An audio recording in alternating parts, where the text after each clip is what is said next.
Hello, hello. Welcome, welcome. It is time. My shoes are basketballing. It is time for us to get back into court. We're behind. We have to catch up, but we knew that was going to happen, and that is okay. So we're jumping back in right where we left off, and we might skedaddle through some parts. We might rewind through some parts, but either way, we're catching up on court. There is no court. There was a weird day yesterday. Was it a weird day yesterday? I believe it was a weird day yesterday. There's no court today. There's no court on Monday. So we're catching up. We're catching up. We're catching up. We're catching up. Hello, my name's Lily. I am the Chatty Juror.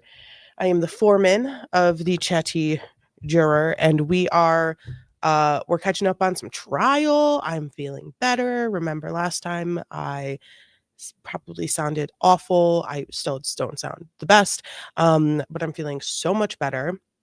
So let's run my intro and let's get into court.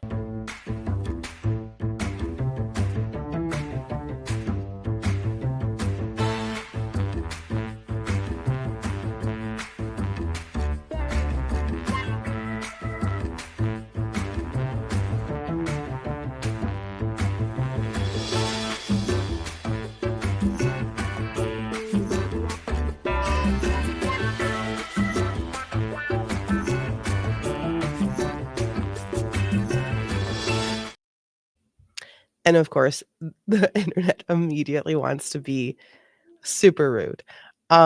So we shall just do a quick little recap as the internet finds its home again. Where we left off was Trooper Bukhenik reading off text messages between Brian Higgins and Karen Reed. I did a quick little rewind, probably like 30 seconds. But we are still going to be on probably 1.5 speed. Might go faster because Bukhenik does not read quick. And our brains, we like fast. We like quick, quick, quick, quick, quick. So that's where we're at right now. It's awkward. It's gross. We don't like it, but we put up with it because we want the details. We're nosy little Nellies. We watched some videos. We went through the drinks that Karen Reed allegedly had. It's still hard to make out completely how many drinks she actually had. She has the video clip of some were weak, so she needed more to actually make it a full drink. It's a little confusing, but the alcoholism and the drinking is a legit issue at play here. And I am very interested to see how the jury reacts to not just watching the videos of Karen Reed getting multiple drinks, having multiple drinks on camera, but also in her own interview saying that they were weak, so I needed to add a shot to it. So the Commonwealth is counting this as 2 drinks, when in reality it's just 1 drink, et cetera, et cetera. So I'm interested to see what's going to happen there. But with that being said, it looks like the internet might be on our side as of right now. I'm plugged directly in, I am plugged directly in. So there shouldn't be any issues. There's a little bit of rain, but we're not in like a thunderstorm or anything. So let's get moving. Let's get scooting. I have captions off because it's all text messages. If I see the internet drop down, I will pause just for the ease of viewing. Okay, actually, now it's a bit of a problem. Let's fucking go. Bow, bow, bow, bow, bow. Now it's a little bit of a problem. Okay. Why? Why is this? Why? I have nothing else open. I follow all of the steps that they tell me to, and yet here we are in the struggle. Here we are in the struggle. We're in the struggle. So I'm just waiting for it to clear back up. The glasses are glassing. Thank you. Thank you. Thank you. I need it for my eyeballs.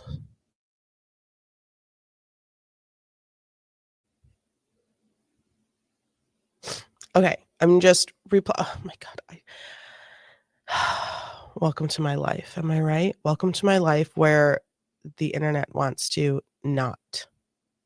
She's blind. Okay. I am blind somewhat. Shall we begin? Shall we begin? You get most any guy you want, so you're not losing any sleep over this.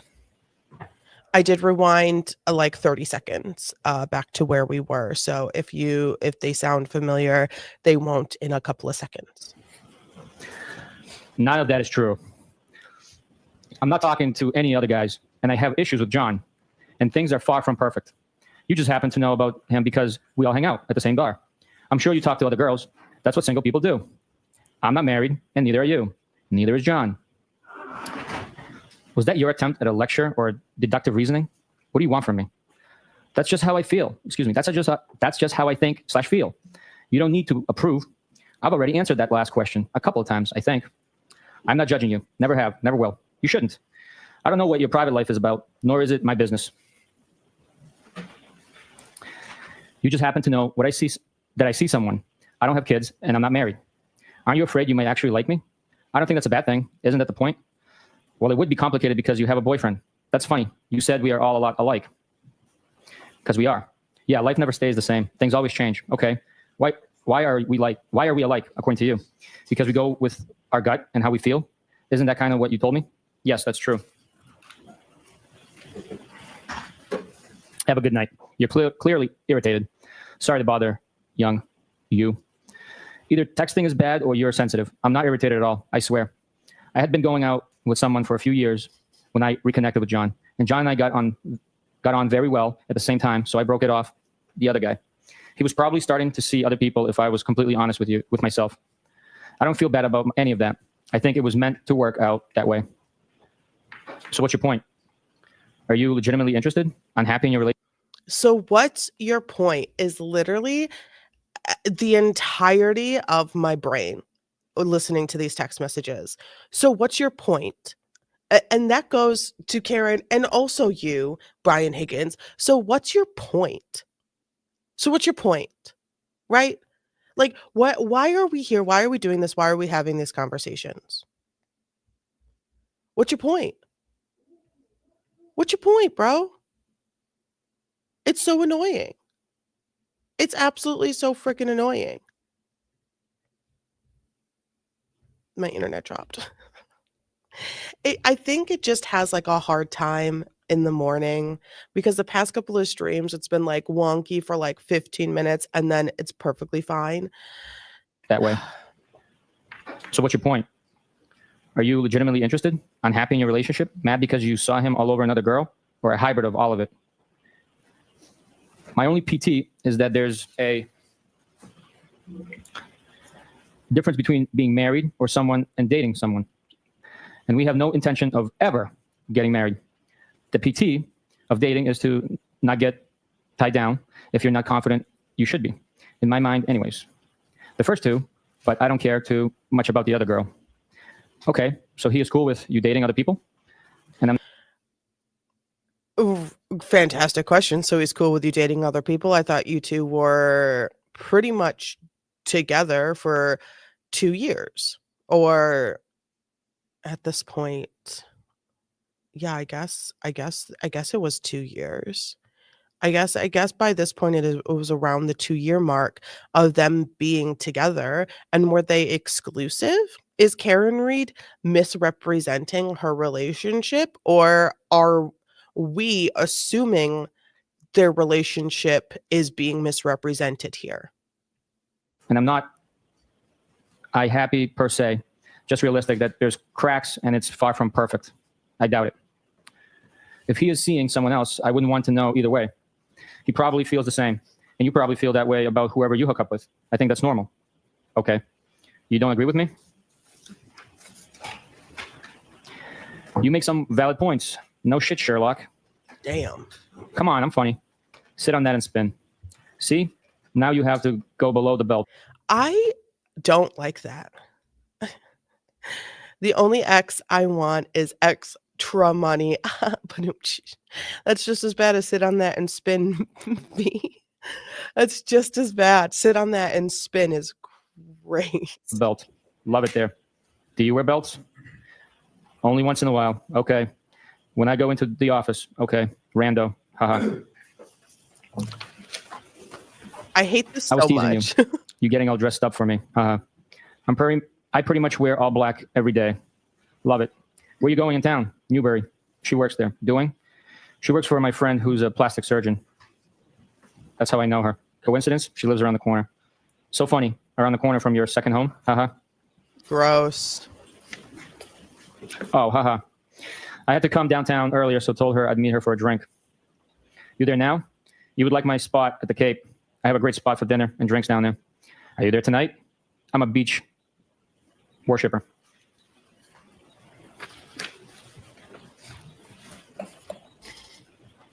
Where's that? I'm in West Roxbury, a spot in West Rocks, Dedham line. I have a pass to drive my Jeep on the beach. Lots of fun to be had. I heard. I used to rent with my friends on the beach for 7 straight years. I miss it. I've been thinking about moving to Tiverton. I can give you all the beach life you can handle. Stopping for a drink later? By where? My spot in West Rocks. Probably not for a bit. Okay. At a bar? I wasn't suggesting anytime soon. I know you're with your friend. I meant my house. Probably after 8. Okay. If you don't want it, that's fine. No pressure. I will. A drink? What do you drink? Are you out now? Sorry. I'll drink whiskey if that's what you're having. Send me a pic of you two.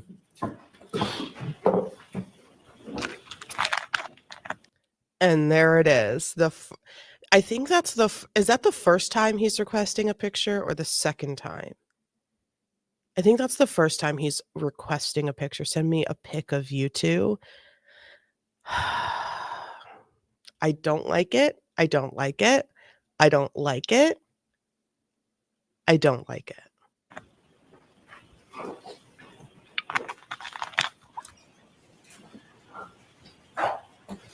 He's a thirsty reader. I figured. My shot is tight. Shit. Sure you can handle this. Please. Bite me. Stop saying fresh things. Why? Excuse me. I'm sorry, Detective. There may have been a page that is missing in that document, or it's not comporting with the... Oh, you're right. I did accidentally turn the page. No problem. I apologize. I think starting at, I usually drink whatever the person with me is having. Yep. I usually drink whatever the person with me is having. Oh, okay. I don't take selfies either. I don't really even know how. Whatever. I wanted to see your smile. I hate having my photo taken. Weak. Sorry. Do you, Karen?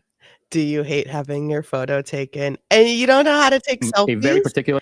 Wait, you're saying you don't know how to take selfies? Thirsty. So thirsty. Thirsty reader. He's been reading. At this point, he has been reading for a very long time.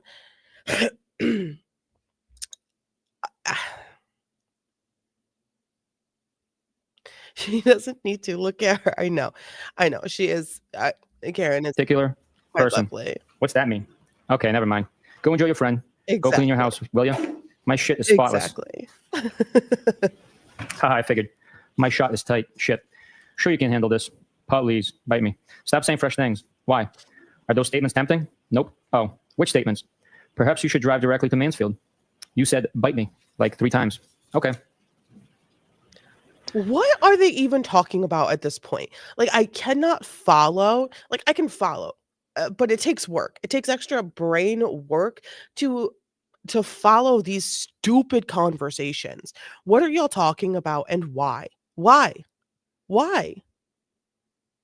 Boomers. The boomers are boomerang, and this is very much. I mean, boomers trying to be all up in each other's shit is an odd thing for me to experience, and I'm uncomfortable for like a couple reasons. The boomers are boomeranging.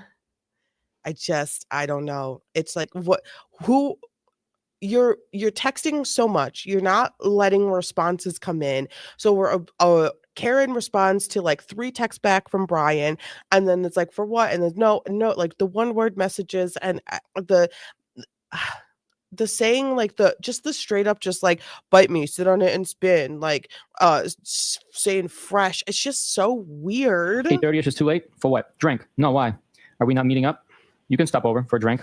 Balls in your court. Are you gonna give me the address? Yeah, we don't have to meet up if you don't want to, but I'm leaving town now. I'm up for a drink. Okay, should I drive around?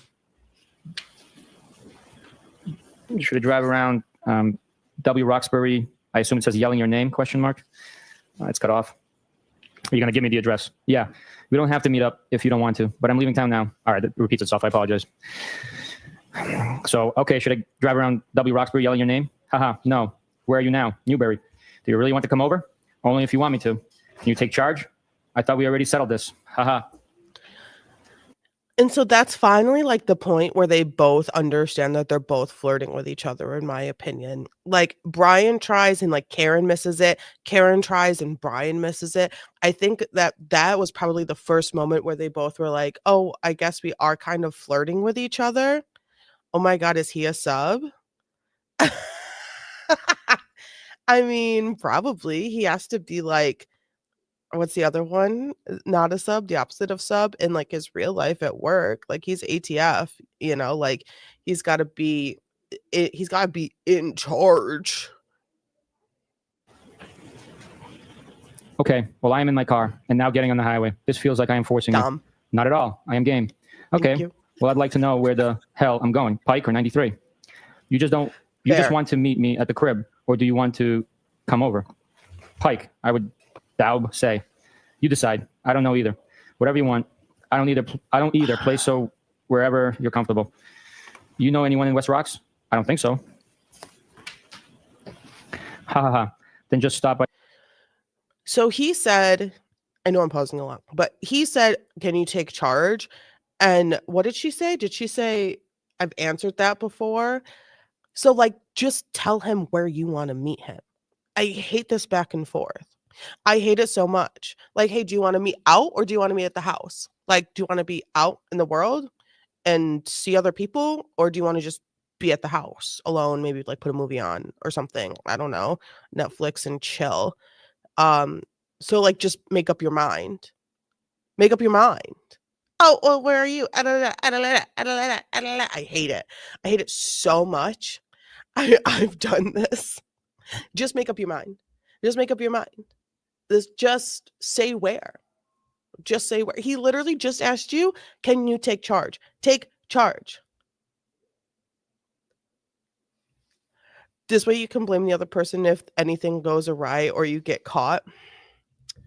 Oh, man. Stop by for a drink. Up to you. No pressure. Just give me an address. I hate texting while driving. Bryant Road. Text me when close. Okay. I will show you. But you don't mind drinking and driving. You hate texting while driving, but you don't mind drinking. Where to print. Park. That's W Rocks. It's not coming up. Yeah. Then put Boston in. Bryant Drive, West Roxbury Township, New Jersey. Searching for a friend. Then add your phone contacts so you can search for their address on maps. It's a screenshot sent through. First one. What app do you use? Turn around on the street. Park at the top of the street across from the red minivan. LMK when you're here. Here. Wednesday, January 19th, 11:13 p.m. Home. Alive? Cool. Thoughts? That wasn't a question. It's home. Alive. Winky face. What did you and Mr. Higgins get up to? Because hello, this is you. She said, I'm here. He said, okay. They met up with each other hours later. Home, alive, winky face. What were y'all doing? Home, alive. Cool. Thoughts? Maybes. You? What? You asked my thoughts. You didn't answer. I don't know my thoughts. Okay, I think I get it. You have any? Thursday, January 20th, 12:27 p.m. Damn. Hi. How was your day? Good. Yours? I'm exhausted. Yeah, that makes two of us. But I want to drink. Really? I'll give you Hardy's digits. Who? Hardy from 98.5 Midday Show. He hangs out at the Current sometime. He's a spokesperson for Recovery Center of America. Haha, I don't have a problem. Kidding. I know. Good riddance. Haha, What stranger. the Stranger. hell? Hey, I was at Hilly all weekend. Have not heard from you. I apologize. Sunday, January 23rd, 9:40 p.m. Phone works. Thought you were all set. With talking? No. You sure? Oh, Friday, 11. interesting. I know that there are probably phone calls and maybe even like face-to-face conversations in between all of these text messages. Like, let's see. There was probably a phone call.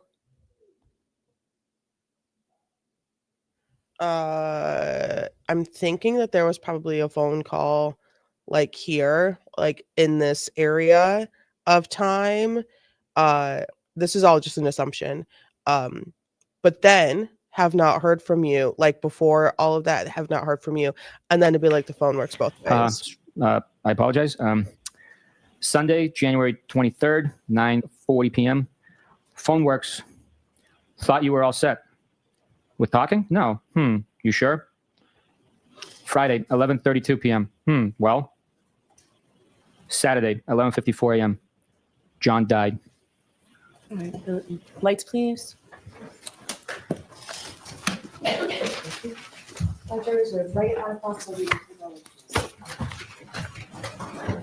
Court, all rise for the jury.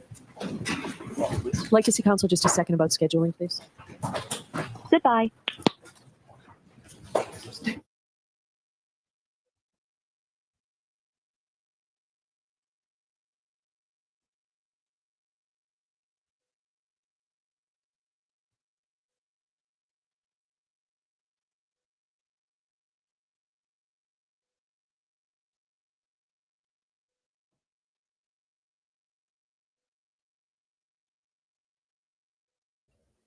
Sorry, my boyfriend is getting glasses, so he's sending me pictures.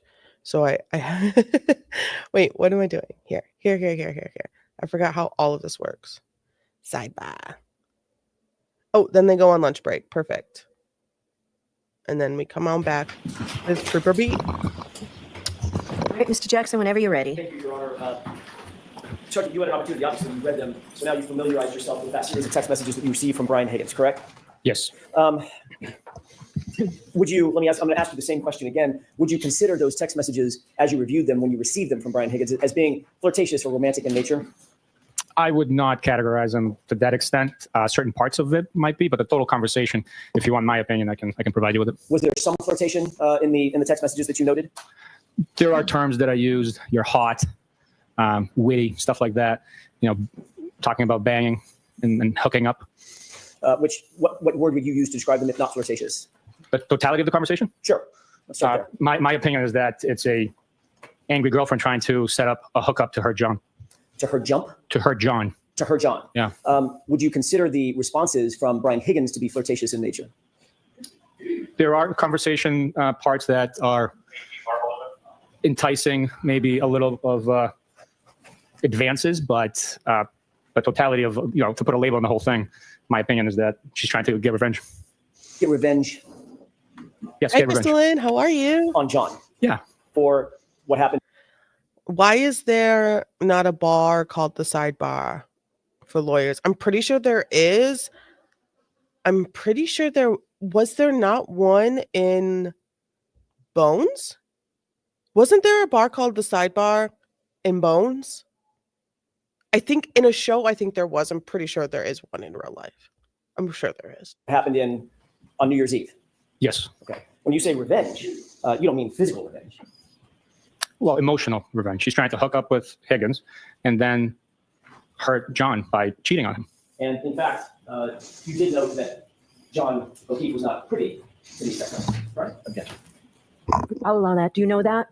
I do not, Your Honor, no. He's not on the text, is he? I don't know if their accounts are synced at this point. I don't know if he's seen them. I don't know. He's not. His phone. You know what his phone number is. You guys got his phone, correct? We do have his device, yes. Do you have any evidence that his account was somehow suddenly that he's synced with what Karen Reed's account? Not from his device, no, but he could have seen the text message. Okay, so there's no evidence that he was synced. His account was synced with anything, correct? I'm sorry, can you repeat? There's no evidence. You were facing the other way. I didn't hear. There's no evidence that his account was synced with anything. Not his device that we have, no. And you don't have, as you sit here, you don't have any evidence whatsoever that he saw any of those text messages, correct? We don't have that, but I do not know. Okay, so as you sit here, my question is very simple. Do you have evidence, affirmative evidence, that John O'Keefe ever saw these text messages? I do not have evidence that he saw them, no. So would you agree that the text messages show a romantic interest, for whatever motivation, a romantic interest from Brian Higgins toward Ms. Reed? You have to ask that differently. In your mind, as you read the text messages, did you determine in your head that there was a romantic interest by Brian Higgins toward Karen Reed? In my mind, I saw the text messages for what they were, initiated by Karen Reed, and began a text message conversation with Brian Higgins. And Brian Higgins was responsive to those text messages, correct? They did communicate. They wanted to bang.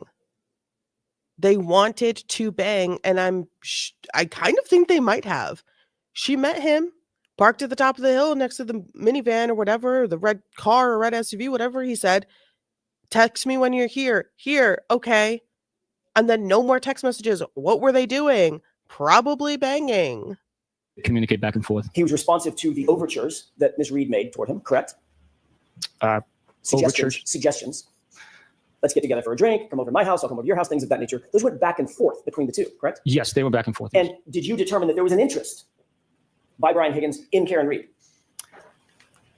I read that he repeatedly asked her, what's her plan, what's her goal, what's her interest, what's her intent. Did that show you an interest on his part, in her? I think at one point he said he was confused, I believe, if I'm not mistaken, or what's the term he used? He was unsure what she wanted. He called her hot. He did, yes. He called her witty. Right from the rip, yes. He said he wanted to spend time with her. Spend time, yes. Yeah. He was interested in going over to her house. Yes. He was interested in her possibly coming over to his house. Yes. He told her that he thought she was hot, his words, from the jump, correct? From the jump, yeah. How do you interpret that? From the jump, I would interpret it as right from the beginning. Maybe the first time they saw each other, laid eyes on each other. I mean, as a matter of fact, Why do I feel like Trooper B reads a lot of like romance novels? Like, he seems really engaged from the first time we saw each other, from the first time they met, from the jump, from the very moments they locked eyes, and it was all just. He basically said that, didn't he, in the text message? From Trooper the first B, time I are saw you married? He constantly was using. Are you married or are you single? Are you out in the dating world? Trooper B, is this similar to how you would flirt with a lady that you find attractive? They were doing a booty call. Hell yeah. Hell yeah. But the problem was that there were moments where like Brian Higgins was like, hey, basically I want to bang you. And Karen Reed was like, what? I'm confused. And then Karen Reed was like, hey, basically I want to bang you. And Brian was like, what? I'm confused, because they have different like levels of intelligence. So their like vocabulary is completely different, and they interpret the messages completely wrong, like in completely different ways. And then it finally got to like, hey, are you here? Yeah. Okay, cool. And then we don't know what happened because it happened IRL. So like, there's no messages to be like, wow, they actually did bang. But yes, it was for sure a full-blown boomer booty call. Absolutely. Using phrases to use your words, awkward. phrases interested in knowing how she felt about it. Right. Gotcha. Sustained you. To ask it differently, Mr. Jones. Did you interpret any of his text messages as Brian Higgins being interested in knowing how she felt, what she was thinking about him? Objection. Ask it again. When you first saw these text messages and you reviewed them, did you interpret those text messages in your mind? That's what I'm interested in your mind, as Brian Higgins being interested in knowing how Karen Reed felt about it. I believe his statement indicates that he was interested in seeing what her interest was, what her intention were, and questioning the fact that she's dating live-in boyfriend with his buddy. He used the. I just need to let you all know, if you hear things in the background, Saratoga Opera's rehearsal space is directly next to the space that I'm currently in. So if you hear some piano or opera singing, it is because of that. We share a wall. So they're fantastic. They're extremely talented. But if you hear any of that, I'm sorry. I do not exist in a soundproof space. And they are very close to where I currently am sitting. It's very cool.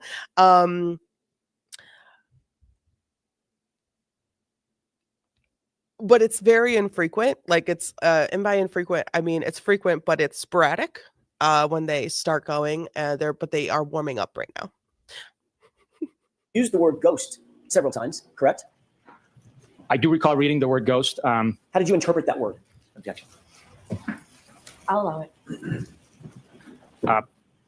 I interpreted ghost in the common slang terminology as to abandon conversation, stop communicating. He indicated that 2 different times in the text string, correct? I know I read the text messages, but reading them out loud to a room full of people, I might not have remembered how many times the term ghost came through. Fair I was enough. concentrating more on the reading, not of the comprehension of each word. Because he's not good. And I don't want to say he's not good at it, but I think due to him knowing many languages and him not being 100%, I guess, confident in his reading ability, plus people comprehend and like retain physical written word in a completely different way. Some people reading out loud, it's like it is ingested into my soul, and some people reading out loud, it's like just once it's out of the brain, the body, the soul, the mind, everything. Just say the words and go. So I Fair get enough. it, But you did note that he used that term in his text messages to her, right? but he should think be I recall familiar at with least these once. messages. That the term ghost was present in the communication. Did you interpret that? I'm looking for what was in your mind. Did you interpret that, the use of that word by Brian Higgins, as showing some level of frustration at her abandonment of the conversation? No, I did not. Not at No. all? No.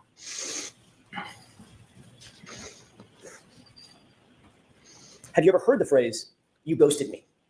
Yes. How do you interpret that phrase, just in general? I've heard it communicated between other people. I've never used the term ghosted. I think it's a little after my time in communicating with others, but I take it as you stopped responding to my text messages. Do you take that, do you interpret that, or did you interpret that as a I want to know if Trooper B is single and actively dating, or if he is a married man, or like in a long-term relationship where dating is not a thing for him. Because when you are quite familiar with ghosting, but you can't tell if someone was ghosted or like, bro, I need you. You as a detective, someone whose sole job is to figure out who done it, and having a hard time communicating who done it, does not make you look like a good detective. positive or a negative comment? You ghosted me. I interpret it as a matter of fact, like you stopped talking to me. I never thought about it in a positive or negative connotation. I never gave it any thought. As you sit here now, if you do give it thought, would you put a positive or a negative connotation on the phrase, "you ghosted me"? Objection. You're aware that, based on the text messages that we just saw, there was a series of text messages that went back and forth starting in mid-January and basically ending around January 23rd, correct? This chain of text messages began in January 12th and ended January 29th. Right. I'm going to get to the 29th. But the back and forth ended on January 23rd, did it not? I don't recall specifically. I can leaf through it and tell you what it is. I know I read the dates out loud, and again, I was concentrating on reading. You should be Do you have the familiar document in front of with you? this. I do. Could you turn to the last page? Yes, sir. I believe it's the last page. It may be the second to the last page or something. You should be familiar with these text messages. There's really not much of a conversation. Like, yes, it's a bunch of pages, but it's just a bunch of screenshots. You know how fast the majority of human beings nowadays can just scroll through text? You should be familiar with these text messages. You were the Do you detective see on an this entry case. on January 23rd, 2022? Is there a reason you're not familiar with these text messages? Is it because you were not the lead detective, that you had very little input and control and actual like detecting of the case? Because that was former Trooper Proctor. text message from Brian Higgins thought you were all set. Yes.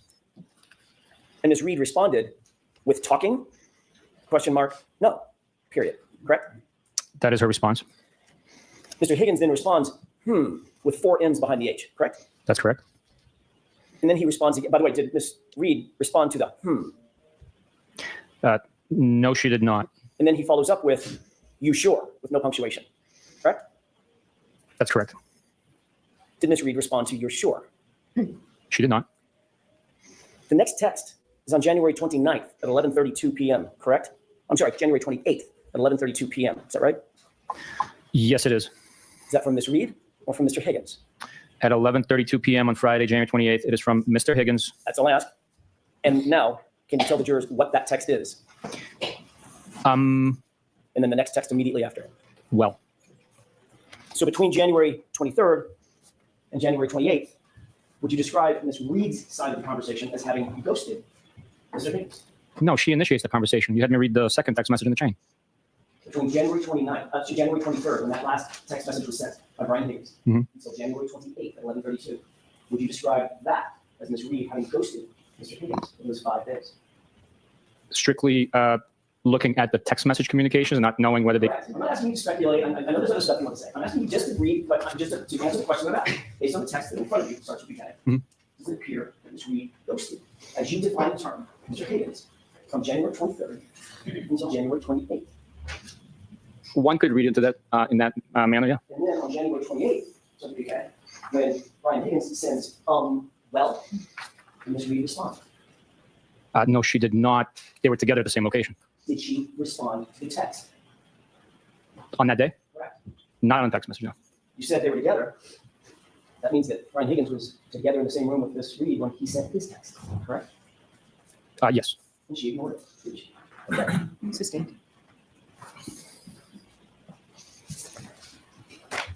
You also received from Mr. Higgins certain text messages between him, Mr. Higgins, and John O'Keefe himself, correct?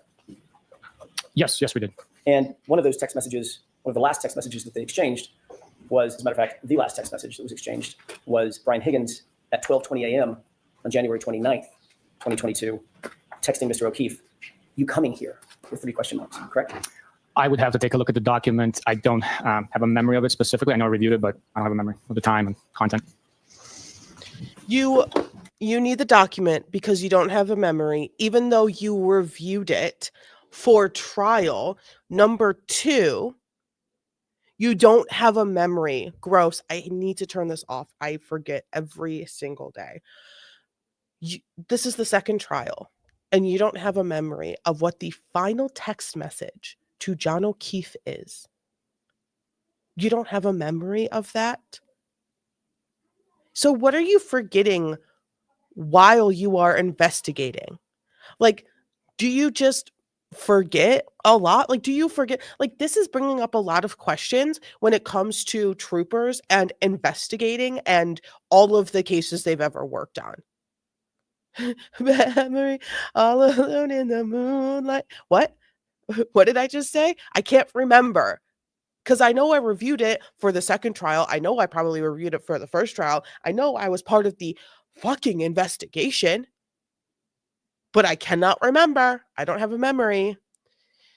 And I know this is probably a tactic for him to be like, I don't want to be caught up saying something that's not true or not factual, but it doesn't make you look good in front of people who should be able to go, wow, you should remember one of the most high profile cases that you've probably ever worked on, because this case has spiraled into worldwide infamy. It's giving very much Amber Heard, Johnny Depp. I almost said Johnny Reed. Johnny Depp trial, how it was just literally everywhere. Like people in like South Africa and Australia and the UK were following that case. This is happening. That's happening with this case. That's happening with this trial. This is the second bro. It does not make you look good when you can't remember the little things that have like a big meaning or could have a massive effect to the investigation. I get it. Some jurors might get it. Why? I would love to be refreshed with my recollection have to be refreshed with the paper. I get it. But wouldn't it be super cool? Be like, oh yeah, that last text message came in to John's phone from Brian Higgins at this time, and it said this, and it had 4 question marks.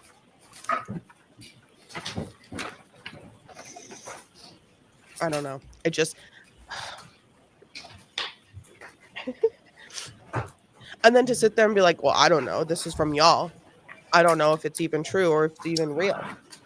Like, it's a Based on this photocopy extraction, of I your cannot definitively investigation. say that this text message was sent on January 29th because of the file source time and and the JPEG being so small. I can't testify to that, sir. Yes. You know what you should be able to testify on, though, is your memory of investigating this case. Mr. Brennan has kindly offered to stipulate that the "you coming here" text was sent. I would offer the following stipulation: that "you coming here" text was sent on January 29th at 12:20 a.m. from Brian Higgins to John O'Keefe's phone. Quote, "you coming here," 3 question marks following. What was the time? Okay. 12:20 a.m.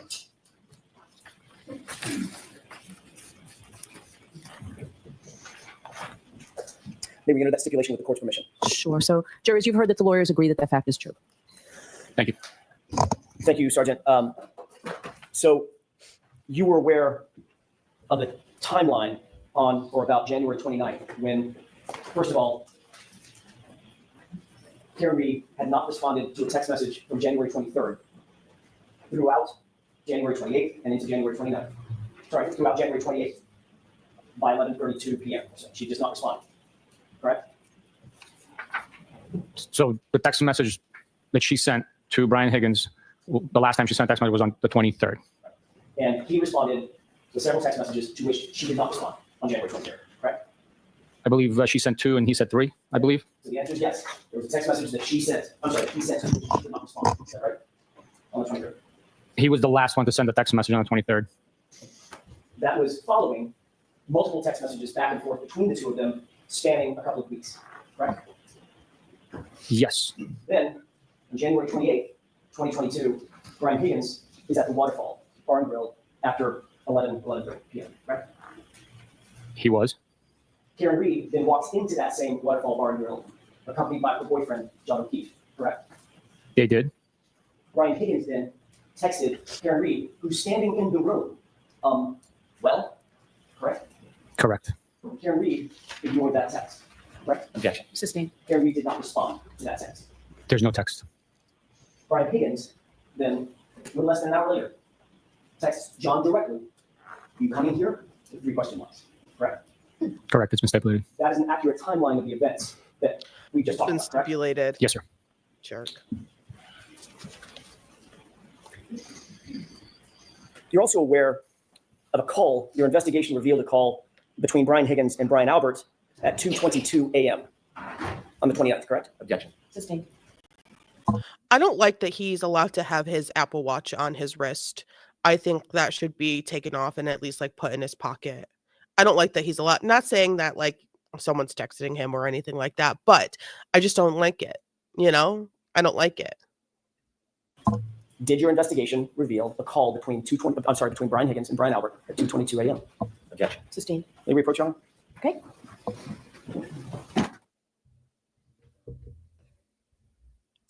Sidebar. Can you guys hear that?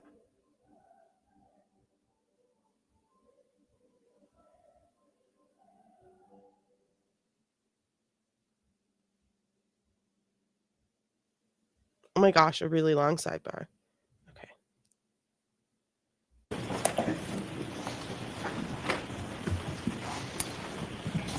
Sergeant Bukhenik, did you become aware during the course of your investigation, then I'll narrow the time frame, during the course of your investigation, that there were calls between Brian Higgins and Brian Albert at approximately 2:22 a.m.?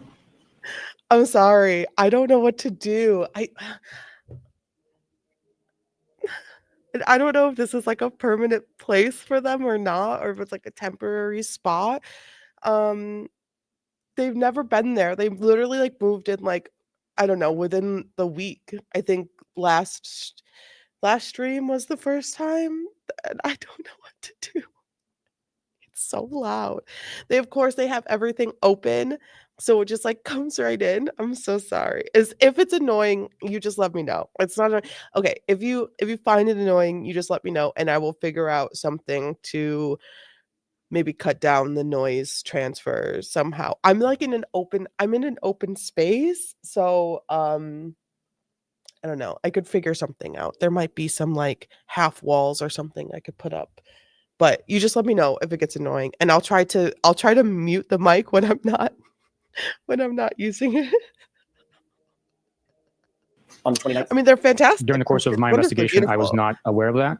If you have a document that I can see, I can tell you if I've ever seen it before. Did you seek to secure Brian Albert's cell phone to determine what calls he did and didn't make on No. January 29th or January 28th? No, we did not. Okay. In your experience, would a cell phone extraction of Brian Albert's phone have revealed calls made and received in the time frame that we're talking about, the 28th and the 29th of January 2022? If a phone is extracted, the records of phone calls being made and received would show those records. You did receive information from Brian Higgins' phone, specifically the texts that he claimed he pulled off of his phone and gave to you, correct?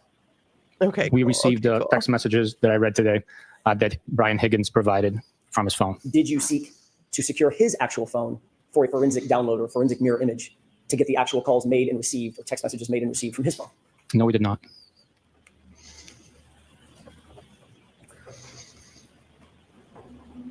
At some point,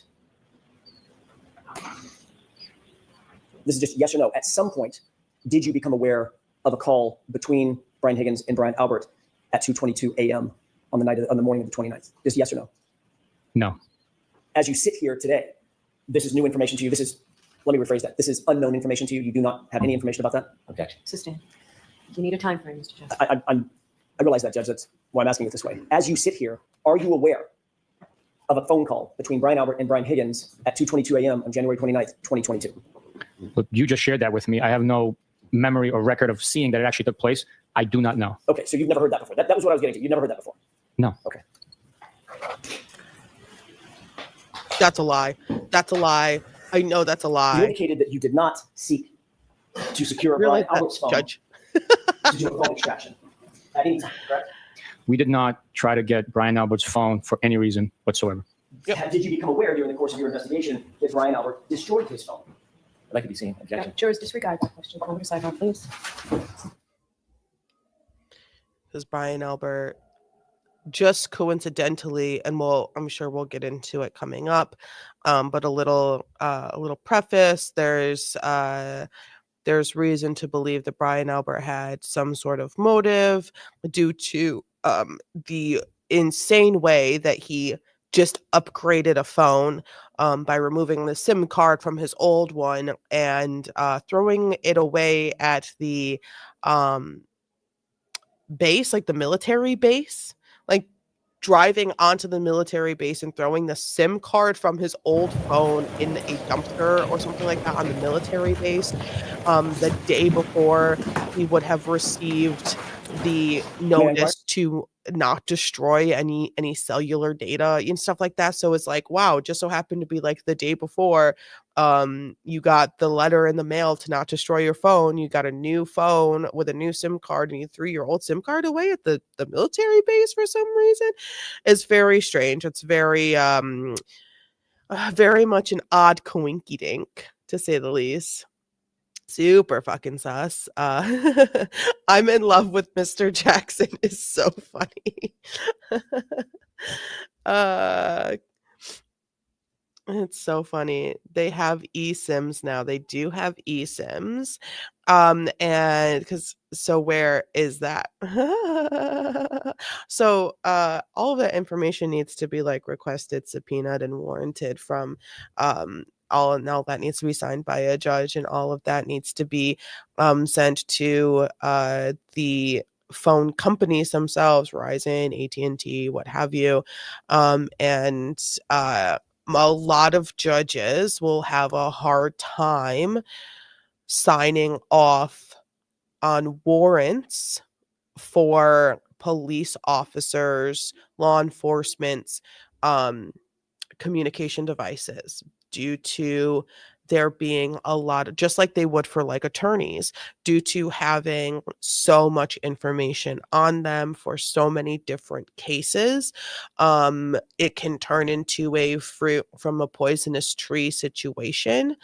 So it is not easy to get a warrant for all of the information on a law enforcement official's phone, especially if it just so happens to be a work phone, or I mean personal phones. And we have seen here that many phones, work phones, personal phones are used interchangeably, which is just completely unprofessional.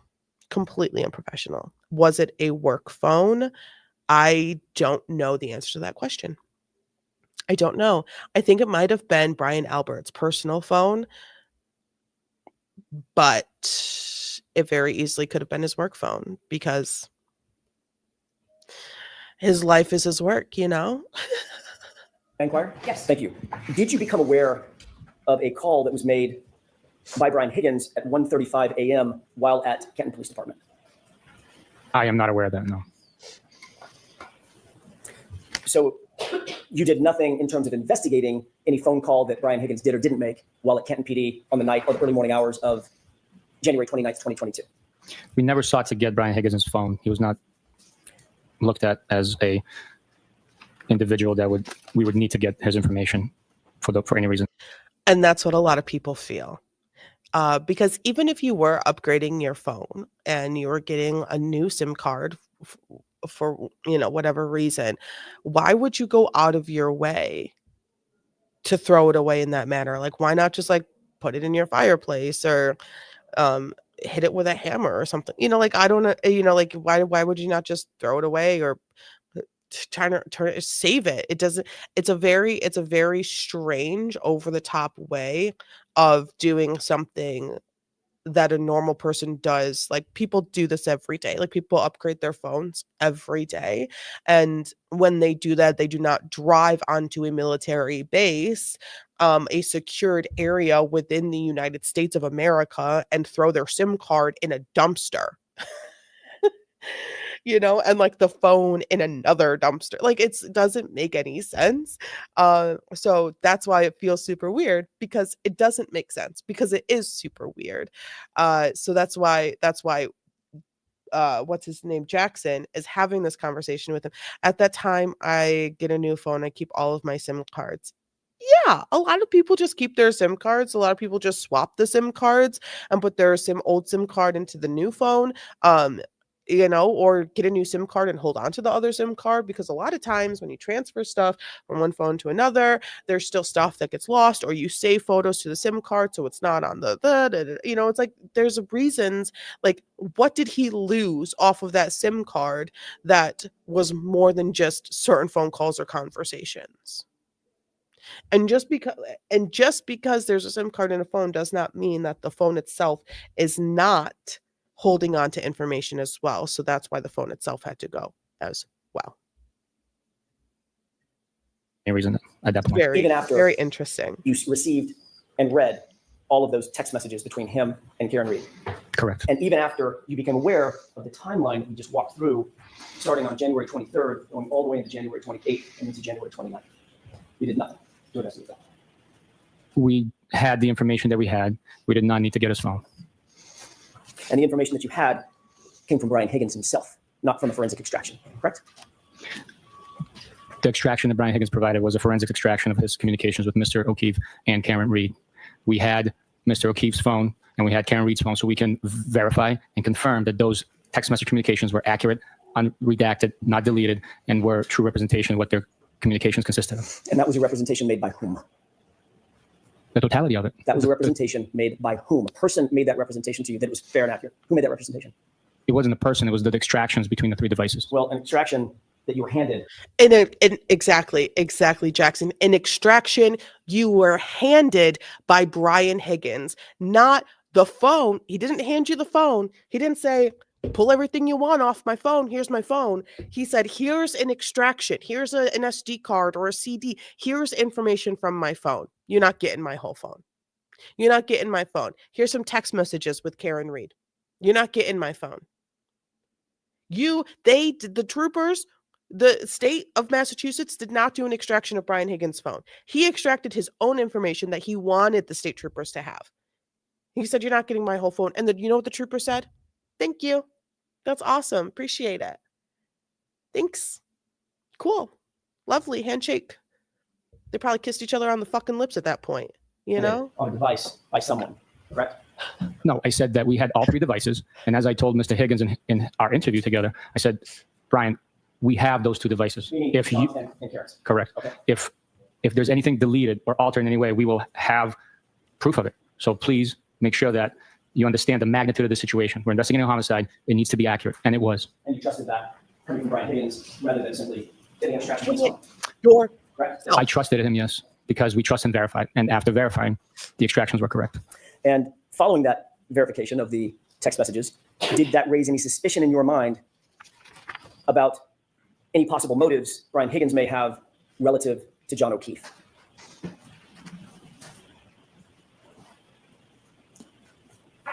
Suspicions of motives?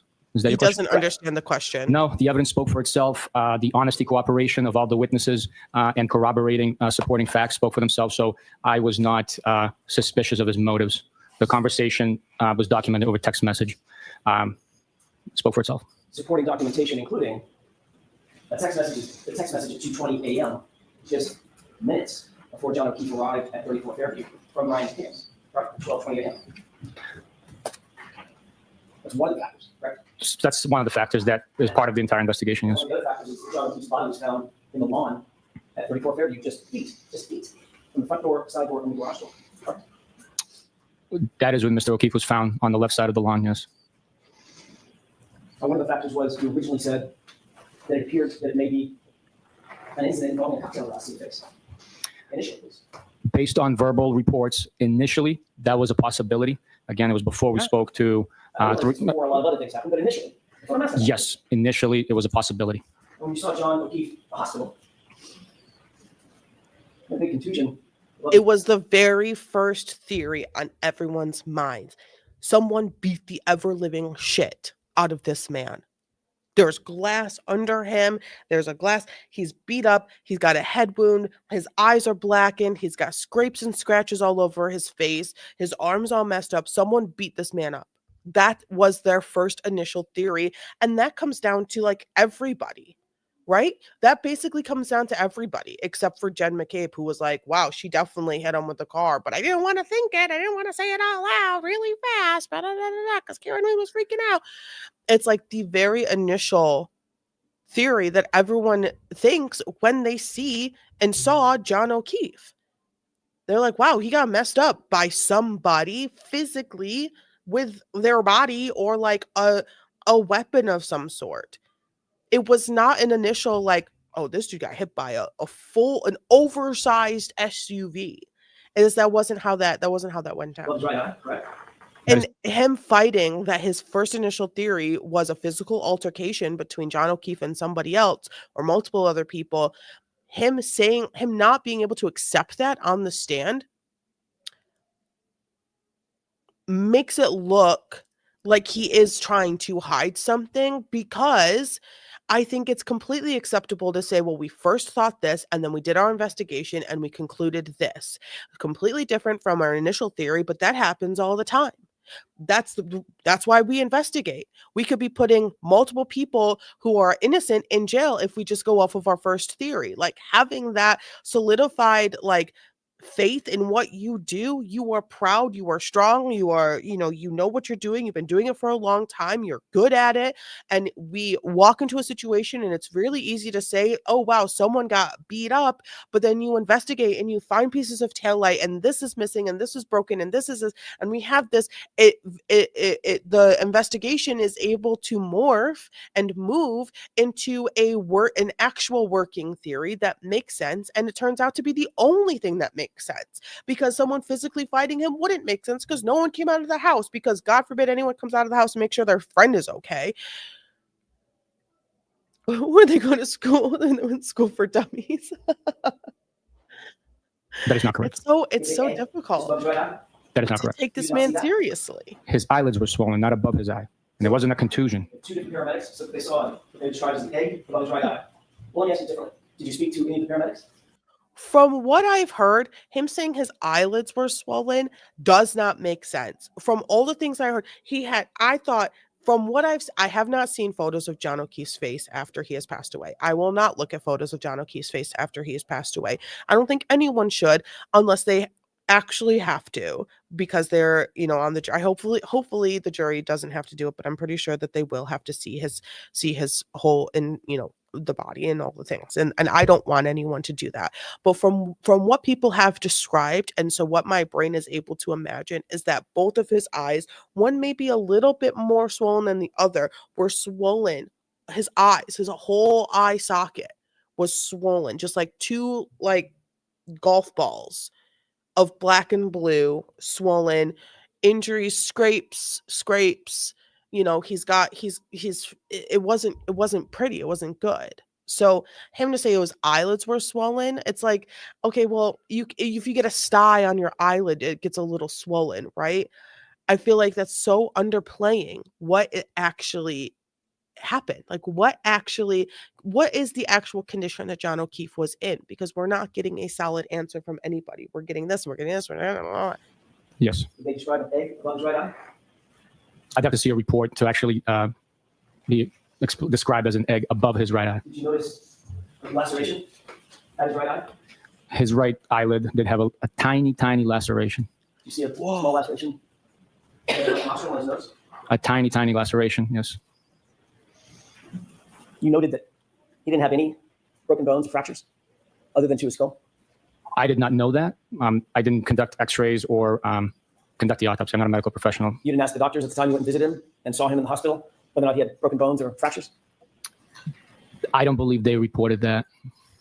And another factor that you considered was the fact that in the early morning hours of January 29th, 2022, around 6 a.m., 7 a.m., 8 a.m., there were no taillight pieces found at that location.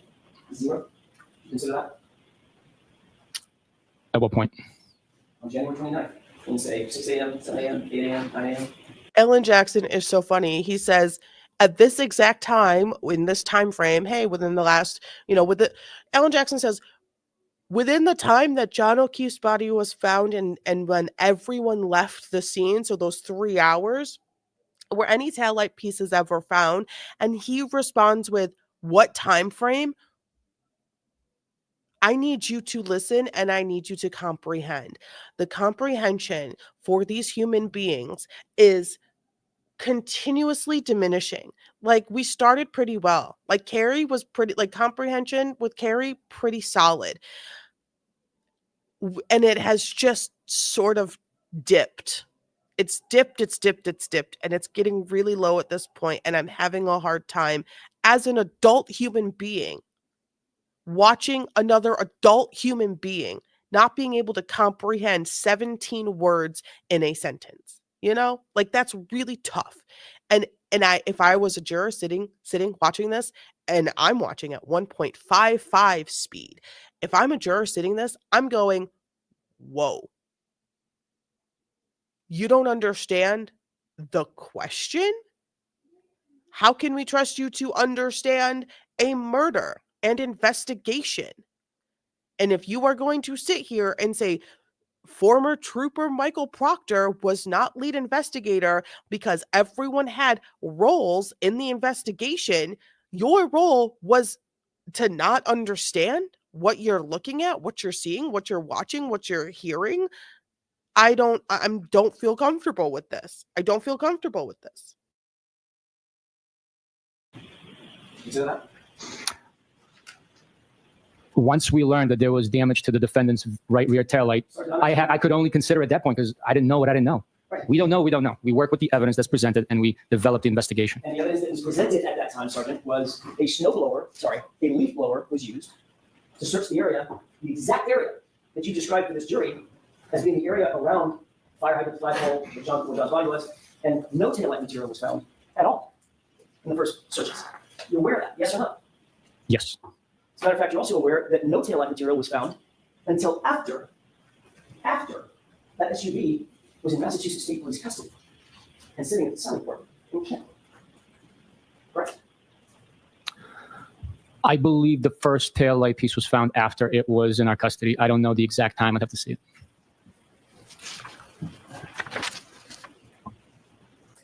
When you talked to Brian Higgins, did you ask Brian Higgins about potentially seeing John's body when he left 34 Fairview and headed over to Canton PD? Yes, I did. You knew that at that time, say 1 o'clock, 1:30 in the morning, there was about 0.2 of an inch of dusting of snow, right? Very light. At that point in time, there was a coating. I cannot speak to the amount of snow that was on the ground. But Brian Higgins told you in that interview that he didn't see the body because it was hidden by a snowbank. Yes. Did he say that to you? I don't have a memory of that, Your Honor. So what do you remember?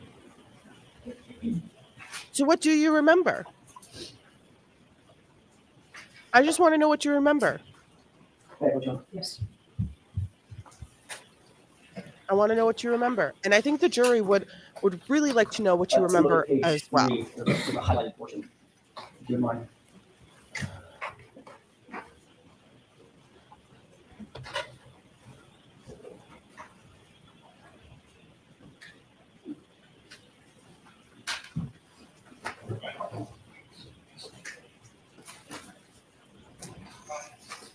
May I approach? Yes. The opera next door is working on a moment right before a key change. And they're getting it. They're getting there. I love listening to them. It's great. Does that refresh your recollection that Brian Higgins said something about a snowbank at the time when he left 34 Fairview? He stated the reason he did not pay attention to the grass is he was concerned with his snowplow on his vehicle and was not paying attention to anything over the snowbank, just with the plow in front of him as he operated the vehicle. And of course, you knew at the time, as a detective and investigator, you knew at the time that with the dusting of snow, there is no snowbank. Right. He mentioned plowing the driveway for the Alberts before when he arrived. So there might have been coating and he was just plowing it and then creating a line. I cannot speak to how much snow was actually being plowed with the dusting that was on the ground. So there might have been a small snowbank. Again, he was referencing it. He was not paying attention to anything behind the snowbank. So behind it. Snowbank being in the lawn. Actually, he said the lawn. Yeah, Sorry. He talked about the snowbank being in the lawn. Not right, correct? That's what you're saying. he said he was not paying attention to anything past the snowbank being the lawn. And did not pay too much attention to the lawn area behind the snowbank. Correct? Right, off to that area. Right. Did that raise any suspicions in your mind that Brian Higgins may have been being less than truthful with you? No.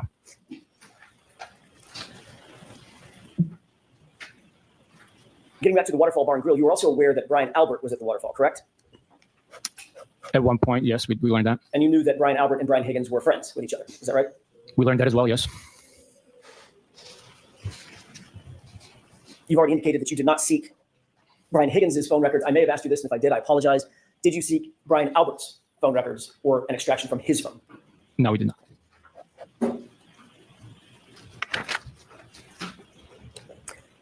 Did you look at the entirety of the Waterfall video? Did you review the entirety of the Waterfall video when you first obtained it? Or have you looked at it since? I have at one point or another viewed the entire video, yes. Your Honor, with the court's permission, this has already been marked as evidence, but I cannot read it. It's on my notes. Exhibit 22, I'm told. Okay. Maybe exhibit that for the, or present that for the jurors. Yes. And I'm asked to advance this to runtime 8:30 to about 11:08. So a couple of minutes with the court's permission. Yes. Let's go ahead and play that. Can we pause it briefly, Mr. Wolk? Yes. Thank you, sir. Can you please, if you can, point to the jurors whether or not you see Brian Higgins in that video? Okay, just so everyone is on the same page, this is the this is the video of the Waterfall Bar and Grill. This is the second place that they went that night. So Karen and John were at CF McCarthy's, and then they went kind of catty corner across the street to the Waterfall Bar and Grill, and they met up with everyone else. This is an unremovable timestamp, and it just so happens that everyone's pretty much over in this area. This right here, this person is Karen Reed. These are the two Bryans. I'm not exactly sure which one is which because I can't tell the difference. Sorry. And then there are other people all over here as well. The Jen of it all, the John O'Keefe, everyone's over here. The bar is right up here. There was a band playing right over here, and you can see they are packing up, like they're actively packing up to end the night. Guitar case and all the things are right over here. So this is where we're at. It is currently 11:47 p.m. on January 28th, 2022. I'll use the screen in front of me for initial indication. I believe that is Brian Higgins right there. Can you do me a favor, just so everybody has a perspective? Can you also point him there? Okay. There you go, right there. I believe that is Brian Higgins. Okay. Do you see Brian Albert in that video? Brian Higgins is right here. I can't tell you exactly. Brian Albert is right here. Maybe if you run it a little bit longer, or zoom it in, I could possibly tell you. But from right here, right now, I cannot. Sergeant, why don't we play this for a couple seconds? And if you don't, So you're telling me you don't remember having taken mental notes or physical notes of what Brian Albert was wearing January 29th after reviewing the video multiple times, which you should have done at the Waterfall Bar and Grill? You don't remember, you can't sit here and comfortably say that the man whose head sits between the number 6 and the letter P is Brian Albert due to what is in the video and what he is wearing. Dude, you're making yourself look bad by trying to win with Alan Jackson. You're making yourself look bad. if you don't mind, if you get to a point where you recognize the person that you know is Brian Albert, could you just tell me to stop and I'll pause it? Absolutely. Let's go ahead and play it with the court's permission. Sure.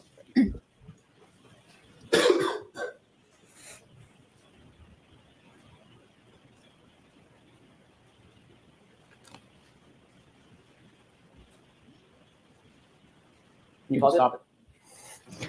Go ahead, Sergeant. Brian Albert is the individual right there. Dude, Right there. maybe a little Can you describe description. what Brian on the Albert, left? and by the way, for the record, Your Honor, the This witness is indicated Brian the person toward Albert. the left, right under the 2-9 on the Chiron. It sucks that there's two Brians because it makes things a little confusing.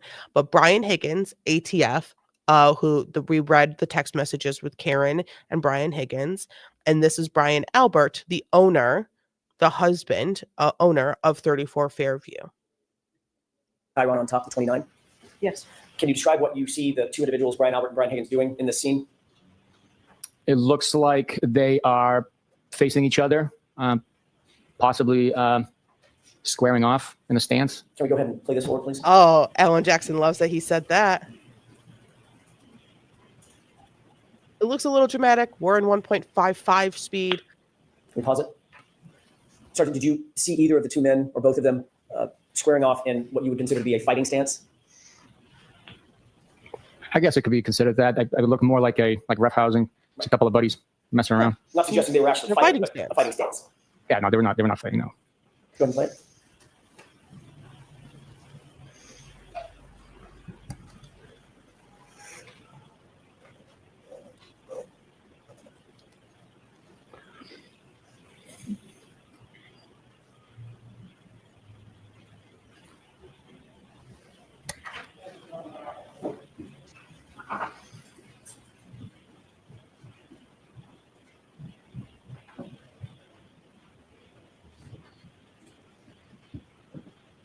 Reliving their youth when they had full range of their shoulders.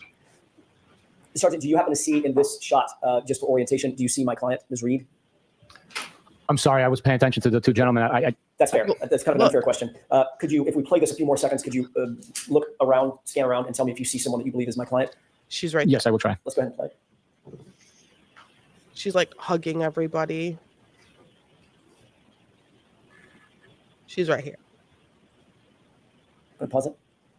Do you see anybody that looks like Ms. Reed? Yes, I believe she's in top right corner of the frame talking to Mr. O'Keefe and I believe two other gentlemen. Long hair?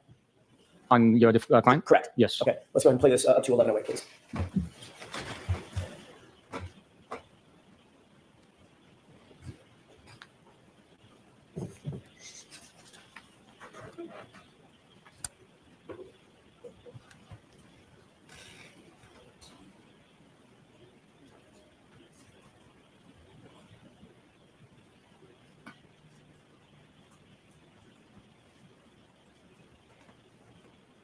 Is that up to 11:08?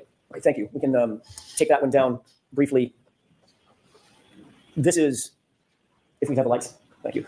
Sergeant, this is at the waterfall just before midnight on January 29th, 2022, correct? What you just saw. That footage is from the waterfall just before midnight on 28th. I'm sorry, my mistake. On the January 28th, 2022. Correct. Going into midnight, January 29th, 2022. Yes, sir. All right. This would be just minutes before everyone headed out of the waterfall and went back towards Fairview, correct? Not everyone. The band didn't go to the Fairview. Well, obviously, I'm not talking about the band or the bartenders. Wow. I'm talking about Brian Albert, Brian Higgins, Jen McCabe, Matt McCabe, John O'Keefe. Karen. Wait, I need So I'm not to- talking about- wait, and wait, went wait, back towards Watch Judge Beverly Cannoni's face. Watch her face. Watch her face. Fairview, correct?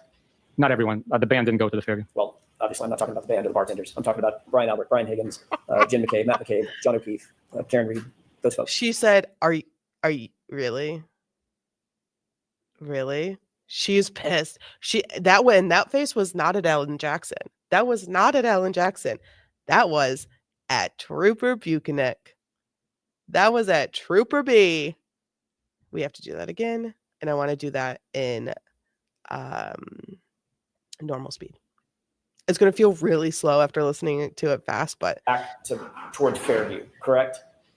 Not everyone. The band didn't go to the Fairview. Well, obviously, I'm not talking about the band or the bartenders. I'm talking about Brian Albert, Brian Higgins, Jen McCabe, Matt McCabe, John O'Keefe, holding, Karen Reed, those folks. she is holding back her smile. She's like pushing her mouth down. You can like see her like pushing her mouth down. And rolling her eyes is crazy. She too is so over this. She too is over this, which I get. I get it. But like, partially the reason why we're here for the second time. Correct? It's before some of those individuals left the bar and headed to 34 Fairview.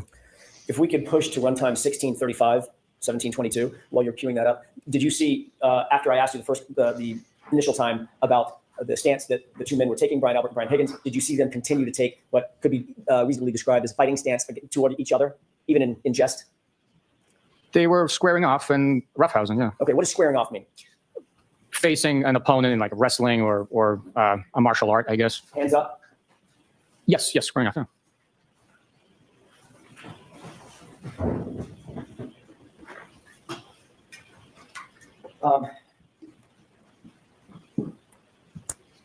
You are former military Incredible, right? Yes. Incredible. and current law enforcement. Gotta work Yes. on Is that. hand-to-hand fighting taught in both military and paramilitary organizations like law enforcement? I had hand-to-hand combat training in the Marine Corps. I had defensive tactics in law enforcement capacity in the Marine Corps, federal, local, and state academies. Are you aware that Brian Albert is former military? Objection. I'll allow it. Thank I am you. aware that Brian Albert is former military. And Brian Albert was also a Boston police officer. I am aware of that as well, yes. Are you aware that Brian Higgins was former military and a combat veteran? Now I am, yes. And are you aware that Brian Higgins, at the time this was taken, this video was taken, was also a federal law enforcement agent? I was aware, yes, I was. Okay. Yeah. If we can go ahead and run at 16:35 to 17:22 with the court's permission. Okay.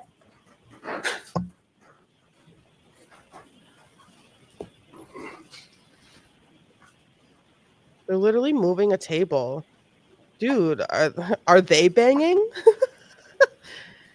Are they banging? pause Look it? at them. The table Can is you describe to the moving. jurors what you see Brian Albert and Brian Higgins doing in this footage? Based Banging. on my understanding, it looks like he's giving the Heimlich maneuver or As if abdominal thrust, I guess. I don't know what he's doing. You're absolutely doing a joke right now. If you are sitting there on that stand having watched this video multiple times and you're going to say to the jury that he is giving Brian Higgins the Heimlich maneuver, what's he choking on? His own lies? He's doing. Brian Albert's got his hands around Brian Higgins, correct? That's what it looks like from here. I have no idea what he's doing. Could it be described as wrestling or grappling? I guess, yeah. Okay. Let's go ahead and play it.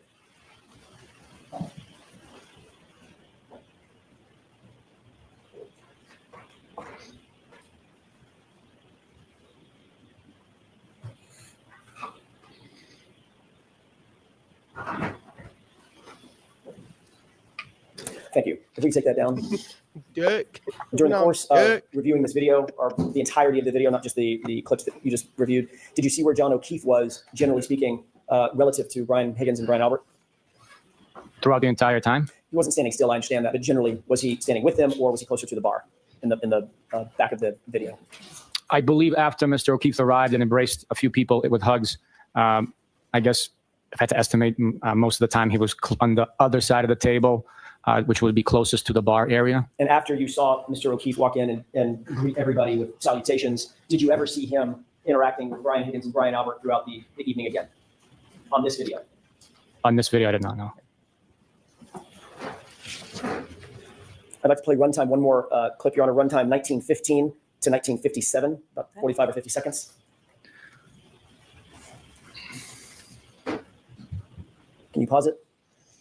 Just to orient the jurors, can you see any individuals that you earlier described, Brian Higgins, Brian Albert, John O'Keefe, Karen Reed, any of those individuals in this clip as yet? Or do we need to play it a little further?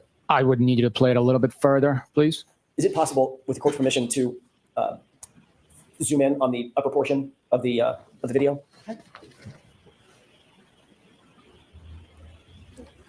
You can center that just a little bit to the right. Other way. There we go. Thank you. If we could go ahead and play that from 1915 to about 1957.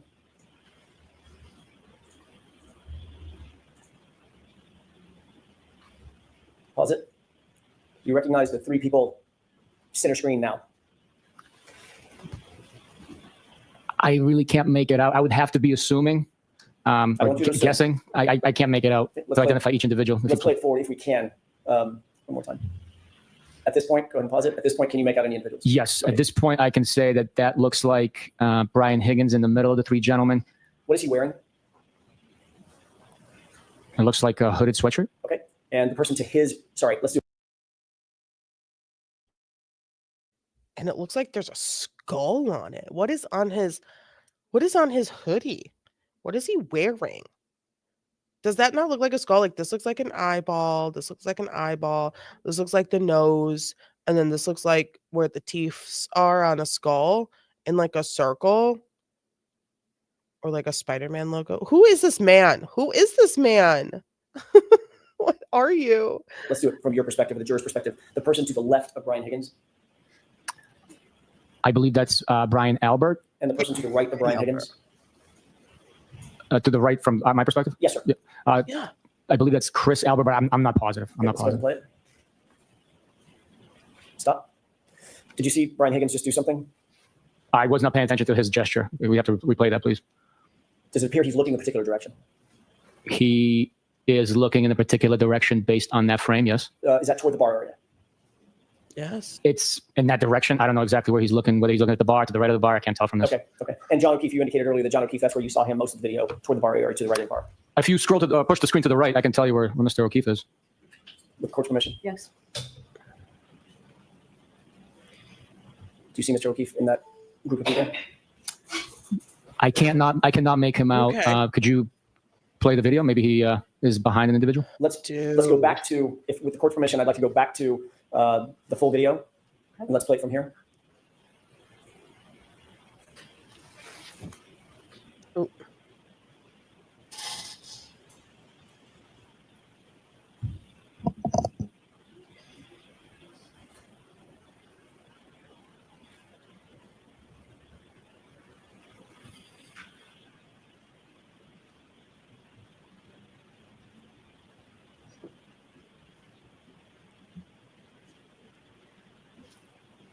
Pause it. Could you see what was happening with Brian Higgins? He was gesturing to someone. I was trying to see Mr. O'Keefe. We were talking about Mr. O'Keefe, so I apologize. Understood. With court's permission, could I play the video one more time with it focused on the other side of the bar? Okay. Thank you. Last time. Can you tell me who to focus on, please, Yes. so I'm not looking for the wrong person? Sure. Okay, pause it. Do you see John O'Keefe there? Yes, I do. Okay. Can you point to where he is for the jurors, please, on both televisions? Mr. O'Keefe is right there wearing the Oops, sorry. sweatshirt, multi-tone gray sweatshirt with the hood on it and his hat. Right here. And this the TV? Right Okay. there. He appears to be at the bar paying the bill. Okay. With this perspective, could we just go ahead and play that 30 or 45 seconds one more time? And please focus on Mr. O'Keefe.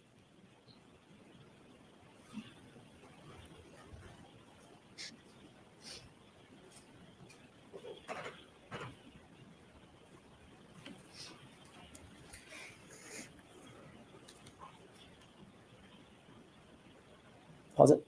Do you see where Mr. O'Keefe is looking at this point? Yes. Where is he looking? What direction? Well, from this vantage point, it looks like he's looking to the left on the screen at the individual he appears to be conversing with. Okay, go ahead and play it. Pause it. And what about now? Same individual. Okay. He's still engaged in conversation. Pause it. And what about now? He's taking a sip of beer Right. Which direction is he looking? in the same direction. Go ahead and play it.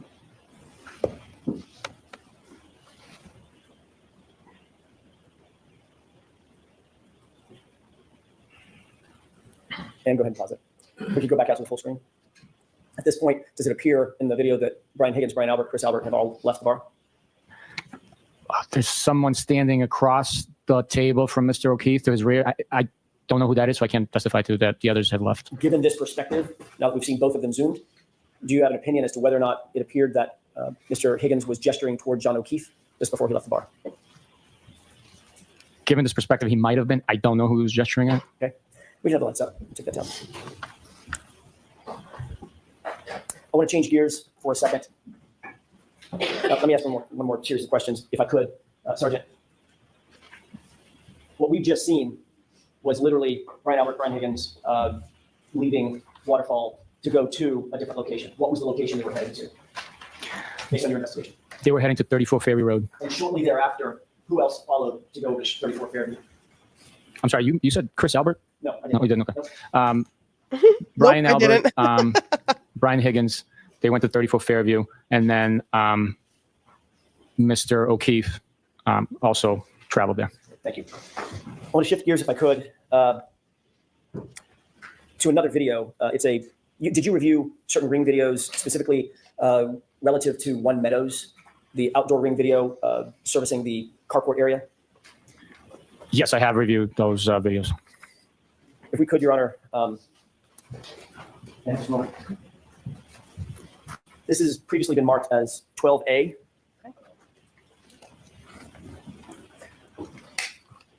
If we could, with the court's permission, zoom in on the Chevy Traverse in the upper left-hand, the vehicle in the upper left-hand corner of the video. Okay. Pause it. Let's go ahead and zoom in on the upper left-hand corner. Okay, go ahead and play.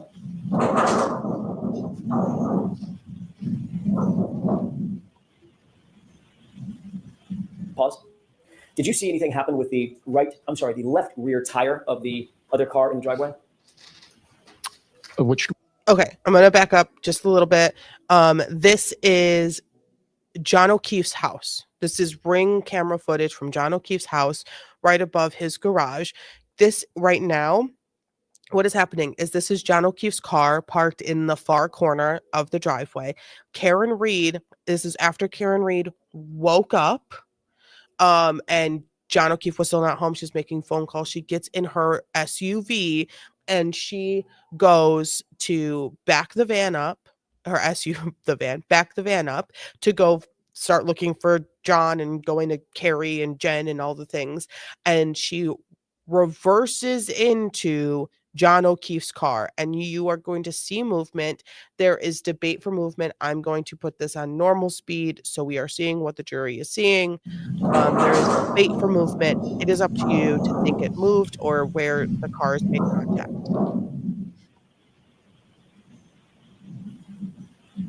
Pause. Did you see anything happen with the left rear tire of the other car in the driveway? which Play it one more time Go ahead and play. as Trooper B has confusion.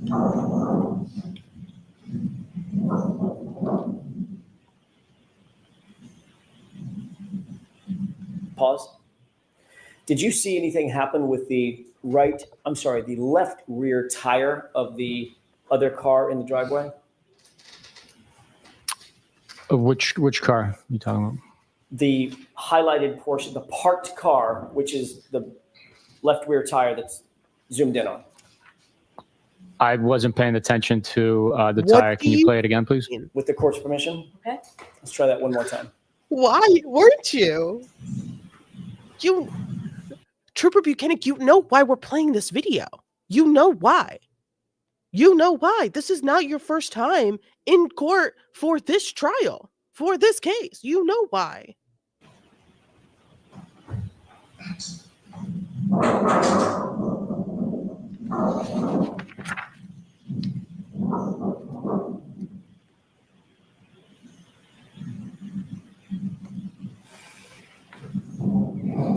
Pause it.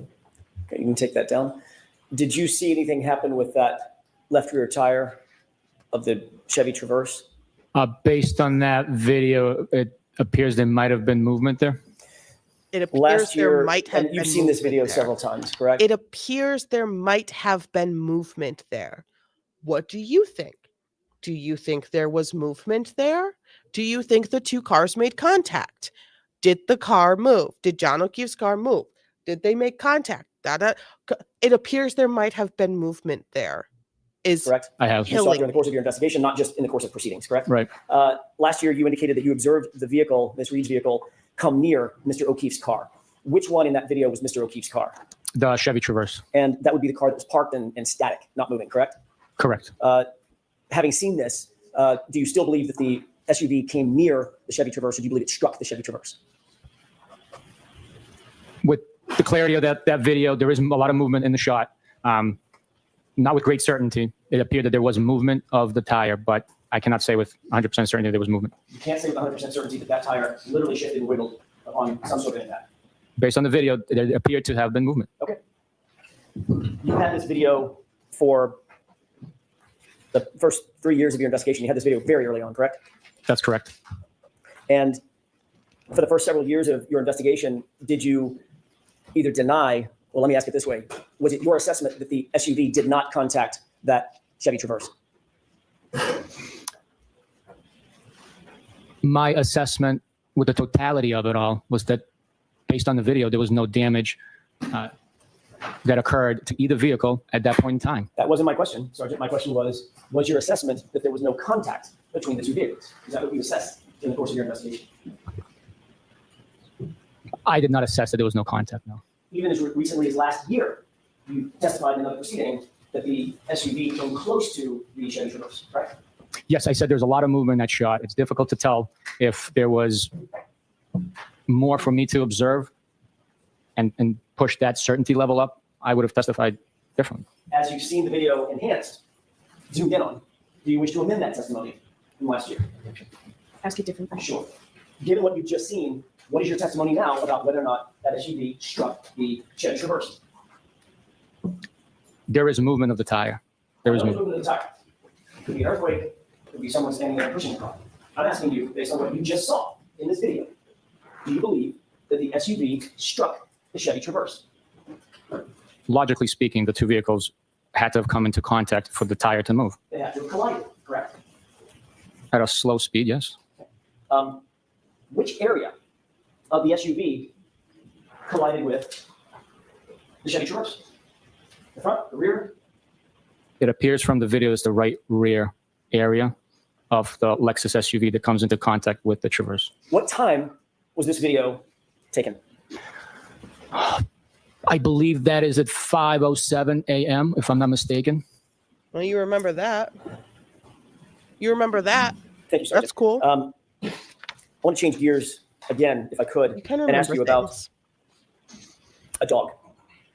You're aware that the Alberts, Nicole Albert, Brian Albert, had a dog that they named Chloe on on January 28th, 29th of 2022, correct? Gotcha. I'll allow the question. Are you aware of that? At what point in time, sir? January 28th, 29th, that area. Was I aware that they owned a dog on January 28th or 29th? No. Are you aware now that on January 28th or 29th, they owned a dog? There was a dog in the house. Now I am aware, yes. Okay. During the course of your investigation, you learned that, correct? Yes. During the course of your investigation, did you also become aware that the Alberts got rid of their family dog? Objection. I'm going to see you at sidebar on this, please. Sure. You should have become aware because they did have a dog, allegedly, and they got rid of it, allegedly. But no one knows about the dog. Jen McCabe, sister of the homeowner, Nicole Albert, doesn't know anything about the damn dog, which is weird because I don't even live in the same city as my sister, and I know everything about her dog. And the dog is basically my niece. Very straight. Very straight. I think I forgot where I left off. May I, Your Honor? Thank you. Sergeant, at some point during the course of your investigation, did you learn that the Albert family had gotten rid of the dog named Chloe?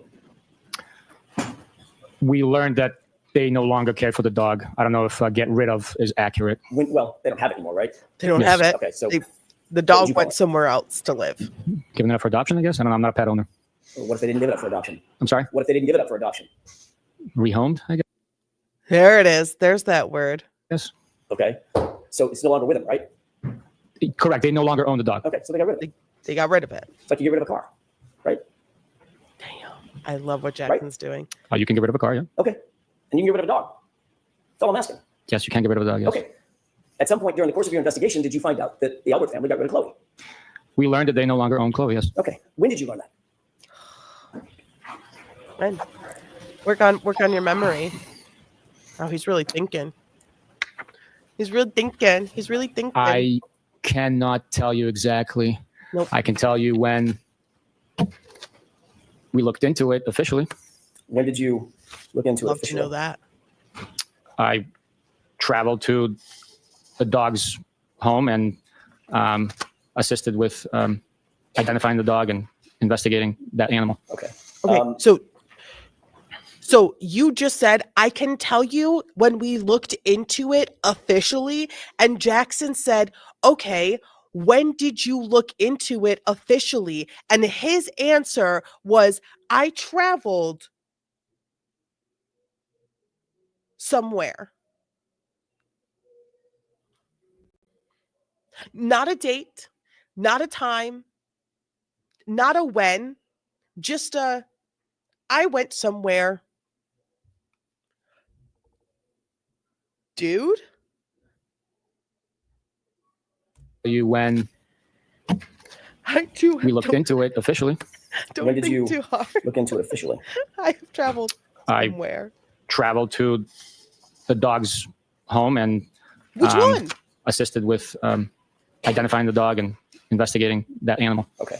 How can you identify a dog you've never met before? How can you oh yeah, oh look, there's a dog. That must be the same dog that Brian Albert used to have, because he told me it's now here. So it must be. There's no doubt, there's no question if it could be a different dog, if it's the same dog. It's all the same. It's he told me, so it's true. He said it, so it's true. I traveled there. Okay, so when did you look into officially? This is driving me crazy. When did you look into it officially? Well, I traveled to make sure that was the dog. You didn't answer the question at all. You didn't answer the question you told me to ask you that you could answer. I asked you a question and you said, I can't answer that, but I can answer this question. So I ask you that question that you just told me you can answer, and you did not even answer the question you told me that you could answer while answering a question that I asked you. I want to scream. This is why comprehension is really, really, really, really, really important to learn in school. And I know you cannot teach common sense, but you can assist with the education process of comprehension, of making sure you read the instructions before you take a test. Please repeat the question. Holy shit. What documentation did you use to identify that animal? It was veterinary records. I don't stop there. Veterinary records from whom? From the Albert family? I did not get any veterinary records from the Albert family. The veterinary records that you did get were veterinary records that had been utilized with the Albert name. Where were these veterinary records? The veterinary records were with the vet that's caring for the dog and also owns the dog now. Okay. And those records also had been dated prior to when the dog was owned by the Alberts. Okay. So other than some veterinary records that, and by the way, the dog's not even named Chloe, correct? The new owners renamed the dog, yes. Cora? That's correct. And the new owners did not get that dog from Brian and Nicole Albert, did they? No, they did not. They got it from a separate person. Is that right? That is correct. Separate person named Riley? That's her last name, yes. And did this person Riley have any records showing purchase of Chloe or adoption of Chloe from? Interesting. No.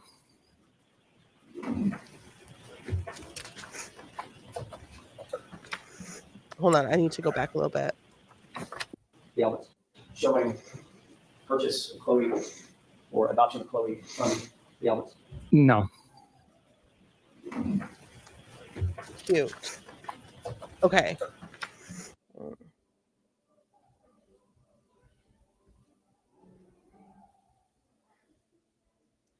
So what happened? So he is alleging on the stand right now that the Alberts gave Chloe to someone with the last name Riley. And then Riley gave Chloe to the vet that was taking care of Chloe. And the vet now has Chloe, has renamed Chloe to Cora, but there is no record of ownership that changed from the Alberts to the last name Riley to the vet. So this dog did not allegedly just go from the Albert family to the person who now has it. There was a middle person, and there is no information. There is no paper trail of this dog. You did write a report about the newest owner of this animal, this dog. Oops, sorry. Right. I documented my trip to the location and the steps I took and services I provided in the investigation. And in that report, you omitted the name of the new owner. I'm not sure. Did you omit the location of where you actually came in contact with this animal? You're going to have to show me my report. I don't remember. You don't remember a report that you wrote yourself about the dog? The singular report about the dog, you don't remember? Yes. That you did not name the owner or the location of the dog? This is just a simple question. Did you leave the name and location of the dog, whose currently name is Cora, no longer Chloe, out of your report that you wrote? You wrote the report. You wrote it. Is that something you think you would have done? Does that seem normal to you? Okay. I apologize about that. No problem. The one slowing us down just a little bit. May I approach? Yes. This reviewing your report, refresh your recollection as to whether or not the new owner's identifying information is in this report. It did. And is that information in the report? No, it is not. You've got, there are some veterinary records that you supplied along with your report, correct? Yes. That you gathered? I'm sorry. What was That it? you gathered along while you were doing Yes. May I approach? Yes. Oh, we still got more with this dude. We still got you. more. Can you take a look at those 4 documents?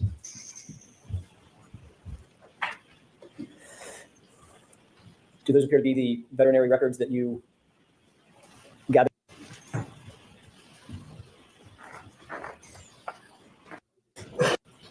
Records, the 4 pages that you're holding, even include the name Cora or the name of the new owner?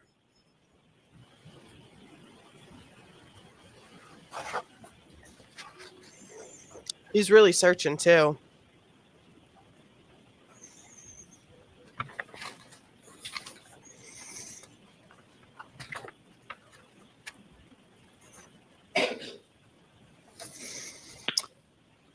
I browsed through it, and no, it does not appear that Cora or the new owner are included in any of these 4 pages. May I approach? Yes.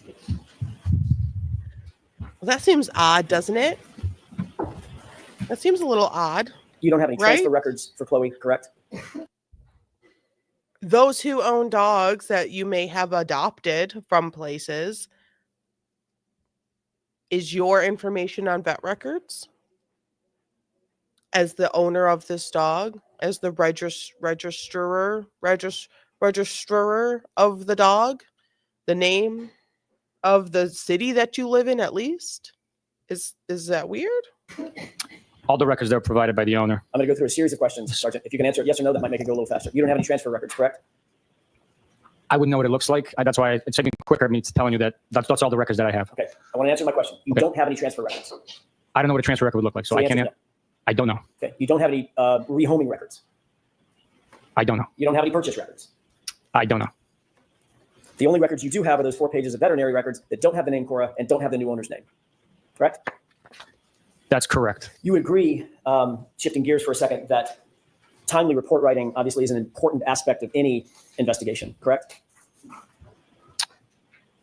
It is important, but we can only write reports as feasibly and possibly we're capable of doing.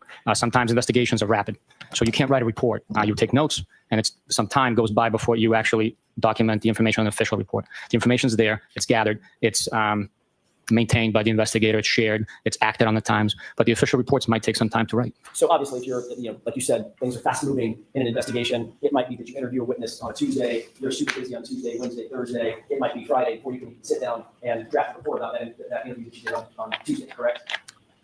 Different circumstances dictate differently. That would be completely wrong. Yes, it is. But most of the time, it's best practices, and you're taught, and you teach your subordinates that it's best practices to reduce to writing and memorialize a report as close in time to the event in question that's being memorialized as you can, right? Obviously, perfect world. In the perfect world, we'd write it as it's happening. Dude, I don't like that answer. Are you aware that Do you know more than anything? 20 official police reports in this case were not recorded for more than 100 days from the time that the event in question was done, was being memorialized? I did not know the exact date in delay. Are you aware that there are 11 reports that are more than 300 days from the time of the event that was being memorialized? I was not aware, no. Are you aware that there are 3 reports that are more than 400 days from the time of the event that was being memorialized? I am not aware, no. Are you aware that there are 4 reports that are more than 500 days from the time of the event that's being memorialized? I am not aware, no. Are you aware that the longest delay of any report in this investigation was 581 days? I am not aware of that, no. Okay, You became imagine aware early on in your investigation. imagine you get robbed. Imagine you get held up, robbed, someone steals your wallet. It's very traumatizing. You call 911, they come out to you, they write a report, they write notes down on a little pad. You know how they always have that little freaking, right, that little flip paper. They write their little thing and they're like, sweet, sweet, sweet. Yeah, we'll email you, or, or this is your case number. You can call us for the report in a couple of days. And, we'll keep you updated if we find your wallet or what have you, or if anything turns up. 581 days later, almost 2 years later, you get notified that your report of you being mugged, held at gunpoint, wallet taken, life basically destroyed, having to cancel everything, close accounts, and like that, like your everything is gone and you have to basically start over. 581 days later, that report is finally available to you. Imagine 581 days it would take for an incident that happened to you actually be memorialized by the police. That seems a bit unacceptable to me. Or how about we just go out on a limb and say, imagine you're being accused of murdering your boyfriend, and pieces of evidence are found, and it takes 581 days for the person who found that piece of evidence to write it down and make an official report about it. Seems a little sus to me. Seems a little sus to me. Seems like that might be something that could not be admissible in court because it's been over almost 2 years. I'm pretty sure your memory ain't that great, especially when you're sitting up here and you can't remember if you watched a goddamn video or not.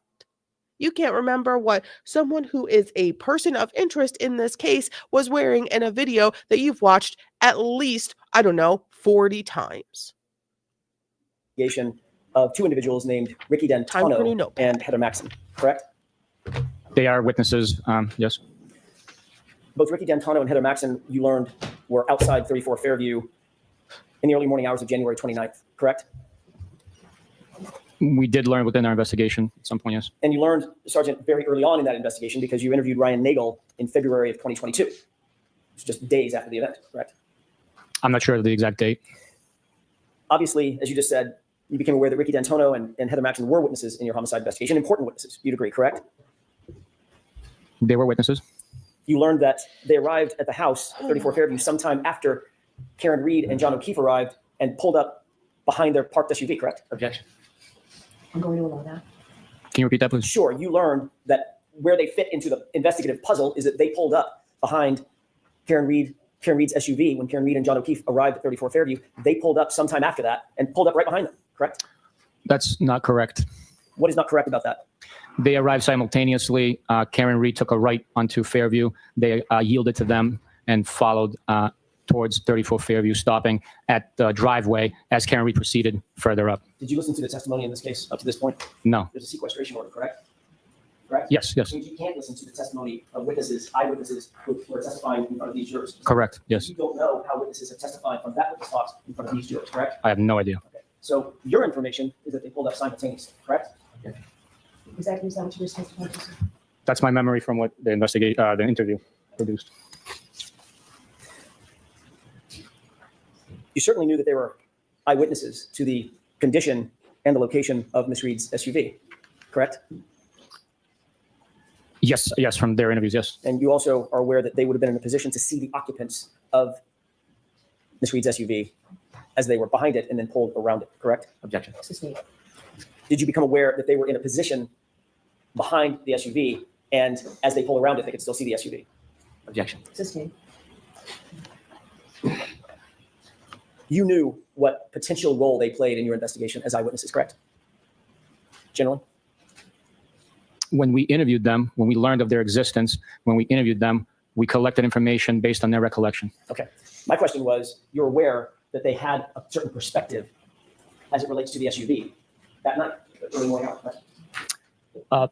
Based on their interviews, they had a perspective with the brake light being on constantly. I'm asking what they said. I'm asking. This guy, I want to scream, what do you know? Stop dodging the question. And at this point, I don't think he's necessarily dodging the question. I just don't think he can comprehend the question enough to actually answer it properly. And that's not me just going out on a limb and calling this guy like dumb or stupid or anything like that. This is from hours upon hours upon hours of testifying in every single question. You just decide to answer a different question than what was proposed to you. You're just saying words. You're not actually answering questions. And it's starting to make people think, in my opinion, that you don't know how to do anything.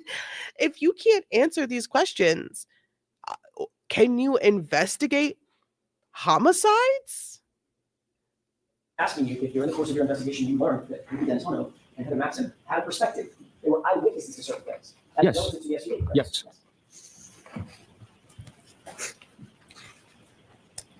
You instructed your subordinate, Michael Proctor, to interview those witnesses in August of 2022, correct?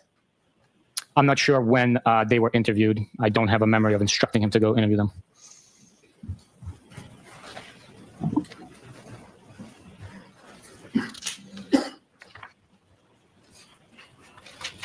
May I approach, Your Honor? Yes. And this is after you have you. Take a look at prepped that for document. trial Tell me if 1 you, a year ago, prepped once for you tell me if that, whether or not that trial refreshes your 2. recollection as to communications you had with Michael Proctor specifically.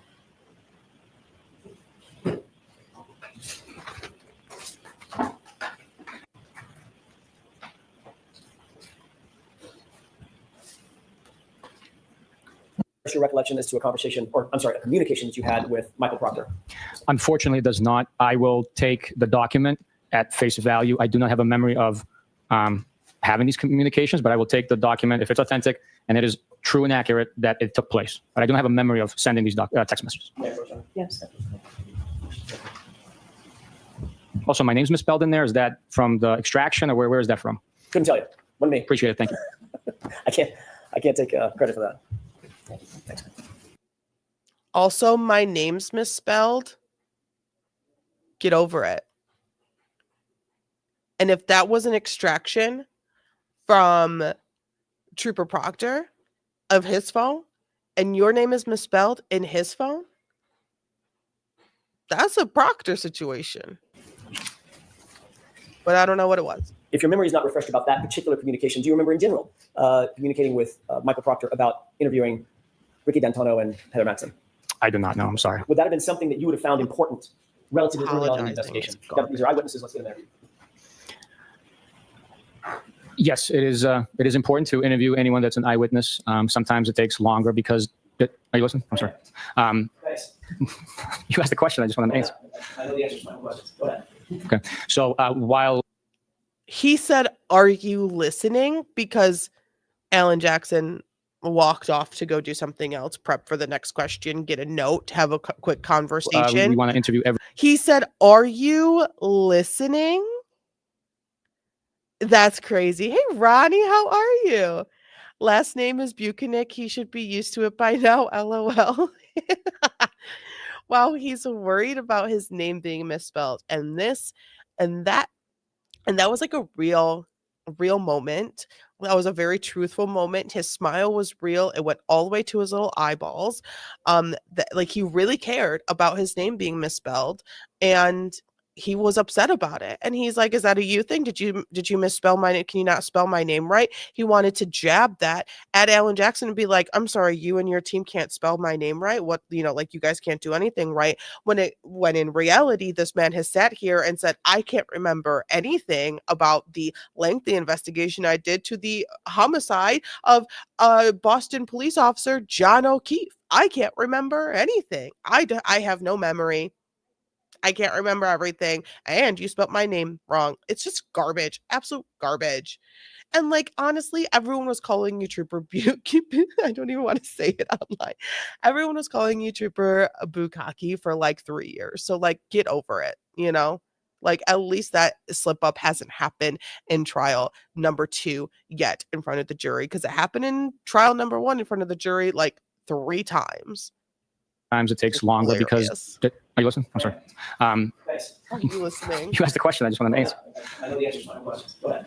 Okay. So while we want to interview every eyewitness, sometimes an important fact is already detailed and witnessed by another witness. So in this situation, we had already interviewed one of the occupants, the one that was driving, the one that had the observed the events taking place. And we asked him if we were going to talk to the other two, would they have the same recollection, observations? Did they leave the vehicle to go in the house at all? Anything like that? Anything different? So that's... Okay, so it would be important, obviously, to interview witnesses in a timely manner. In some instances, yes. Yes. Do you remember when Trooper Proctor actually interviewed Ricky D'Antonio and I'm sorry, when Michael Proctor interviewed Ricky D'Antonio and Heather Matson? I do not have a memory of that. No, I'm sure a report would indicate when.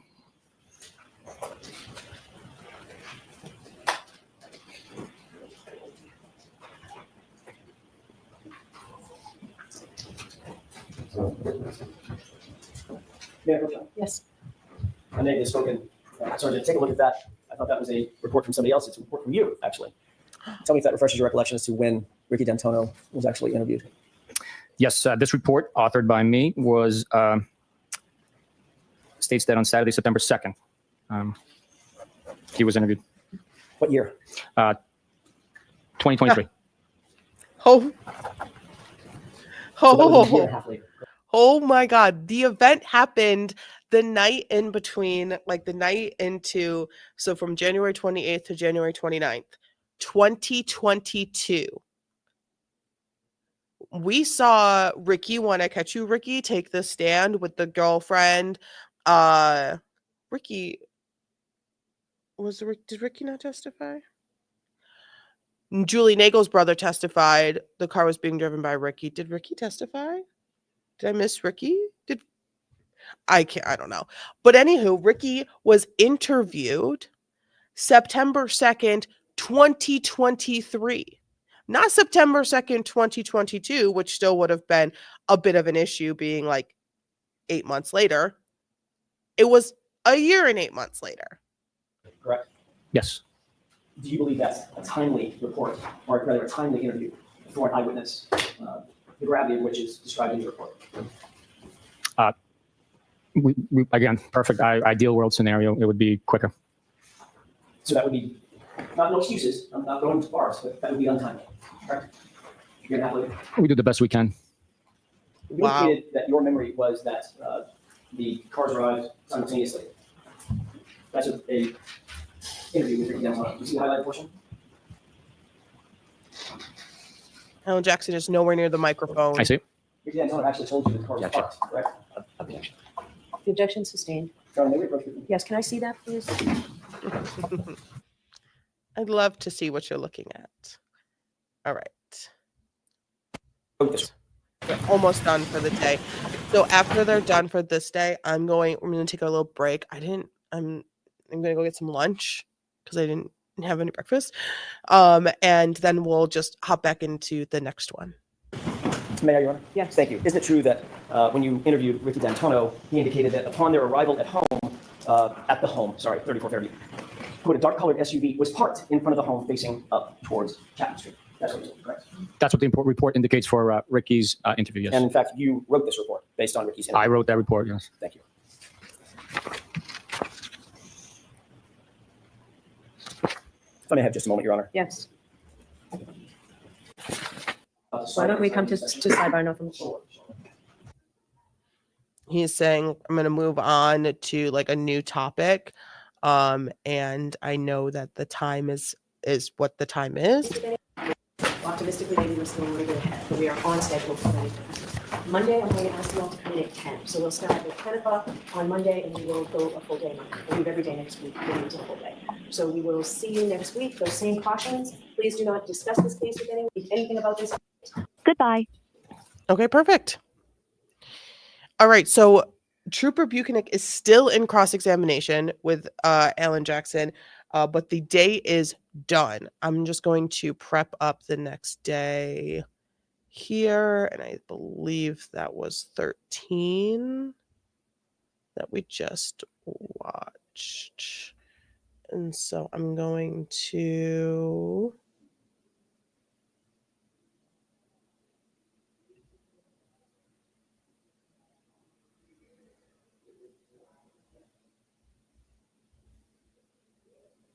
I'm just boot scooting and boogieing.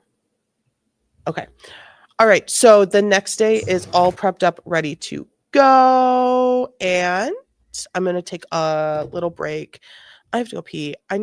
Need some food for the day. And so we're just going to take a little bit of a break. Let's see. It's 11:37. We'll be back soon. Maybe like a 15er. Like a 15.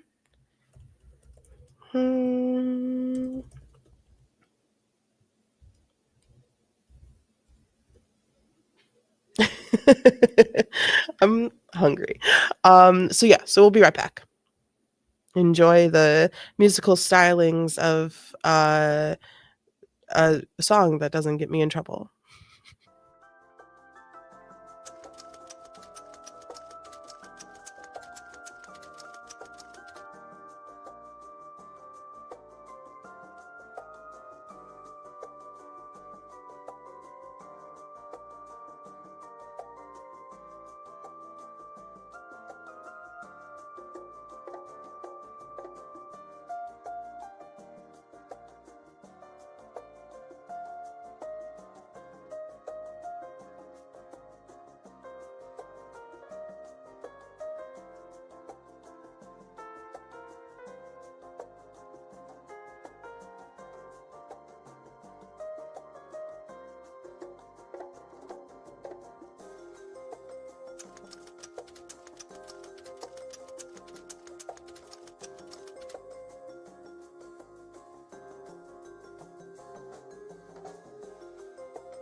I'm so sorry. I'm back.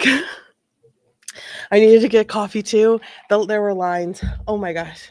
I'm running. I'm back. I got some Tates for snackies. Some pasta salad that I spent way too much money on, which probably is super gross and I probably won't even eat it. And then a sushi bowl. So we're set for the rest of the day. Let's get into it. I have to go get a fork. I was booking it too. Gosh, everything's just so far away. Of course, I needed to go to the place that will that's like the farthest away from where I currently am. I'm back. 15 minutes was a straight up lie. All right, let's get boot scooting and boogieing. And here we are back with Yuri Bukhenik, Good morning. back in cross-examination. All right, Mr. Picking Jackson, up whenever right you're where we ready. left Thank you, Your off. Honor. Good morning, Sergeant.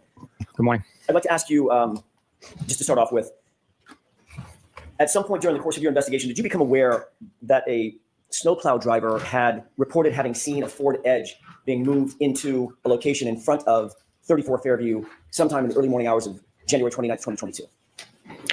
We learned about a plow truck driver. I don't believe his recollection was as you described, though. Do you remember him mentioning a Ford Edge? Yes. Okay. And do you remember him saying that the Ford Edge had been moved? He had passed by, it wasn't there. At some point, he passed by again, and it was there, impeding his plow route. Yes. Okay. What is your best memory about when he said he believed the Ford Edge? Sorry, I guess a better way to put it is, when did he say he first saw the Ford Edge in place in front of 34 Fairview? I don't remember exactly. I know it was during the middle of the night. My not adopting your narrative was the fact that he saw it being moved there. Understood. I figured that. I clocked that as soon as I said it. He didn't see it moved. He saw it. He saw 34 Fairview without it there, and about an hour later, it was there. I believe so, yes. Okay. Would about 3:30 in the morning sound right to you in terms of what he reported, in terms of the time that he saw it there? It sounds right, but I'm not sure of the exact time. My report would reflect the accurate time. Fair enough. Let me see if I can get that.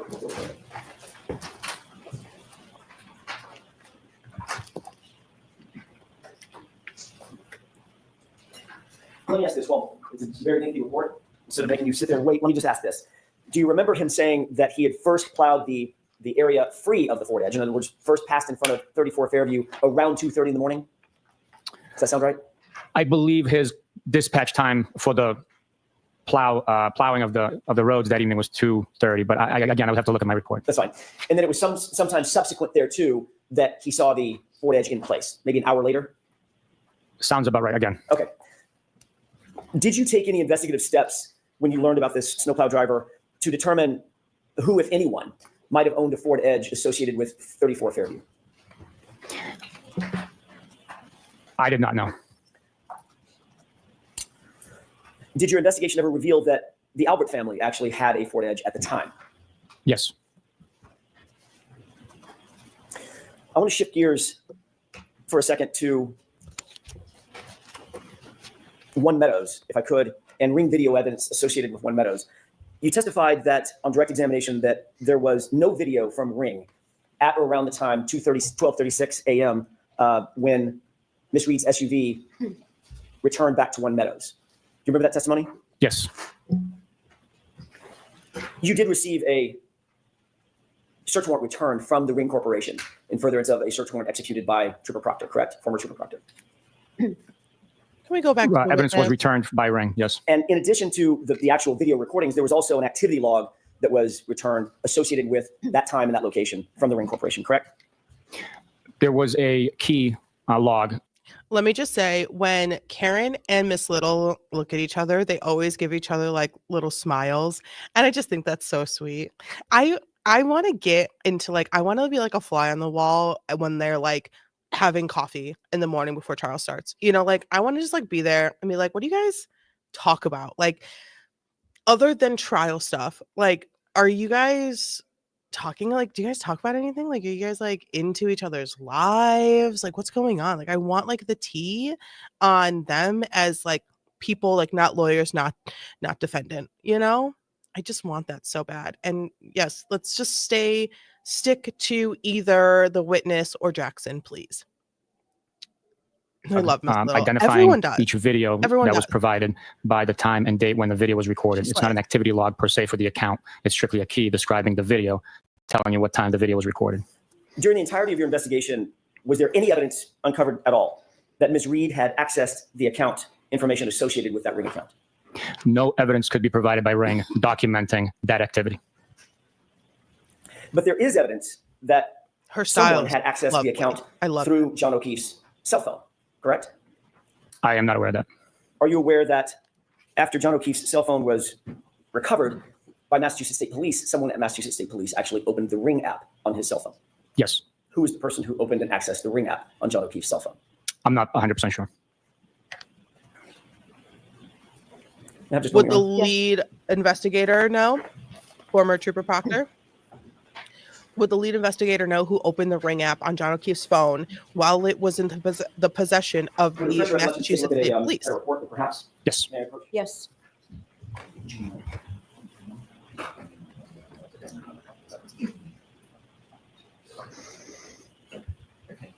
If you can take a look at that three-page report and tell me if that refreshes your recollection. Sauce. How did they ever think they were going to get KK? For the record, chat, Vicky calls Karen Reed KK. With all the suspicious ass covering up they did, I don't know. And again, and I like to clarify, like there are some things where I'm like, ooh, that's like, why would you do that? But then it turns like everything for the most part, like I'm gonna say like 92% of the things that they have done that makes me go, ooh, or like cringe at or just be like really uncomfortable with, just goes back to pure laziness and bad investigating. It's just bad policing, bad investigation. They didn't do the things they should have done. Knowingly, they should have done them. And it's just laziness. And it's a trickle down effect of the laziness that turns into corruption. You know, a little laziness here or there, or one report written multiple days later, you know, it doesn't look so bad. But when you get multiple reports that are 300 to 581 days later written about an event or piece of evidence or an interview, it looks bad. It looks like they were trying to cover their ass, and in turn looks like they're trying to cover something else up. Bad policing, we need a sidebar. 581 days is diabolical. Absolutely just purely wicked. Like, don't even write it at that point. Don't even write it at that point. But then you get the question of, okay, well, why didn't you write a report about this? Well, after about 3 months going by, I just figured it'd probably be better to not write a report about it because my memory's not so great. And so we did another interview. You know, like 581 days is wild. How do you remember almost 2 years later, oh shoot, I need to write a report about something, and think that that's going to look good to a jury, think that's going to look good to a defense team, think that's going to look good about you as a law enforcement official? May I approach, Your Honor? Yes. Sergeant, having looked at this report, does that refresh your recollection as to who may have accessed that Ring app? Yes, that Exactly. report is authored by Michael Proctor, and it says that investigators accessed the Ring application. Thank you. I want to show you one other document, if I could. Proctor did it. You still loyal to Proctor? Integrity, right? Integrity. Thank you. I've just handed So you loyalty what to purports to Proctor be is the search warrant return for the mind-blowing. Ring, from the Ring company, correct? I got to take a look at all of it. Of course. Take your time. He'll skip until he raises his head. Yeah. Thank you, Sergeant. Have you had an opportunity to review that document? I have. Does it indicate that, in addition to several other files, there is a login session report that was produced by the Ring Corporation as well? It's highlighted on that page. Number 4 is highlighted with one Excel file containing login session information. Thank you. May I approach? Yes. And again, just to make sure I'm very clear about this, nothing from the Ring Corporation suggested or intimated that Ms. Reed actually accessed any of that Ring account information, correct? The information provided did not indicate that, no. Thank you. I want to ask you a couple of questions about your testimony on direct examination related to your trip to the hospital and your observation specific to Mr. O'Keefe's right arm. You indicated that you saw bruising on his right arm in addition to the abrasions, the parallel abrasions that you described, correct? I believe bruising is very similar to abrasion. Okay, that's my question. Can we, Oh. Your Honor, with the court permission, No. I actually have a fantastic example. If you'd like to see, you won't be able to see too well because it's on my finger. I have an abrasion on my finger, but I also have a bruise. And so you can see an abrasion. You can't because it's like, it's too small and I'm not changing focus, but I have an abrasion on my finger. And as it happened immediately, a bruise, literally like within seconds, it started to bruise around it because it's such a sensitive area. So the bruise is the surrounding discoloration. And I wouldn't say there's like any pain to anything really, but the bruise is the discoloring around the abrasion, which is the actual like scrape, scratch, wound, mark of, something sort of scraping or scratching or ripping or tearing the skin. And an abrasion specifically is like a rug burn or like a not as deep mark.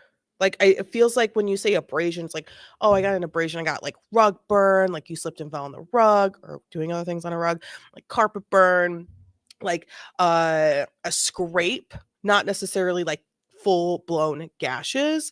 And that's just like a furrow. Exactly. Because what we have seen on John O'Keefe's arm is like very clearly like gash wounds. Furrow is so wild. And I think, didn't we look up furrow? Furrow wound. We looked it up last time that they brought it up again.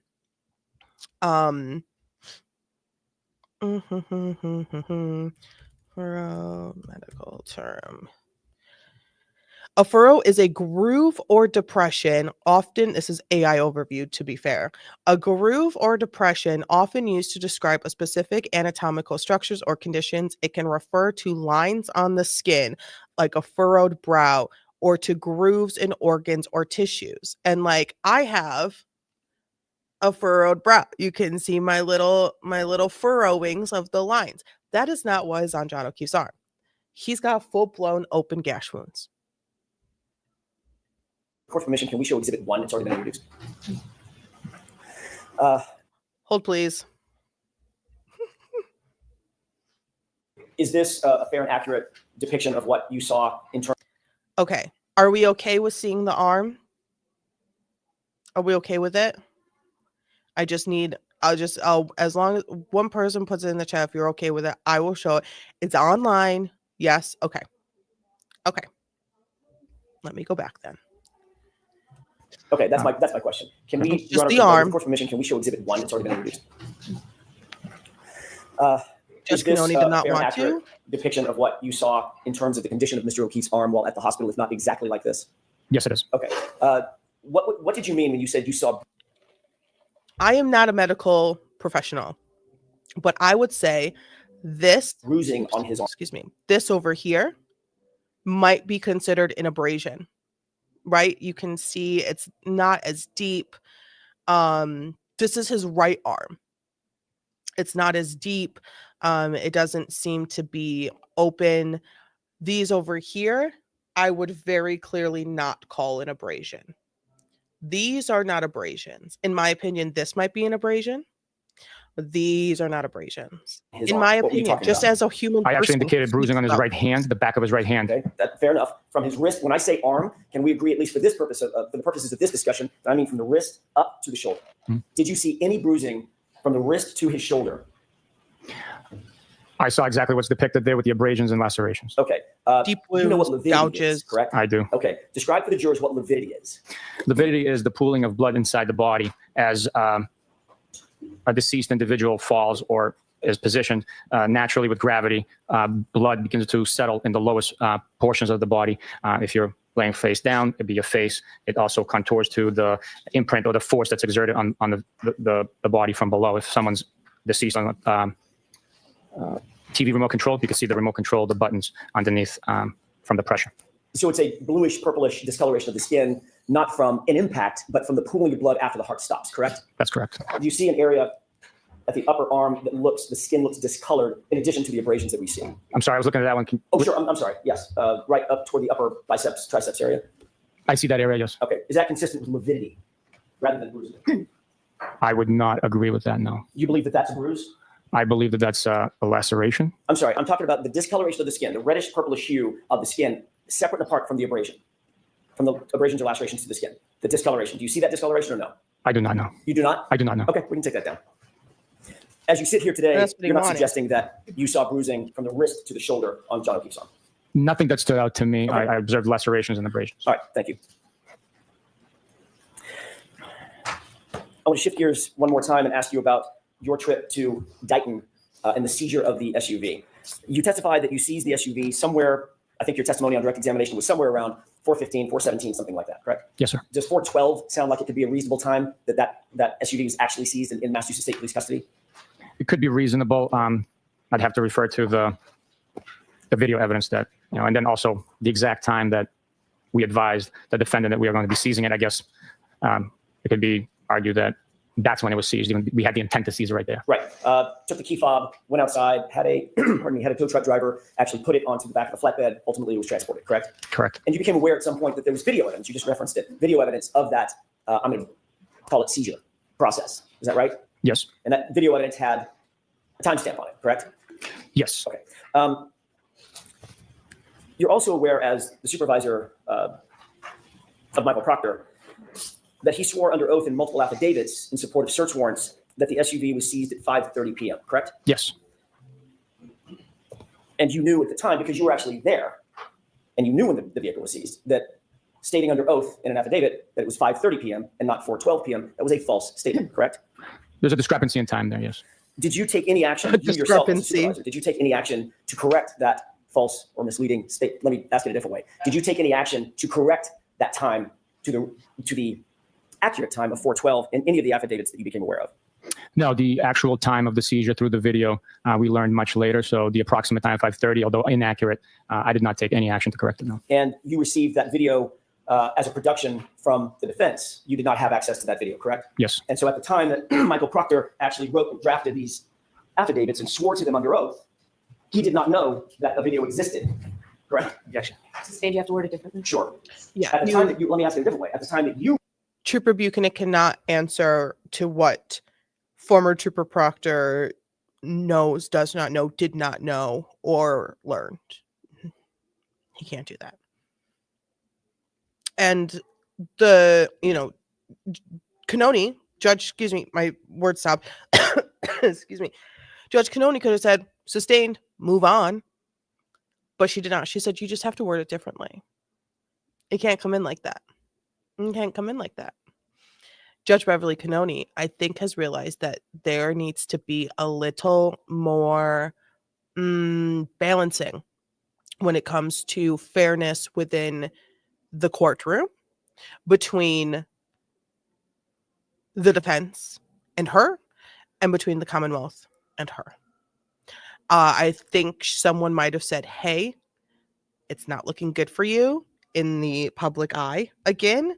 And if it's not looking good to you in the public eye, how is it looking good? How is it looking to the the jurors? My words stopped working. Oh, I'm done talking for a minute. his declarations under oath, you did not know that a video existed. No, we did not know.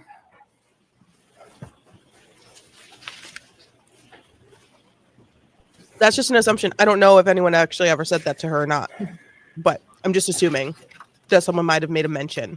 Let me have just a moment, Your Honor. Sure. Yeah, fix your tie. That's important. I do have to say the red tie does look good though with that suit. Was it a choice of power, red tie? I want to ask you about Red tie is powerful. something that was brought up on direct examination. Sustained findings as it pertains to you. I muted myself when I wanted to pause. Let me just go back to Trooper Bukhenik. Look at his suit, right? With the tie clip and this and his demeanor. And then it pans over to Alan Jackson. And look at his suit. He has what I am assuming to be black. It looks black to me. Bukhenik looks like a deep blue.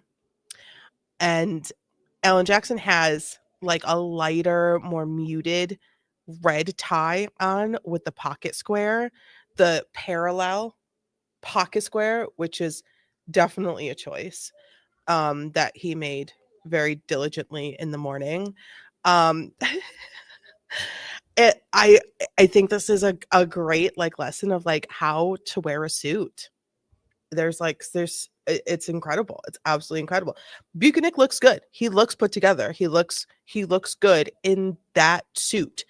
Alan Jackson is wearing this suit.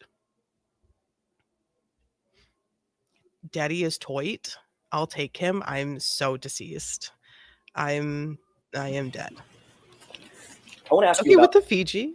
something that was brought up on direct examination. Sustained findings as it pertains to you. You've already talked about the fact that, sorry, you're a supervisor and were a Period. supervisor back in January of 2022 Period. moving forward over Only Trooper thanks, Proctor, Fiji. correct? Yes. Generally speaking, as a supervisor, your job is to properly and professionally supervise, show some authority over those in your charge. Is that right? Yes. Michael Proctor was, in fact, a trooper in your charge. Yes. And you would agree that your supervision has a direct impact on the character and quality of the subordinate investigators that you supervise. Yes. The whole point of having supervision and a chain of command is to establish a certain amount of, for lack of a better phrase, quality control of the subordinates. Yes. That would also include quality control over the subordinates' investigations. Yes. On August 17th, 2022, you were in a group text with the following individuals: Michael Proctor, Trooper Kukowski, a lieutenant named Fanning, and a trooper named DiCicco, D-I-C-I-C-C-O, correct? Yes.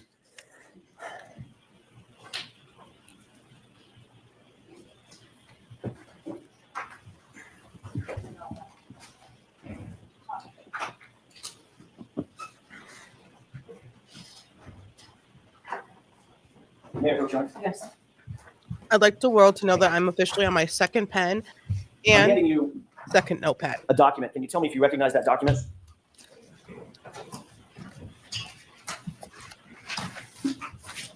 I wonder how many jurors are like actually taking notes. And how many notes are they taking? I think you're shown the same document, correct? It was different parts of it, but same. It's inclusive of within this document. Okay. Let's start with this. You indicated that you did not see Michael Proctor's name on that document, correct?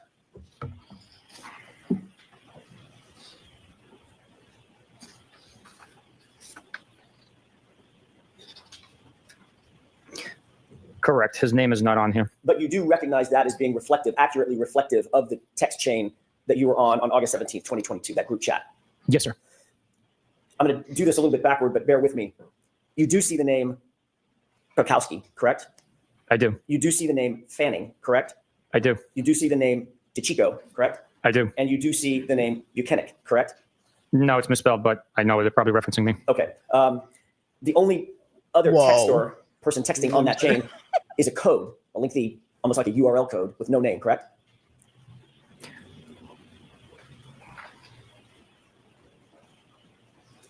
Yes. Yes, you're right. And Yes. the only person that I didn't name, whose name I did not read off, it's obvious on that document, is Michael Proctor, correct? Correct. So deductive reasoning tells you that that is the code is Michael Proctor. Is that right? I would agree with you. Yes. Okay. In that text chain, it starts with That was an Trooper exhale. DiCicco sending a photograph, correct? No. May I approach? Yes.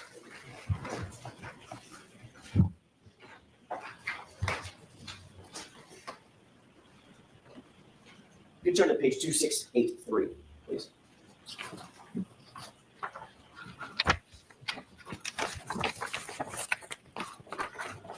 Do you see a photograph there? Yes, I do. Okay, fair enough. There were some texts between and among the group that preceded this photograph, correct? Yes. I want to start on this date, August 17, 2022, with this photograph. This photograph was sent by Trooper DiCicco to the group, correct?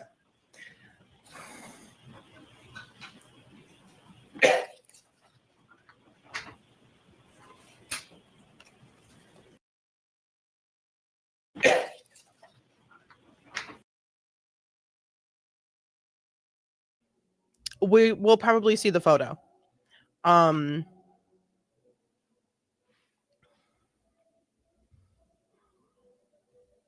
We'll probably see the photo. I'm just trying to make it out. It possibly appears that way. I really can't. I mean, Your Honor, with Yes. permission, I'm not sure this document has been marked. I'd like to have this marked and Sure, admitted. we'll mark it for ID. I'd actually like to have it marked and admitted. There's certain things I'd like to show. What's Cornwall's position on that? I have no objection to admission, but not in this form. It needs to be redacted. Can you do it? What I intend to do, I can do with one photograph. If I may have a moment with counsel. Okay.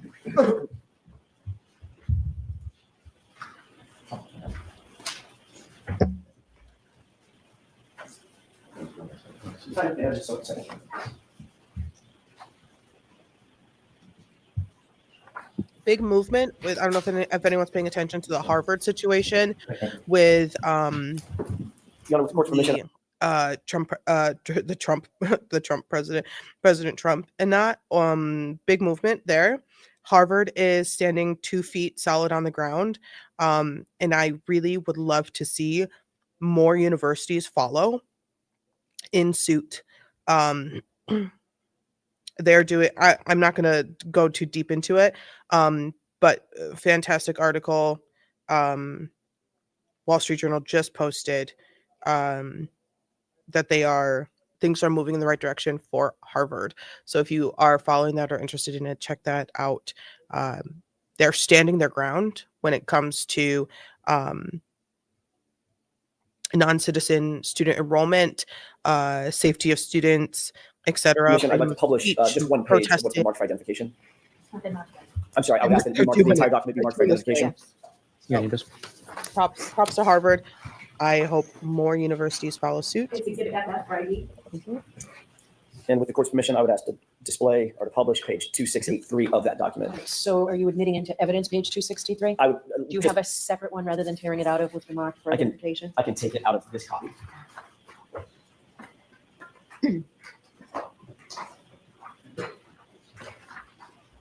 And can you redact it before it's admitted, please? It's been redacted. Exhibit 116. He's like, we're showing this picture. Yeah. Yes. Thank you.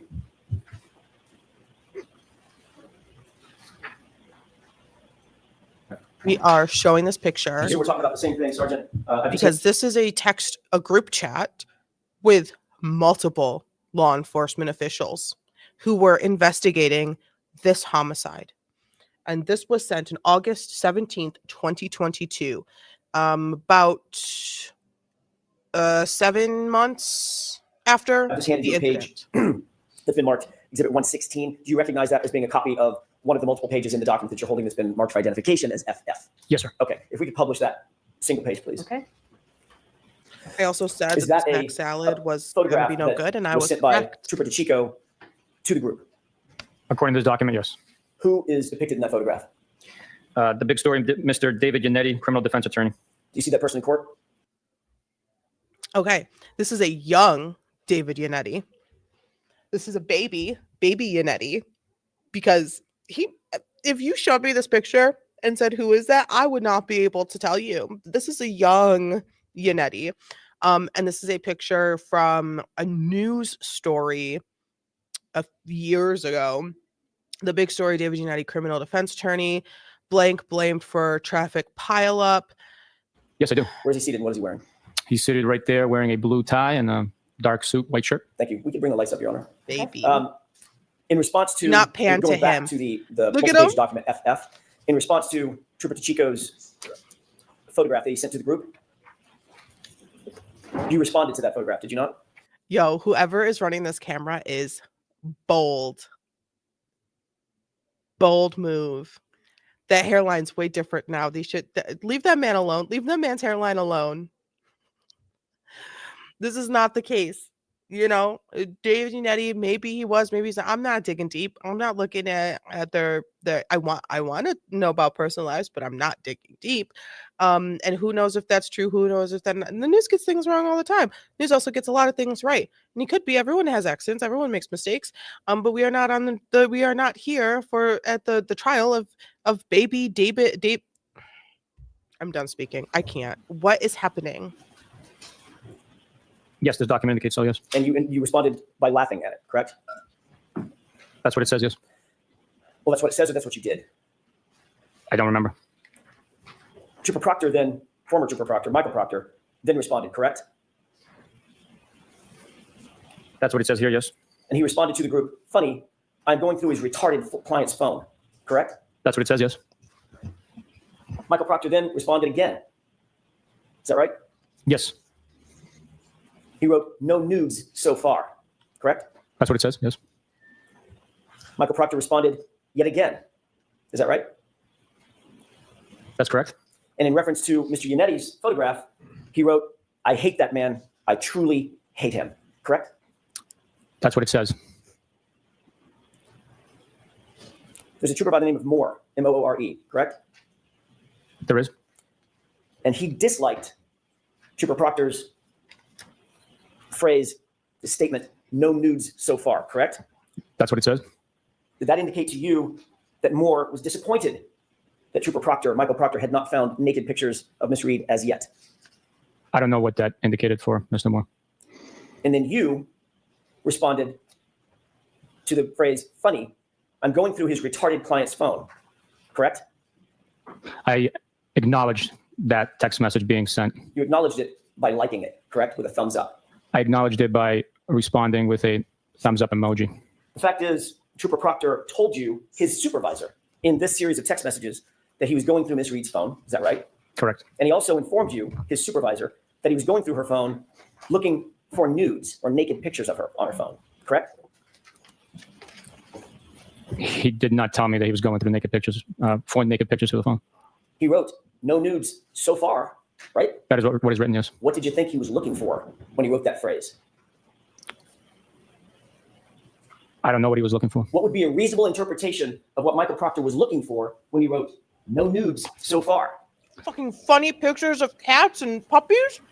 I don't know. Oh, Motorcycles, handbags, pair of shoes, or naked pictures of Miss Karen Reed?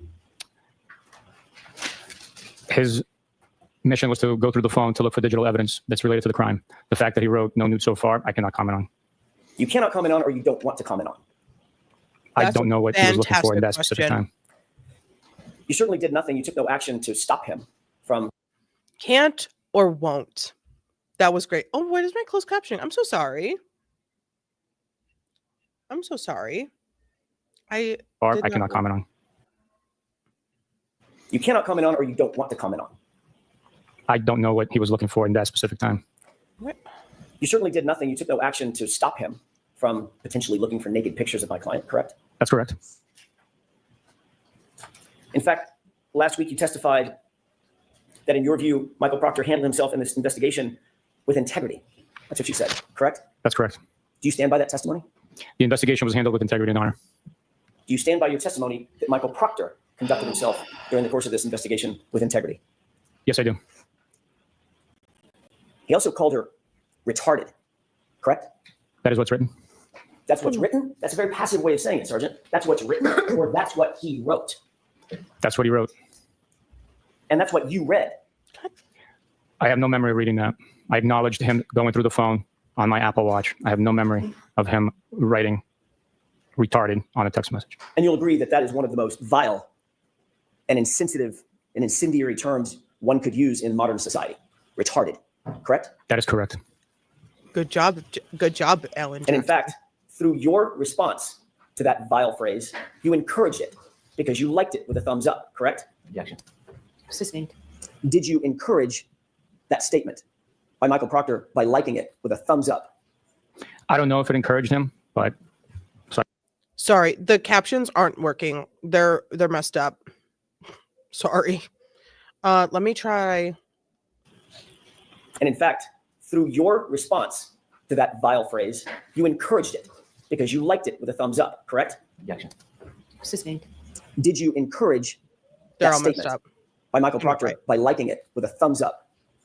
I don't know if it encouraged him, but so I cannot speak But for that's that. what But you you did. liked it. I acknowledge the text message being sent.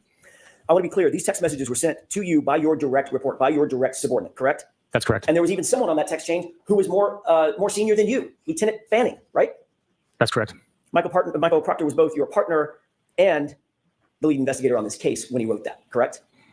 He's a subordinate, and he was the case officer. This text thread, contains communications between a subordinate, the person you called case officer. By the way, let me ask you another question. Did you ever, during the course of the investigation in which you were a part, the sustained findings, the internal affairs investigation, did you ever review Colonel Noble's determinations about your subordinate, Michael Proctor? Objection. Did you review them? No, Your Honor, I did not. Review Colonel Noble's determinations about your subordinate, Michael Proctor? Objection. Did you review them? No, Your Honor, I did not.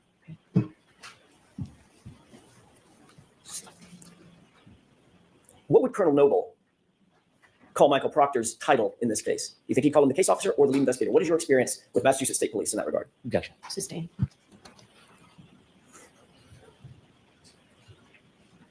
Notwithstanding the fact that a subordinate was on this text chain and a supervisor to you, was Lieutenant Fanning one of your supervisors? Yes. Notwithstanding the fact that a subordinate was on this text chain and one of your supervisors was on this text chain, you felt comfortable enough within this group of law enforcement to actually like when the subordinate refers to a suspect as retarded, correct? I acknowledge the text message with a thumbs up emoji. No. Do you believe that? Well, let me ask you another question, a predicate question. So You're wants also comfortable enough. he wants to say, do you believe that Proctor thought you were just acknowledging the text message with a thumbs up, or were you actually liking it? I like this. I like that you're looking for nudes. I like that you're dropping the R word about this person who may or may not have actually done this crime. I like this. I like this conversation.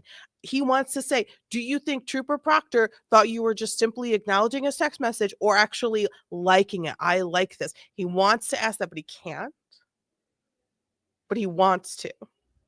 With that text chain to receive information that your subordinate was looking for naked pictures on a suspect's phone, a woman, no less. Correct? You took no remedial action against Trooper Proctor for that, correct? No, I did not. No. Do you believe, as you sit here, that that was a misuse of power and authority by a Massachusetts State Police officer? If you By don't, myself or No, somebody else? by Michael Proctor. if you don't say yes, you are going to look so bad, my guy. I backed up 10 seconds. Do you believe, as you sit here, that that was a misuse of power and authority by a Massachusetts State Police officer? By myself or No, somebody else? by Michael Proctor. Misuse of what? Misuse of authority and power to go through a suspect's phone to get her phone using the authority and the power vested in that officer by the community members. That's the power that you derive, correct? You work for the public. Would you agree? Sustained. Do you believe it was a misuse of his authority and power to use Massachusetts State Police authority to go through her phone and look for naked pictures of her? Objection. Sustained. Do you believe it was a misuse of authority or power to go through her phone and potentially look for nudes? Objection. Sustained. It wasn't, it sucks. Let me ask you It sucks, it sucks, it sucks. Because Did you think his it text was not objected to the first time he asked it. And Bukhenik failed to answer the question. And so he's trying and trying and trying again. And he keeps getting objected and sustaining. Oh, but that sucks. That would have been so powerful. That would have been so powerful. But you can see on Trooper B's face, he's not happy right now. He's not feeling it. his text was appropriate? I don't remember reading that text. As you So, sit here now, do you think that text is appropriate? no, it is not. Do you think it's professional? No, it is not. Do you think it shows integrity? That text message does not show integrity. Do you think it shows honor? A word I expect you hold dear. That text message does not show honor. On October 15th, 2022, He got that. He you got completed a that. performance review of Michael Proctor, correct? That's correct. Specifically, you were asked to rank his, quote, oral and written communication skills, end quote, correct? Correct. As part of an overall evaluation and performance review. Is that right? Yes, overall 90-day quarterly annual review. You were specifically asked to rank whether he effectively would whether members, your subordinates, would effectively communicate with others, both within and outside the department, in oral and written form, correct? That's correct. And you rated him as exceptional, a number 4 rating out of 5, correct? Bro. That's correct.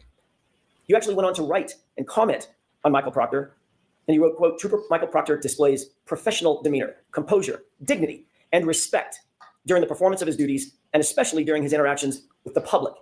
This is seen during interviews with witnesses, suspects, as well as victims and their families, end quote. That was a statement you wrote about Michael Proctor, correct? Yeah, That is correct. just And this liar. is after the text chain that we've just been talking about, where he calls Miss Reed retarded and references looking for nude photographs of her, correct? Yep. That is correct. Yep. Was your statement They're in that evaluation cool true with it. or false? It was true. They are cool with it because supervisor is cool with it. Their supervisor is cool with it. Their supervisor is cool with it. Their supervisor is cool with it. And it's just a trickle down. Everyone's super cool with being awful and gross and disgusting and awful and gross. They're super cool with it. They're cool. This is a cult. Cops are a cult. And you might be sitting there and be like, what do you mean? That's so crazy. They're here to protect and serve. No, they are a cult. They are a brotherhood. Even John O'Keefe was wearing a thin blue line hat, which is a bastardization of the American flag, which the majority of people understand the meaning and the relationship to the country and the nation and the American flag, and bastardizing it and changing it and doing different things. It's like that's like the point of like to not do that. There's like rules about it and stuff. So even doing that with a thin blue line flag that is like a direct reproduction of the American flag, but there's a thin blue, everyone can have their opinions. That's great. This is my opinion. I don't like it. I don't like it because police are not. They are not the thin line between chaos and civilization and whatever society, like they are not. As we have seen forever, the police cause a lot of problems in society. Like policing can cause a lot of problems in society. And the idea of having a police force is fantastic. We want to be protected. We want someone to call when something goes wrong. If your house is being broken into, you want to be able to call 911 and have police show up. You want that. You want to trust. And again, this is my opinion. You want to be able to trust the police. And I say ACAB. I am very much all cops are bad. I am very much on the stance of all cops are bad. Does that mean if I point to every single officer and say, you are bad, you are bad, you are bad, you are bad? No. I have interacted with many fantastic police officers. I have felt comfortable with many police officers, but that does not negate that the people that they are working side by side with are still bad. Because the one officer that I spoke to and had a fantastic conversation, wonderful relationship with, their partner is sitting there going, I don't want to fucking deal with this. So bad next to good, bad, it will always outweigh the good. It will always outweigh the good. And until all the bad go away, then it's still ACAB. Because until all of the good outpower the bad, it is still bad. Because if you can have 100 great police officers and have 2 shitty ones, who's getting a news article? It's not the good ones. Because we've had enough of police going into the hood and playing basketball with the damn kids. All right? We get it. People have free time, but for some reason they're always in uniform. But it's always the bad ones. It's always the bad ones.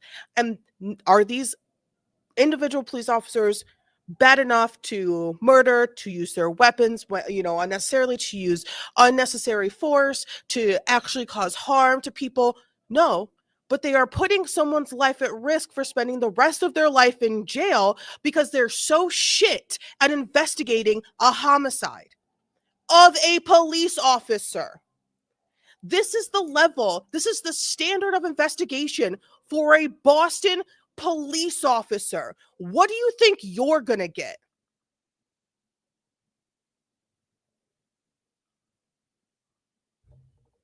What do you think you're going to get? Not a police officer. Just a dude. Just a person. What do you think you're going to get?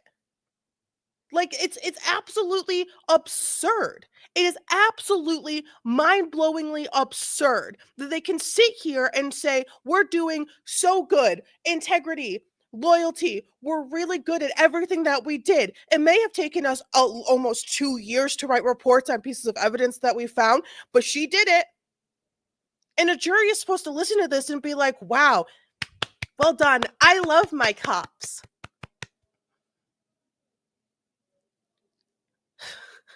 It makes me so frustrated.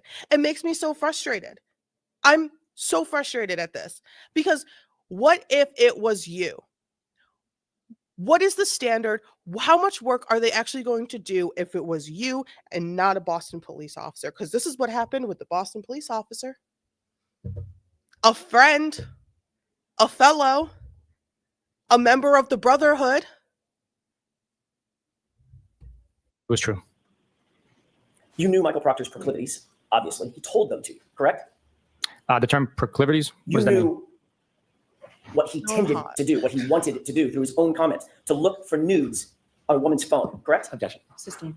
You were aware, sir, that he had received evidence in a case, evidence that doesn't belong to him, belongs to the Massachusetts State Police, at least at that point, correct? The cell phone. I was aware that he received a cell phone, yes. And he used that power and the authority to go through that cell phone and look for nudes of my client, correct? Objection. Sustained. During the same course of your evaluation, you were also asked to evaluate his investigative ability, correct? That's correct. You rated him the highest standard in the Massachusetts State Police, outstanding, a 5, correct? That's correct. And you went on to write about Michael Proctor in the commentary below that rating to justify it. Is that right? That is accurate, yes.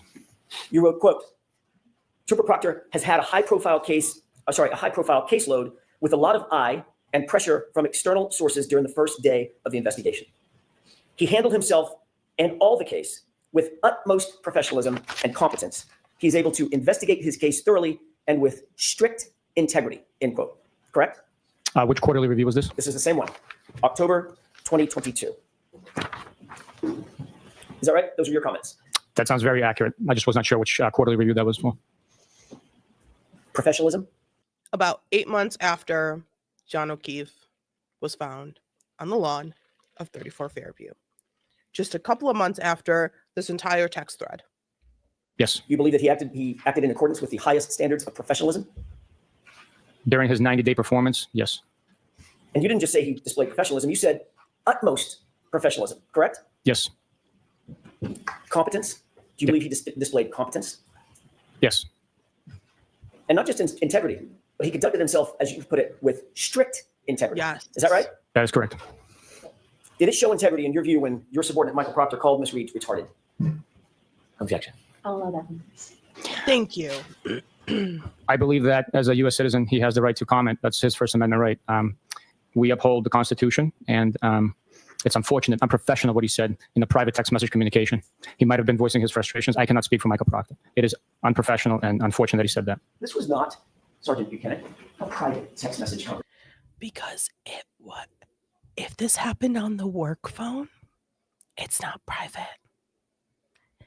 If this happened on the work phone, it's not private. And Ellen Jackson, I fear, is about to just drop a major bomb that this was on the call me on my work phone Conversation. This was with his boss and 4 or 5 other individuals, one of whom was your boss, correct? Correct. This was On the work phone? communication intended for and received by members of his unit in furtherance of his investigative authority, correct? It was amongst members of the unit. He was updating his boss about what he was doing in furtherance of the investigation, going through her phone, correct? No, I would disagree with you on that. This was a group chain, text message chain that we were discussing private matters in our personal lives. Private matters, including going through Ms. Reed's phone. That is unfortunately shared on that group text. So in other words, to the Did public, you hear that? Did you hear that? It's unfortunate that he shared that on that group text. It's unfortunate that he shared that on that group text. When you need my love. Oh man, remember the last time I was like, hey, Chris Brown got arrested in the UK. He's free now. They let him go. I don't know why. Probably he either posted like some sort of UK bail or whatever, or paid someone. But he's free. And everyone was like, yay, Chris Brown. And I'm like, lock him up. Lock him up. He deserves life for what he did to Miss Rihanna. to the public, he holds one face in private conversations with you and your colleagues within the unit. He shows a completely different face, private face, correct? Objection. Sustained. You said that you believe that he has a constitutional right, a First Amendment right, to call Ms. Reed a suspect in his official investigation, in his official capacity as a Massachusetts state trooper, to call her retarded? That's your justification? Objection. Sustained. Do you justify his statement, that vile statement? I do not know. Are these questions being sustained? Yes. Are they being stricken from the record? No. Are they being answered? No. Should they be disregarded by the jury? Yes. But if someone tells you something really juicy, and then they say, oh, by the way, that's, I need you to completely forget what I just said. Are you going to completely forget? No. These are questions that the jury is going to ask themselves as the day goes on, as the days go on, when it comes to deliberation. These are questions, do they have an answer? No. Is it supposed to not be in the jurors' minds? Yes. Can you put the shit back in the horse? No. No. Do you think it's appropriate, given the fact that he has a First Amendment right to say whatever he wants? No, I do not. When I tell you something that could unite Do you think the there actually might entire be members of world, the community, parents, siblings, Objection. children? Mr. Jackson, I'm going to exclude that question as argumentative. Move on. You wrote in your report, if I may have a moment, Your Honor, you wrote in your report about his conduct. He shows composure, dignity, and respect during the performance of his duties, and especially Not during his moving on. interactions with the public. He has a duty to the public, to the community that he serves, correct? Yes, he does. Just like you have a duty to the public and the community that you serve. Is that right? That is correct. Do you think community members might take offense to the use of the word retarded? Sustained. It's argumentative again, Mr. Jackson. Please don't do that. that was a nice tone that she used. Ooh, spicy He shrimp. didn't just put it, that derogatory comment. He didn't just put it, or he didn't just say it, correct? He talked about the First Amendment. Objection. Sustained. I'm not finished with my question, if I could. All right, so just ask the question. Sure. Comments first, okay? My question is, did he just say Getting the word, hot. or did he go further than just saying it? Objection. Okay, we've gone through this. Move on, please. The fact is, Sergeant, you put it in writing and you liked it, correct? I acknowledge the text message. I never saw the vile term.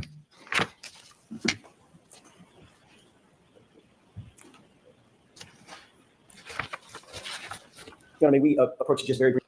Run an experiment. Text him that. Text him the exact length of that text message right now. He's got his watch on.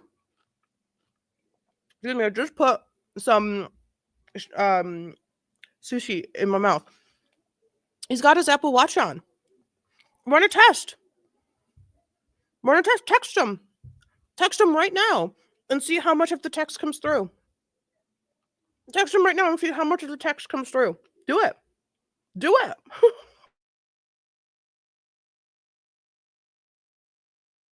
He said, I didn't see the vile word. Run it back. Very briefly for a scheduling issue. Okay, jurors, feel free to stand up and start.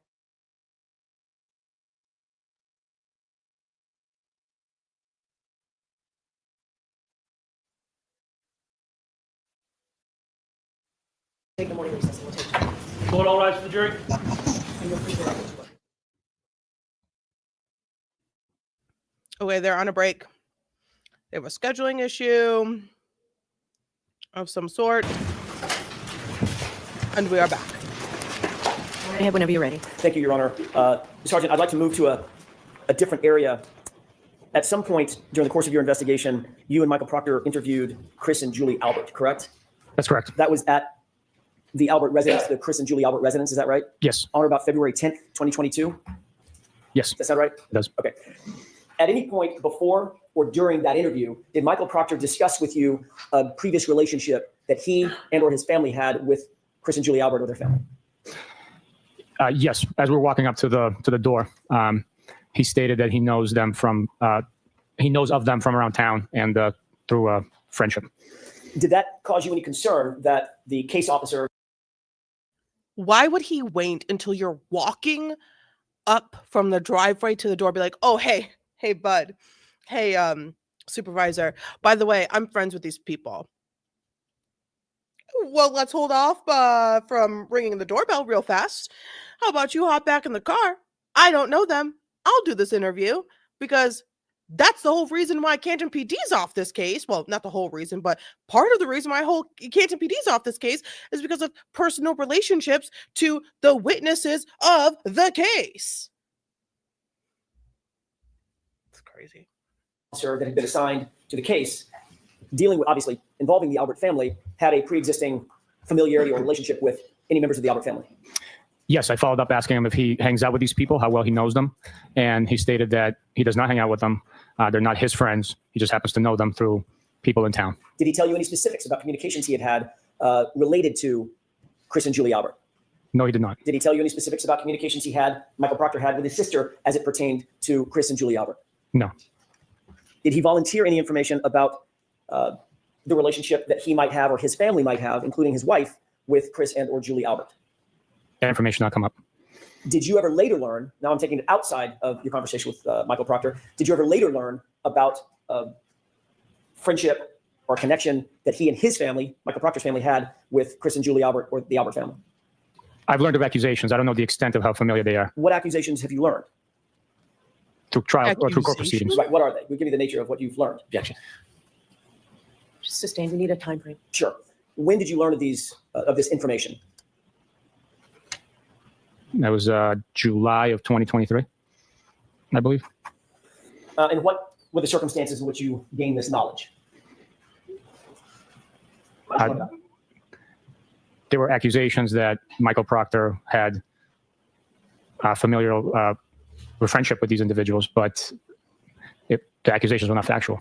Did you learn any specifics Of of the allegations? Did you use the word allegations or accusations? yes, Were there specifics? there were. Hey, I'm asking you this thing. Okay, yeah, I learned about it. Okay, and any specifics? Specifics of what? It's the, and I put the packet on the you know that the video,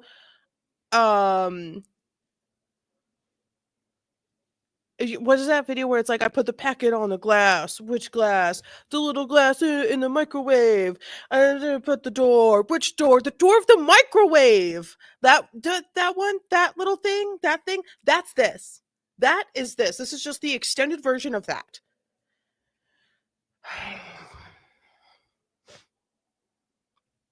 You just said that there. What were some specifics? Objection. Sustained. Well, That. by the way, did you say That that is you this. learned of these accusations during the last proceeding in this case, Not the last proceeding. I or a said prior proceeding in this case? it was through court proceedings. Okay, how did you learn that specifically, Sergeant? Did you watch some of the proceedings? Were they televised? Did someone report it to you? What were the circumstances? I was present in court. This was what year? 2020, 2023. Yes. And did you take any action to investigate further the accusations that you said came up in 2023? No. Well, yes, I did. Yes. Okay, what did you do in that regard? What were the accusations and what did you do to investigate?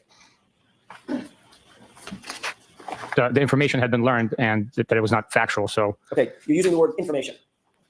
Help me out. Details. What'd you learn? there was claims that I object. Sustained. May we approach, Your Honor? Yes.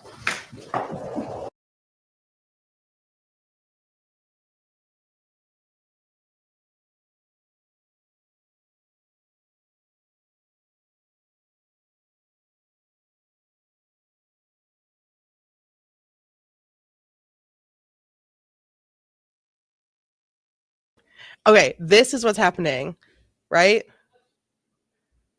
I put the packet on the glass. What glass? The little glass dish in the microwave. Got it. I closed the door. Which door? The door to the microwave. What is wrong with you? That is what's happening. That is what's happening. That is what's happening. I needed to make sure everyone knew what I was talking about. That is what's happening. And it's driving me absurd. It's driving me up the goddamn wall. Also, that was really loud. May we approach, Your Honor? Yes.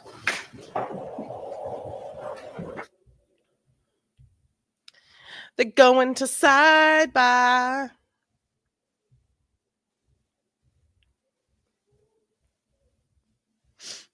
Oh boy. And they're back. This coffee has got me jazzed up. My second coffee. I never, for months, I have had Final question, Sergeant. I think I asked this, but let me. a cup of coffee, as in just a singular shot with like some oat milk, for months. Sometimes not any. And I'm having a second cup of coffee today. So prep your fucking boots, okay? Because it's on. It's happening. But let me make sure I'm clear. Your interview, along with Michael Proctor, with Chris and Julie Albert, was February 10th, 2022, correct? I believe so. Okay. I'm not certain on that, but I believe it was. Okay. Well, let me just clear that up real quick. Refresh your recollection, diligence report. Yes, absolutely.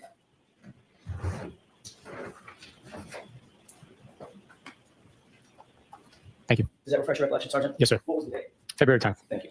Okay. I want to move to. I'm prep your fucking Back to Kenton boots. PD. Did you at some point recover some videos or a series of electronic data that purported to be videos from Kenton PD in furtherance of your investigation? What is this? Yes. And to whom did you deliver these videos, and whom were they requested by? The initial request was by Michael Proctor. I delivered them to him. Okay. Since that delivery, have you seen these videos? Yes, I have. Okay.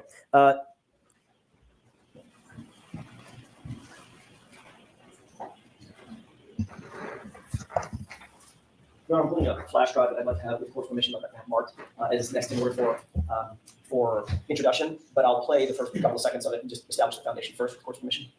Have you shown it or discussed this with Mr. I Brennan? just discussed it with Mr. Brennan at the break. What's the Commonwealth's position? I have no idea what it is.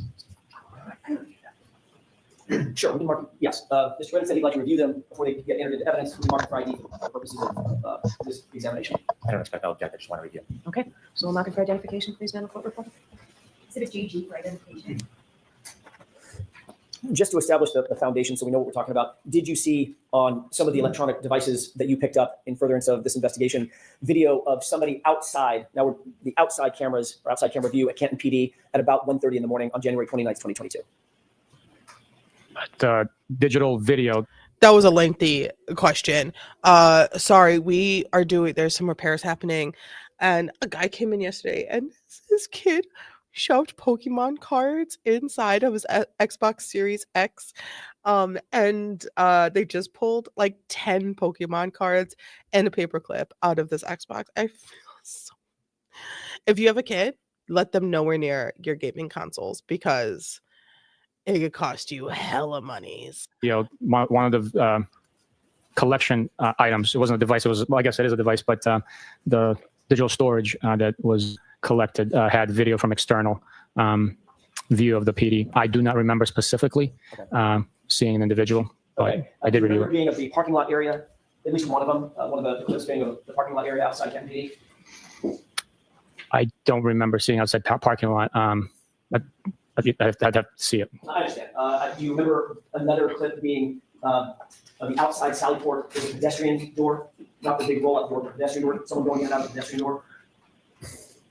I know the view you're talking about, but specifically what you're saying, I'd have to see the video, tell you if I saw it or not. And I'm asking a couple of these other questions. I think I may know what the answer is. There's another, do you remember another video being an internal corridor, looking down a hallway, and seeing someone walking up or back? Yes, I do. Okay, and then one on the outside, again, sort of passing from right to left, may not be intended to a parking lot, but at least an outdoor view of someone moving from front right to front left across the camera angle. I don't remember that. You do remember that all these videos, I just mentioned four, we talked about four, these videos were from January 29th, 2022, around generally 1:30, 1:45, 2 o'clock in the morning? I'm sorry, I don't remember the exact time and date. I just remember seeing the file and reviewing it. Do you remember Mr. Proctor asking for video attendant to January 29th, at least when we narrow it to that date?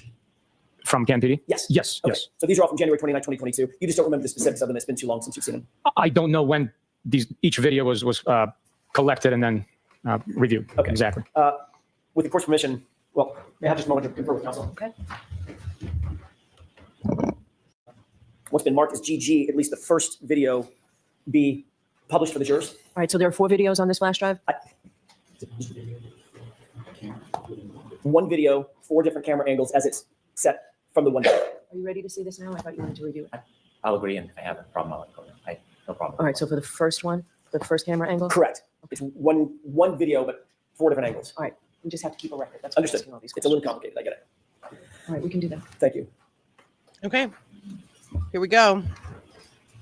And this is, Your Honor, just for the record, actually, let me do it this way. Sergeant, would you agree that we can call this the rear lot main side at Canton PD, just for identification purposes? Sure, if you'd like. I don't know which side this is, so I can't argue with you about the location. So Okay. I'll agree with you that we can call it that. Great. It looks like a parking lot as far as Yes, yes, sir. Okay. Just for purposes of, so it doesn't get complicated, we'll call this rear lot main side. That doesn't mean anything unless you adopt it. So just for identification purposes. Thank you. If we could move to runtime 1:26:32. Okay. With course permission, may I play it at this point? Okay. Thank you. Stop. Did you see a car pass in front? Yes, sir. Okay. What kind of car did that look like to you? It looked like a two-door Jeep Wrangler with a plow on it. Okay. Let's go ahead and play it.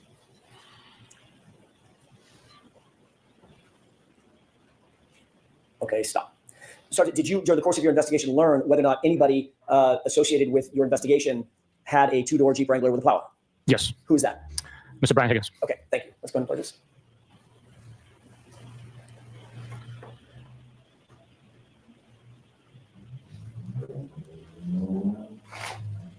I've been asking for days. Where's the Jeep with the plow? Where's the Jeep with the plow? It's supposed to be parked there. Where's the Jeep with the plow?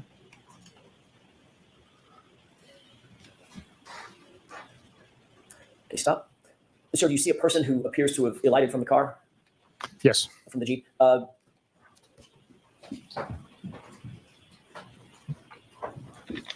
Sergeant, if you could turn your attention to the screen on the right. Does that appear to be the location of the person that you're describing? That's the individual that came out of the vehicle, yes. Okay. I know it's super blurry. May not be able to at this point. Do you know who that is? I do not know. Okay. Let's go and play.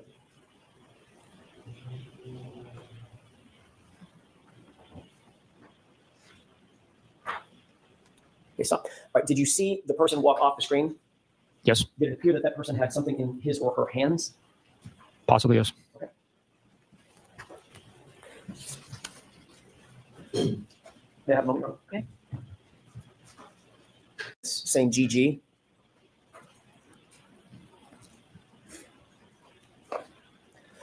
Before this is played, Sergeant, do you recognize what's depicted in this photograph? I do not know. Okay. Let's go ahead and play this. Stop. What do you see on the video at this point? An individual crossing the frame with a couple of cars parked, one of which has a plow on it. Does it look like an exterior video? Yes, Does that appear to be an exterior video if you don't know exactly where an exterior video of Canton PD? from the facilities, yes. Okay. And describe the person that you see in the foreground at the bottom of the screen. Appears to be wearing a black sweatshirt, a hooded sweatshirt. Larger in stature, smaller in stature, can you tell? I'd be speculating because there's no comparison, but possibly larger. I don't know. Okay. Let's go and play it. Bro. And that's it for that. Your Honor, if we could play the next. Dude, I'm going to have to ask you, how are your investigation skills? Because you could tell that that hoodie, from the design on the front of it, pretty much matched, from what you could see in the videos, matched up pretty well with the design of the hoodie that you saw in the waterfall video. No? Just me? Should I take your job? The next video. By the way, can we agree before we move off of this, just for identification purposes, can we agree to call this rear lot cruiser side as opposed to rear lot main side, just to keep them separate? Same as last time. I'm not familiar where that camera is, so I cannot argue with you nor adopt. But if for Should identification you- purposes only, we can agree on that. Can you see By from where this you are? I point, be know the answer to familiar. this. Can you see from where you are the timestamp on the bottom of this? No. Should you, by this point, be familiar with where these cameras are located and what you're actually viewing? Should you be familiar by this point in the second trial? Should you? Should you know? Should you be able to be like, oh, I know exactly where that camera's located and what freaking degree it's pointed at? Your Honor, with the court's permission, I want you it's to very, very investigate small. me. Is it possible to ask the witness to adjourn from the Don't witness say stand just to that. get close enough to see if you can read the? You I'll can't do- increase the I'll size of do. it? Maybe we can. I'm not the tech guy, Mr. Woke. Okay, you don't have to be sassy with her. Magic. Wow. I didn't even know he could do that. Okay. Can you read that? Yes, it says rear lot cruiser side. Okay. What about the time? The timestamp reads 1:27:41. Do you see a date? Yes, What is that date? 1/29/2022. Thank you. This was my fault. Your Honor, if we could move back to rear lot main side, Yes, I'd like thank to do you. the same thing. I failed to ask for the time and date on that one. Thank you, thank you, thank you. That's what I wanted.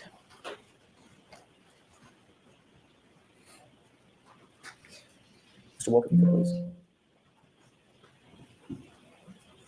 Is it possible to see from there the time and date? Yes, the time is 1:27:32 a.m. and the date is 1/29/2022. Thank you. Okay, if we can move to the third clip.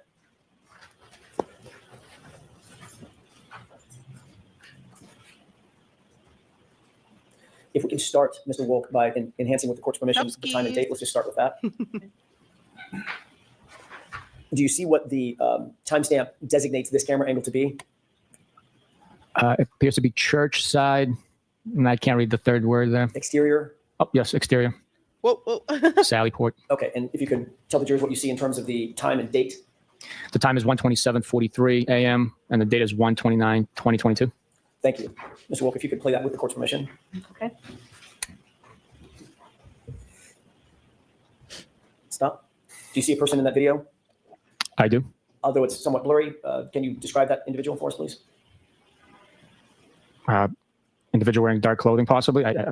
That's the best I could do, really. Okay. Dude, does it appear, yeah, the first given one. what you've seen in terms of the time of the main side, cruiser side, and now this exterior church side, does that appear to be the same person moving through on the outside of Canton PD? It does, yes. Okay. And what are we looking at here, by the way? What is this door he's about to walk into? I'd be guessing. I was never present on that side of the Sally Port. Why? I don't know. Let's go ahead and play this. Why would you not just familiarize where these cameras are? If this is evidence in the investigation of a homicide, why would you not familiarize yourself with where these cameras are? Dude. This is like so frustrating. Like, okay, if something happens, I'm gonna go find the camera and see what it's pointing at and see. Like, I want investigate, learn the things that you're looking at. You're just taking video and just like, oh yeah, this is video. No, like, dude, how do you not know where, like, what wall these cameras are located on? Like, how high up are they? Where are they pointing? Can they move? Do they move? Do they follow? Like, you should know all of this. You should know all of this. You should be able to answer these questions.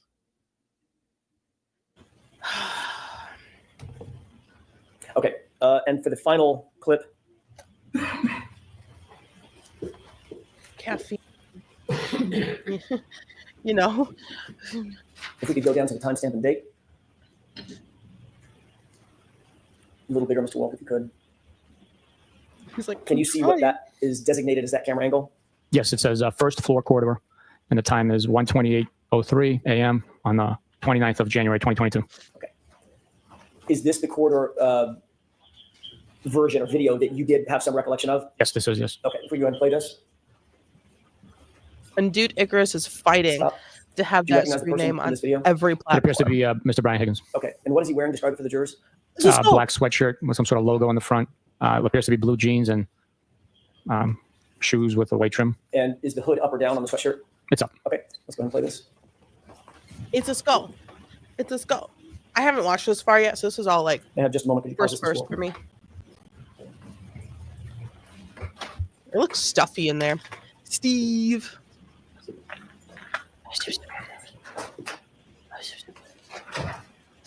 They're whispering. They're Can you whispering. make note of the time as it's paused right here? Do you want me to say it again or Yes, write sir. it down? Yes, sir. The time is 1:28:16 a.m. Okay, and if we could just continue playing this video.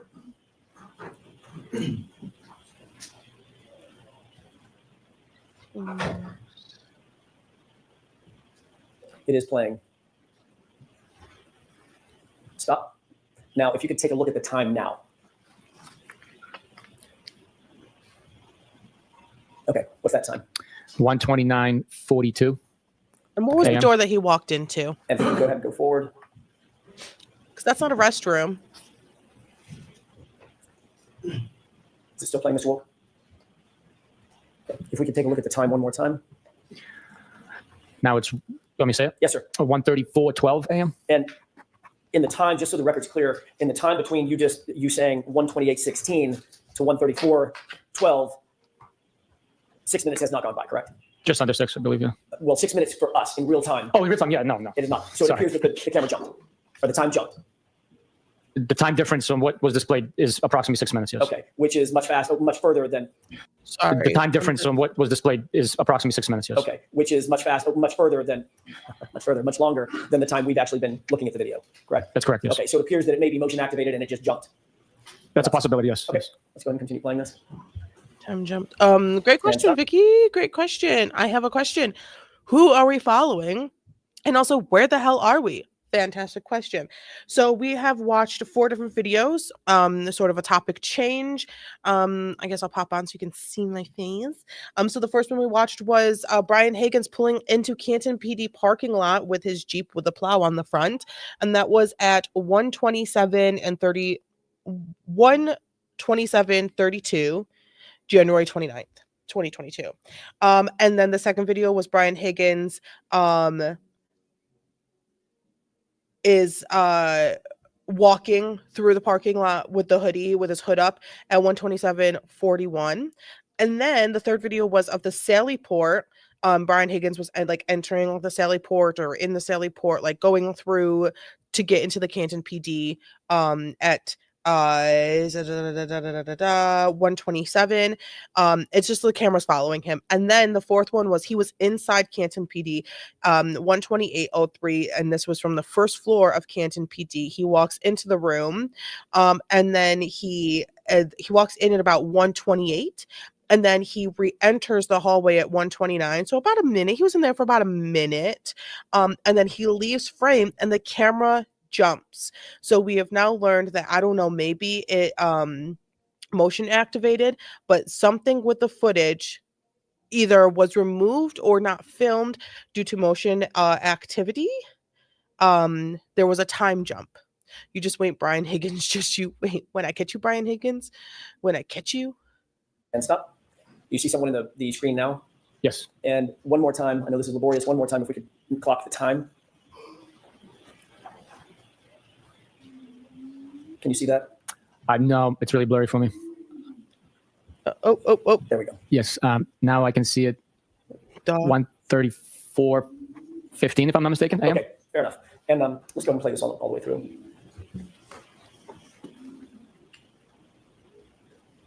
Okay, who did that appear to be walking away from the camera in this shot? I'm not certain. Oh, I don't know. I would just be saw the back of suspecting, I'm him. guessing if I gave you an answer, but I'm Oh, I don't know. I just saw the back of him. not certain who that is.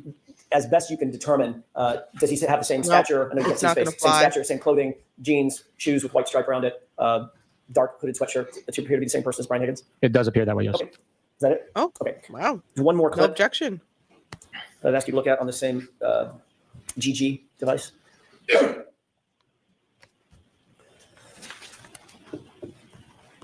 Okay, what do you see in this video? Appears to be the church side Sally Port, and an individual came out of the door. Okay, and can we highlight the time, please, or increase the size? What time do you see there? 1:34:40 a.m. Okay, if we go ahead and play this through. Pause. Does it appear from this video that the person has anything in his hand? Oh, he's for sure on the phone. I'm sorry, can you play that again? I wasn't looking at the hand, but Sure. Oh, he's. Ooh, I really can't tell. Okay. I'm 50-50 on phone or not. For There the should length be of time that another his video. arm stayed up, I'm going to say phone, but he could have been fussing with his hood, with his hair. He doesn't have any. Maybe a wintertime bug flew into his hood. I'm 50-50 on phone. The I'll do length what? of Who's time. decided? Let's watch it again. Again, I wasn't looking at the hand. Hold on. Let's watch this in normal speed because this is the most blurry of them all. Let's watch this in normal speed, and then you tell me, was he on the phone? If we go ahead and play this through.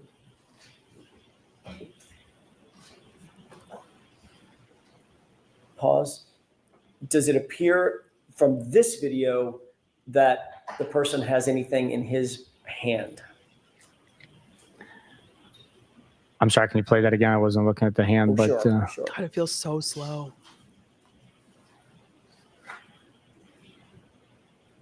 I really can't tell. Okay.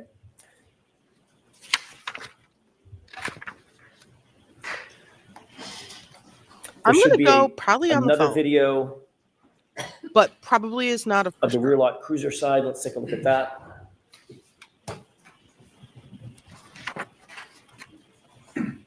Pause. What do you see in that video?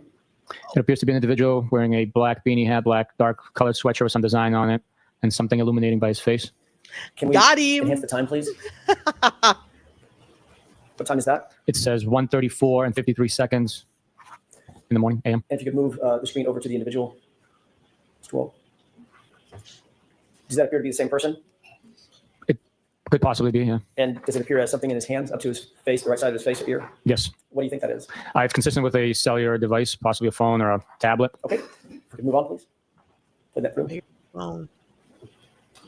Oh, sorry. And I believe there's one more video. And Your Honor, this one is a little longer. This is about 10 minutes. Okay. With the court's permission, I'd like to play this through. Well, it'll be less for us, but let's watch it. Okay, stop. Do you see a person in the video walking from screen right to screen left? Yes. Did that person appear to have something in his right hand?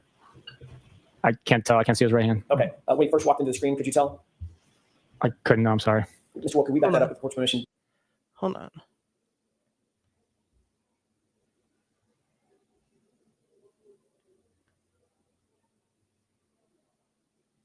Okay. About 2 seconds. Stop. Does it appear to have something in his hand? It's a possibility, yes. Okay. And just for, I'm going to ask you for 2 times when we start and when we stop. What's the time on this video at this point when he walks in the frame? 1:35 and 8 seconds in the morning, a.m. Okay. And let's go ahead and play this through.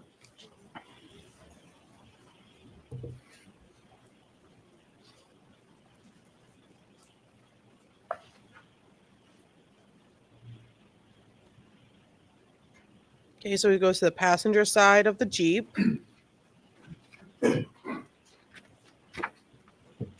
Oh, he went off. He went back. I think he went back here. Back by this car. Yep. Okay, so we got into that car. This one right back here.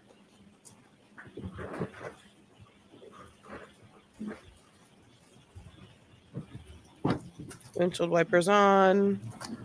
There's enough snow that the wipers can clear off the windshield. Not icy. Looks to be moving.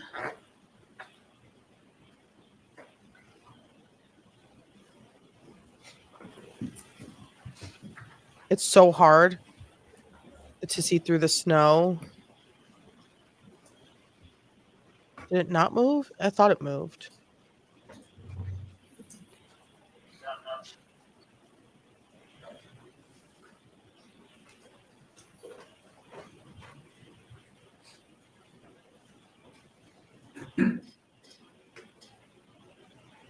Oh, and he takes off. Zoom. It's in 1.5, so it seems a little fast.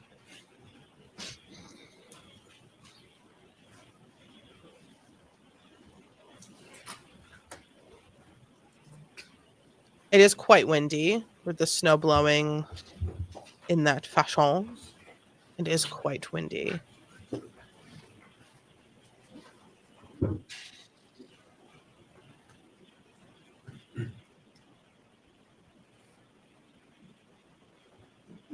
I miss snow. I miss snow, you know? I just really like the snow. Don't get me wrong, I love spring, but I don't like the allergies that come with it. Because homegirl is suffering. Like, suffering. So we are just waiting to see the next bit of movement from this video. I think this just continuously records. It's not like motion activated, or if it is motion activated, luckily we have snow to keep things moving. I don't believe it's motion activated. Pause it, please. So at this point, do you see a person walking into the frame into the video from frame left to frame right? Yes. Okay, go ahead.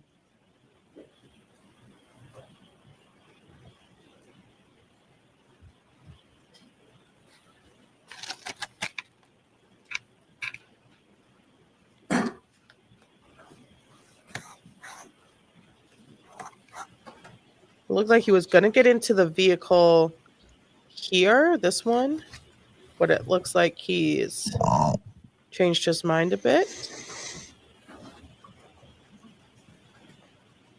He said, never mind, I'm just going to get back into my Jeep that has a plow on it.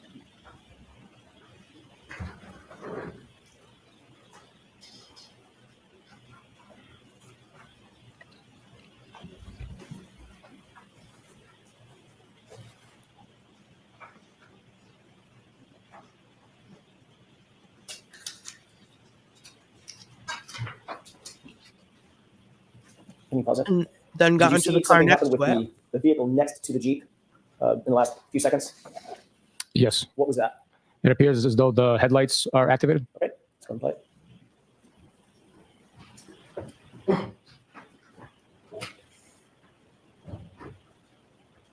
Okay, pause it. You see a person that is walking from screen right to screen left in the middle of the screen? Yes, he just or she just appears to have closed the door on that vehicle next to the plow. Okay. Cute, Trooper And B. walking toward which Cute. vehicle? The one furthest on the left. Okay. From what you've seen, Sergeant, that you said he or she, does that person appear to be consistent with the video that we've seen of in other particulars of Brian Higgins? As far as I could tell from here, the individual accessed Brian Higgins' vehicle, so I'd be speculating with the whiteout conditions or near whiteout conditions. It's tough to tell. But no reason to believe it's anybody other than Brian Higgins accessing Brian Higgins. No, Okay. no. Let's go ahead and play it. This is not whiteout And conditions, what do you see Brian Higgins or It's that just person doing snowing. now? in my He opinion. accessed the vehicle on the far left. Okay. And where's that person going? Now they're accessing the Jeep Wrangler.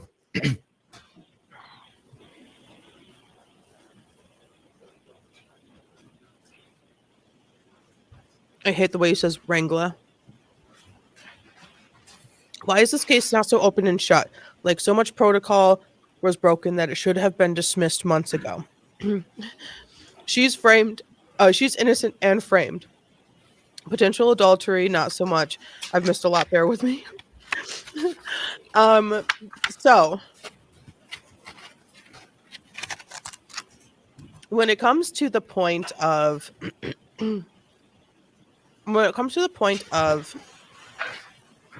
let me just move this so we don't miss anything. Dismissing the case. There were plenty of times, plenty of chances for the district attorney's office to drop the charges. Can you pause it? Where does that individual appear to be now in the video? Do I think they should have dropped the charges or dismissed the charges?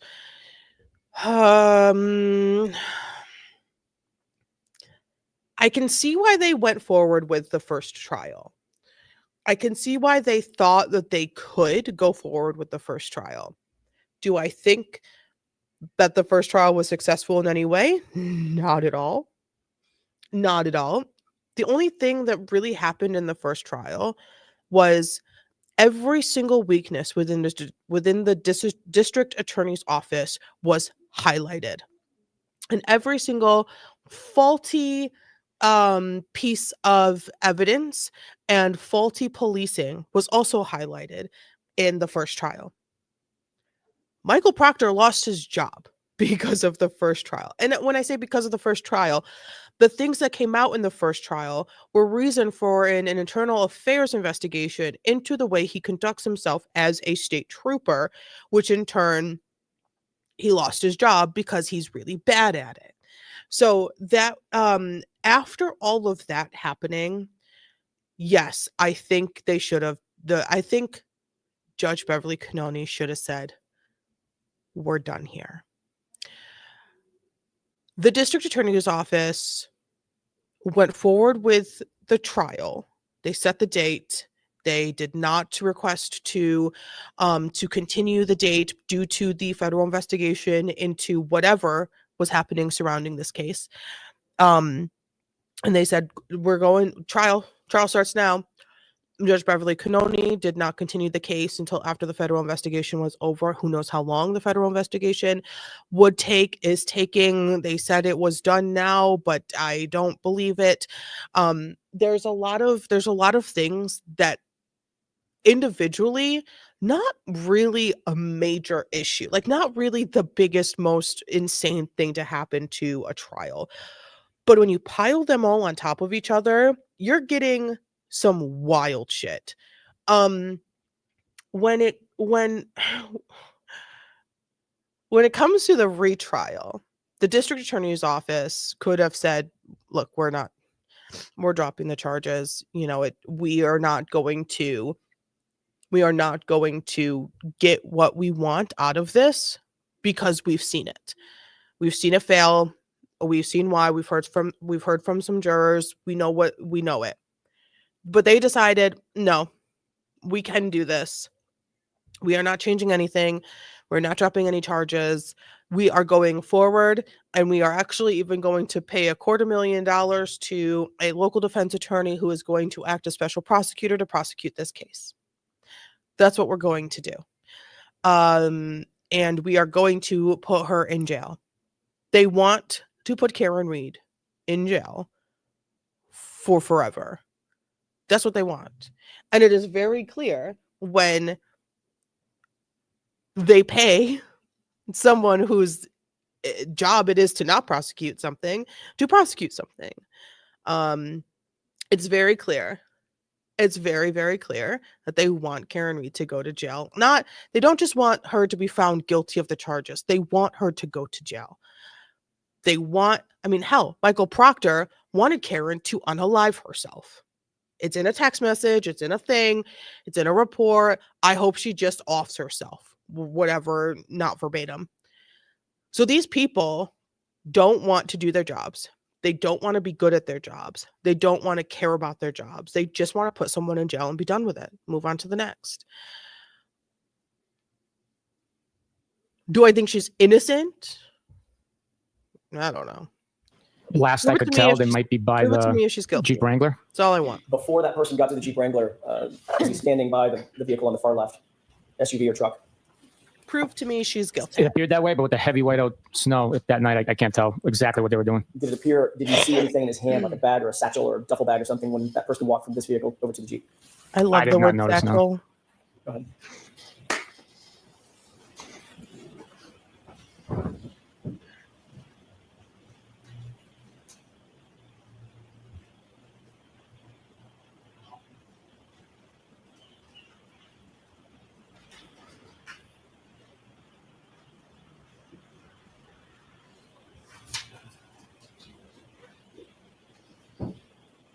Now, has that person walked off screen to the left? Yes, sir. Okay. And when the Commonwealth's case in chief is done, and before the defense's case in chief starts, there's always a motion to dismiss from the defense. Did you see that person entering screen from screen 99.999 left? Yes. 99.999% is always denied. Is there a small chance it could be approved? It could be, yes, we're dismissing. There's not enough evidence from what was presented in the Commonwealth's case in chief to move forward with this and to have jurors actually deliberate on this. Is she going to deny the motion to dismiss? Of course. Yes, she is. I would put a good chunk of cash on it. But it can happen where it is not denied. And the case ends there. Done. Kaput. So.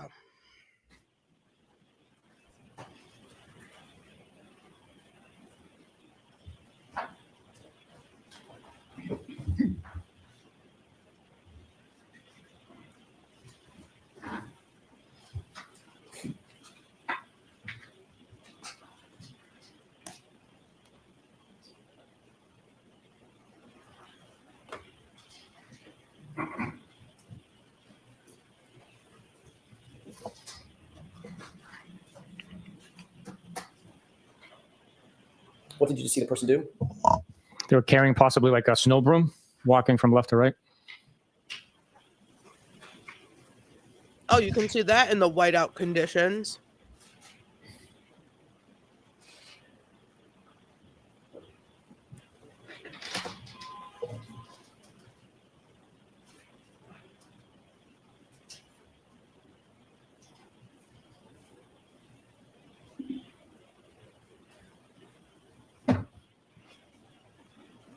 And what do you see happening now?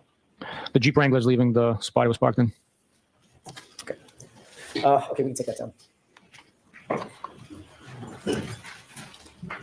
No, I'm I'm sorry. up to I failed time. to ask you the time. Time, I promise I'll do it. And time. I forgot again. Can we look at the time real quick? Time. Yes, the time for the rear lot main side is 1:45:52. And it appears that's the approximate time that the Jeep Wrangler drove off. Approximately, yes. Thank you. In 20, He was real busy to move one car. are you friends with Brian Higgins? I am not. Do you know Brian Higgins? You sure about that? I know he is, yes. Have you ever socialized with Brian Higgins? Like out on private time? Go out, have a beer, No. see him at a bar. Hey, Brian, let's grab a beer. Nothing like that? No. How long have you known Mr. Higgins? I'd be speculating. It's before this case. He was a law enforcement individual that worked in the area. So I've had cases where he assisted on and that I've assisted on. Would you consider yourself to have a professional relationship with him? I knew he was. So yes, I would consider it a professional relationship. But you would not consider your relationship to have gone over to the personal relationship? You don't Not at all. socialize, do any No. private No. get-togethers? No. Okay. You would agree that this video pretty clearly shows, at least at one point, around 1:34 a.m., Brian Higgins was on his phone.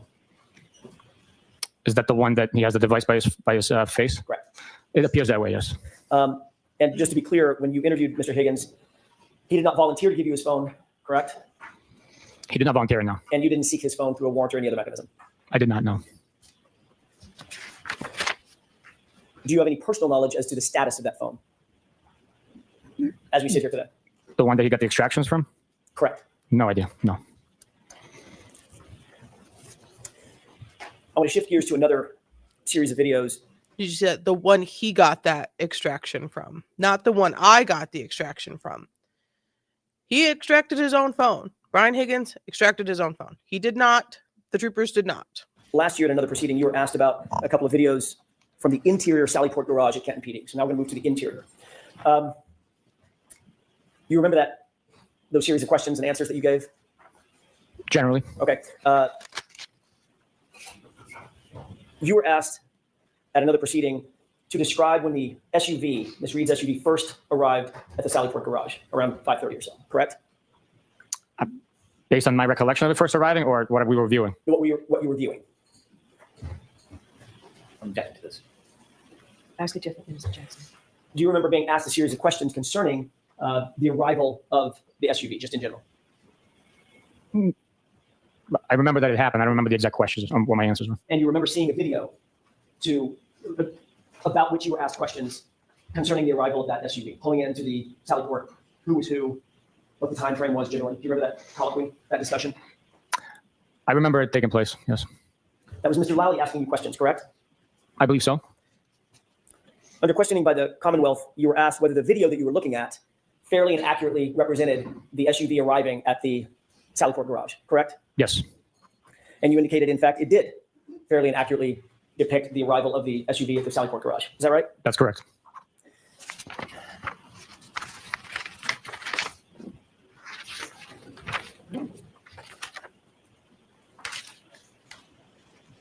I'd like to ask you a question about that particular video. The other day.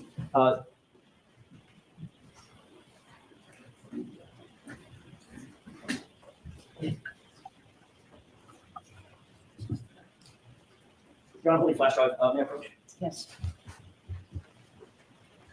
Victoria, that sound looks bomb. I'm going to just hold it up. May I have a moment to consult with counsel?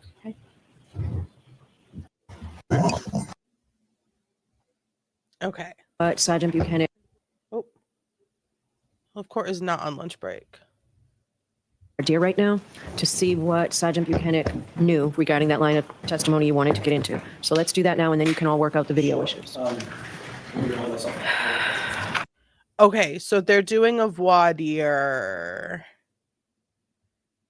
Okay, so they sent. Okay, hold on. They sent the jury out. So the jury. They sent the jury out. They're going to do a voir dire. So we don't usually. Well, for this trial, we haven't. Do is have the voir dire right now to see what Sergeant Bukhenik knew regarding that line of testimony you wanted to get into. So let's do that now, and then you can all work out the video issues. Big sigh. Steak season has me cooked. I love it. So they're doing a voir dire. So the jury is not in the room. They sent the jury out. They're having a little break. They're having some snacks, probably some coffee, high-fiving each other and learning about each other's kids. And so the jury is not here. This is on record. We have not watched any voir dires, anything outside the jury's purview. But since we're here, we might as well. It's not going to be long. It's pretty quick. And we will skedaddle through any dead zones. But this is to sort of basically test what's going on, what the testimony will be. It's a test of the testimony. They're going to ask some questions. They're going to see where they can go, how far they can go, what's going to be objected to, if Judge Beverly Cannoni has any issues with anything, where is the foundation lying? Like, they're just basically testing to see where this is and how far they can go, because they need to go. They need to, if I can get this over with. But also it's been a contested moment between both sides. So voir dire, no jury. This is Judge Beverly Cannoni when the jury is not in the room. So big sigh. Yes. Okay. May I inquire briefly? Yes. Thank you. Sergeant, we were talking before the Do you see a difference? There is a massive respect, and you can see a difference in almost every judge. There are a few judges from things that we have seen where there really is no difference between their attitude and the way they carry themselves and speak to the lawyers directly when there's no jury in the room to when the jury is in the room. But you are speaking to basically your past self when you are a judge and you're speaking directly to attorneys. A judge has been in, will always be an attorney. They are just now a judge. But a jury is, their job is not to defend or prosecute. Their job is to figure it out, and wasting a jury's time is one of the biggest no-nos in court. So one, Beverly Cannoni is not happy to waste jurors' time, also cut into her own lunch. But it is a completely different human when the jury is outside of the room. And it can feel weird, talking a little bit about the it is what it is. conversation that you had with Michael Proctor, either during or just before, just after that first interview with Chris and Julie Albert. What I'd like to ask you is, what information did you have, and what did you ultimately learn about their relationship? You said there were some accusations, and we never really got to the heart of it. What did you know, and what did you do to investigate?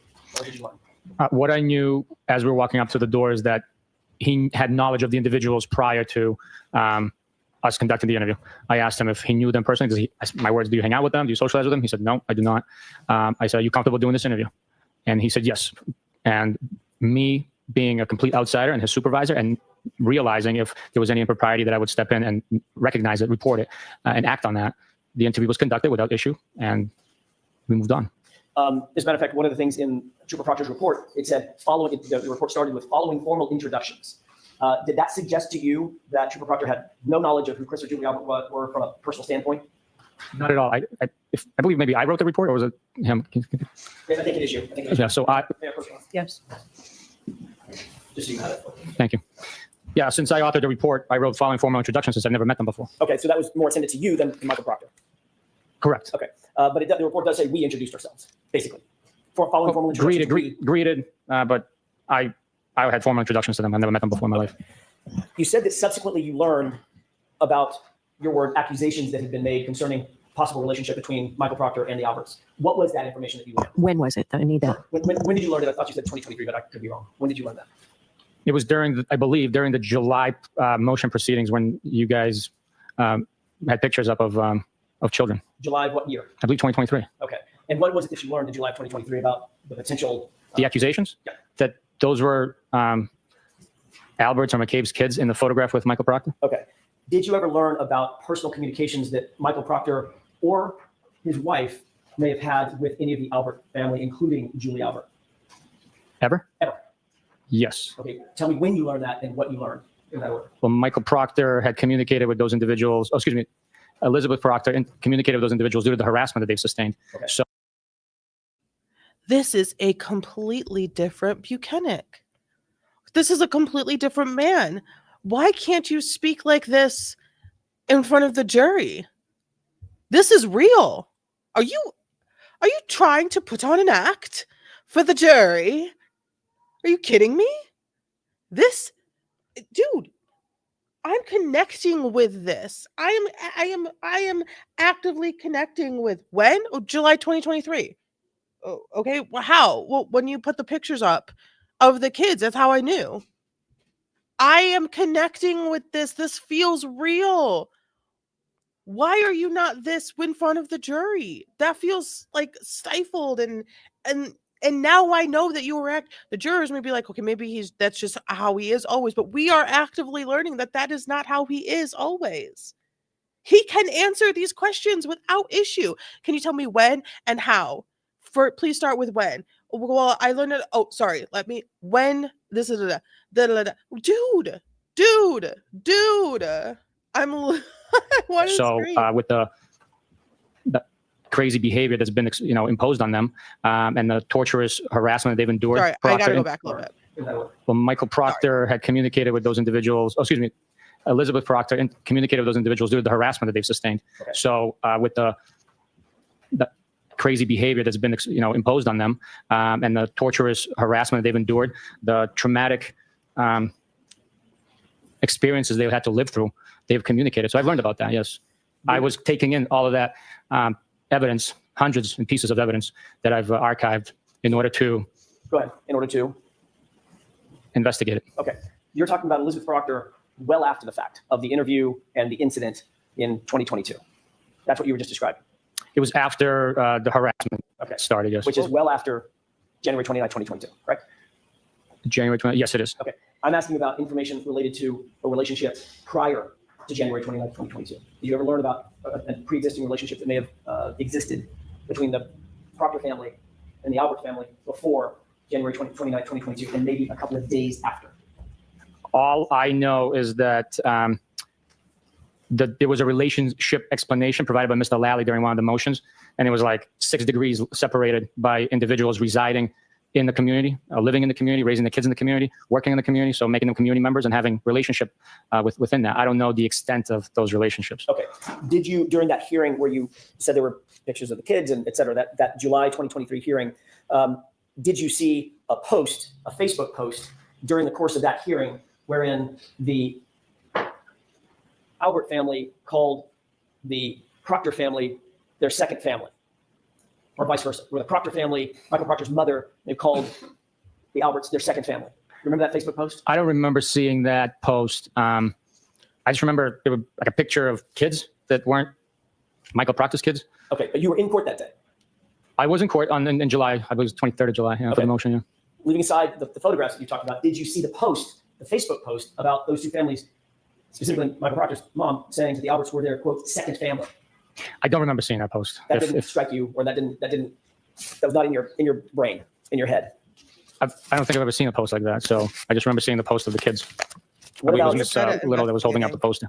What about the text messages, or what about any text messages between Michael Proctor and his sister concerning Julie Albert, very specifically concerning Julie Albert? Are you aware of those? No. Have you ever seen a text message between between Courtney Proctor and, it's Courtney Proctor and Michael Proctor, where the sister says, Julie wants to give you a gift because you're doing such a great job leading this, meaning this investigation? No. Are you aware of a text message in which Michael Proctor responds, get it for my wife, meaning if you're going to give us a gift, get the gift for my wife? No idea. Okay. Are you aware of a series of text messages between and among Michael Proctor and Elizabeth Proctor in which they talk about, between Michael Proctor and Courtney Proctor, in which they talk about Julie Albert? This is 10 days before the incident, 10 days before January 29th, so mid-January, where they talk about the possibility of Julie Albert babysitting for Michael Proctor and Elizabeth Proctor's kids. I am not aware of those text messages. This is the first you've heard any of those. Of these text messages? The text messages that I'm describing, have you ever heard of any of those? No. Okay. Did you ever talk to or investigate the circumstance of the possibility, even the remote possibility, that Michael Proctor may have had a relationship with the Alberts that you were unaware of? No, I never investigated anything like that. So after your initial conversation with Mr. Proctor, where he said, I know of these people, and you said, is there any issue with you going forward? And he said, no, there's no issue. You took no further steps after that to investigate that relationship. And I'm talking about the relationship that existed on or around January 29th, 2022, not in 2023, not in 2024. Once Michael Proctor stated that he was comfortable conducting the interview, and I asked him if he was sure, and he said yes, we moved on. Yeah, just one more. Yes. Because of integrity and honor, right? Because of the integrity and the honor. Because the integrity and of the honor. Last couple questions. Were you in court? I know you're indicating that you've never heard about these messages. Were you in court in February of 2024 following the federal investigation revelation, the documents that we got from the both sides got from the federal investigation, which revealed in open court the text messages about gift giving between Courtney Proctor and Michael Proctor? Hey, Judy wants to get you a gift, and Michael Proctor's response was, get it for my wife. Were you in court when those were revealed? Following the harassment, intimidation that I experienced on the 23rd, being followed to the bathroom, then being followed outside, I stopped coming to court proceedings due to that. So I was not in court in February of 2024 and describing the information that you're revealing. I was not aware of that detail. Did you all of these proceedings? You were followed in the bathroom and then you were followed outside. And that is harassment. I mean, I don't know if there were words being said, if it was the same person, if it was a coinky dink, if you were just on edge. But you are a state trooper.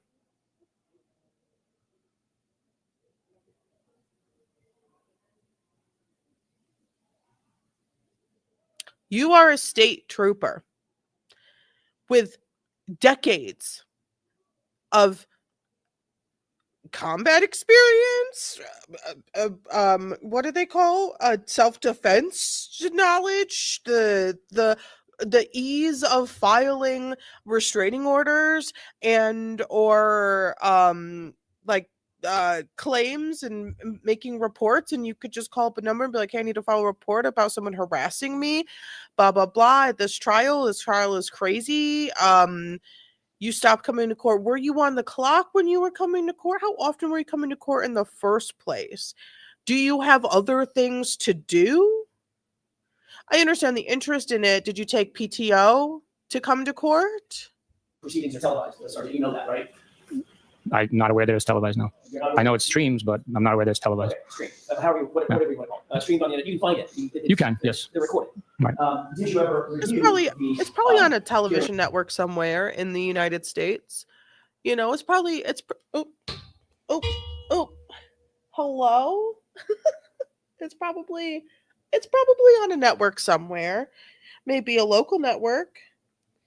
But probably not. So technically it's televised, but it is streamed. It's live streamed. I'm falling apart, y'all.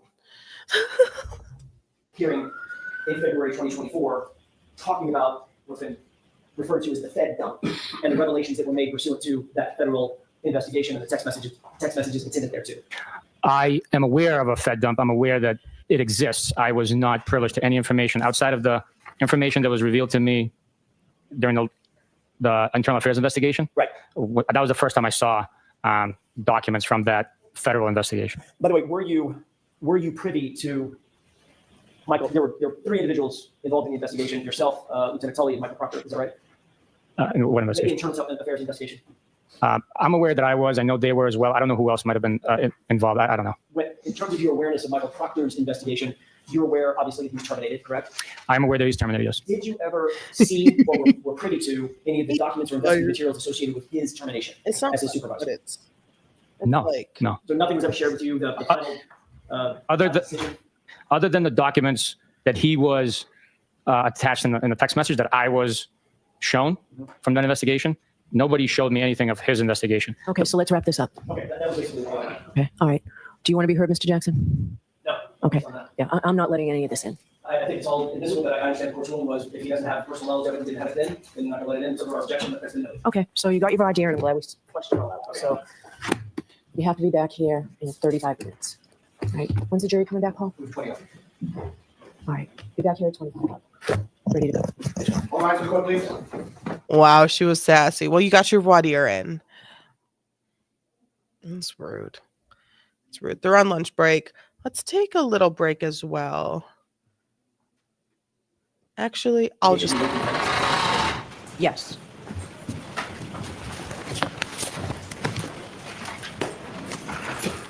I'll just take a little break. 'Cause I gotta go. May I inquire? I'm so sorry. I did it again. Thank you.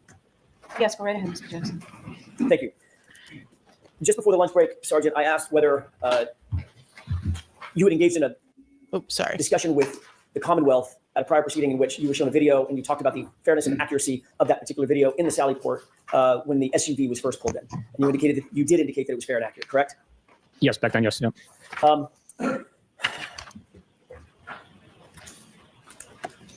want to play a copy, a bit of that video, if I could, please, with the court's permission. Okay, is it in evidence? It is not. I would ask that we mark as next in order.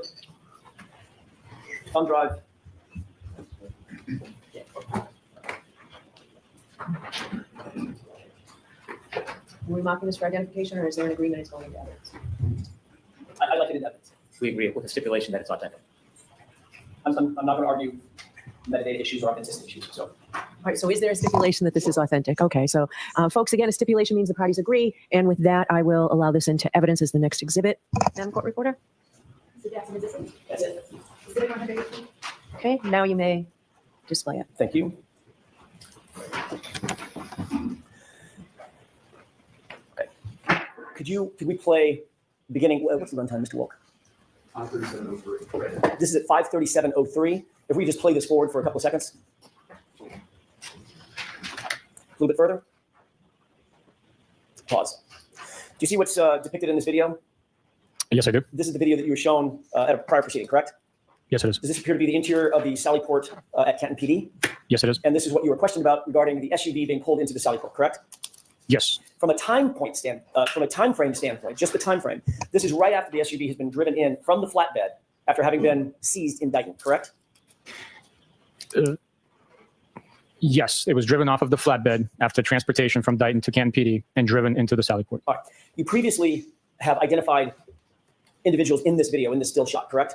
Yes. And what you previously said, and then we'll get to subsequent testimony in a second, you previously indicated that the person to the right was you, person to the left, Michael Proctor, correct? Yes, previously I identified that being Michael Proctor. I was mistaken. That is not me on the right. That would be the tow truck driver, correct? That's correct.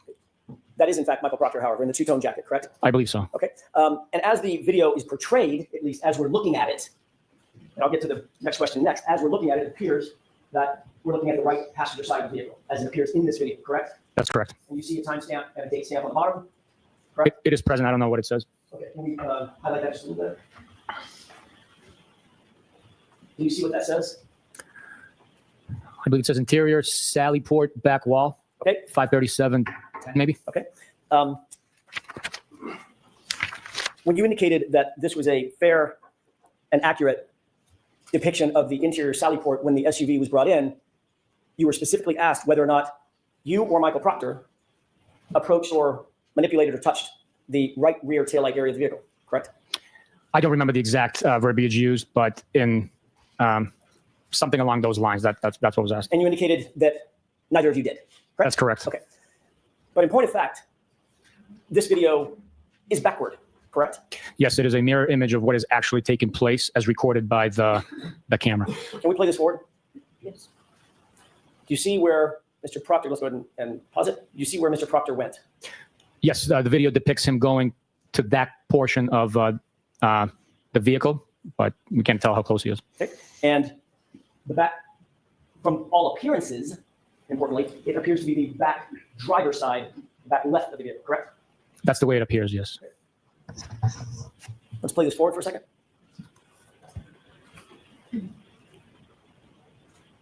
Pause. Can I ask you to pay special note to the far rear side of the vehicle? Do you see what appears to be Mr. Proctor's head?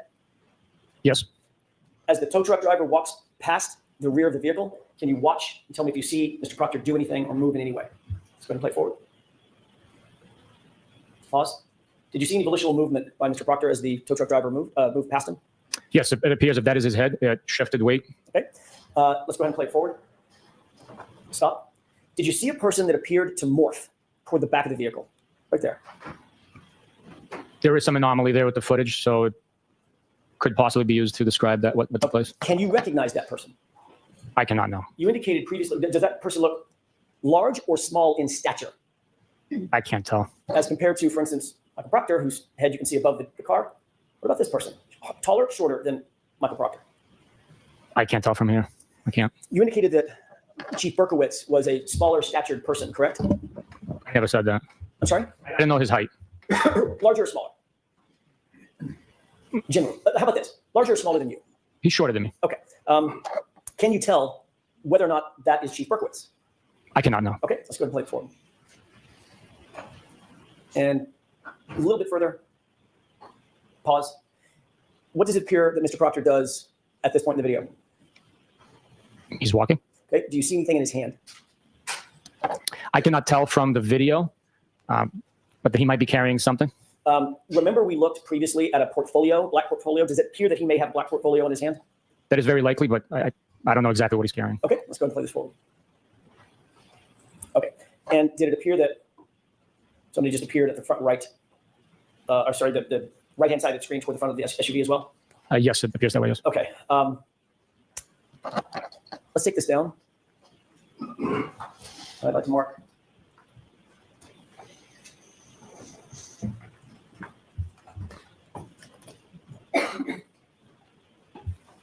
I have another electronic device, a thumb drive, that has another video on it, Your Honor. I'd like to have that marked as next in order. Court commission. All right, so there's no objections, right? No objection. Thank you. 119.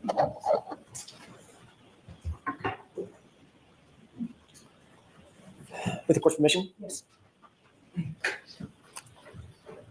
Now, Sergeant, what does this show? It appears to be the mirror image of the previous footage. I don't know the exact timestamp there, but Can we increase the date and time? Do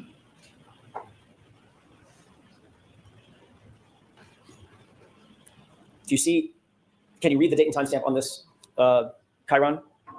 I cannot know. It's because it's backward, correct? I can't read it. I can't make a note, sir. Can you make it any bigger, Mr. Wolk?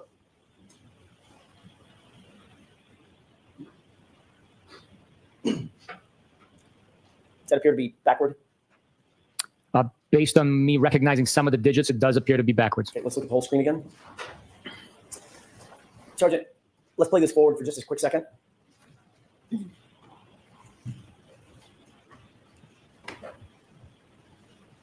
Pause. Do you see Michael Proctor in this video? I believe that's him. Yes. And which side, and let's start with this. Do you agree that this is the correct version of the camera angle and the SUV as it pulled into the Salvador? This is the footage. The way that is depicted right now is very accurately very accurately represents what I remember from being there. In fact, this side of the vehicle that we're looking at that's closest to us, that I'm highlighting on the screen to your right, that is in fact the driver's side of the vehicle, not the passenger side of the vehicle. Is that correct? That is correct. The far side over here would be the right rear of the vehicle, correct? Yes, sir. Which area is Michael Proctor walking to? The left rear or the right rear in this footage? It appears if that's him, he's walking to the right rear of the vehicle. Can we play this forward?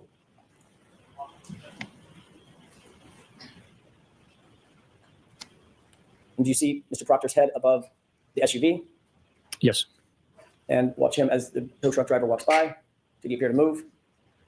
He shifted weight, yes. And it appears that there's another person that showed up in the footage, an anomaly of some sort, walking off screen left to right. Is that right? That's what it appears, yes. Is Mr. Proctor still at the right rear taillight area? He's in that general vicinity, yes. Let's go ahead and play it forward. A little bit further. Pause. Can you see anything in his hand? Let me just ask it. Closed in. Do you see the portfolio in his hand?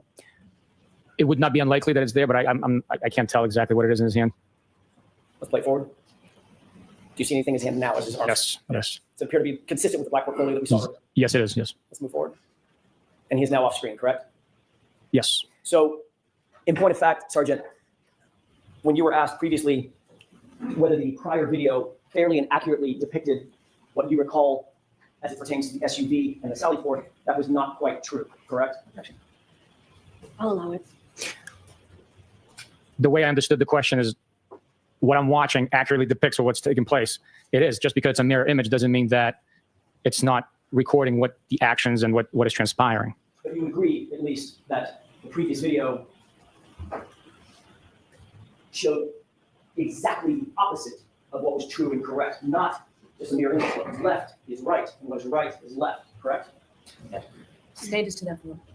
Would you agree that in point of fact, a mirror image video is not a true and accurate depiction of what's depicted in a scene? I think it just is a mirror image of what's taking place. If you see someone walking in or driving a vehicle and it's depicting the action of the vehicle being pulled in, and if it's mirrored, it's pulling in from left to right or right to left. It's still documenting the activity that's taking place. Or if someone walks to the left rear of the vehicle versus the right rear of the vehicle, those two things will be switched, correct? That is correct, yes. And you'll agree that the prior video that we showed, that you and I just talked about, the inverted video, appeared for all intents and purposes to show Michael Proctor stay away from the right rear taillight, walk all the way around, and position himself to the left rear taillight. You agree with that, correct? Objection. Do you agree with that? No. It appeared that that is what was happening, but he was standing next to the taillight that was already damaged. But in the corrected video, which is this one, it actually shows unequivocally that Michael Proctor walked directly to the right rear taillight portion of this SUV. Correct? I'm sorry, can you repeat that? Sure. In the corrected video, this video here, this unequivocally shows that Michael Proctor walked toward the right rear area of that SUV, where the right taillight is, correct? Yes. And you'll also agree that this video was taken before any taillight material was ever found at 34 Fairview, correct? Can you zoom in on the time? Not on this one, this is backwards. I know that the SUV pulled into the garage, the Sally Port, at 5:35, and we were still on scene at 5:51, almost 52. So, yes, if that's timestamp before 5:51, before we left Canton PD, then yes, taillight pieces had already been found. So 5:35, 5:37 is before the first taillight pieces were found. Right. I'd have to see a timestamp of when they were exactly found, but if that's 5:37, 5:35 is before 5:45. yes. May I have just a moment, Your Honor? Yes.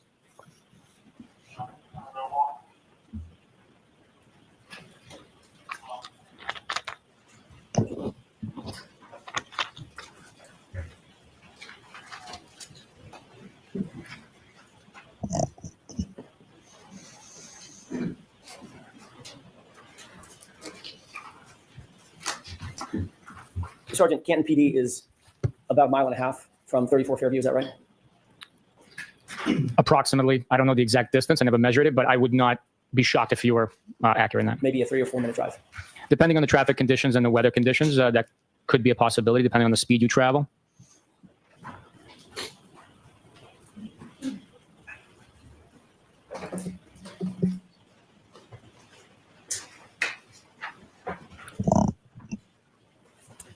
I'm sorry. Your Honor, I have a photograph that I'd like to have marked with the court's permission. I may approach. Mark for identification. Mark for identification for the time being. Okay.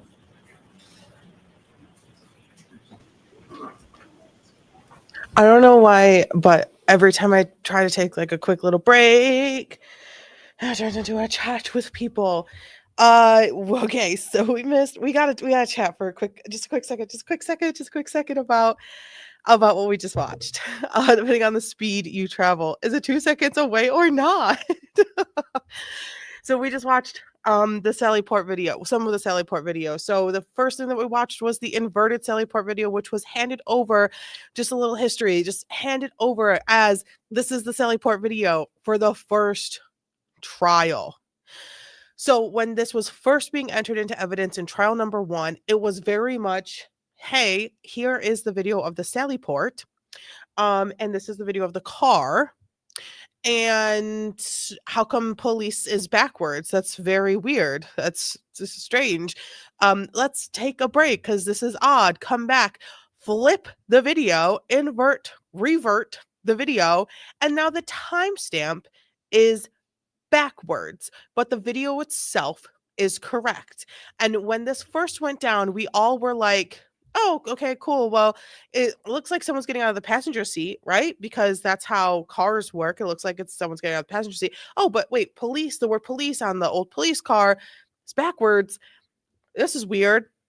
And then boom, it's flipped, and we're like, they're getting out of the driver's side. So they're on the other side of the car. So they're hanging out behind where the taillight's all jacked up, allegedly. And so everyone was like, whoa, moment of shock and awe. And so Alan Jackson brought that in this trial to be like, actually, it's not correct, right? Because if it was correct, you'd be able to read words.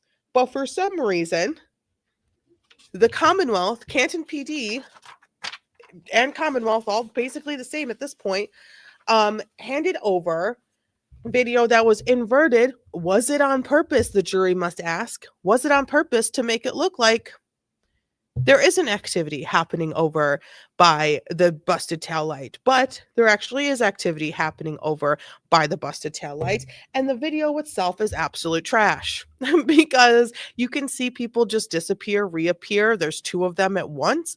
It does not make sense. For this being from a police department is crazy. So the standard is so low, right? This is footage from a police department. So like this should be a protected area where if footage is needed, it's good footage. And of course, it's absolute trash footage. Now, the little bits and pieces that we saw were the initial and only pieces that we saw from the Sally Port in trial number 1, just about. It might have been like a few seconds longer, or we did see the video of them putting up the tape in trial 1. But there's more. After the first trial, more pieces of the longer length, because the SUV was in there for a few days. The longer length video of the Sally Port was piece by piece handed over to the defense. Why?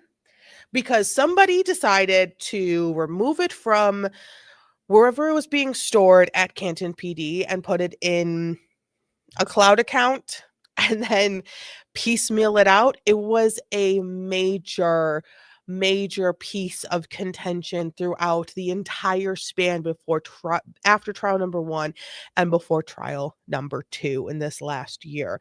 It was big. And we're here and we're viewing some of it. I'm sure there will be more to come. Let's get back into it.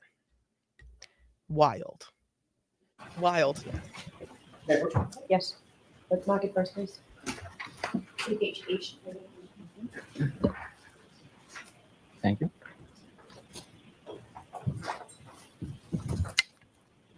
Let me take a look.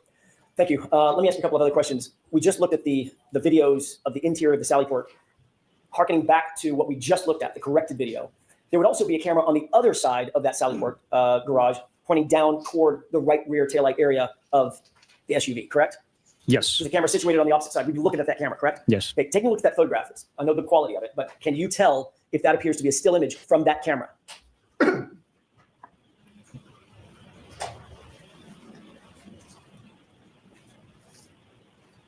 Yes, it appears to be a still image from that video camera. I'd ask that this be movie data, Joe.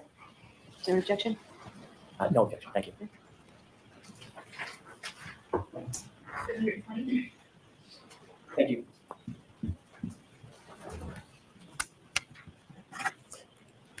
If we could display this for the jurors, Your Honor, just the photograph. Okay. Do you see what's depicted? I know the photograph that you're holding is very poor quality. It's a little easier with this lighting. Do you recognize what's depicted in this photograph?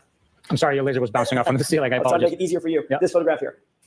That appears to be the seized SUV belonging to the defendant, with it being situated inside the Sally Port. And what is that vehicle there? It's an antique police cruiser. And who is this person? I do not know who that is. Does that look like Michael Proctor? I don't know. I'd have to get a zoom in. I don't know.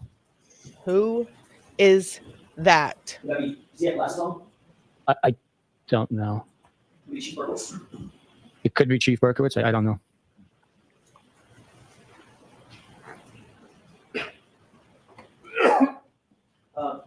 Can you tell me the date that's on the the date and timestamp at the bottom? I cannot. I think I might be able to make it out in the actual photograph you printed out. Could I take a look at that? Sure. Need the light? Yes, please, Your Honor.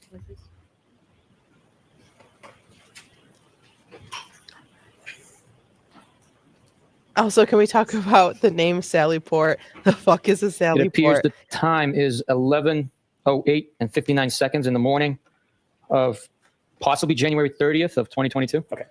Let's go ahead and pull this back up full frame. Thank you. I wanted to ask you, do you have a point of reference? Does that appear? Sallyport refers to it's basically just a garage. Let me pull up like a definition. A small exit point in a fortification for the passage of troops when making a sally, whatever. In jails and other secure facilities, a sally port is a secure entryway, often enclosed where vehicles are parked, and then the outer door is closed, creating a secure zone for prisoner transfer. So this is they call it's basically just a garage. There's two garage doors that open and close. I think it can fit like 2 vehicles, but really it can only fit 1 because there's that old ass car sitting in there. And this is where they bring in cruisers that have those who have been arrested to bring them into custody. So they bring them in there, close off the doors, everything's on video. They bring them in through the doors and put them in the holding cells or whatever. And they're storing it here because it's heated, I guess. And that would help melting the snow. Bring them on in. But yeah, so why they call it a sally port obviously probably goes all the way back to the olden days of military. But it's just a garage. Just a garage. That appear to be the interior camera facing the other direction where the SUV was depicted in the sally port earlier. So It's this the here is the Opposite passenger. of what we had viewed Hello. earlier, diagonally across, I believe. So this would be the right rear of the vehicle, correct? That is correct. Now I'd like to ask you to take a look at a video. Now that we have that point of reference, go ahead and have a final video.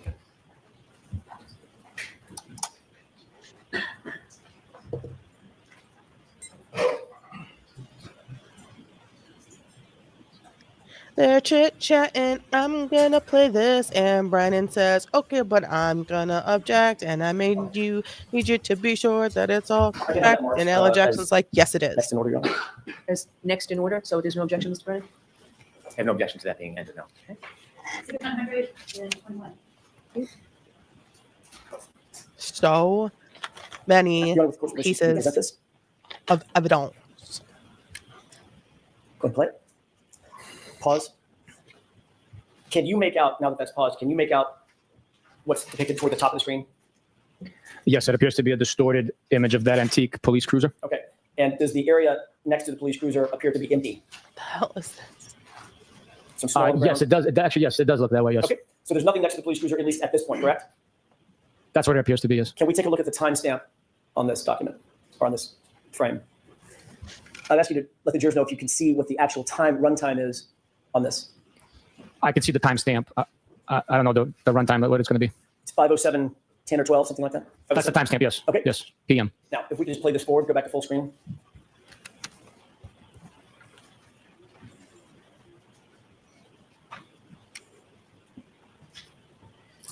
It's an absolute nightmare of a Pause. video. Now, how many seconds would you estimate just in your head just went by in real time? 4. Approximately 5 seconds. Okay. Do you see something in the video now? Yes. What is that? It appears to be the seized Lexus SUV. And now let's look at the timestamp. What time is that? 5:47 PM. So in about, according to your testimony, in about 5 seconds, the time jumped from before the SUV was in the Sally Port to about 5:50 p.m. after the SUV had already arrived and is now situated in the Sally Port, correct? He's Yes, that is establishing that The it's time motion frame that we activated. just saw earlier, of about 5:35, 5:36 or so, with you and, I'm sorry, with the tow truck driver and Michael Proctor in the video. That is not. Let me clarify. He's establishing that it's either motion activated or there are pieces missing. Just needed to clarify that. This video is not captured in this video. It did not present itself. No. That's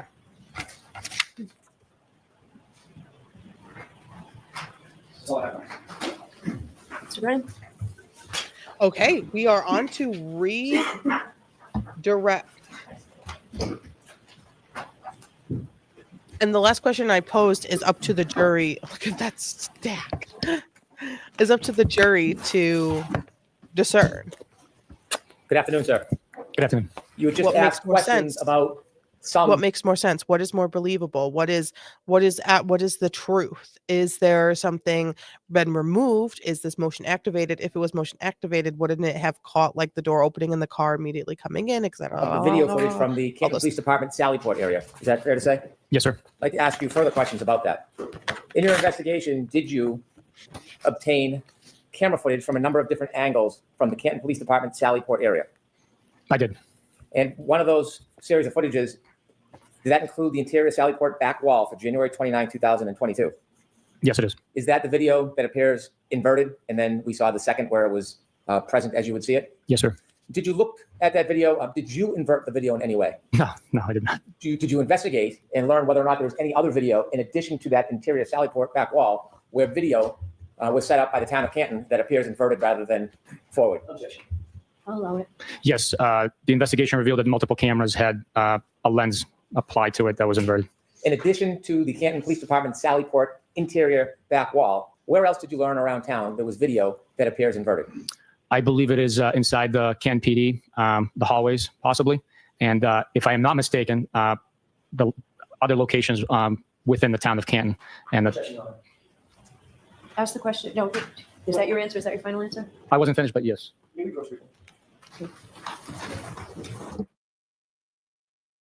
I wasn't finished, but yes is crazy. Video, does it have time and dates? And sir, when you obtained the video from the interior Sallyport back wall, which was inverted, did you provide a copy of it? Yes, I did. When you looked at that video, does it have time and date stamps on it? Yes, it does. May I approach? Yes. I'd like to introduce a copy of that. Sure.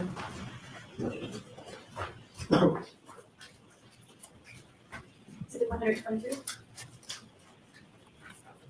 For January 29, 2022, for that inverted video. Did you do any further investigation to see if it was an anomaly that happened just on that date, or whether that was historically the way the video appeared? I'll look into that matter, produced the fact that it's been recording that way previously to January 29th. Why did you want to historically go back and see if it was historically the same way? To show that it had not been manipulated or altered in any way, and it was accurately recording what was taking place on January 29th, 2022. As part of the investigation, was there video taken from January 1st, 2022? Yes. And is that before January 29, 2022? Yes, it is. I'd like to approach and move to introduce this. Okay. Do you know how many cameras are inside the Sallyport? I don't know exactly. I know that there's at the very least 2 inside the side. You were shown a still photograph, not from the inverted video, but from a different video or a different camera. Yes, sir. Do you remember that photograph? I do. You were asked about gaps in time. Mhm. Do you know what the health was of that camera around that time? I do not know. Did you obtain and look at video from that camera? Yes. May I approach? Yes. I'd like to introduce. And have you look at this before. Introduce if you recognize what that is. Yes, I do. What is it? It's a Sallyport videos, the original disc, or thumb drive. I apologize, not disc. And we'll introduce this to the please. No objection. No. Okay. Is it 124? When you saw that dark photograph, you later saw a picture that was clearer. And you were asked questions about that. Do you know whether or not the video from that Sallyport area was clarified? It was. What does clarified mean? It means it was enhanced to look clearer. And that image you saw, was that a clarified photograph taken from the video that was not clarified? It appears that way, yes. Do you know who clarified the video? I do not know. May I approach? Yes.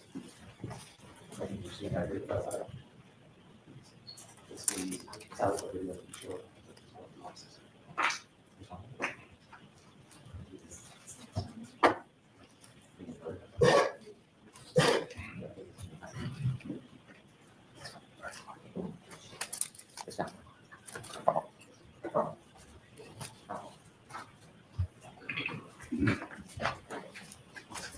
Can you see a zip drive notice on that? Yes. What is it? It's a Sallyport clarified video from the front wall. Thank you. I move into this as an exhibit.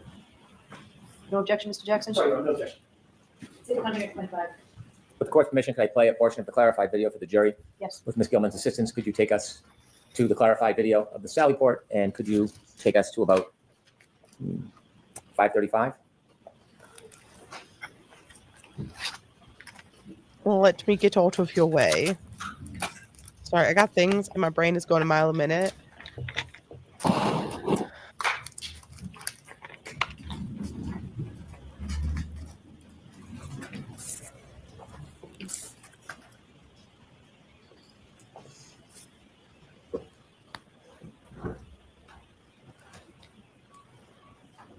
As Ms. Gilman searches, I have other questions I can proceed with. Okay, we'll turn the light on again, please. Go ahead, thank you. Never mind, I'm back. Did you obtain Hey, video outside the Sally Port Ray. to show what time the What's tow truck going arrived on? with the defendant's Lexus? What's Yes, I did. happening? May I approach? Yes. Any more random Hey, baby I'll be bunnies right and backpacks? Yes, I do. What is it? It's Raylene was telling me a story. Raylene, do you want to put the story in chat? Because oh my gosh, people need to know, or do you want me to tell it? Because oh my gosh, it's adorable and wild. it's Adorable containing and wild. CPD exterior Sally Port video. No objection, Your Honor. Exhibit 126. Similarly, did you obtain video from the front driveway of the Canton Police Department depicting the arrival of the defendant's Lexus? Yes. May I approach again, Your Honor? Yes. Can you another item? Do you recognize this, sir? Yes, I do. What is it? It's Canton PD driveway video. And is this a copy of the video you obtained? Yes, it is. I'll move this to evidence. No objection. Next slow moment, I'll read it for sure. 127.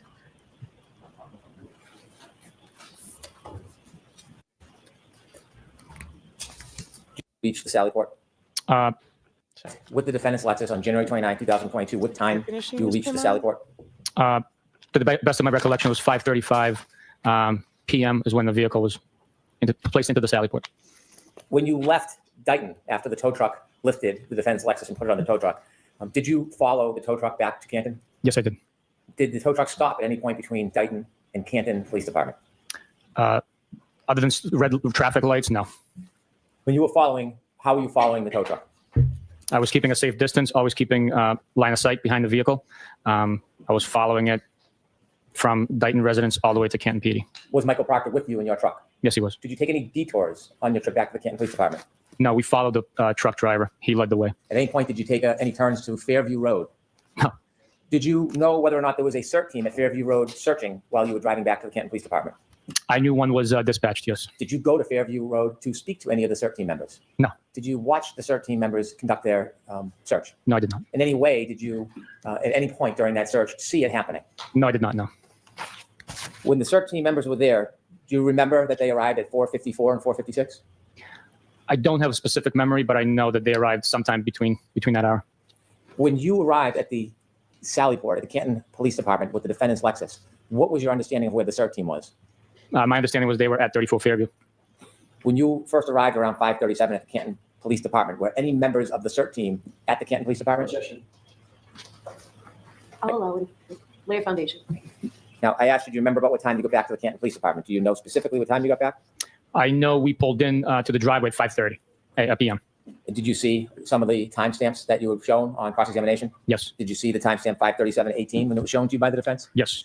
At that time, when you were arriving and bringing the defendant's Lexus into the Sally Port, was there any CERT team members at the Canton Police Department? No. Were there any troopers who were speaking to you or receiving items or evidence from you or Trooper Proctor? Absolutely not. Was there any items exchanged between you and or Trooper Proctor and anybody else for that matter that you saw No. while you were at the Canton Police Department in the Sally Port area? Do you remember how long you stayed in that area? Approximately 15, 20 minutes. And so you were asked when the first items were found at Fairview Road. Do you remember that it was around 5:45? Yes, So the time those items were first found at Fairview Road, where were you and Michael Proctor? at Canton Police Department. When you were at the Canton Police Department and you had brought the Lexus back, did you ever see Michael Proctor leave the Canton Police Department without you? No. Did you ever see him hop in a car and take a drive? No. A 3-minute drive or a 4-minute drive? No. Did you ever see him leave for a 6-minute, 7-minute trip? Objection, Your Honor. You've made your point. Next question. When you were at the Canton Police Department, were you separate or with You've Michael made your Proctor? point. We were together. Not obviously tied at the hip, but we were within eyesight, traveling together. After you left the Sally Port area, did you and Michael Proctor immediately leave the Canton Police Department? No, we stuck around Why did you stick around at the Canton Police Department? to make sure that Evidence was properly being protected with yellow tape around it. And we were making plans to go get dinner. When you were making plans, did you go anywhere else? You're making plans to go get dinner. You were making plans to go get dinner when you could have been this. I don't want to sound like a bitch, but you could have been investigating. I understand you need food. I understand food is necessary. I totally get that. But you're making plans to go get dinner and you are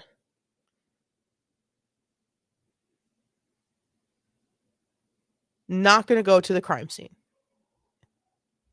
You're not going to go to 34 before dinner. You're not going to just grab something from a vending machine, grab a snack from a desk, like stop at the gas station, get a granola bar or something, or like a hot dog on the way over to 34 Fairview to I don't know, check out where John O'Keefe was murdered. Oh, he was making sure it was secure. What about the actual crime scene? Yeah. Where else in the police department after you left the Sallyport area? Yes, I believe we went to the conference room. Was there anybody else that you saw in the police department when you went to the conference room with Mr. Proctor? I remember talking to Chief Berkowitz in the police department. We were in the dispatch area at one point in time as well. So there was multiple people that observed us there. At any point, did you give any items to Chief Berkowitz? No. At any point, did you ever see Michael Proctor hand or give an item to Chief Berkowitz? Absolutely not. You said Michael Proctor had a folder with him. Yes. Is that typical in an investigation? Yes. Did you ever see him place taillight or any item in that folder? No, that would be absurd. Did you ever see him retrieve an item or taillight pieces and give it or sneak it over to Chief Berkowitz? Objection, Your Honor. Did you ever see Michael Proctor ever hand? The initial pieces of evidence and their discovery are not up for question. What is up for debate and concern is finding 40 more pieces strewn about a yard for the next 6 weeks in an unsecured crime scene with people living in the home where the lawn belongs to. That's up for debate. And the integrity and honor of that, the fuck? And any piece of taillight Find to them. Chief Berkowitz or any other officer for that matter? No. The entire time you were there, did either you or Michael Proctor, from what you saw, provide any items, physical items, to anybody else that was there? Objection, Your Honor. I'll allow that. No, we did not. Okay. So, do you hear the opera?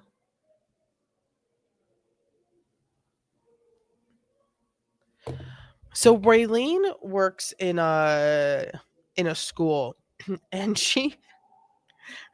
there was a bunny situation. So a student found a baby bunny in their yard the night prior to coming to school and decided, while feeding that bunny crackers and water, put it in their backpack, brought it to school, and thought it was going to just be their carry with them pet.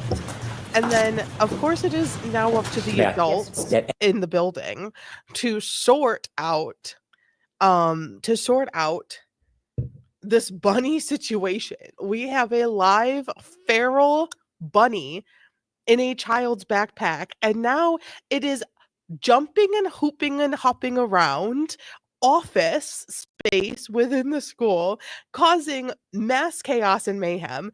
And of course, animal control is like not answering, they're not helping, they're not showing up. And mind you, it's a little bunny, but I'm sure it was a wild and just chaotic situation. So finally they find 2 little baskets. They put this bunny in a little basket, tape a basket to the top of the little basket, and like give it some water and then set it free in the schoolyard. And I'm sure this kid went home crying, like, hello, you stole my pet. At any point from when you first arrived at the Canton Police Department with the defense Lexus to the point when you left to go to dinner or to get something to eat with Michael Proctor, did you ever provide any physical item to anybody at the Canton Police Department? No, other than dropping off the vehicle itself, we did not exchange anything. Oh, don't say we. I'm just asking for you.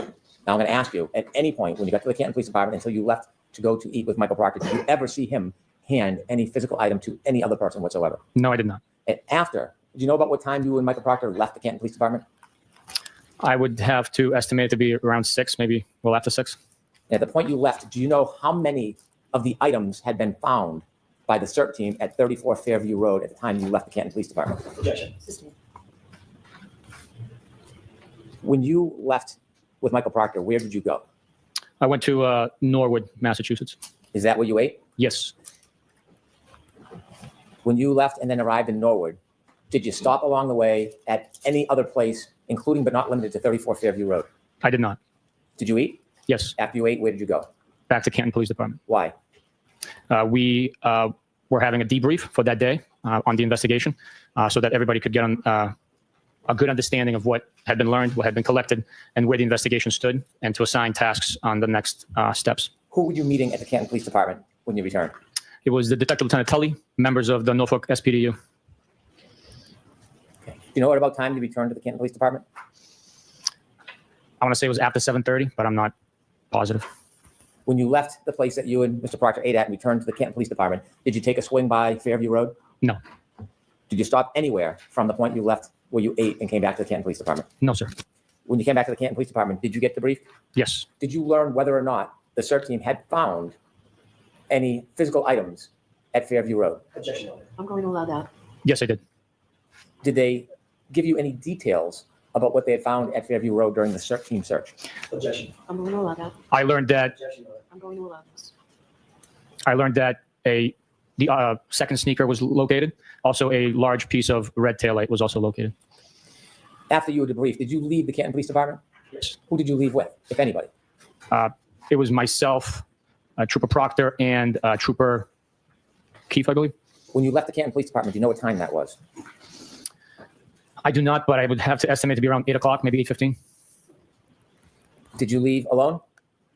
I was in my truck, yes. Did you So, see Mr. where? Brennan, what I'm going to do is just interrupt you for a minute. Folks, a couple of minutes ago, when Sergeant Bukhenik testified as to what he learned at the debriefing, that's not offered to you for the truth of what he said was not, but only so you understand that the police, what Sergeant Bukhenik and the police knowledge was that he was told. Go ahead, Mr. Brennan. Thank you. When you drove away, were you alone? Yes. Okay. When the Lexus was brought to the Sally Port, did you have a chance to again look at that right rear tail light? Yes. Did you make observations of it? Yes. Which one's the right rear tail light? Which one is the right rear tail light? Find that one. The right rear tail light.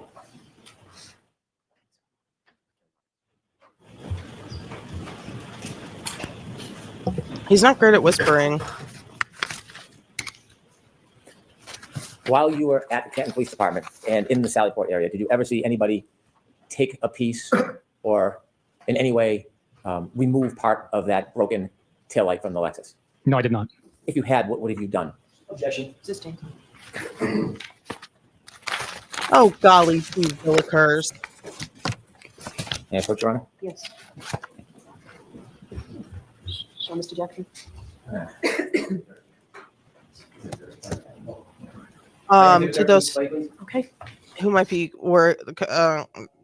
thinking about, wow, is there an opera? Are you streaming as an opera is currently taking place? Kind of right next door to my space. It is our local opera is rehearsal space. It's new. They are powerful. They sound fantastic. They sound wonderful. But they are rehearsing.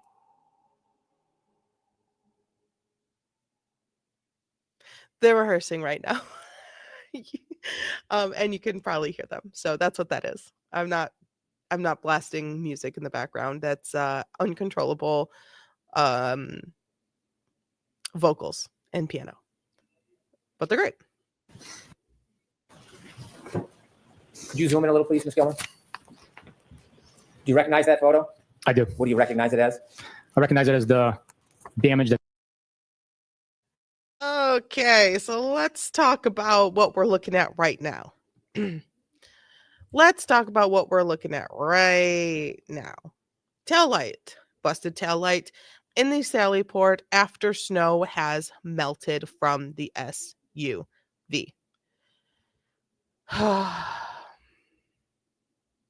Damage the missing pieces of the right rear taillight on the defendant's Lexus SUV. When the Lexus was brought into the Sallyport, was there still snow on it? Yes, there was. Was there any snow on it that covered parts of the vehicle? Yes, there was. Was there any snow in that area Currently, no. when you first brought it into the Sallyport? I'm sorry, in the area of the vehicle? No, the area of that taillight. Yes, there was, yes. How close did you get to take a look at that? I was within a foot of it. Is that a fair and accurate depiction of what you saw? Yes, it is. From what you saw, was the damage you saw when you looked at the car for the first time in the Sallyport area any different than the damage that appears on this Exhibit 13? It is not. As part of your investigation, did you look for, you can take that down, please, and lights on, thank you. Did you look for other evidence that the taillight was broken before they came into the Sallyport area? Yes, I did. Did you have a chance to view the ring video from Meadows Road at 5? Here's a question for you. Did you ever take a photo ever? Did you ever take a photo ever? Before it was officially in your possession, did you ever take a photo ever? Or the moment it was in your possession, being lifted onto the tow truck, did you think, let me take a picture of this. Let me take a quick video walking around the car. Let me take a photograph. Let me take a photograph of what we think is the impact point of the SUV and John O'Keefe. Let me take a photo. No photos exist. No photos exist. 5:07 in the morning. Yes, I did. And when you looked at that, did you have an opportunity to look at the defendant's Lexus backing up and then leaving that driveway? Yes, I did. Did you have a chance to see if there was any evidence? Yes, I did. And what did you see that stood out to you about the taillight? The taillight is shining white and not covered by a red taillight cover, which would have produced a red light.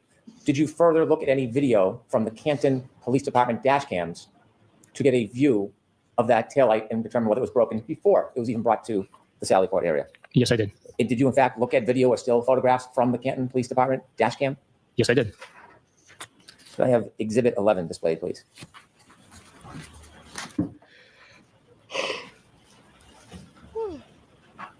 And during your investigation, when you were making this analysis, did you view this photo? Yes, I did.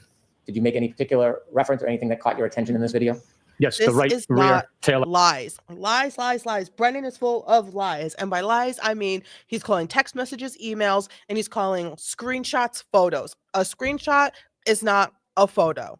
A screen grab of a paused video that is a quality level of a freaking potato with a battery in it. That is not a photo. That is a screenshot, a screen grab, a frozen moment in time. Lies. Brennan, lies. Emails are not texts. Texts are not emails. This is not a photo. This is a screenshot, a screen grab, a frame of a video, not a photo. Taillight of the Lexus SUV is missing the red lens cover, and it is damaged. You mentioned the observations. You can take that down, please. You mentioned your observations when you got to Dighton about what you saw relative to the taillight. And then at some point, video was provided of the tow? Yes. Did you study that video as well? Yes, I And did. did you see anything in particular when you were making these determinations that stood out about the video of the Lexus being put onto that tow truck relative to the taillight? Yes, the video indicated that there was white light coming through, exposing the missing red right rear taillight cover. You told us on direct examination you've watched a number of videos and interviews of the defendant. Yes. Without getting into the content, did you watch any videos where the defendant talks about the broken taillight prior to the Sallyport? Objection, Your Honor. Not formal, sustained. Did you listen to any interviews of the defendant relative to the taillight? Yes.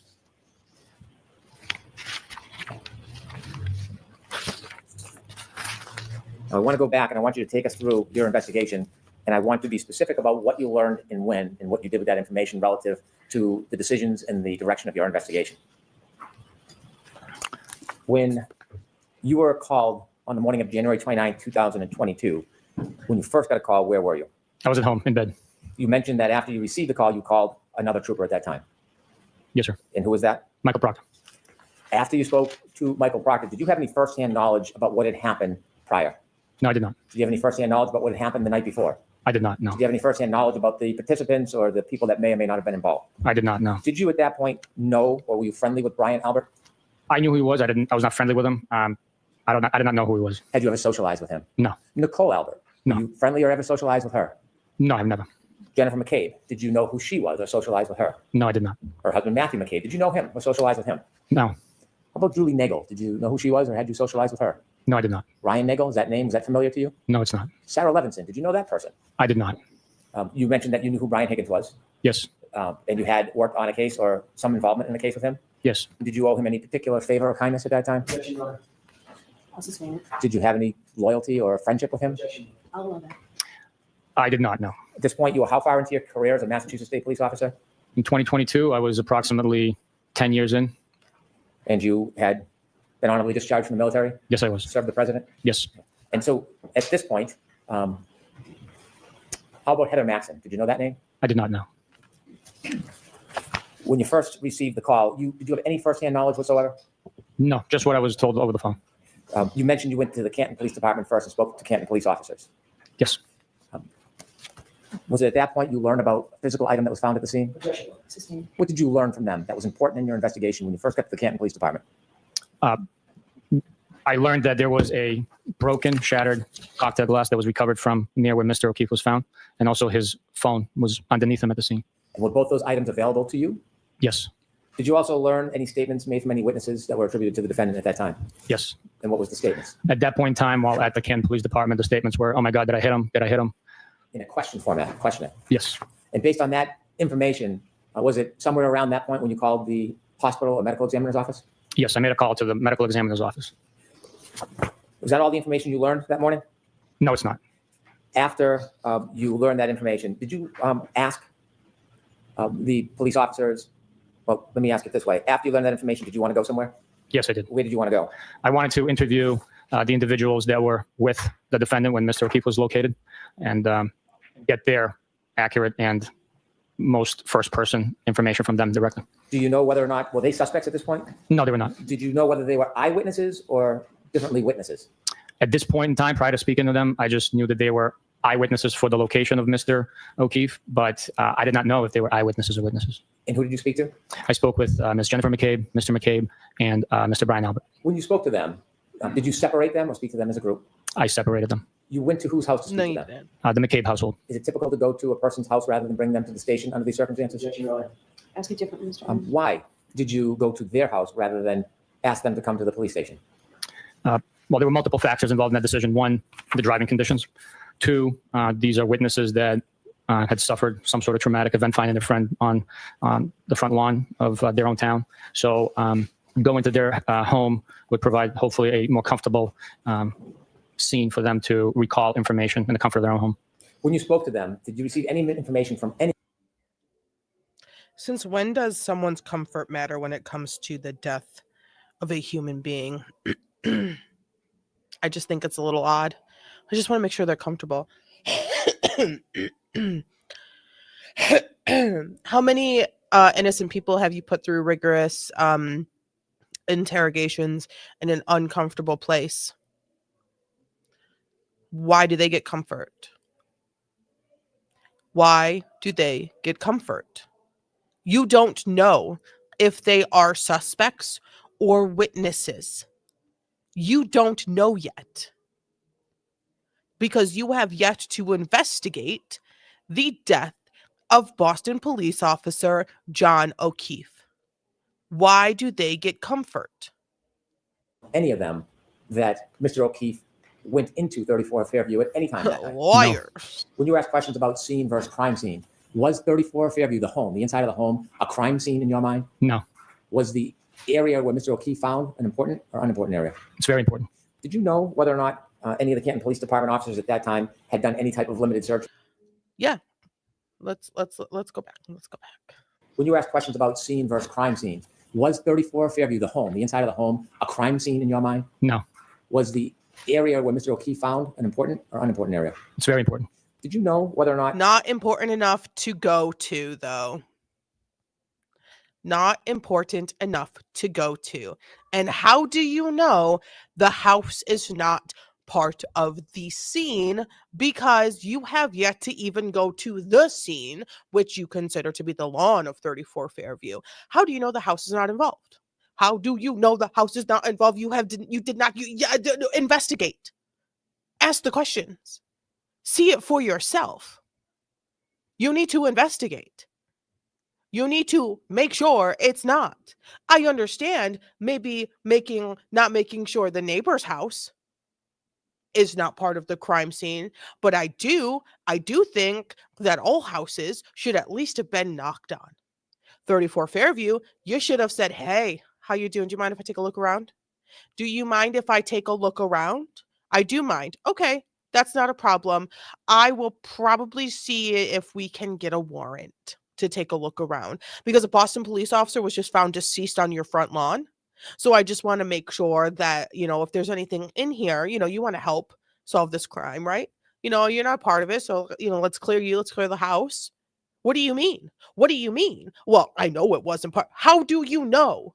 To this day, you have not looked inside the house. So how do you know?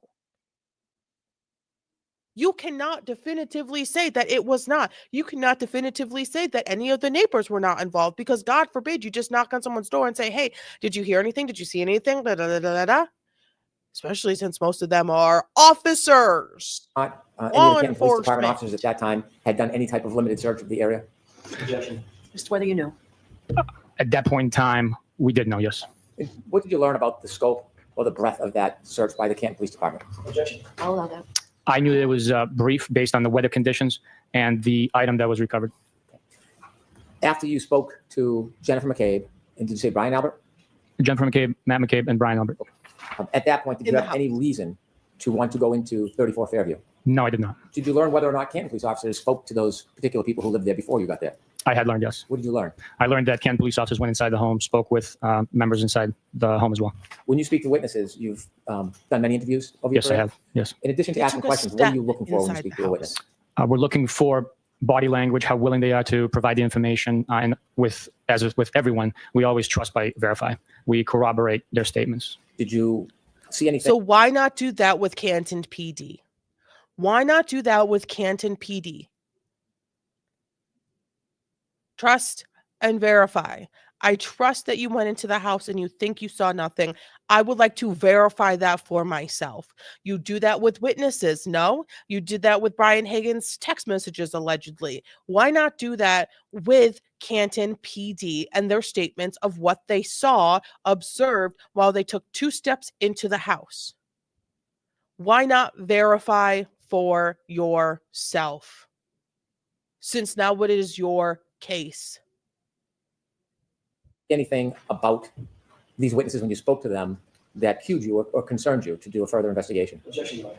Ask it differently. Was there anything about their mannerism or demeanor that stood out to you? Objection. I'll allow it. No.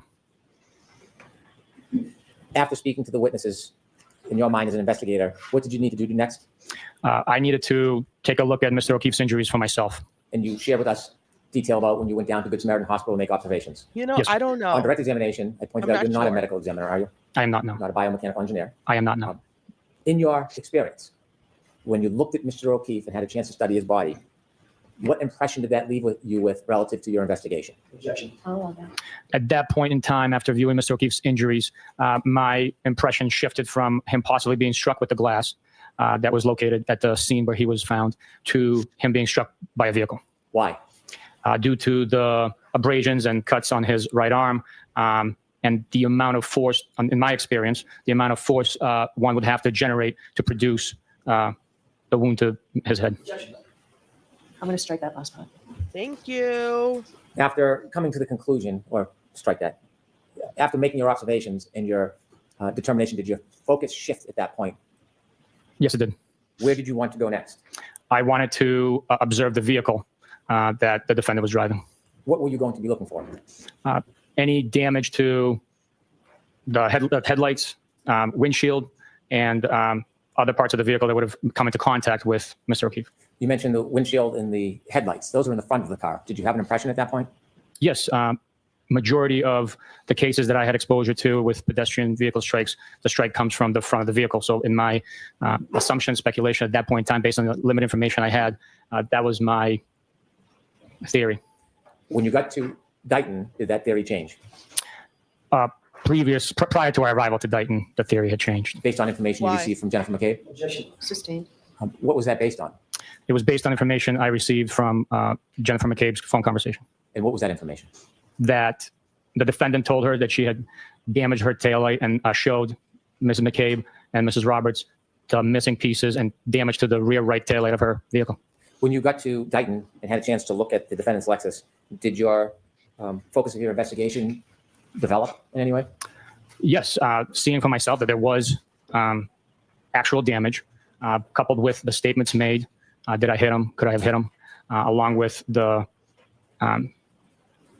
my observation, obviously, of the vehicle, my focus began to concentrate on the defendant.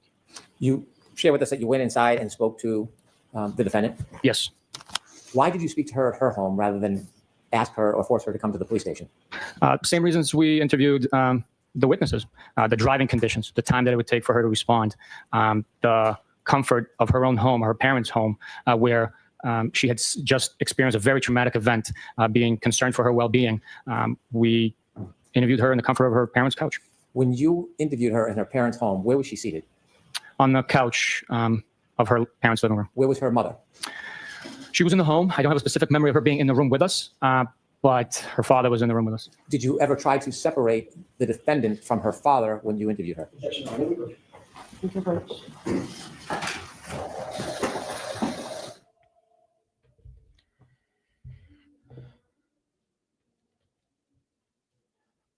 Sorry. I'm like trying to do so many things at once.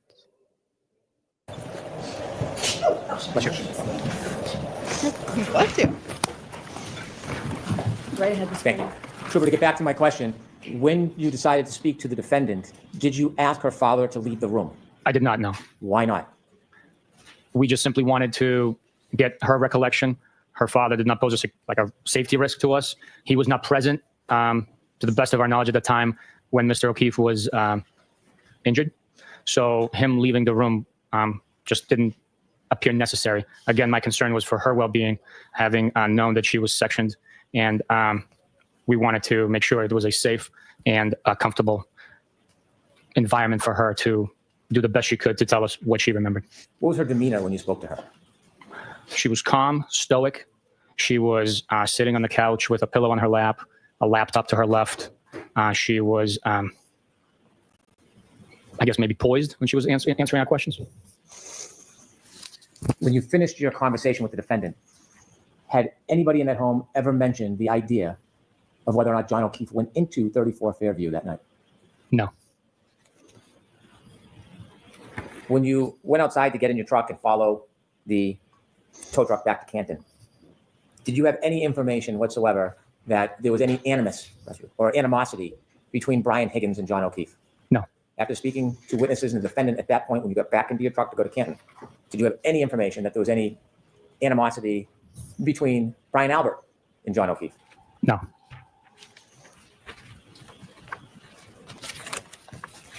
We've already talked about, out of order, your return back to Canton, the Sallyport, and then you and Mr. Proctor going out to dinner and going back. So I'm going to skip all of that. After you went home that night, did your investigation continue? Yes. How long do investigations continue for? Until they are completed and exhausted, sometimes years, sometimes decades. If you were to receive new information tomorrow, would you consider it? Absolutely. Sustained. When you write police reports, is there a time limit on when you can file a report? No. Throughout this case, did you write a number of reports over time? Yes. Did you engage in tasks after the case began? Yes. Have you engaged in tasks recently? Yes. Which ones? As you were investigating this case, did you speak to a number of witnesses? Yes, I did. Did How you many? consider reports that were provided by other troopers who interviewed witnesses? Yes. Did you verify those? Mr. Proctor was the case manager of this case. Yes. You were his supervisor. Yes.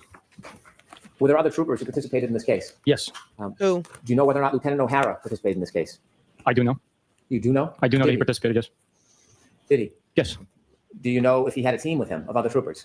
Yes. Do you know if Trooper Prince engaged in any interviews? I do know. Yes. Are you familiar with the name How Nick many? Turco? Uh, Garino. I saw it. Yes, I am. And do you know if he engaged in any tasks in this case? I do know. Yes. What did he engage in generally? He generally conducted the digital forensics portion of the investigation, And extraction. what other Trooper ones Keith, is that a has he name done? familiar? Yes, it is. And do you know whether or not he was involved? Yes, I do know. Were there a number of other troopers who were involved in distant? Tell me more about the other cases that Guarino was part of. Maybe one that's missing 30,000 text messages between two parties. And one of those parties being an officer. That's, I mean, if we're gonna name names, let's get a little back history on all these names, shall we? different aspects of this case? I mean, these guys were ready and willing to give back history on Mr. Yannetti. You know, let's get some back history on these officers. Yes, there are a number of different ones. Trooper Evan Brent? Yes.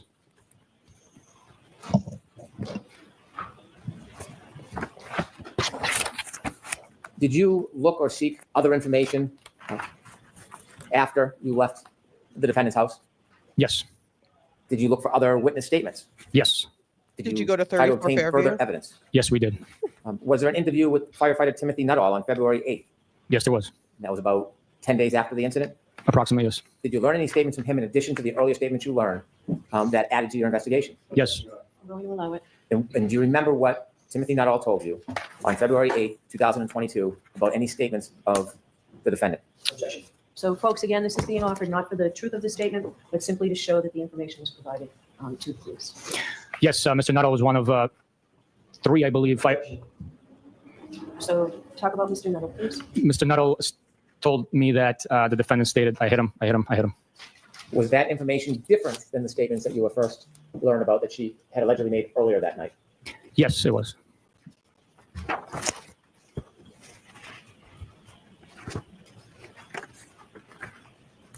Did you interview firefighter Daniel Whitley on February 8, 2022? I did. When you spoke to him, do you remember whether he shared any statements about the defendant telling him anything about her interaction with Mr. O'Keefe at the end of that night? I believe that he stated that they got into a fight. Do you remember the words that he used when he described that fight? I do not remember the exact words. Those will be reflected in my police report, Would the police report potentially refresh your recollection? potentially. How long Any after the conversation did you write your police report? Yes. Thank you.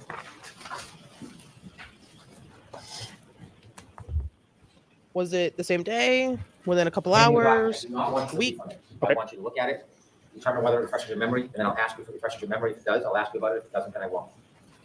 Okay, sir.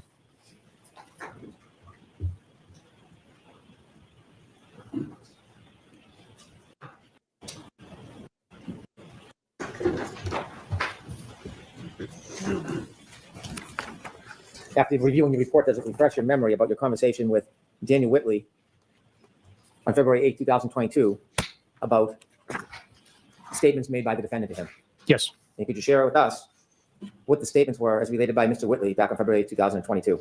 The statement was, Okay, jurors, this is an offer for the truth that's contained in the statement, simply to show that this information is provided to the police.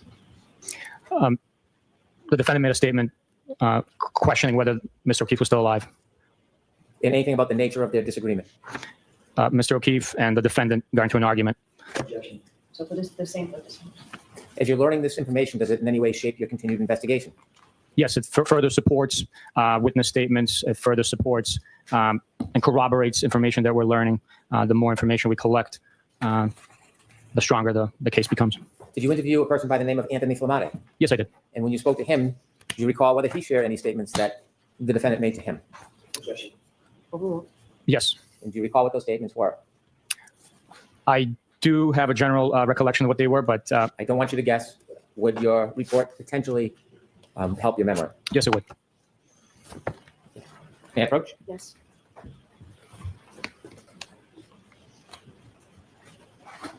All I'm seeing is, you. okay, Same a report. protocol that I mentioned before. Take a look, see if it refreshes your memory. If it does not, let me know. If it does, I'll then ask you some questions about it. A report will refresh my recollection. But a good chunk of reports were not written within a time frame that seems to the normal person to be acceptable. So I need to know when the interview, the thing happened, then the time compared to when the report was written. I want the time frame difference. I want the when it all the length in between, because I want to know if your memory is trash. How trash is it? Can we trust a report that was written 2 weeks later? Can we trust a report that was written the next day? You know, how long of a distance can we trust when it comes to your memory for a report that you wrote? Because your memory ain't great. May I approach, Your Honor? Yes.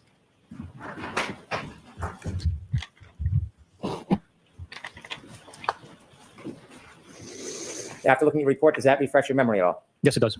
And when you were learning information to shape your investigation, did you consider anything that Anthony Formati told you? Yes, we did. Okay. And what did he tell you that the defendant told him that helped shape your investigation? Objection, Your Honor. I'm going to see counsel inside. I can just imagine this.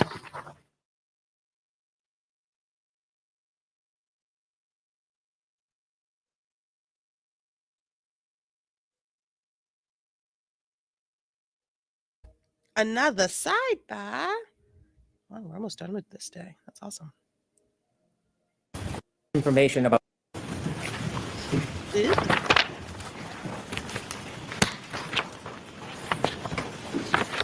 in addition to trying to get or obtain information about statements of the defendant, was there physical evidence that was important? Yes. Was there any data evidence that any of the team from the Massachusetts State Police were you aware of them pursuing any data type evidence? Yes, there was. Was there some phones involved? Yes, there were. What phones did you understand or pursue that you thought might be helpful for your investigation? For one, Mr. O'Keefe's phone was a device that we were looking into. We also had seized the defendant's phone and were attempting to access that device. There was other digital information that we were seeking as well. Was the potential Karen Reed did not give them her password.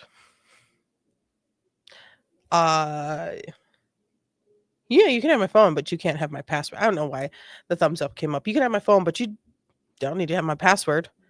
Figure it out. You got technology for her phone. It took a couple of months for the technology to get an update to crack her phone. John O'Keefe's phone password was handed over. I think a family member knew it. So also it can take a very, very long time for these machines to crack passcode if it is like 6 digits instead of 4. So if you're interested in that, having maybe 6, 8 numbers of a passcode for your phone. data from the defendant's Lexus important to the team of investigators? Extremely important. And did any of your team or the team pursue that black box, so-called black box data? Yes, we did.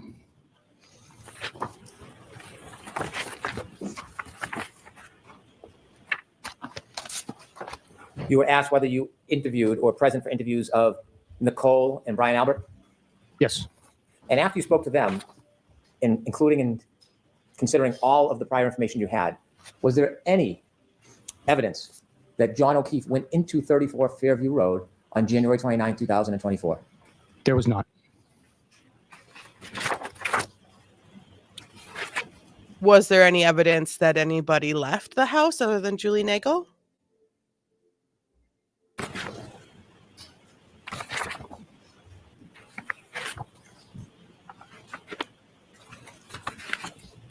Hello?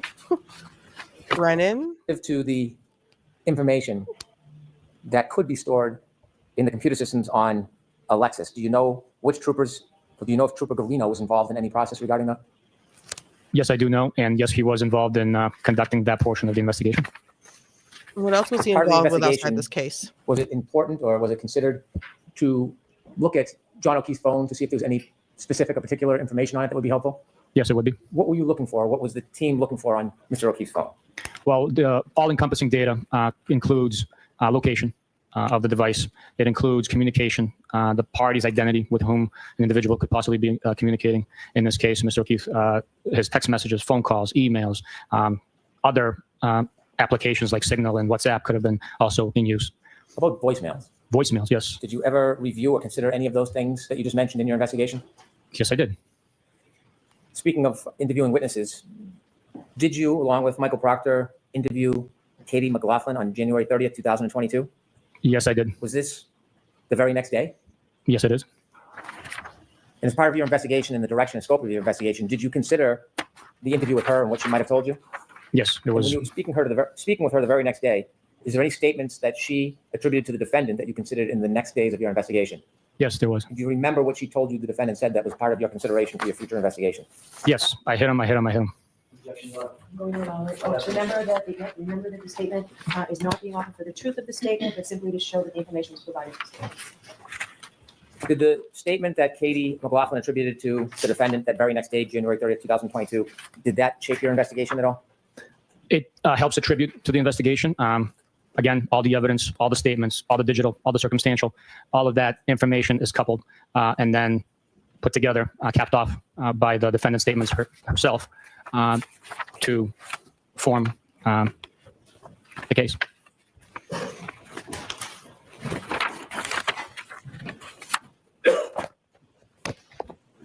There were questions about a plow driver by the name of Brian Laughlin. When did you first hear or learn of that name? It was quite some time after the case had made its way through the court system. When you learned of his name, did you attempt to speak to him? Yes. And before you spoke to him, were there any issues you identified relative to Mr. Laughlin before you actually spoke to him? In regards to him, no, I didn't know him. I've never met him. Did you, in fact, speak to him and interview him? Yes, I did. Was that interview, did anybody attend that interview with you? Yes. It was asked whether or not there was a car that was seen.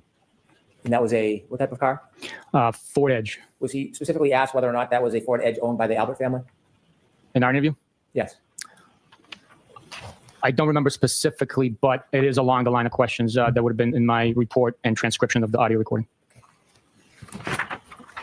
In one last interview, did you speak to Brian Albert Jr.? Or did you consider a report of his interview? I saw a report and Did you considered. attend that interview? I did not know. What did you understand his relevance to be in your investigation? He was at the home, at his parents' home, when some of his relatives and parents' friends came back to 34 Fairview. And after you considered that interview, did it change your perspective or knowledge about whether anybody had suggested that John O'Keefe went into 34 Fairview Road that night? No, did not know. When I asked you questions earlier on in the case, days ago now, we went through a number of pieces of evidence that was found at different times at 34 Fairview Road. Do you remember those questions and going through that process? I do remember, yes. How well? Because it was just a couple days ago. When we went through that process, were there any items that I did not ask you about? Yes, there were. And the items I did not ask you about, were they retrieved or found on different dates? Yes, they did. They were, yes. And the items that I did not ask you about on those different dates, do you remember how many different dates other items were found? I want to say 3 different dates. And on those other items I didn't ask you about, who recovered those items of evidence from 34 Fairview Road? Michael Proctor. Were you with Michael Proctor on any of those 3 dates when he turned in or reported the recovery of other evidence at 34 Fairview Road? I was not, no. And do you understand whether anybody was with him on those 3 dates? I'll allow that. My understanding that nobody else was with him.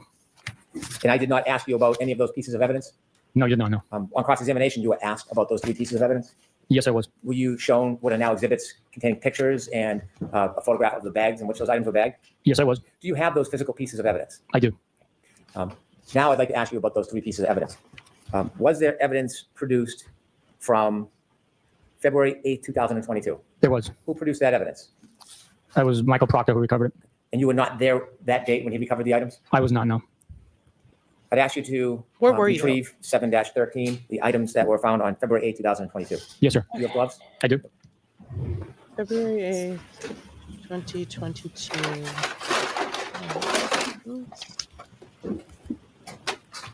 Oh, here we go. I move to introduce this into evidence. No objection. One large piece of plastic, red in color, one small piece of red plastic, and one piece of black plastic. I will open it to further show.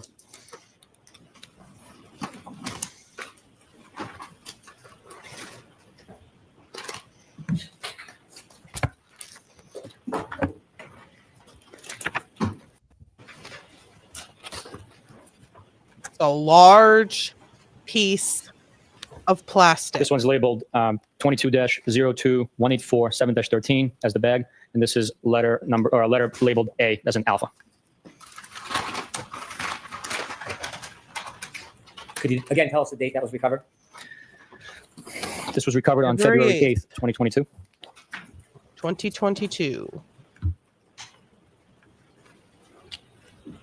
This appears to be a black piece of plastic, same identifying numbers, but this one is labeled with the letter B as in Bravo.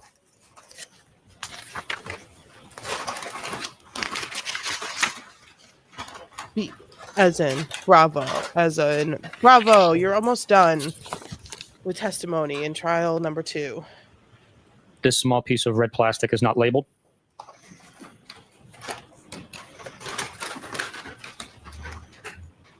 Thank you. You mentioned this was on February 8, 2022. Earlier in, are you done with that package? Yes. Earlier in your testimony, you had shared that you went back to 34 Fairview on February 10, 2022. Yes, I did. And on that date, you recovered pieces of taillight. Yes, I did.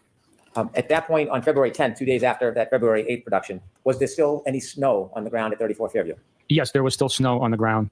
Obviously not in the amount that was there the first day. The second production from Mr. Proctor, do you know what date that was? Don't hold me to it. I want to say the 11th of February. And did you bring 7-14 and 7-15 with you? Yes, I did. Could you produce those, please?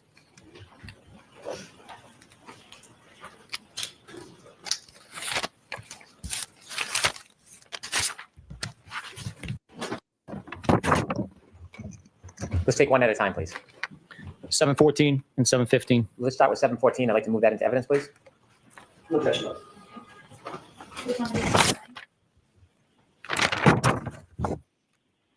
22. Yes, sir. There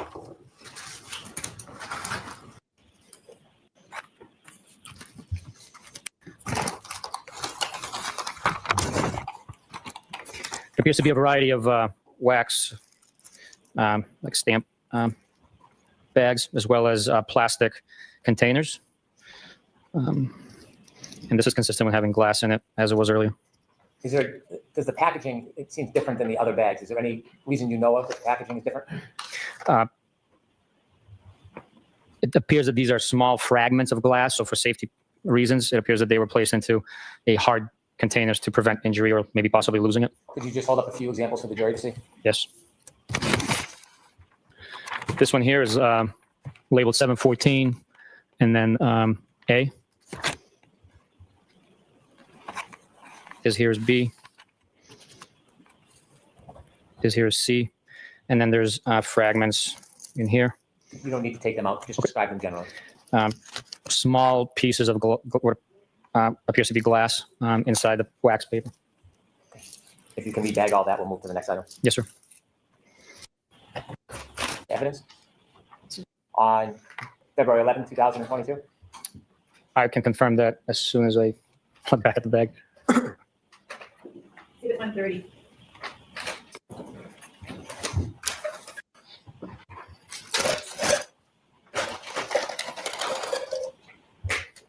That is a massive piece. That is massive. That is bigger than your face. I mean, I'm being dramatic. If you have a small face, it's like a full, like that is a massive piece of plastic. That is massive, massive. That is insanely large. These large pieces are freaking large, large. This item is labeled with the same limbs number, 7-15, and the letter A.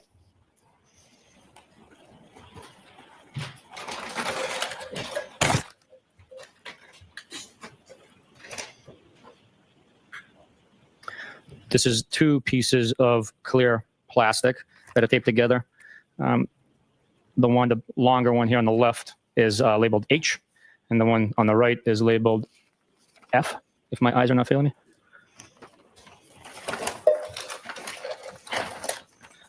This is a canister labeled debris collection with the same numerical identifiers. When would you use a canister as opposed to just putting it in a bag or a plastic bag? Is there a reason it's in a canister? I do not know the reason behind it. I would strictly be speculating. Okay. This small red piece of Speculating. plastic is labeled E Sorry. as an echo. It's hard for you to see when I'm in the way, isn't it? There are more Oh. small pieces of that, similar to that size that I just showed, but Very well. You can rebag that.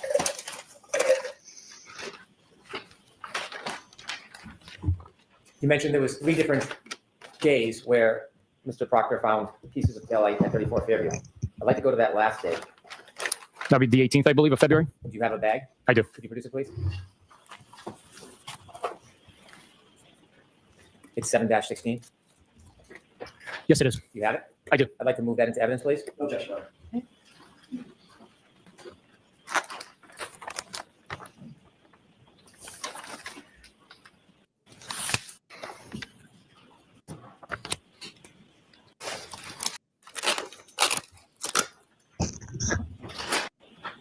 Whoa. This one's labeled. Whoa. Whoa. Whoa.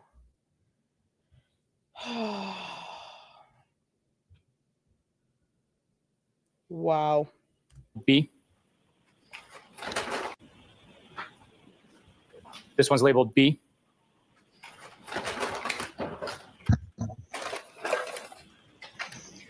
Here we have 3 red taillight pieces taped together. Appears to be mechanically fitting, labeled A, C, and D. Do you typically label items? No. Do you know where those labels in the taping come from? I believe that's from the crime lab. They identify each item according to their protocols to help them facilitate their portion of the investigation.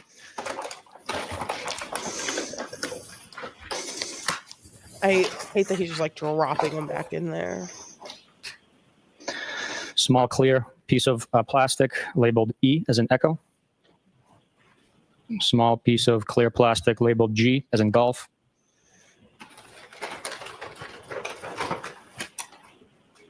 And another tin canister labeled piece of plastic. Thank you. Yes, sir.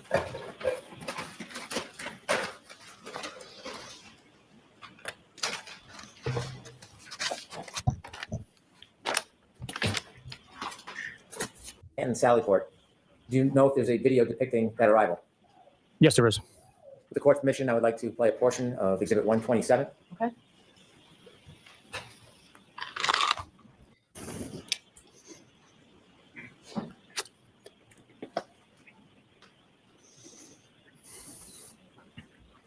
Oh, Insane Games TV, wouldn't you like to know?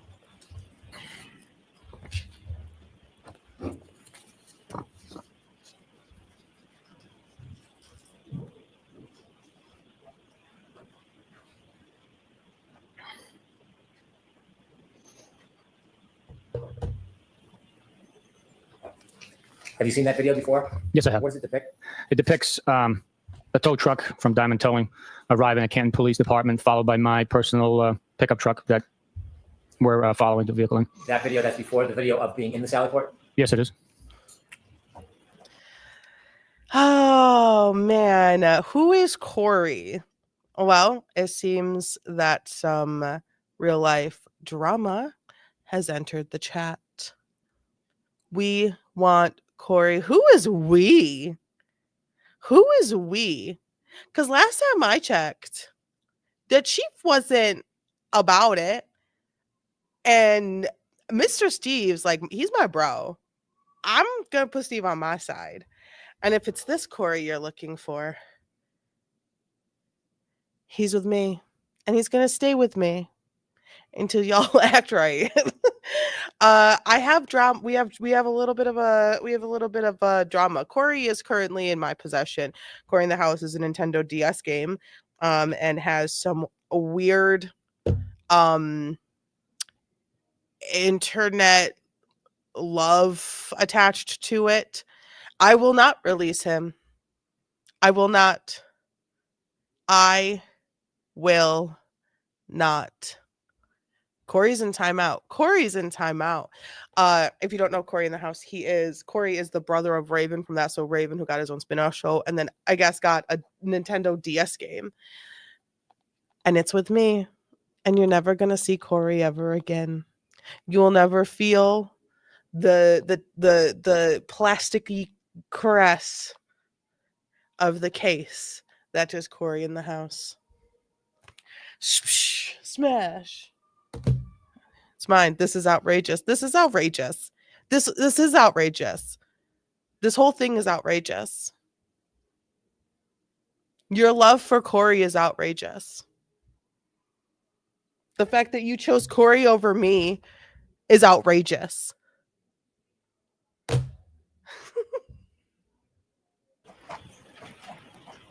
When you were considering the physical pieces of evidence as part of your investigation, were you considering the weather conditions that night? Yes. When you were evaluating, all they were doing was considering the goddamn weather conditions. All they were ever doing was considering the weather conditions. I need them to be comfortable. Plus, it's snowing. I wouldn't want them to drive all the way down to the Canton PD station, which is literally 800 feet away. This is Dan speaking. Give it back to them right now. Corey is sacrilegious. No. One, I don't believe you. Prove it. Prove that it is Dan. And no. And I know it's not Dan because I'm not an idiot. Evidence that were found at 34 Fairview. Were you making any assessment about their location or depth or closeness to the ground when you were evaluating them? Yes. And why were you considering the closeness of items to the ground? Well, common sense will dictate that if a item is found on the grass and there's snow covering it, that it would have to have been placed prior to the snow accumulating. If an item is shoved into the snow, it will be exposed as the snow melts prior to it reaching the ground level. I'm going to ask you to, with the court's assistant, retrieve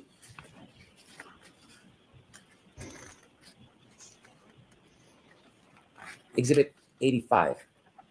Well, is it? May I approach? Yes. Is it? Not answering. Not answering.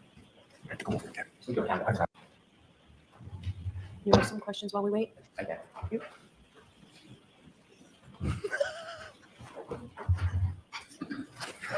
Ew, When you Ricky. retrieved pieces of taillight on February 3rd, did you consider their location, not only where on the lawn they were, but about the depth of where they were found? Yes, I did. And based on the items that you found on February 3rd, how close to the ground were they? They were on the ground, or in the instance with the hat, it was frozen almost in a solid piece to the grass blades, to the ground. Was that significant to you, how the hat was found? Yes, it was. I could have 99 feet. Tell me the significance of how the hat was found then. Was that significant? It was significant? Okay, hi. And How? I have 99 Why? feet. Beneath the hat on the left side next to the ruler, what do you see? Yellow grass and a leaf, I believe, a brown leaf. Was that of importance to you? Yes, it was.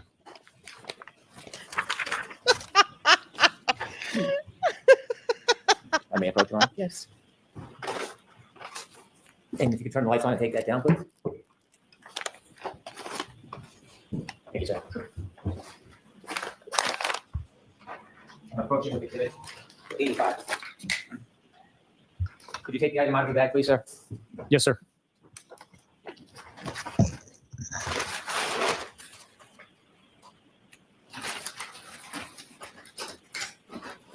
And they're never getting it back. Never getting it back. Ever. And I think Can you look at the back of the pants, please? As part of your investigation and the significance of the evidence, did you consider any debris on the back of the pants as part of your analysis? Yes, the grass stains on the left, the appearance of the Go ahead, I'm sorry. the appearance of the staining that's taken place or had taken place on these jeans was significant in the fact that it appears to be green and grass stain. What did that suggest to you as part of your evaluation of your investigation and the decisions that you made after?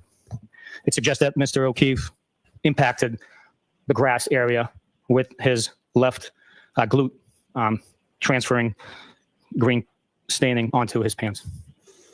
Are you or do you know from your investigation the amount of snow that was on the ground at about 12:32:09 to 12:32:12 on January 29th of 2022? Yes, based on my investigation and review of video from surveillance footage, it appears to be very little to a coating of snow in some areas. You could repackage that for us, please? Yes, sir. These pants?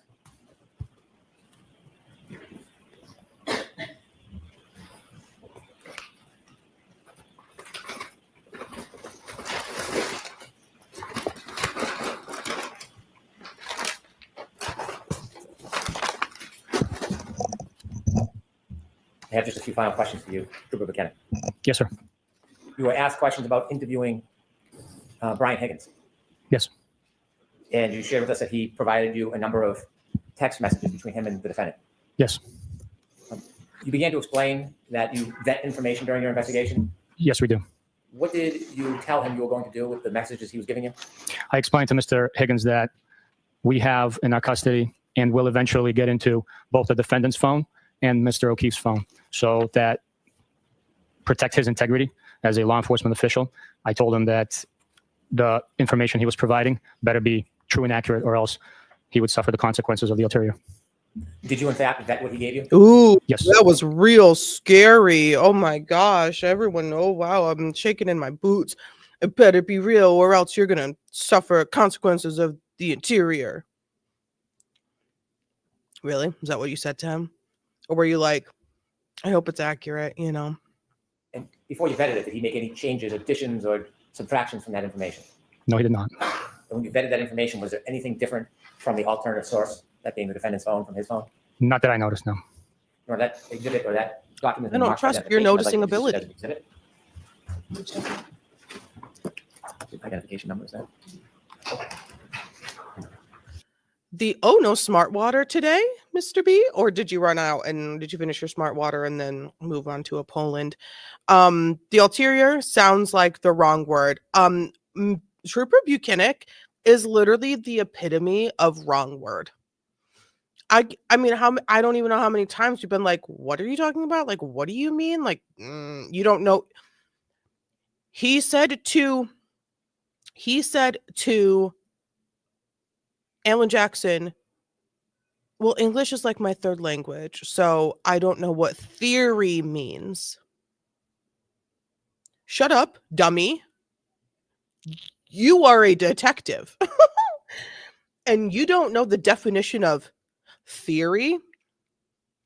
Oh, that's why he doesn't have smart water. And I do have my smart water. That's probably why I have smart water. Is because Corey bought me one because he likes being with me instead of with y'all nerds.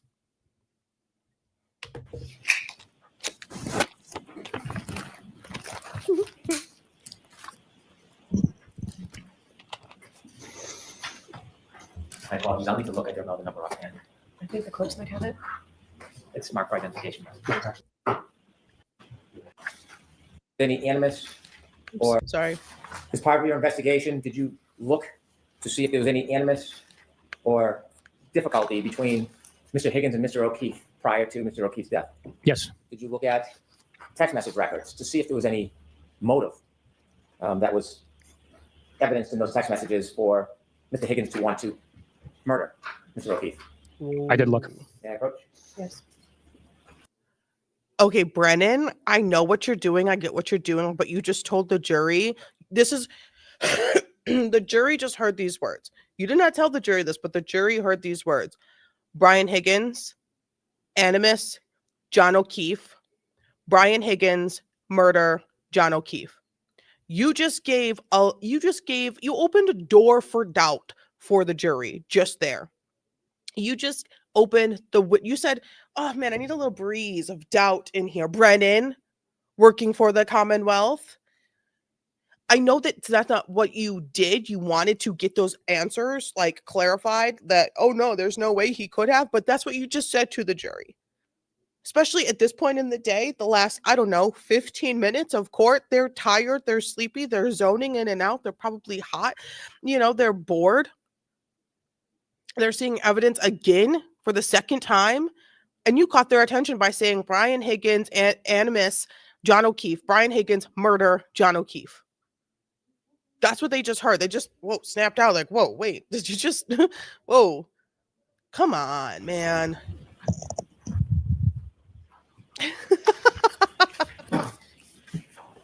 I handed you a document. Do you recognize that package of materials? Yes, I do. And what is it? It's the extraction printed out from Brian Higgins' Come phone, on. dated 2/3, meaning February 3rd, 2022. And it is a conversation between the defendant and Mr. Higgins. Does it extend a number of different dates? Yes, it does. Did you look through those conversations or text messages to identify whether there was any animus or motive? Yes, I did. I moved to introduce those documents as the next exhibit. No objection, Your Honor. Did you find any? Hold on. Exhibit 132. Thank you. She's a hold on. Trooper Bukhenik, did you find any evidence in the conversation? Hold on, I'm sorry. She's not ready yet. I don't care if you're on a roll, Brennan, and you're really not on that much of a roll. Okay, thank you. Sorry, go ahead. My apologies. No, that's okay. So- Trooper Bukhenik, when you studied the materials, the conversation, communications between Brian Higgins and John O'Keefe, did you find any evidence shaping your investigation that there was a motive to harm, hurt, or murder Mr. O'Keefe by Mr. Higgins? No, there was not. I have no further questions at this time. I have one. Did you ever go through messages between Brian Higgins and Brian Albert?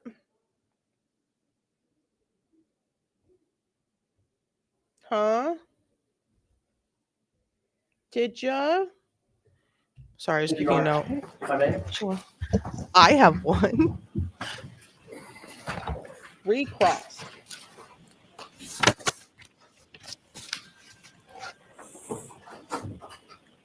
You were just asked about Brian Higgins in your interview with Brian Higgins. Where did that take place?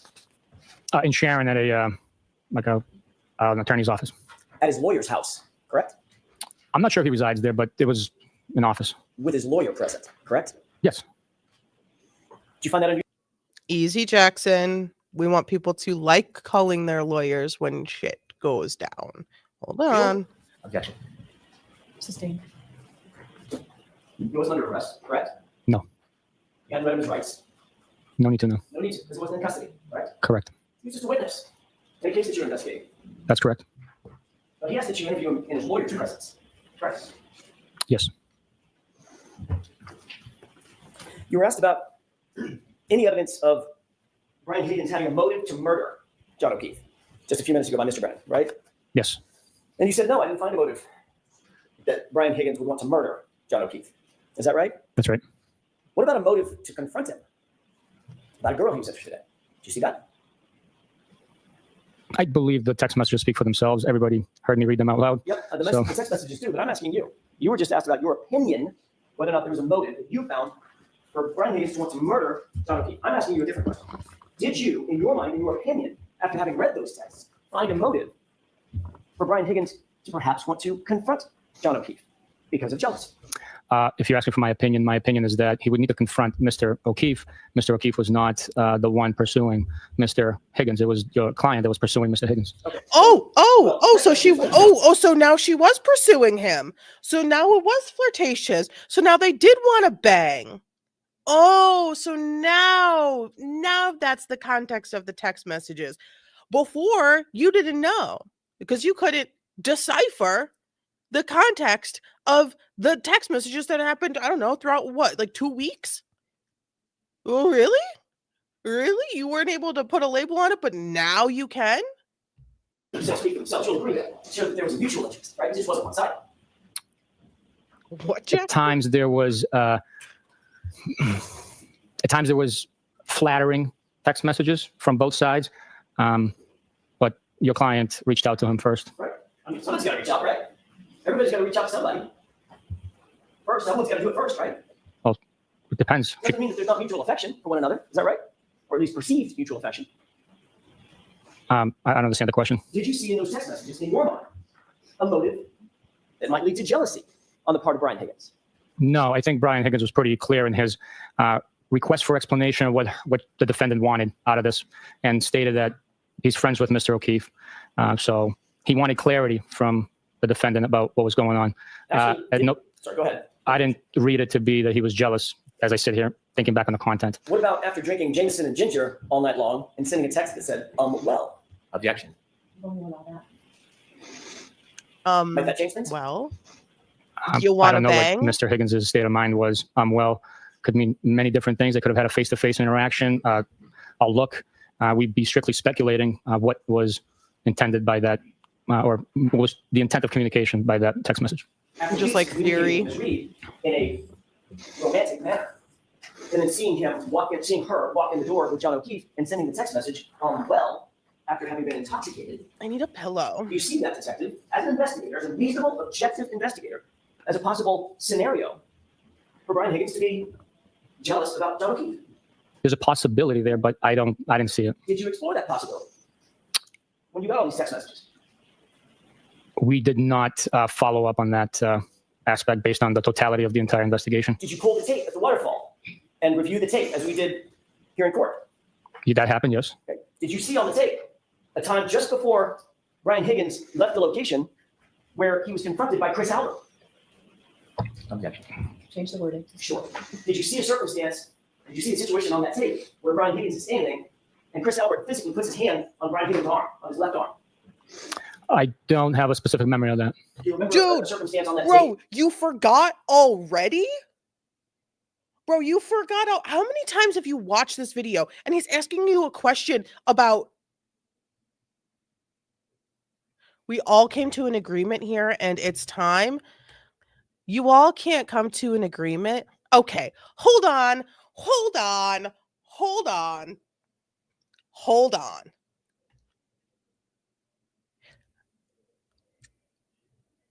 Bukhenik watched this video multiple times. He's watched it in the first trial. He's watched it in the second trial. He watched it in the investigation, and he can't remember when Chris Albert put his hand aggressively on Brian Higgins in that video. You can't remember that. That happened within hours ago. It might have been the day before this, but either way, even if it happened yesterday, you should be able to remember. This is a problem. Your memory sucks, my guy. How can we trust you investigating something if you can't write it down in a report in a timely fashion nor remember it? Actually, this is Dan now. We want Corey back ASAP. We all came to an agreement here, and it's time. Who is we all? Because two of the we all are not even in the same city that you're currently in. And Dan, if it really is you, no. Corey in the house is mine now. Period. And two of the we all are here. The rest of the we all is there. So we all lie is a lie. Untruth. And what's the agreement? You got fingers? Type. What's the agreement? Huh? We all. Tape where Brian Higgins pulled his arm away and looked past Chris Albert over toward the We bar all my where ass. John O'Keefe was standing. Did you see that? I do remember you pointing that out, but we couldn't tell him who exactly he was looking at based on the video. Did you see a circumstance in which Brian Higgins then put his hand on his forehead and began rubbing his forehead like this? I don't have a Possession is 9/10 of the law. memory of that. Did you see a circumstance in which he then motioned over toward that side of the bar with his left hand? That I remember, yes. Did that seem realistic to you? Let me ask it a different way. Did that seem to you as a reasonable interpretation? Hey, come on outside.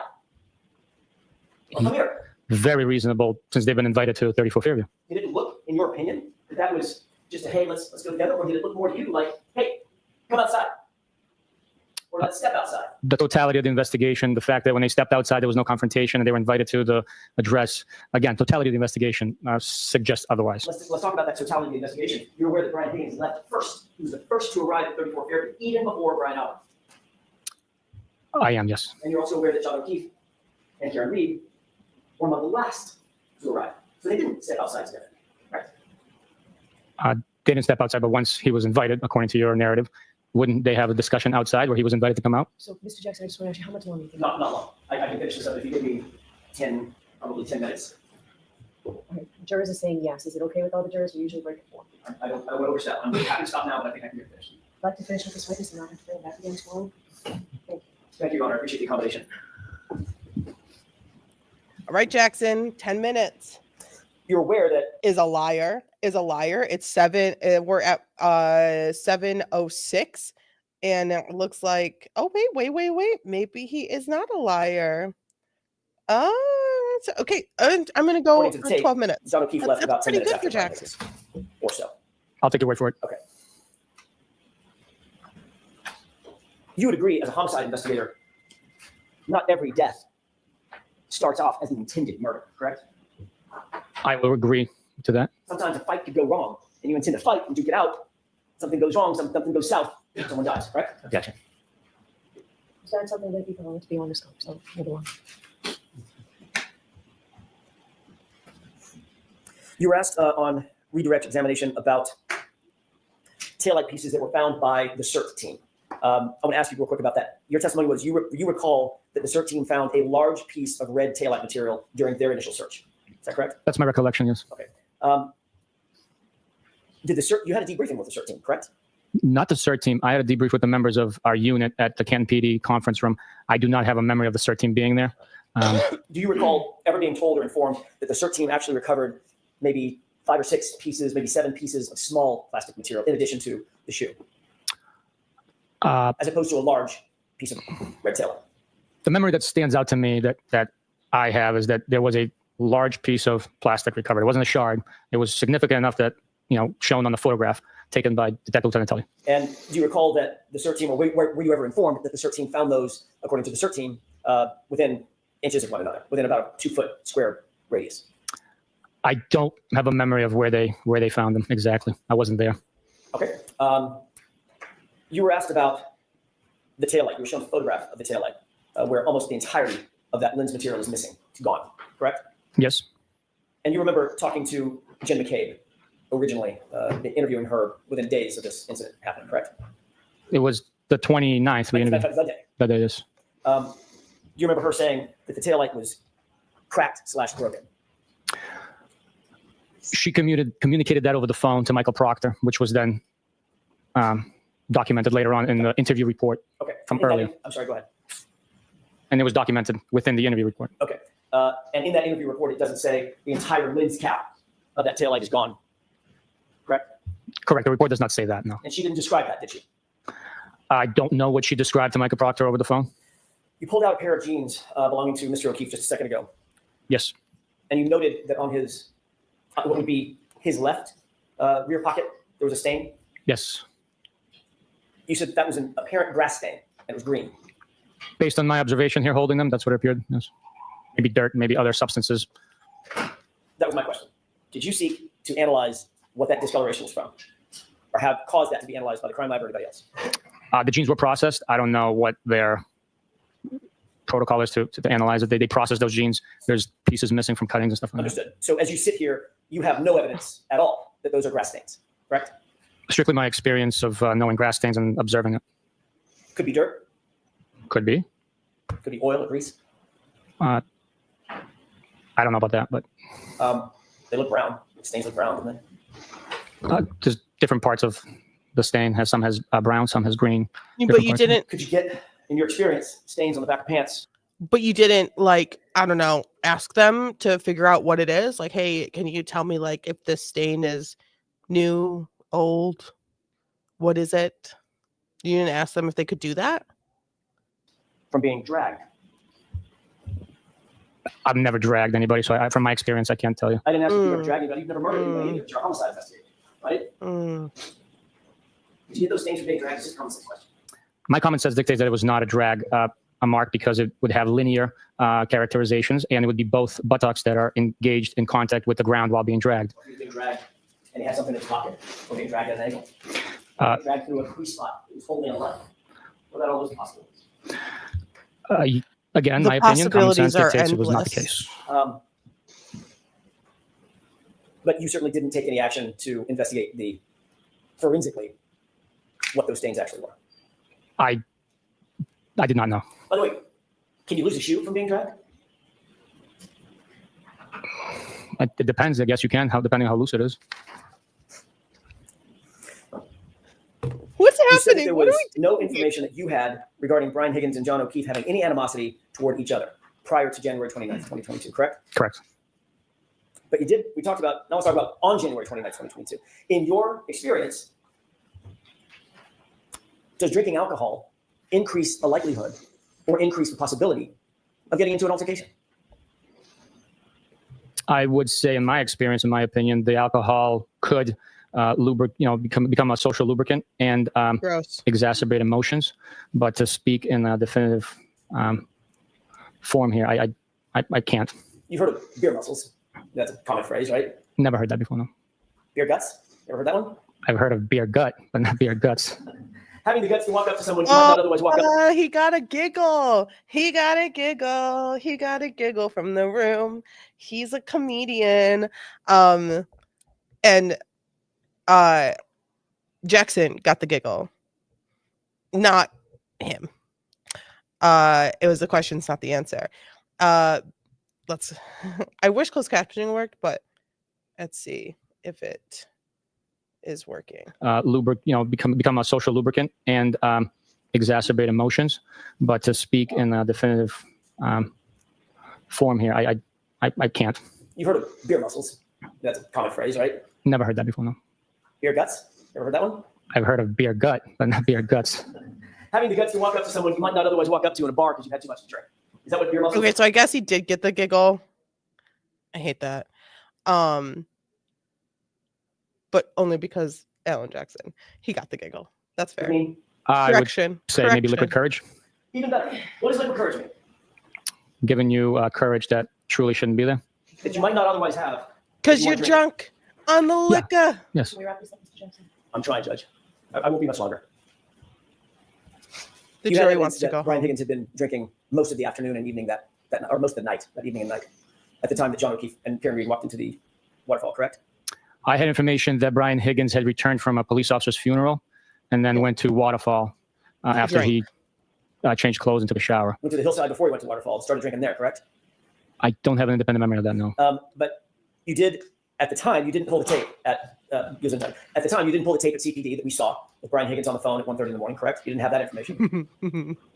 I'm sorry, can you give me a reference when Sure. at the time? At the beginning of your investigation, January 29th, and probably the next, let's call it a couple months. Mhm. You did not have that information, correct? No, we did not. And you didn't seek that information from CPD at that time, No, I had no information that he went there. okay? And you didn't extract his phone, correct? That's correct. And finally, you indicated that you were asked on redirect examination, did you have any evidence that John actually went into the home? Did you ever interview Trooper Not even that, Steve. Not even that. The real Dan doesn't care. Garino during the course of your investigation, anytime? Interview him? Talk to him No. about his extraction of John O'Keefe's phone and any of the data that came off of his phone. No. You did not realize that Trooper Garino had information that John O'Keefe took 36 steps covering a distance of some 84 feet that would have placed Mr. O'Keefe inside the residence at 12:32:16. Objection. Did you have any information from Trooper Garino about steps that were logged on Mr. O'Keefe's phone? No, I did not. Is that it, Mr. Jackson? You said finally, that's what I'm wondering. May I have just a moment? Yes. I'm trying to wrap this up. I only have a couple more things, but I may be able to finish it with one question.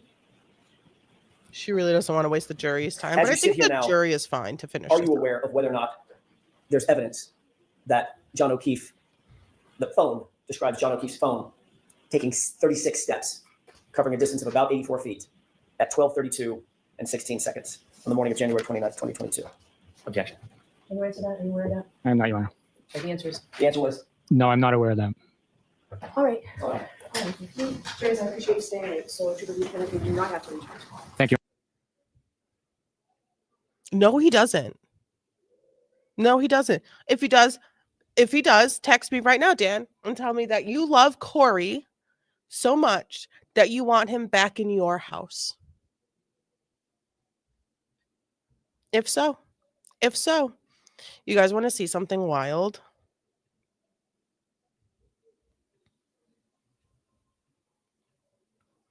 This is Alessi. This is attorney Alessi And oops, no, don't show me X.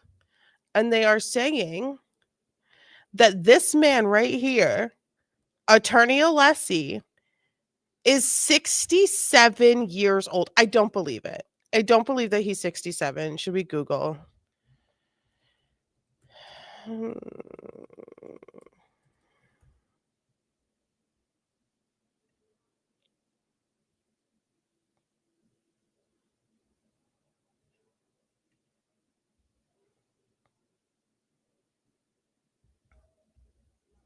I don't believe it.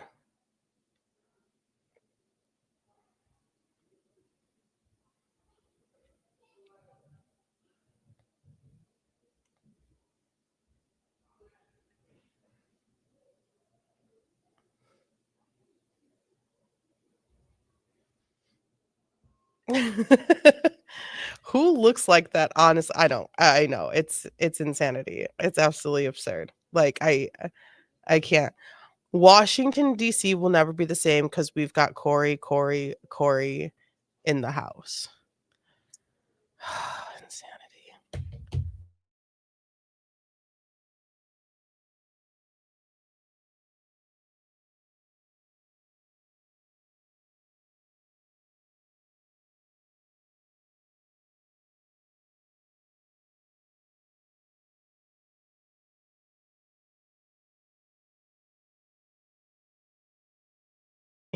Okay, well, Dan. Dan typed that. Dan is unhinged on this show. I know Dan's crazy. Dan's wild, crazy Dan. You know, that's the Dan everyone knows is the wild and crazy Dan. Do we want to start the next day? Let's see where we're at. What day was that? That was day 14. We have 6 days to catch up on in like one day. Okay. That was day 14. Court was canceled the next day. After that, it was just simply canceled because I believe Karen Reed was ill, so they canceled that next day. So day 15.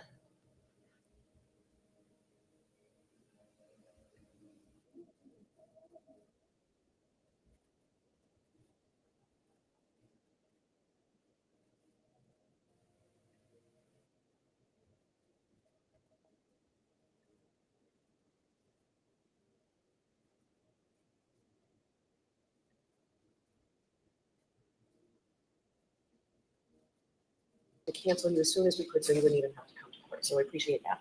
I do have to ask you those questions. Were you all able to follow my instructions and refrain from discussing this case with anyone since we were last here? Yes. Everyone said yes in this case. The Commonwealth seeks to introduce 2 clips. Okay. First clip the Commonwealth will seek to introduce and show the jury is clip 20.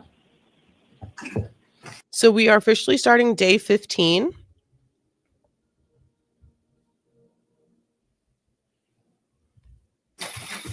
With some clips of Karen Reed.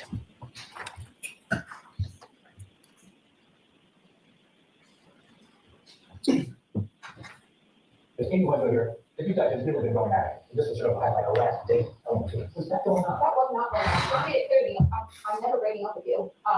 You know, not never that we're in this good or bad, but you're the best person I've ever. The Commonwealth would ask to show clip 19.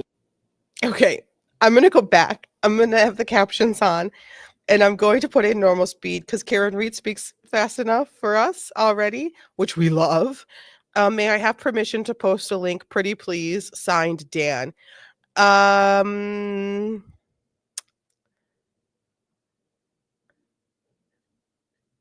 don't trust you, fake Dan. It's pertinent to the case. If you can post a link, post it. I can always just quick delete it. Post it. Do it. I dare you. Fake Dan. I know you're not really Dan. Dan would just log in.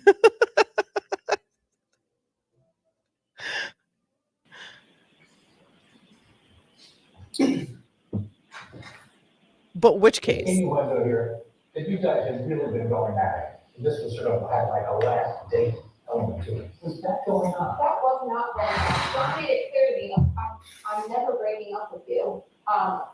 You know, never that we're in this good or bad, but you're the best person I've ever. The Commonwealth would ask to show clip 19. Okay.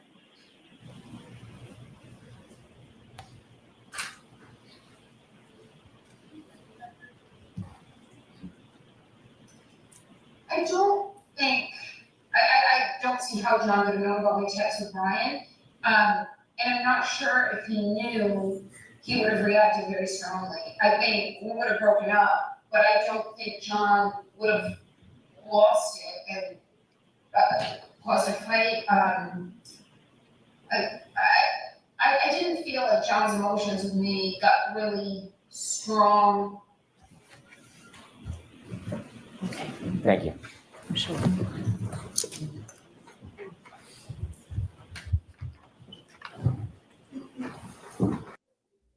Honestly, she's far too hot for Higgins and Our Dearly Departed.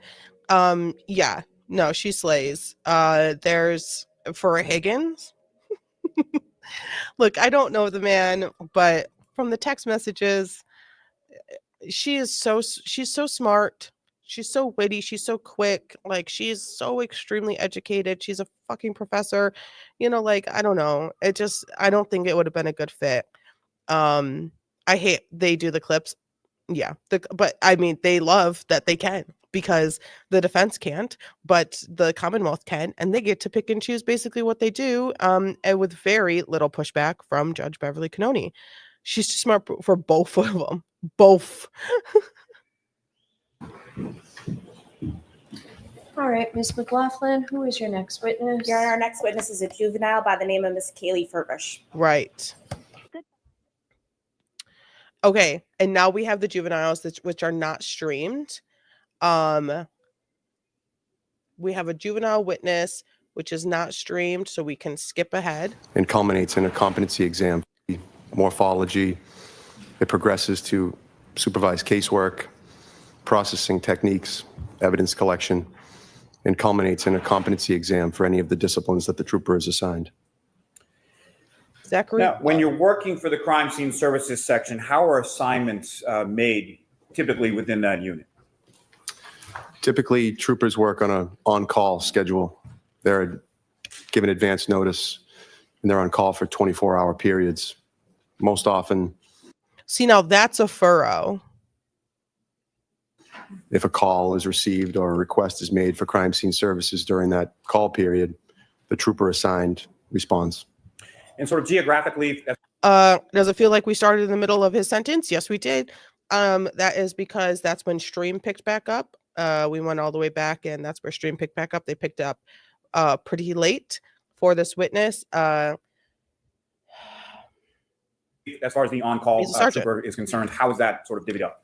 CSI. So I was assigned to the Maynard Laboratory. The crime scene services section is organized by crime labs. Maynard encompasses a large area, upward of 50 cities and towns. Some of the more northern towns would be Lowell and Billerica, and it goes all the way down to Canton and Stoughton. The trooper on call for that 24-hour period covers that entire region. Now, sir, were you working with the State Police Crime Scene Services section on February 1st, 2022? Yes, I was. And where were you requested to go on that day? I was requested to respond to the Canton Police Headquarters. And approximately what time did you arrive at the Canton Police Department? Approximately 9 in the morning. And who did you meet upon your arrival there?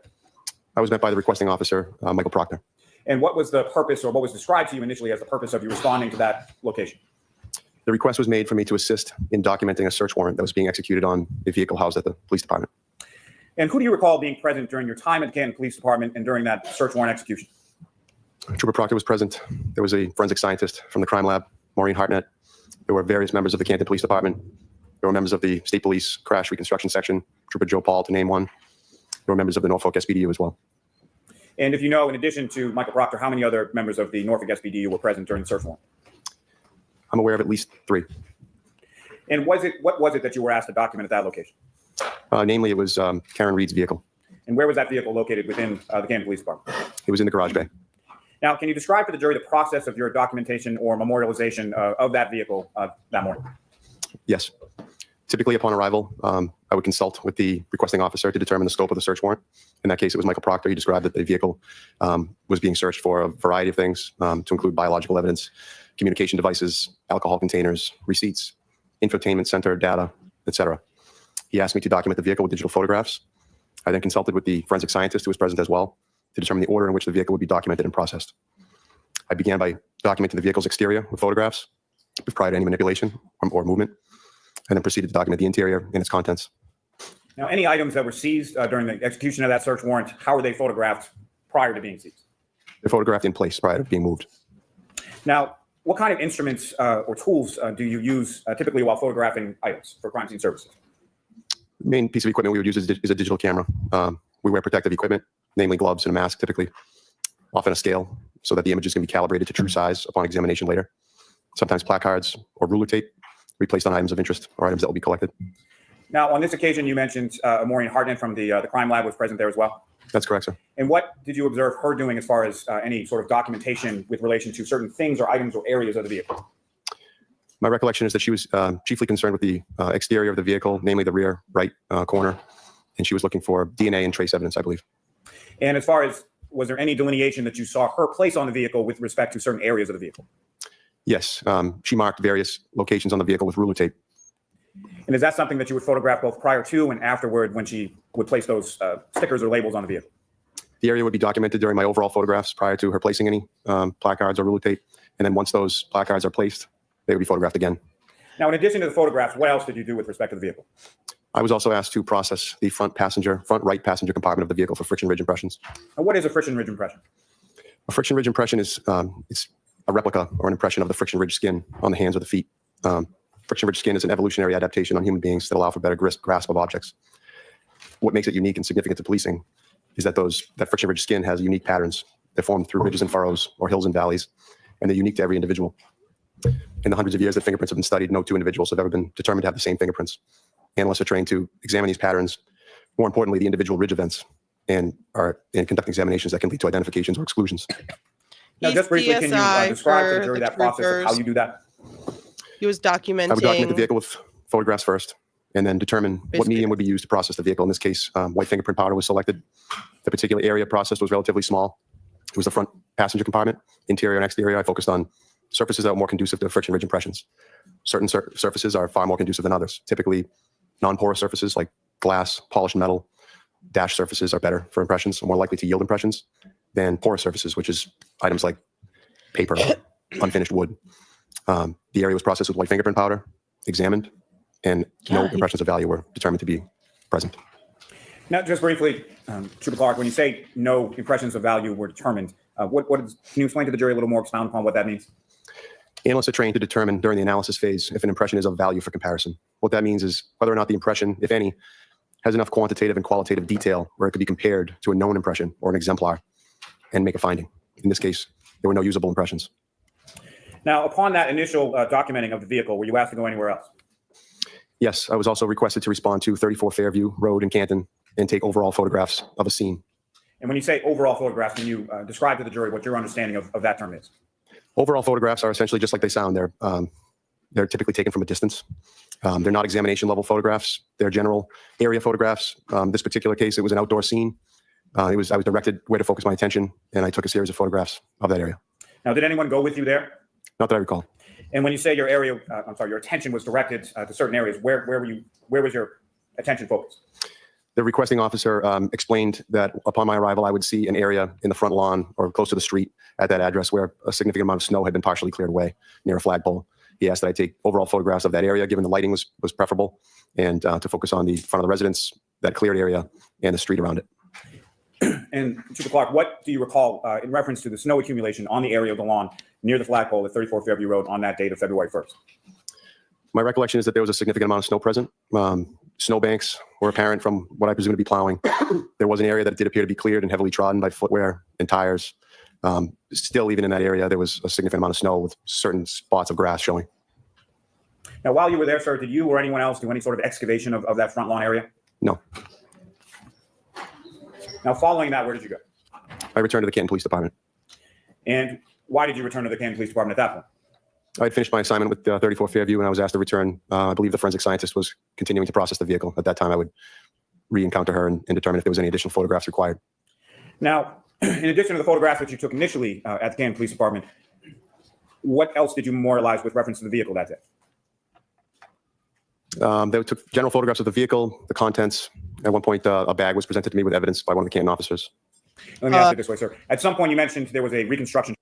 A paper bag from Stop and Shop with red Solo cups with liquidy blood in it. Was that the bag? Was that the bag? Did you go, oh, that looks weird. I hate this. Trooper who was present at the Canton Police Department, correct? That's correct. And so what, if anything, did you document with respect to that reconstruction trooper outside of the Canton Police Department? Trooper Joe Paul asked while I was there to document a series of brake and acceleration tests with digital video that he was performing with the same vehicle. I was also asked to take photographs and video of the vehicle's backup warning system, which was activated as they performed some tests. Your Honor, may I approach? Yes. I just wanted to be like, no, get your shit together. Do you recognize that? Yes. What do you recognize that to be? This is the crime scene photos. And what's contained on that disc, is that a fair and accurate portrayal of what you observed both inside and outside Canton Police Department with respect to Miss Reed's vehicle, as well as the scene at 34 Fairview on February 1st? I presume it is. All right. Almost introducing the next exhibit. I'm assuming that that's all that's on the disc, and if that's the case, then we have no objection. You've seen it. I haven't seen that particular disc. We have received the photos in discovery. I'm not concerned about that. Okay. All right, that'll come in. Thank you. Exhibit 133.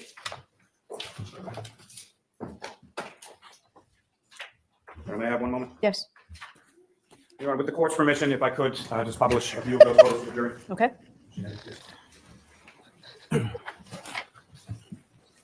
Stupid. I'm sorry, Your Honor, may I approach the witness Yes. just briefly? It's so dumb. Your Honor, presenting me with 3 photographs. Do you recognize what's depicted in each of those 3 photographs?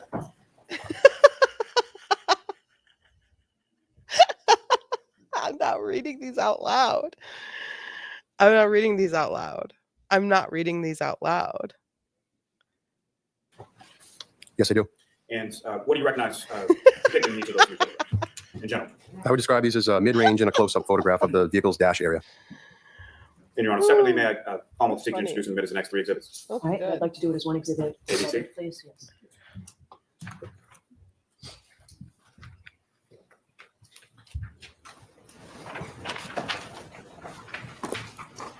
I'm not reading it. I'm not reading it out loud. It's not It's happening. 134A through 134C. Thank you.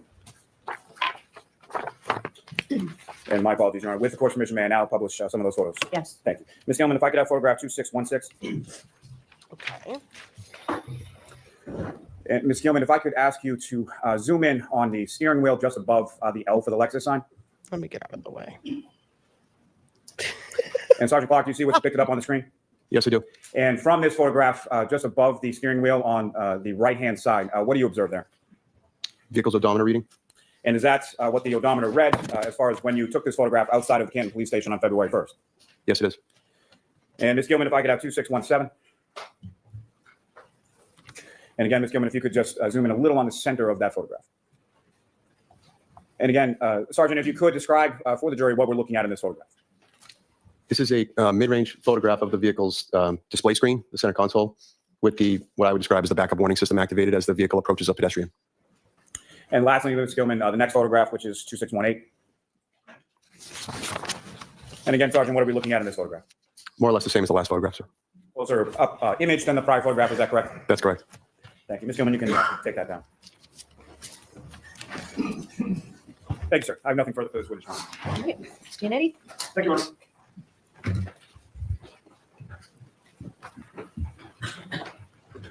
Good morning, Trooper. Good morning, sir. Your earliest involvement in this case was on February 1st of 2022. That's correct. You ended up, and by the way, at that time, you were a trooper assigned to the crime scene services section, That's correct. and that was in which town in Massachusetts?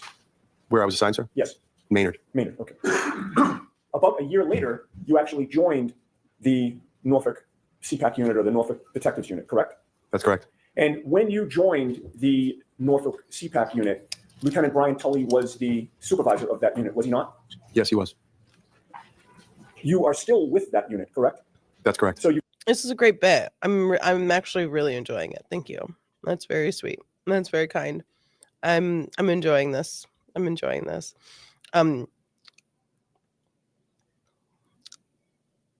There's probably no. I'm done. So you've been there for approximately 2 years, a little bit more than 2 years. That's correct. And so you were there when Lieutenant Tully was removed as the supervisor of that unit, correct? That's sustained, and folks are to disregard that. I'm not going to request an instruction. Jurors, pay no attention to that question or answer. That is not properly before you with this witness. Is Lieutenant Tully still the supervisor of that unit? Yes. I'm going to see you at sidebar for just a minute, please. Ooh, Yannetti is coming out fiery. Immediate sidebar. Judge Canoni has quite a little sass in her voice. With this case on 22. Sorry. Okay, Karen. So going back to February 1st of 2022, you learned that Michael Proctor had called your unit, resulting in your involvement in this case on that date, correct? That's right. And Michael Proctor had requested that you go to the Canton Police Station? That's correct. At the time, were you aware that the Canton Police Station, or the Canton Police Department, I should say, had a conflict of interest with this investigation? Yes. Rephrase it. Well, were you aware when you were called out on this case that John O'Keefe had been found mortally wounded on Brian Albert's lawn? I was advised of that fact upon my arrival. Okay.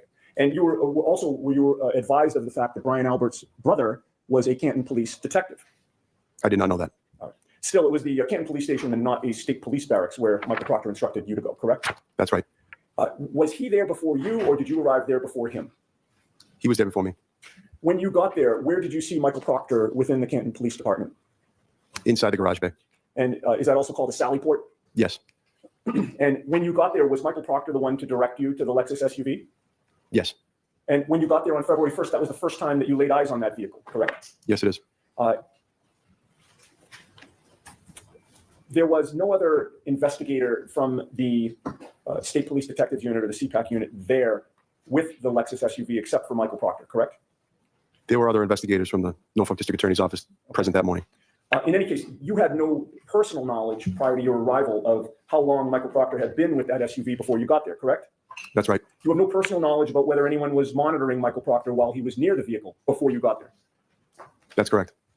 And before you got there, you had no idea how much access Michael Proctor had to that vehicle, right? Correct. Your assignment was to take photographs and to process the passenger's compartment in particular for fingerprints. Correct. And you did that. Yes, I did. Bless you. About a year and a half after that, on July 18th of 2023, you participated in this investigation again, did you not? Yes, I did. And that was because, in part, you had now joined the Norfolk CPAC unit, correct? Correct. And you participated in an interview of Colin Albert at the Norfolk DA's office, right? That's right. You knew at the time that Colin Albert was the nephew of the homeowner, Brian Albert? Yes. I'll allow that. Did you know that at the time? Could you rephrase the question? Sure. At the time that you were called in for this interview and told that you would be participating in an interview of Colin Albert, you knew that he was Brian Albert's nephew, correct? I was advised that prior to the interview, yes. You conducted that interview along with Michael Proctor, correct? Correct. At the time, Michael Proctor was a state trooper in that unit, correct? Yes, he was. And you knew he was also the lead investigator in the case, correct? He was the case officer, yes.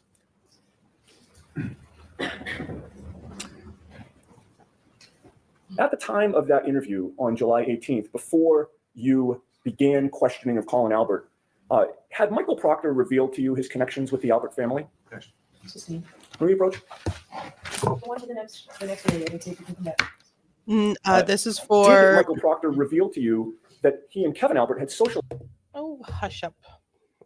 This is for the Nintendo DS. Well, I mean, you can play it on any DS system. And it is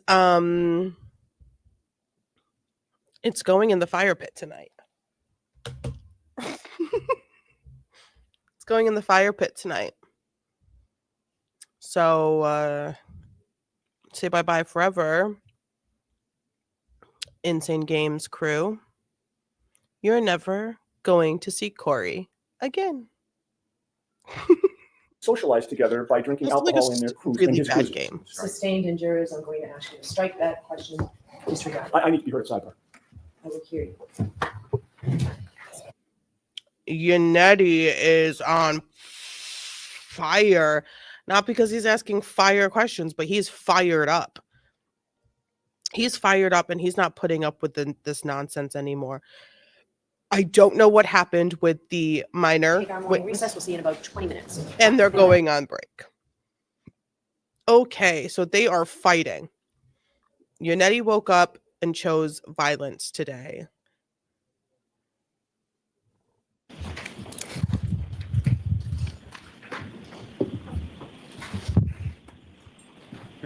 Yes. Sir, when you went with Michael Proctor to interview Colin Albert, you knew that the case originated on January 29th of 2022? I was aware of that. And the date that you conducted that interview was July 18th of 2023? That's correct. Did you ever ask Michael Proctor why he waited a year and a half to interview Colin Albert? I did not. Once that interview was concluded, one of the two of you had to write a report to document what Colin Albert had told you, correct? That's correct. And Michael Proctor, as the lead investigator, was the one to write the report, correct? Michael Proctor wrote that report. You did not write it. Correct. He chose the language to use in that report, correct? Correct. And you weren't standing over him while he was typing it up, correct? Correct. And he wrote that report to his supervisor without running like every word by you, correct? It's a That's cult. Did you ever review that report to check whether A it was Cory accurate? in the House cult. Not before it was published. And the only other thing I have for you, sir, is you were called to photograph evidence on February 1st.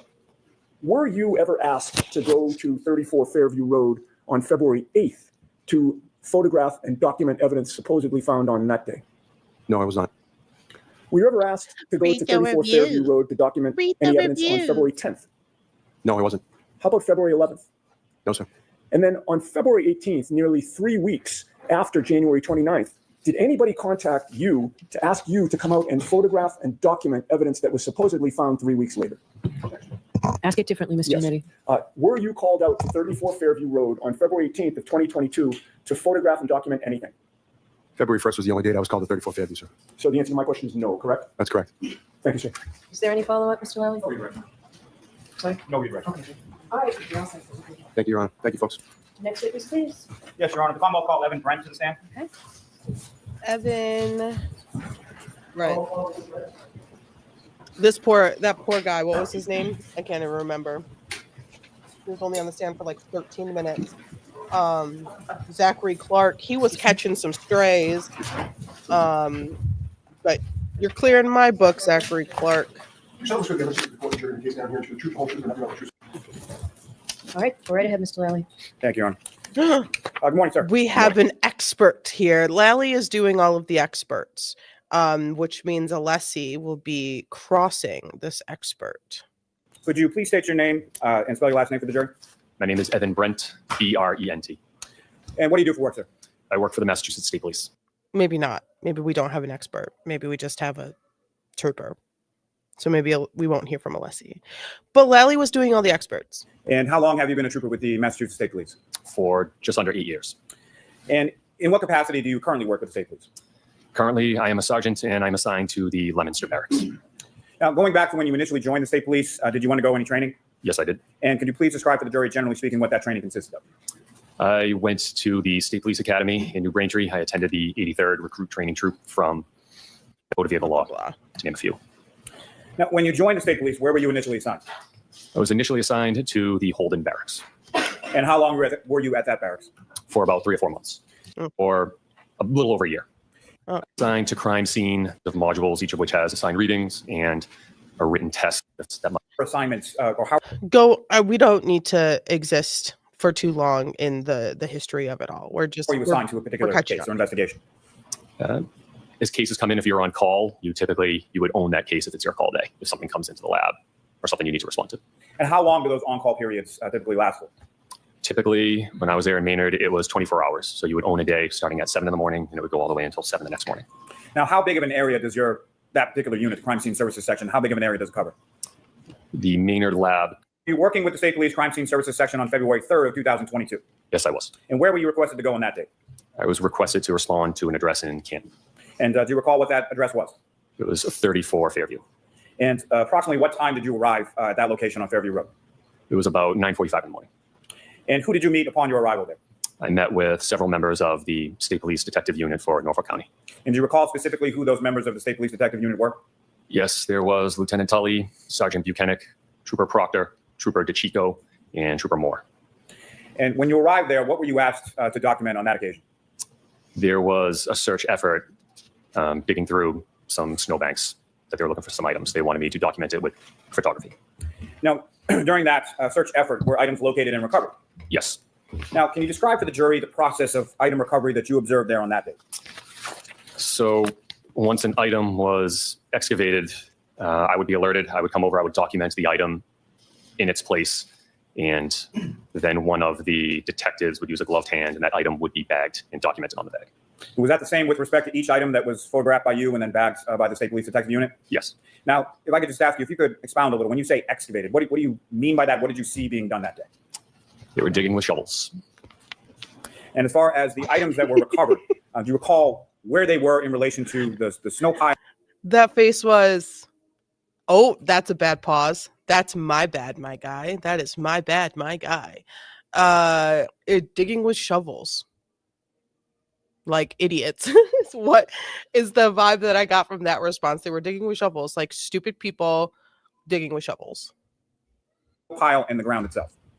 Some were on top of the snow. So there was some significant snow melt. I think that day it was raining out and it was much warmer than it was previous 3 days. So some had been revealed by this melted snow, so they were on top. Others were under a foot and a half of snow.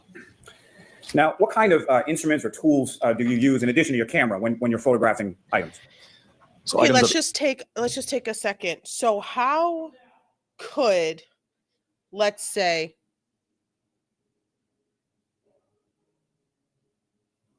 sorry, there's things happening.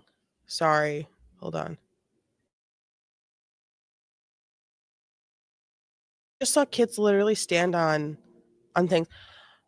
I'd rather remain blissfully unaware of this, honestly. Being like pulled into this and like having to catch like any singular stray at all is like so absolutely annoying.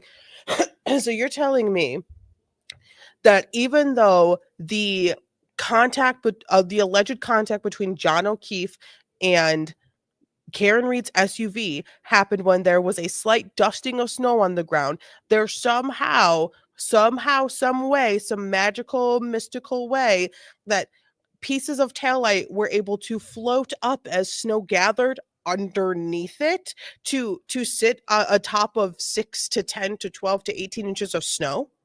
So you're telling me that, oh, because some snow melted. So if we have a chunk of snow. Give me an example. Give me a thing. So if we have chunk of snow, this is ground, this is snow. How could there be taillight on top of snow if there was snow and then there was snow on top, some melted, and then you're getting taillight, but there's still a lot of snow underneath? How is there snow underneath taillight pieces? How is there snow underneath taillight pieces? I could understand. I'll give them an inch. I'd even go an inch from the ground, an inch of snow. But how could snow be sitting atop multiple inches? How could taillight be sitting atop multiple inches of snow? If this incident happened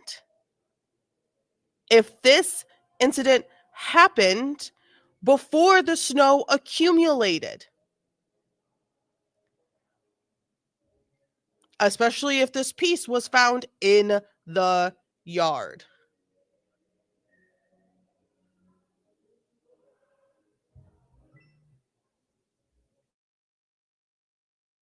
Of interest would be documented with a scale, so that way it would show how big the item is. And why is it that you use a scale as far as photographs are concerned when it comes to certain items? Because some of the photos, you wouldn't be able to tell how big the item is or proportionally what it looks like. So it has the scales, just a little ruler that shows exactly how big the item is. Now, sir, upon your completion of documenting recovery of items at Fairview Road, were you asked to go anywhere else? Yes, I was. And where were you asked to go? I was asked to go to an address 1 Meadows Road. And who went with you there? Trooper Proctor. And once there, what were you asked to document and memorialize at that secondary location of 1 Meadows Ave? There was a vehicle in the driveway that he wanted me to document.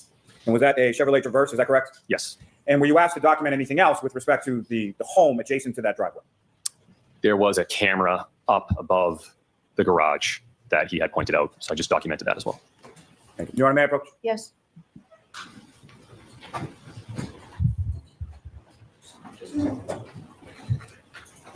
You're showing you a disc. Do you recognize that?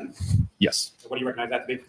it's a disc of crime scene photos. And the photos on that disc are those the photos that you took at each of those respective locations on February 3rd, both 34 Fairview and 1 Meadows Ave. Yes, And what's contained on that disc in those photos is that a fair and accurate portrayal of what you observed at each of those respective locations that day. yes, it is. Your Honor, I'll seek to introduce the minutes and exhibit. And same caveat, as long as that's all that's on that disc, we have no objection. Okay. Coming in. Exhibit 135. And Your Honor, may I approach the witness again? Yes.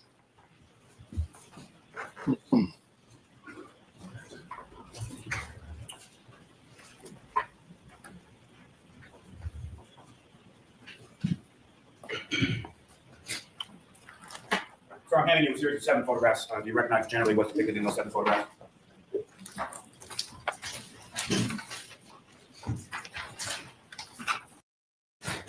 In the first 5 of those photographs, is that essentially taking photographs as you walk around the Chevrolet Traverse in the driveway that day? Yes, that is correct. And the last 2 are of the garage doors at 1 Meadows Ave, is that correct? Yes, sir.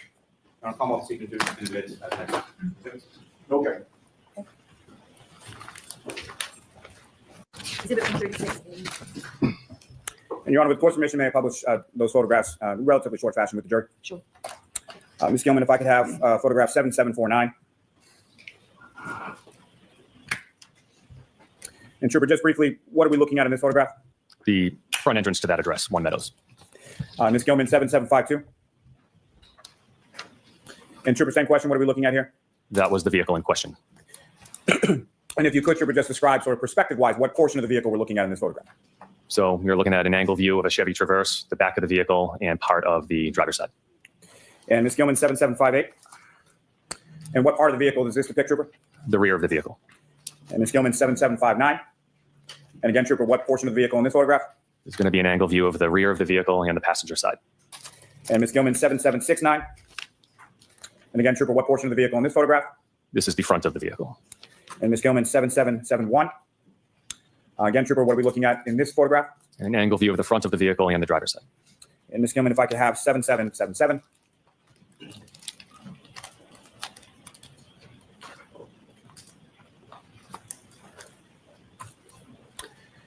And again, Trooper, what are we looking at in this photograph? This is the driver's side rear quarter panel. And Ms. Gilman, 7791. Now, you also took photographs of the garage doors at 1 Meadows Ave, is that correct? Yes, sir. Okay. And how many garage doors did you observe there that day? 2 garage doors. And which of the 2 is this? This is going to be the right garage door. And Ms. Gilman, if I could have 7795. And which of the 2 garage doors is this, Trooper? This will be the left garage door. Thank you very much. Ms. Gilman, thank you very much. You can take those down. Now, Trooper Brent, from your observations of those photographs and your observations personally, visually on scene February 3rd at 1 Meadows Ave, what damage did you observe to the garage doors at that residence? I did not observe any damage. And again, both from your review of those photographs and your in-person visual observations of the Chevy Traverse from all angles on that date of February 3rd, what damage did you observe to that Chevy Traverse? I observed no visible damage. Thank you, sir. No further questions, Your Honor. All right. Any questions, Mr. Yannetti? Yes, Your Honor. Thank you.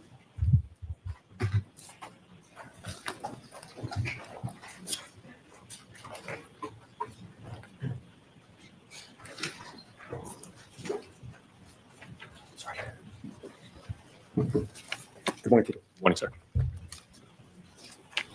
Do we think he's To be clear, the calmed down a little Chevy bit? Traverse that you photographed at 1 Meadows, you did so on February 3rd of 2022, correct? Yes, sir. And you realized at the time that was 5 days prior to the incident in question, which was January 29th of 2022? 5 days after, not prior. Did I say prior? You did. Thank you for correcting me because you're right. You were photographing it 5 days after January 29th, correct? Yes, sir.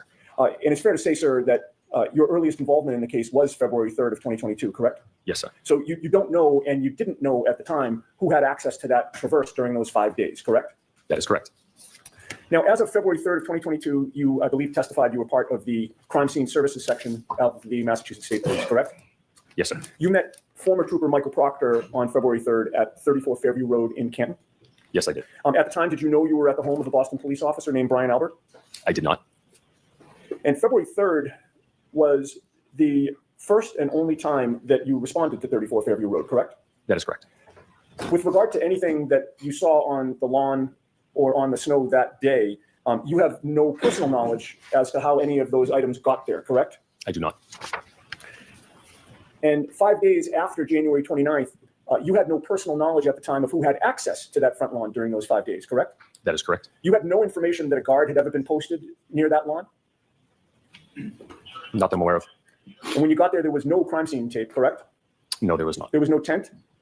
No. Other than the police officers standing there on February 3rd, the lawn was open to anyone who wanted to look at it, just like any other lawn in the street, right? I'm unaware of that. I don't know. Now, in terms of your actions that day in documenting the scene with photographs, you did not write a report on what you saw and what you photographed, correct? I took notes of what I saw and what I photographed. Michael Proctor was the one to write the report in which he reported that you were the photographer on scene, correct? I don't know what Michael Proctor did for a report, so I can't testify to that. Okay, but you didn't write a report. I wrote a report of what I did, showing up at the scene and taking photos, and then submitting those photos to the Norfolk County Detectives Unit. You knew at the time that Michael Proctor was the lead investigator on the case, correct? Yes, I did. And with regard to other dates in February, on February 8th of 2022, were you asked to go back to 34 Fairview Road to document and photograph anything found on that day? I do not believe so, no. What about February 10th? No. February 11th? Again, my only involvement was on February 3rd. So that means that on February 18th, nearly 3 weeks after January 29th, you were not asked to go back to 34 Fairview to document or photograph anything on the lawn that day, correct? Correct. I have nothing further, sir. Thank you. Any questions, Mr. Lally? Very briefly. Okay.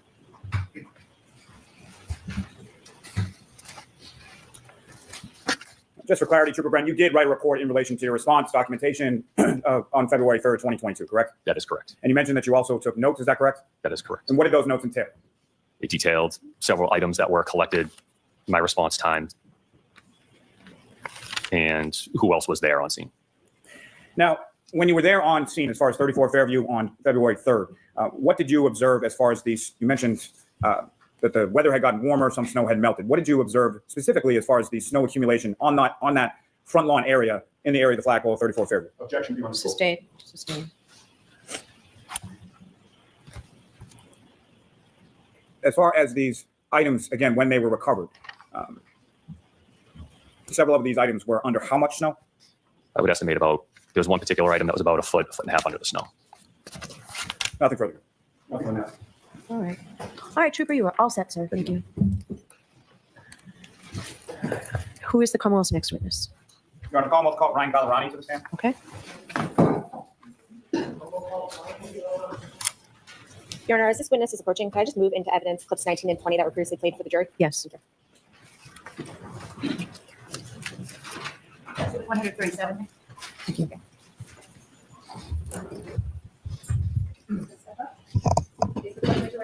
You solemnly swear the evidence given during the case there to the truth, the whole truth, and nothing but the truth, so help you God. I do. Thank you. Definitely. All right, Mr. Lally, whenever you're ready. Thank you, Your Honor. Good afternoon, sir. Good afternoon. Could you please introduce yourself to the jury and spell your last name for the court? Ryan Gallerani, Gallerani. And what do you do for work, sir? I'm currently employed as a sergeant for the Needham Police Department. And how long in total have you been a member of the Needham Police Department? 19 years. And how long have you held the rank of sergeant? 2 years. It'll be 2 years in July. Now, prior to holding the rank of sergeant with the Needham Police Department, what did you do before that at the Needham Police? I was a detective for 8 years. Now, over the course of your work as a detective with the Needham Police Department, what training have you received in regard to collection of biological samples? I've been certified by the Mass State Police since 2015 in collecting DNA. Now, can you explain just briefly to the jury sort of what that process of certification entails, or how did you become certified? Excuse me. So specifically, I was certified in DNA buccal swab and gum. 16th of 2020. Before I get to that, just briefly, as far as with your work as a Needham Police of January 16th, where did you go? I went to the Norfolk County DA's office in Canton. And who did you meet with, or who did you collect samples from on that occasion? I collected samples from Trooper Proctor and Sergeant Bukhenik. And again, briefly, can you explain to the jury the process of that collection of samples from Sergeant Bukhenik and Trooper Proctor? Mm-hmm. So I swabbed the inside of their mouths with a cotton swab. I let it air dry, put it in the kit, sealed it, and photographed it. And then following your collection, what did you do with those collections once you had them? I brought that back to the Needham Police Department and entered it into the evidence locker. And as far as that collection process that you were describing, did you do that in conformity with the training and certification that you referenced earlier? I did. Now, with reference to those items, at some point, were you informed that those items were to be transferred or transported to a Bodie Technology Lab in Lorton, Virginia. Yes. And were there any specific instructions as far as shipping that you received from the lab in reference to those items? There were. And did you comply with those instructions as far as how those items were shipped from the Needham Police Department to the Bodie Lab in Virginia? Yes. I have nothing further. Thank you. Any questions from the defense? Do you really have cross for this guy? Were you ever asked to do any buccal swabs of Chief Berkowitz of the Canton Police Department? I'll allow that. No. Were you ever asked to do any buccal swabs of Detective Kevin Albert of the Canton Police Department? No. Were you ever asked to do any buccal swabs of Lieutenant Brian Tully of the Massachusetts State Police? No. Thank you. I'm looking forward. Anything, Mr. Lally? No, Your All right. Thank you very much, Sergeant. You're all set. That's Thank fair. Next witness for the That's a fair Commonwealth. question to ask. Commonwealth calls Maureen Hartnett. Okay. Maureen Hartnett was a little busier than these last couple of folks. She was a little busier. Follow me, ma'am.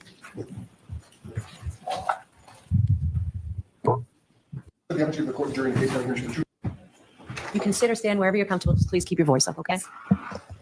Whenever you're ready, Mr. Brennan. Thank you, Your Honor. Good afternoon. Good afternoon. Could you please introduce yourself to the jury and offer a spelling? What was that? It was just a super quick witness, just saying that they, so it came up that Proctor and Bukhenik supplied their DNA. It happens pretty often, like it's fairly common for detectives to supply their DNA to rule them out. Say if they sneezed at the crime scene or something like that. Also, but the defense was like, hey, did you take it from anyone else? Because there's other people who had total access to that damn car. So it's super fast. Did I miss anything juicy? Well, we finished Trooper Bukhenik, who just in its entirety is just I don't want to call him dumb, but I think he put on a bit of a I don't remember show to the jury. And I don't know if that reads well. I don't know if that reads well to a jury when you are a supervisor to the case manager of this entire case. I don't think it reads well. Juiciness, I don't think it was too juicy. I don't think it's been too juicy.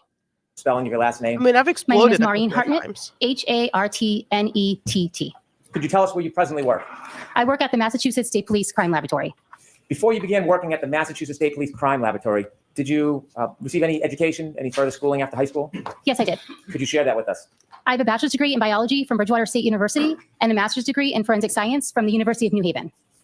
After you graduated with your master's, did you begin working at the crime laboratory or did you work somewhere else before? I began working at the Massachusetts State Police Crime Laboratory. How long have you worked at the Massachusetts State Police Crime Laboratory for? I've worked there in total approximately 9 years. Can you give us a basic understanding of how the crime laboratory you work at is broken down, the different departments and what you do? There are various units within the laboratory. There is the criminalistics unit, which is the unit I work for, the DNA unit, protection as police trooper. I'm a civilian worker. You mentioned that one of the departments that you work in is the criminalistics unit. The criminalistics unit. Could you give us a little more detail about what the unit does? In the criminalistics unit, we examine items of evidence for the possible presence of biological fluids. We conduct trace identification, damage analysis, as well as gunshot residue collections on evidence. Do different employees do different things in that unit, or do all the employees, are they trained to conduct all of those different types of testing? There are specific types of analysis that only certain members of the unit will conduct based on the fact that those types of analysis are not requested very often. Is the unit broken down by level of experience? Are there different roles within the unit based on experience? Yes, there are. Could you explain that, how it's broken down, the structure of it for us? Generally, a training analyst will be a forensic scientist 1, which means they're in training and they're not performing any type of independent case. Above, there are additional levels as well. Do you have a particular level? Kind of skedaddling. Currently, I'm a through forensic scientist 2 in the chunks of it. criminalistics unit and crime scene response unit. In addition to your education and your master's degree, do you receive any specific training when you enter the unit? Yes, every analyst will receive generally the same training when they enter the unit. It is written in our protocol, so it is standardized, and that is completed once they enter the unit. It takes approximately 9 to 12 months to complete that training. Is there any ongoing training involved when you work in the criminals unit? Yes, as a part of our accreditation, we also receive ongoing education yearly. You mentioned accreditation. Can you briefly tell the jury what that means as it relates to the unit and the lab? Accreditation is a voluntary quality assurance program that the laboratory is a part of. And basically their role is to ensure that our protocols, our procedures, our equipment, and our personnel are held to a certain level based in the scientific community. In your role, I don't do you know. do I all mean, the- when this case is over, the Koberger trial will probably be starting. That's a big one. I don't think I'm going to stream that. That's like a quadruple homicide, something like that. I'm sure there'll be other cases to stream. We can also go back to doing some body cam. I was thinking about maybe doing some like gameplay. There's some kind of cool court trial whodunit type of games that we could play, like a video game. We have some whodunit sort of case file games that we could do as a group as well. There's a bunch of options. Body cams are fun. I like body cams. I don't like doing them every stream every time. So I'm down for any suggestions. A real whodunit. Yeah, like we have yes games. Yes, there are some games that I want to play. For sure, I thought that would be fun. Like we just play some games. Body cams are hilarious. Body cams are crazy wild. We love a body cam moment. It can get a little bit exhausting because I'm just like constantly just like at a 10 for body cams. Just like, oh my God, I hate this so much. It's like, how many manipulators can you watch get arrested because their manipulation tactics didn't work? I can watch a lot. But reacting to them can be kind of exhausting. all of your testing at the office or in the lab? But I'm open As part of the to crime scene response literally- unit, I will respond to crime scenes and I will perform some testing and collection at crime scenes as well. How long have you been involved in the crime scene response unit? I've been involved with the crime scene response unit the same amount of time I've been in the criminalistics unit, which is approximately a total of 9 years. As part I'm of not crime gonna scene do it. response, do you actively And I'm actually kind of offended for you to even think that like it would. No. Corey in the house dies tonight.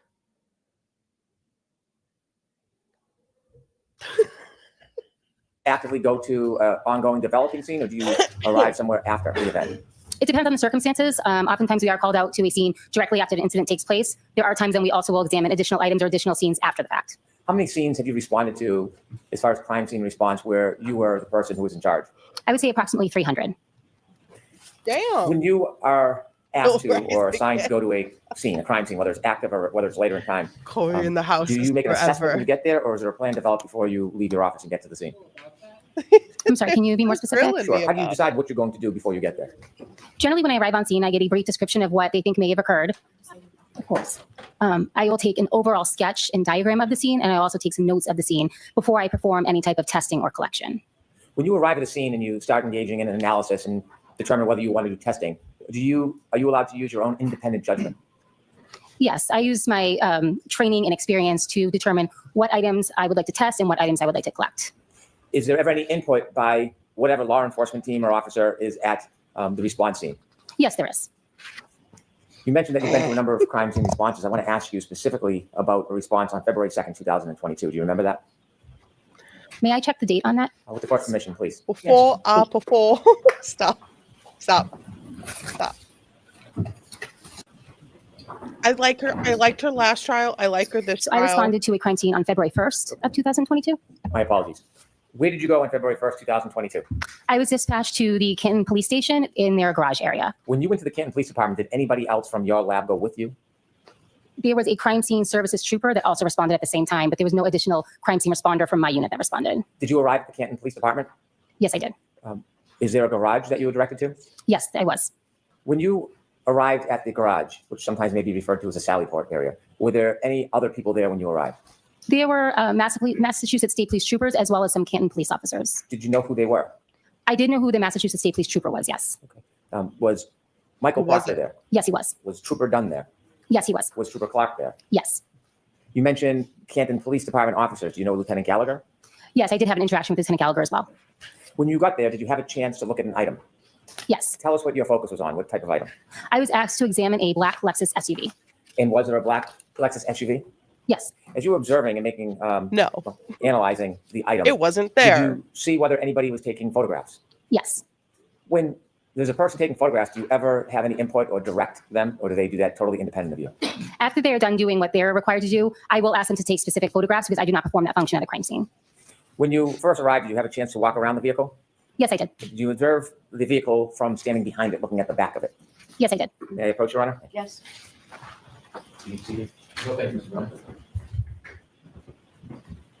I'm handing you a document. Do you recognize that? Yes, I do. And what is it?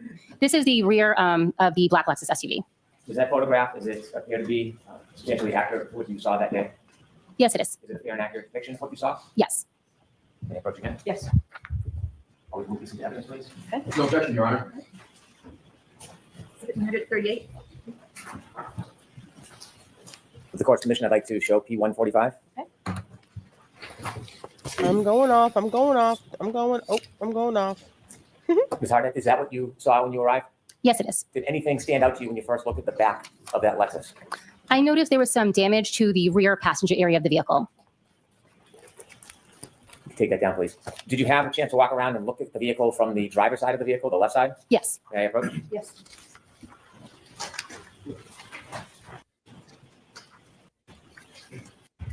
And I'm showing you a photograph. Do you recognize what's in that photograph? Yes. What is it? This is the driver's side of the Lexus. Did the Lexus appear to you the same as it does in that photograph? Yes. Is that a fair and accurate depiction? Yes. All right, move this into evidence, please. No objection, Your Honor. Okay, thank you. That was 139. a strong no objection, Your Honor. With the court's permission, I'd ask to show the jury P144. Okay. Can you describe what you saw, ma'am? Yes. So this is the driver's side of the black Lexus. Thank you. You can take that down. Did you get a closer look from the right side of the Lexus to pay detail or attention to what you described from the back view that stood out to you? Are you referring to the damaged area? I am. Yes. So I did take notes of that area and as well as had additional photographs taken of that area. May I approach, Your Honor? Yes. I'm showing you a photograph. Do you recognize it? Yes. What is it? This is a close-up photograph of the rear passenger side tail light area. Does that photo depict what you saw that day? Yes, it does. Is it a fair and accurate depiction? Yes. With the court's permission, I'd like to use that as an exhibit. No objection, Your Honor. Next one, please. Can you describe what you saw? Yes, that is the rear passenger tail light of the vehicle. Is that how it appeared when you first walked in that day? Yes, it is. You can take that down. Thank you. When you examine an item like a car, do you take any type of efforts to protect from contamination? Yes. What do you do? Before processing or touching any item of evidence, I'll put on gloves. I use disposable instruments whenever possible, or if I need to use reusable instruments, I will spray them with a 10% bleach solution prior to use. I also change gloves often while I'm examining a vehicle and keep my notes and my pens that I'm writing my notes with. I don't put on gloves when I touch those, and then when I go back to examine the vehicle, I will then re-put on gloves to protect the evidence. If you see something of note, something that stands out to you, do you have any way of marking the item? Yes, I take diagrams at the scene and note on my diagrams anything of note. And as I had said, if there's anything that I also want close-up photographs, then I will request the crime scene services trooper who's assigned to crime scene to take those photographs. Do you ever put any type of markers on the item itself? Yes, generally I will mark the items with either a letter or a number so that I'm able to refer back to them both in my notes, and I'm able to refer to them when I look at the photos. When you mark different items or observations that you make, do you give a specific number to each item for to memorialize it? Yes, I either use a lettering system or a numbering system. And how do you memorialize it? Are you not listening to her answers? Yes. What do you do? On my diagram, I will refer to something, for example, as letter A, and then I'll also mark that item using a marker on the item of evidence with the same letter so that I can connect and associate the photograph with my notes and anything that I collect as well. In addition to the broken taillight that we just looked at, did you make observation of any other things? And I'm just asking generally, not asking you to specify. She testified in the first trial as well, because she was the only one who did sort of forensic investigation on the car. So she's the one who did the swabs of the car for the DNA. She found the hair. She did the forensic examination of the exterior of the car. Yeah, she testified last trial. She's just doing her job. You know, this person, it can feel like, are you listening? It could feel like I have it in 1.5 speed, so it can feel like there's a little bit of tension or they're like kind of bickering or like angry at each other. It's just because it's a little sped up. So the like breath pauses are a little shortened and my internet is deciding to be wonky right now. So it's a great time for me to talk instead of play a video. but also he's just getting like straight to the point. We skipped through some of her like education and stuff like that just to kind of hurry it along, just because we are a few days behind. But yeah, so she just did the outside, so collecting a hair and swabbing, you know, a certain spot for DNA and all that stuff. But yeah, she was in the first trial. She was in the first trial. Yes. Were there other things that stood out to you? Yes. Did you take any swabs, to see if there was any biological evidence? Yes, I did. Where did you I'm take listening. swabs from BRB. as far as trace for blood? I screened for blood on various areas of the undercarriage of the vehicle. It did happen where I wasn't able to catch every single day last trial, so I might have missed her. There are a couple that I might have missed in last trial. If you were watching my stream of it. But yeah, she was here. I remember her sort of like stoicness and like her she has a very nice voice. Is very clear. There were a couple of the experts and the like the lab personnel who I like really liked. Yeah. I don't know. I mean, I don't like not like anyone other than like the actual police officers, but she was pretty chill. She's just straight to the point. She's like, I know all these things. I've been doing this forever. This is what I do, which I dig. I'm really into. And I need to do this real fast. Vehicle. And what was the results? Those were negative. What does negative mean? It means that there was no blood present in that area, or if there was, it was below the level of detection of our test. Did you make any observations where you saw items or marks of interest? Yes. I want to ask you about any observations you made of the back bumper. Was there anything significant that you saw relative to the back bumper of that vehicle? Yes. And share with us what you saw. There were scratches on the bumper as well as apparent pieces of glass on the bumper. When you saw what you believe to be pieces of glass on the back bumper, what is the process you follow? I gave those an identifying letter. I noted those items in my diagram, and then I eventually collected those items. How do you collect them? I would have used either disposable tweezers or tweezers that were cleaned with a 10% bleach solution. After you collect the items, for example, glass on the back bumper, what do you do with that? In that moment or later on? Take us through from the moment you have it till the end. So I would put those pieces of glass into a glassine envelope, which are then packaged in a larger manila envelope. They are sealed and dated and initialed with my dates and initials. Eventually, when I return to the lab, those pieces are given an item number and then secured in our cold room. Is each piece of evidence given a separate item number? Yes. As far as the entire case, your entire response, not the separate pieces of evidence you may find, is it assigned a particular number or a case number? Yes, each case will get a larger case number, and then each item within that case gets an individual item number, so that item can be tracked throughout the lab. Do you remember from your memory what the case number of this investigation as far as your response was? Yes. Could you share that with us? The case number assigned to this in the laboratory information system was 22-2184. I want to go back to the glass on the bumper. May I approach, Your Honor? Yes. I'm showing you a photograph. Do you recognize what's in that photograph? Yes, I do. Is that a fair and accurate depiction of what you saw that day? Yes. And could you generally describe what you see? This is a close-up photograph of the apparent glass on the bumper of the vehicle. Listen to evidence, please. No objection, Your Honor. Thank you. Is it 141? Court permission, I'd like to show P167 to the jury. Okay. There are 2 pointers in front of you. Would you mind pointing out for the jury what stood out to you? And Ms. Gilman, could we get a little bit of a close-up on that bumper, please? So I can see one of it's a little difficult to see, but I do see one of the larger pieces of apparent glass right here. Would it be better if I use this one? Could you? Do you mind? So this piece here is a larger apparent piece of glass. I think that was the largest one that I saw. And those 2 white stickers, could you tell us what those are? This sticker, this sticker here is marking where the apparent pieces of glass are. Is there another sticker above, or is that? I'm not sure. If you could close up, I'm not sure what that is. Yes, so that is another sticker, and next to that sticker are additional pieces of glass. Those items to the right of that picture, are those pieces of glass? Yes, I would say that's an apparent piece of glass here, and this one. And could we just go down to the bottom part again, please? Thank you, Ms. Gilman. You can take that down. Did you collect what appeared to be items of glass? Yes, I did. Were they assigned a particular number? Yes. Do you know that number offhand? I would have to refer to my notes. With the court's permission? Yes. Thank you.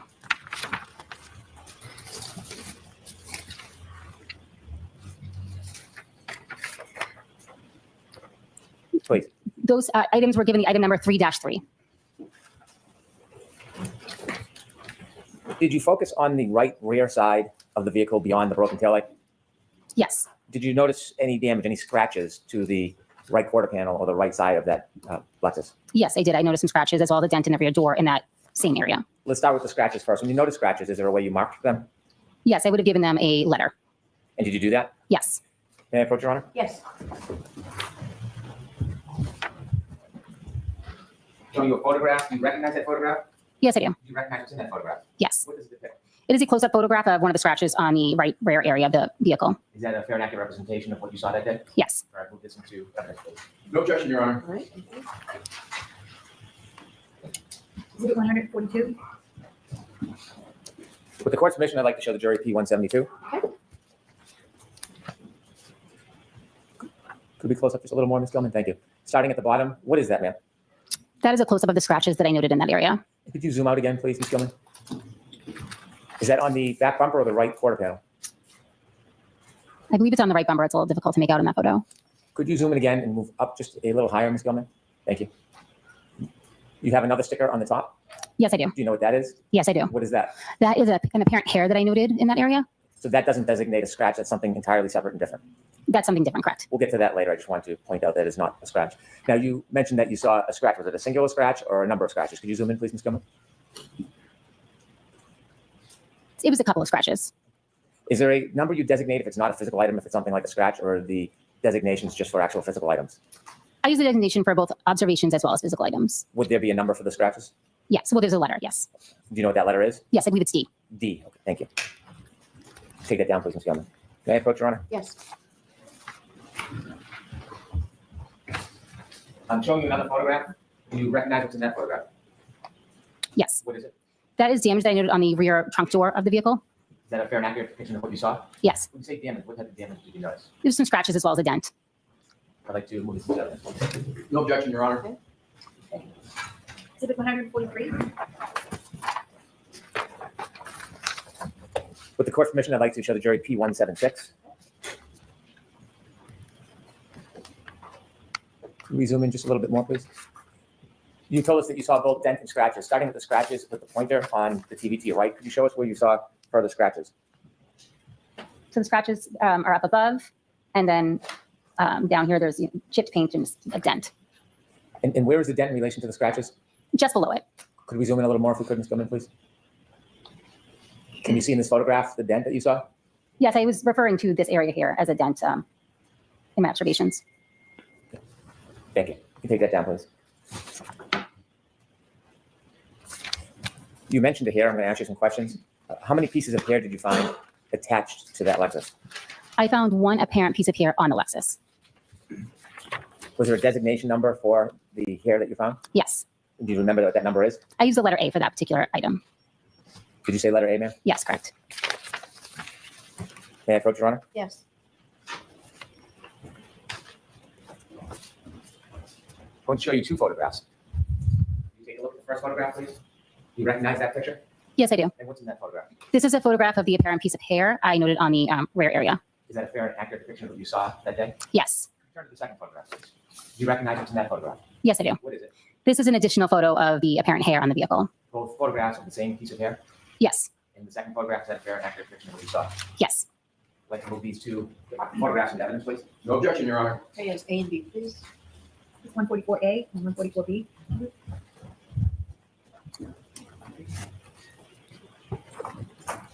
With the court's permission, I'd like to show P-173 to the jury.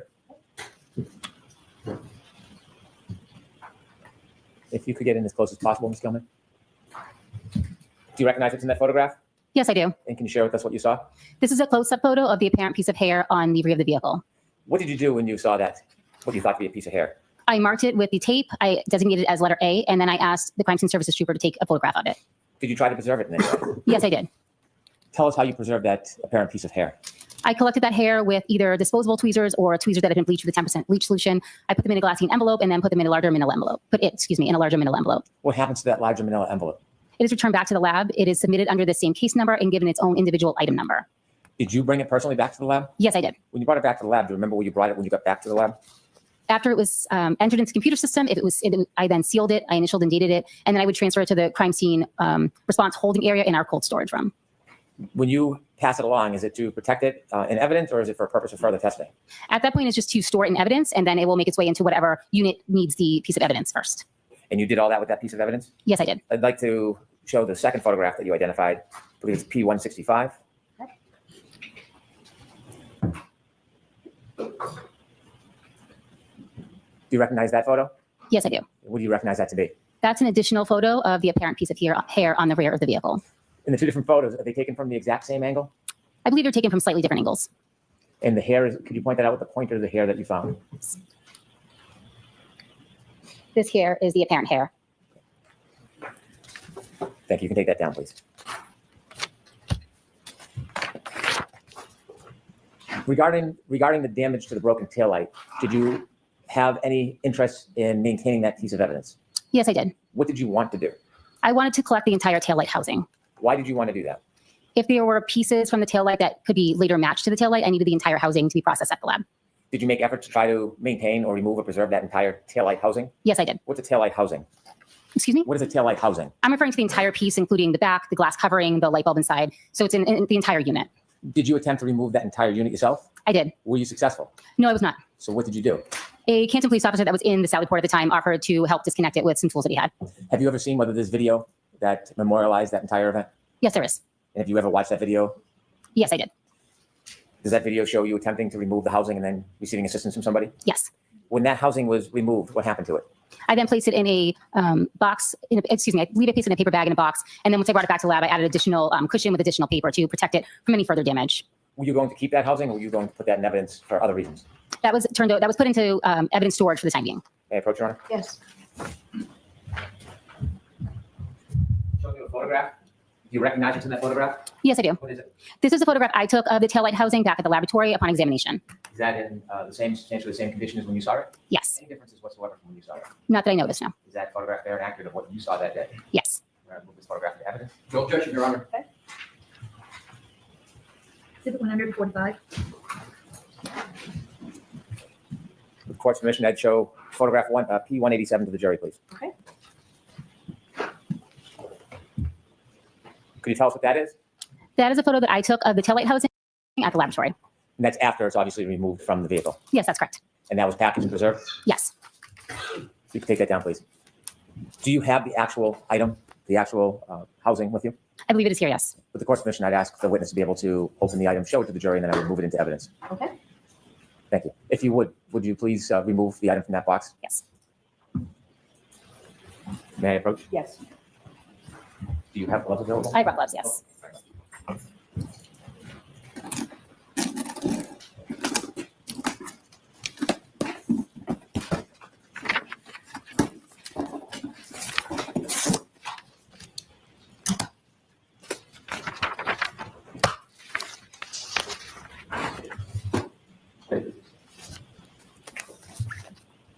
One singular hair. Survives blizzard. One singular hair. You could hold that so the jury can see it. Hold it up high, please. Thank you. Thank you very much. You could return that to the box. I would move this item into evidence, please. No objection, Your Honor.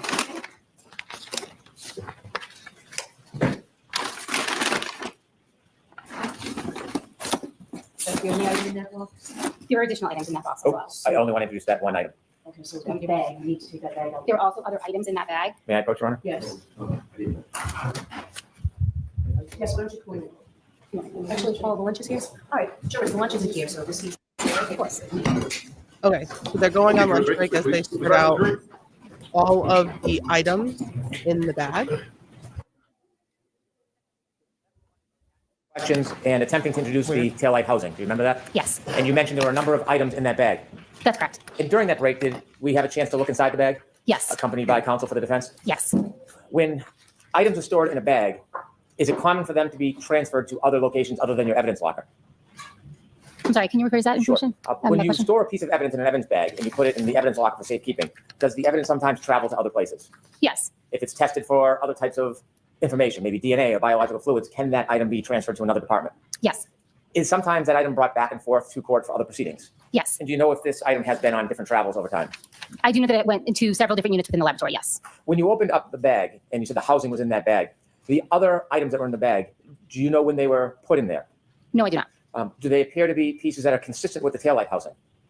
I can't testify to whether or not they're consistent.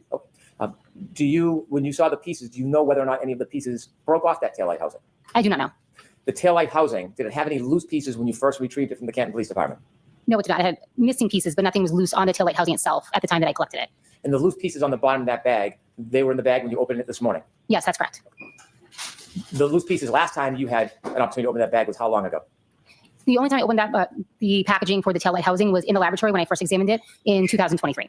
And do you have any indication this has passed many hands or hands since then? I do know that that item went to the trace unit after I examined it. Those loose pieces in the bottom of the bag, I'm going to ask you to keep them with the taillight housing. Okay. And I'm going to move that piece of evidence. I may have one moment. Okay. So she collected it. She collected the taillight housing, put it in a bag. There was nothing else in that One bag. last question. When a bag... And now there are loose pieces in that bag with the taillight housing. And she does not know how they got there. Will we ever find out? I mean, it went to other places, but were there no notes? Were there's no notation of these? A bag is pieces opened just occurring by somebody who's appearing? examining it. If there are small loose pieces accompanying the item, is it ever packaged in separate baggies or containers? In the criminalistics unit, so I can only speak for myself in my individual examination, if there are loose items within the item that's packaged with it, I would separate it and potentially separate into a smaller package and put it inside the larger container so that it doesn't get lost. In addition to the loose pieces in the bottom of that bag, do you see separate small containers of packaging of smaller pieces? Yes, there were 2 smaller containers within that larger bag. And those smaller packages that are separate from the actual larger item, did you put smaller pieces in those small bags? I did not do that. It's done by somebody other than you. At some point, yes. I now move to introduce that into evidence. No objection, subject to the explanation and cross-examination, Your Honor. Okay. Could you present that? Yes. She's like, yes, gotta get up. I gotta put gloves on. I gotta do all this You thing. can keep the gloves on. Some of the small pieces in the bottom of the bag and also the small separate packaging that you did not package? Yes. Thank you. Could you explain what those are? These are 2 small glassine envelopes that were in the container. Any markings on those envelopes? Yes. Would you like me to read them? Please. Some of it is illegible to me. I didn't write it. I'm sorry.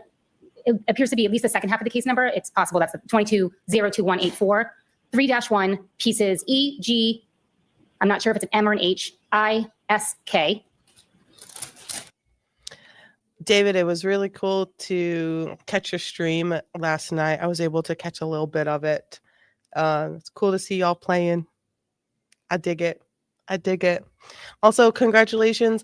Let me just do a quick shout out. DAM314 on Twitch.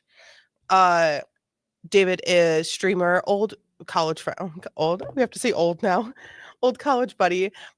He is streaming he streams on Twitch, and right now he is doing it's St. Jude's month. So if you guys would like to donate through a personal human beings campaign to raise money for St. Jude's, definitely go check out DAM314 on Twitch. Lots of fun things. There are ways to basically make him suffer, with a donation to help St. Jude's and children and fighting cancer. So go check DAM314 out on Twitch if you would like video games and guitaring and singing and silly, goofy fun times as well. So go check DAM314 out on Twitch and also go donate to St. Jude's through his campaign for St. Jude during St. Jude Play Live, which is this month. There's a lot of words. I was a little delayed, but what is this new info? I don't remember this. She ordered the cop to remove the taillight housing. Yes, because she couldn't physically do it. So she had a hard time getting the housing out. So and that, no, it's not new. The hair, the scratches, the taillight housing, not new. What is new are these random loose pieces in this bag of the taillight housing. She's like, what the hell is this shit? That is new, but all of that other stuff, not new. She could not physically get the taillight housing out, so she had someone else help her. Maybe there was like a clip or something like that that she wasn't aware of, and they were able to get it. They were able to get it out. Do I like that someone else got it out? No. But they needed it because her knowing that there were so many pieces missing, they wanted to do a full like reconstruction of it. So you would need all of that. So the people at the taillight in the reverse Sallyport video has an explanation. Yes and no. This happened February 1st. So this was not the video that we saw in the Sallyport initially was the 29th when the vehicle entered the facility. But we have yet to see any video between that and the video of all of them in the Sallyport doing the examinations and the forensic examinations of the car. So the accessibility to the vehicle is an issue. It is an issue. It is an issue. It is an issue for sure. Massive issue. This also has a case number 22-02184, 3-1, assorted small pieces. Thank you. And was there any pieces that weren't packaged other than the housing in that bag? Yes. And could you show us, please? More pieces that weren't packaged. Right. Yeah, that's just the video of them looking at it after it has gone in. And This item was also located in the bag. Because I don't know if you remember the Sallyport video that we saw. I know we'll see more of the Sallyport video, but we just haven't yet.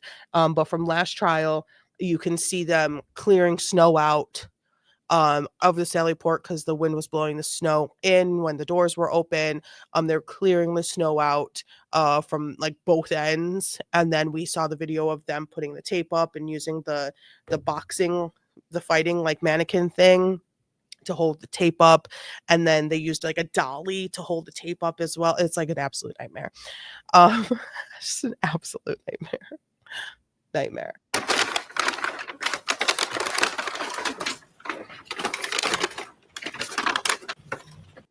And these two items were also located in the bag. Thank you very much.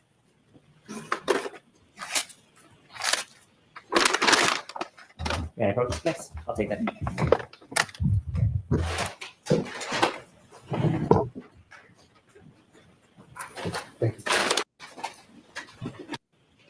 Yes, during my examination, I did remove it from the bag to look at it. After you looked at it or during your observations, did you take any samples from it? Yes, I did. Explain to us what you did. I took a polyester swab. I moistened it with sterile water, and then I applied that swab to the external front areas of the taillight. Why did you do that? My goal was to collect any potential biological material that was present on the exterior of the taillight. Did you engage in that procedure pursuant to your training and experience? Yes, I did.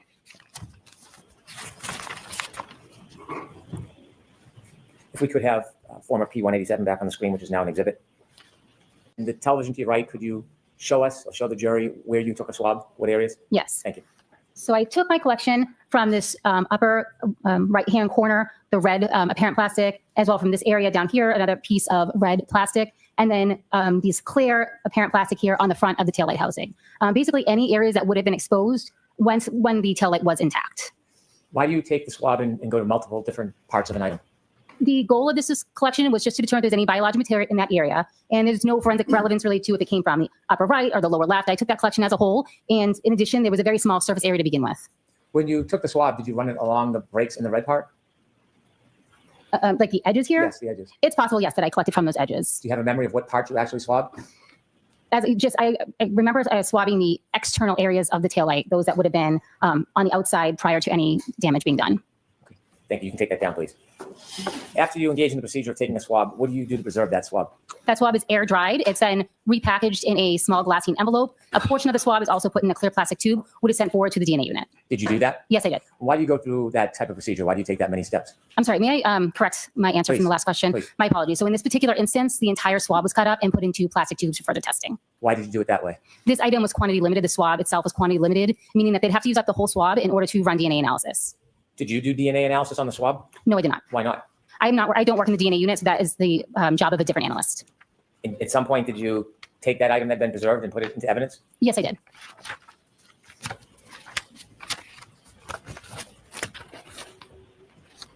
Were you shown a bag full of red plastic cups with an item in it when you were at the Canton Police Department?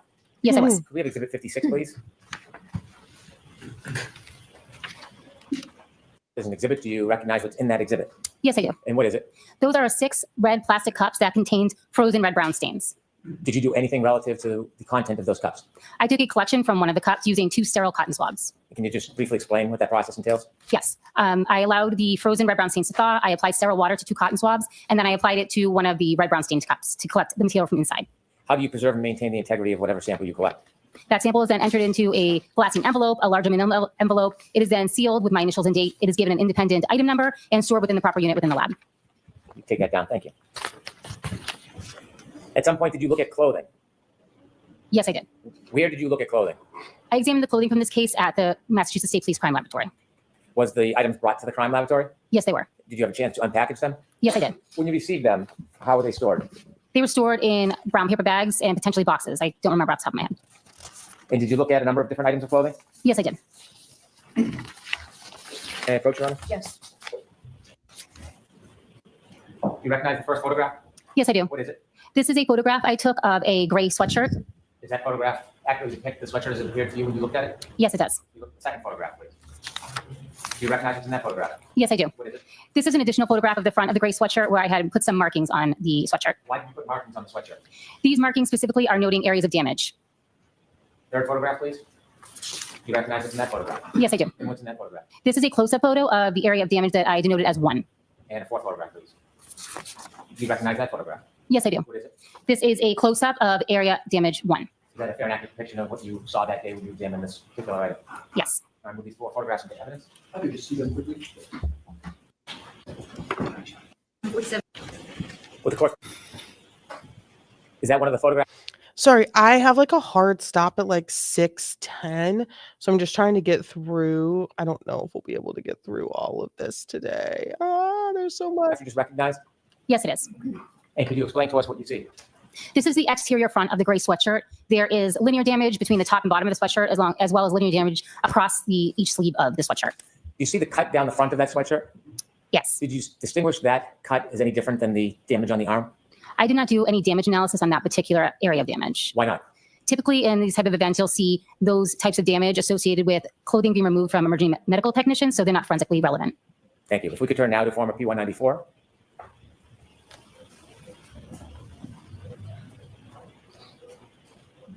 Let me hop off. Okay.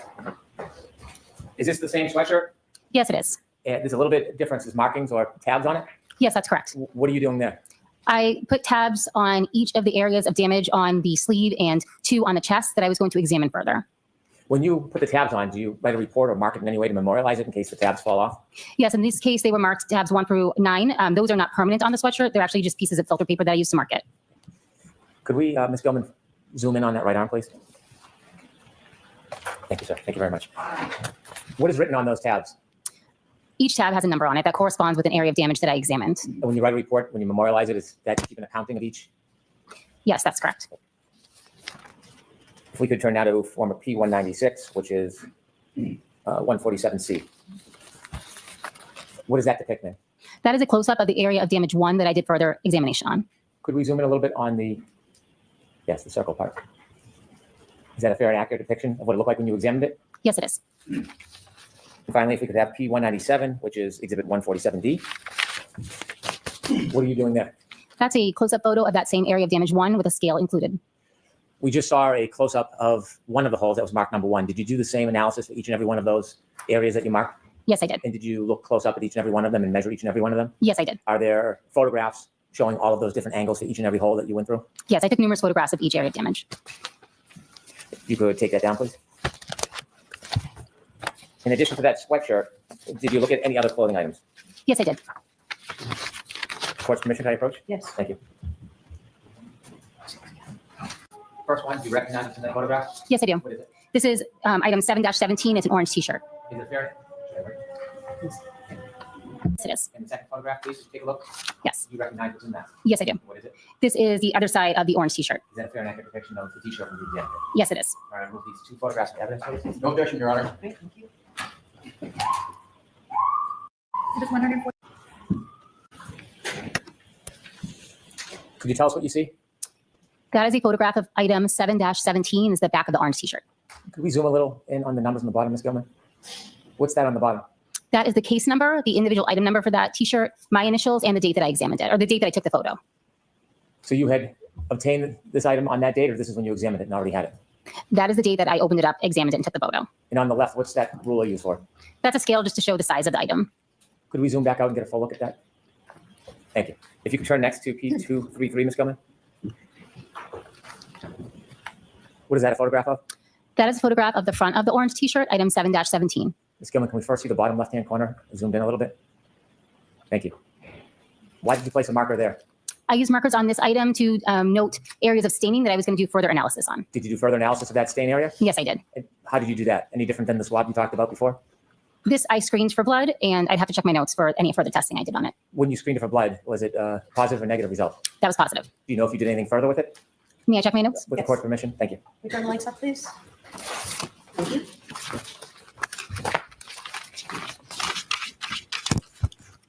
Confirmatory test for blood on that stain. So what's the difference between a preliminary and a confirmatory test? A screening test, other types of materials may cause a positive reaction. For the confirmatory test, it is confirmatory for blood, as well as it indicates human blood, although you might get a positive reaction from primate blood or ferret blood. Can we now turn to the top right? Ferret blood? And zoom in if you would. We see 3 tabs there. What are you looking for in those areas? Those are 3 additional red-brown stains that I performed further testing on. And do you have the results of that testing? So I performed a screening test on each of those tests, and each of those screening tests was positive. I performed a confirmatory test on stains A and C, which were also positive. I did not perform that test on stain B due to its small size.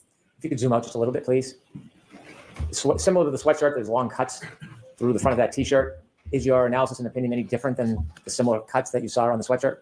Yes, I did not perform any additional analysis on those area of damage due to the fact that they're most likely attributed to the emergency medical technicians or medical personnel removing that item of clothing. Thank you. You can take that down, please, Ms. Gilman. And for the final piece of clothing, did you have a chance to look at pants?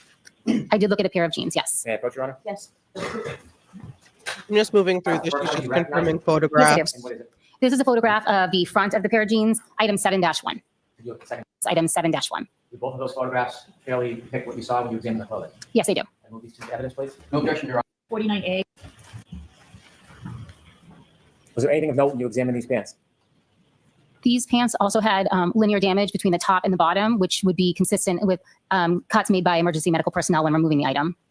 If we could zoom in to show those cuts, Ms. Gilman. And could we scroll down, please? Thank you. If we can next show P243, which is 149B. Could you zoom in on the top part of those pants, please? Do you make any observations or notes about the pants? May I look at my notes, please? With the court's permission, please. Thank you. I noted numerous red-brown stains on the clothing, as well as dirt and debris on the clothing. What part of the pants did you note the dirt and debris? It was just a general observation. I didn't specifically denote where it was. Ms. Gilman, could you scroll from the top to the bottom of the pants, please? Thank you. You can take that down, please.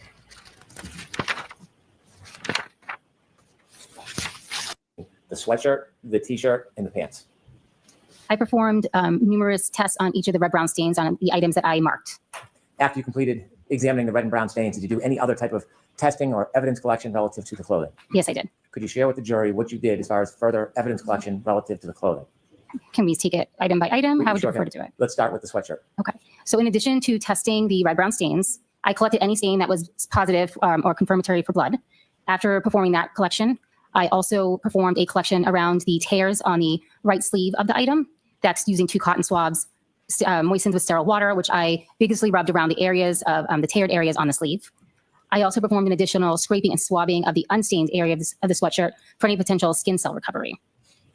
In addition, I performed a debris collection from the sweatshirt. I want to stop you there. I want you to explain to us in some detail, what is a debris collection and how do you undergo a debris collection?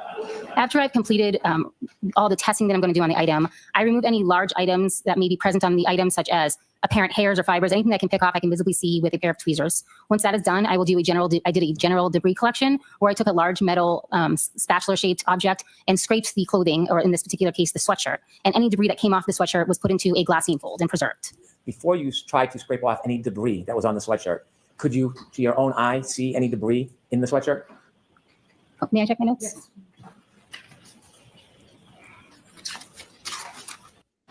In this particular case, I did pick off a couple of pieces of what I termed black debris. I made no additional analysis of that item. I packaged that separately, and then the scrapings themselves, I did not make any observations of anything contained in those scrapings. So there was nothing of note that I could have put in my notes to further classify them. When you do the scraping, is there a table or a desk that you would see small pieces or difficult pieces? How do you contain what you're scraping from an item? I lay out a piece of glassine paper, which is approximately 6 inches by 6 inches, and I scrape the debris into that glassine, and then I fold it up and put it in an additional envelope to prevent anything from falling out. So if there's any debris, you would fold it in the glassine and then put that in a separate envelope? Yes, that's correct. And did you continue to study and scrape the other pieces of clothing? Yes, I performed that same type of scraping on the orange t-shirt. That scraping was combined with the scrapings from the sweatshirt. I performed the same scraping on the jeans as well as the boxer shorts. In that scraping process, did you acquire debris? Yes, there was some visible debris. How small were the pieces? I did not make any measurements of it.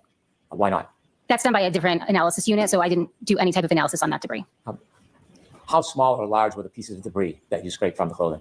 I did not take any measurements of them. How did you store the debris that you scraped from the clothing? It was put into a glassine fold, given a separate item number, and then put into a larger glassine fold so that it could be tracked throughout the laboratory. Do you have that item number? Yes, I do. So the debris from the sweatshirt and t-shirt was item 7-18.18. I'm going to ask you one more time for that number. 7-18.18. And that's the debris that you scraped from the shirt and the sweatshirt? Correct. Did you do any debris scrapings from the pants? Yes, I did. Was any debris produced from the pants? Yes. Was it similarly packaged? Yes, that's correct. Was there a different item number given for the pants? Yes. And what was that item number? May I check my notes? Yes. Thank you. On point 8. Oops. The debris from the jeans was 7-1.8.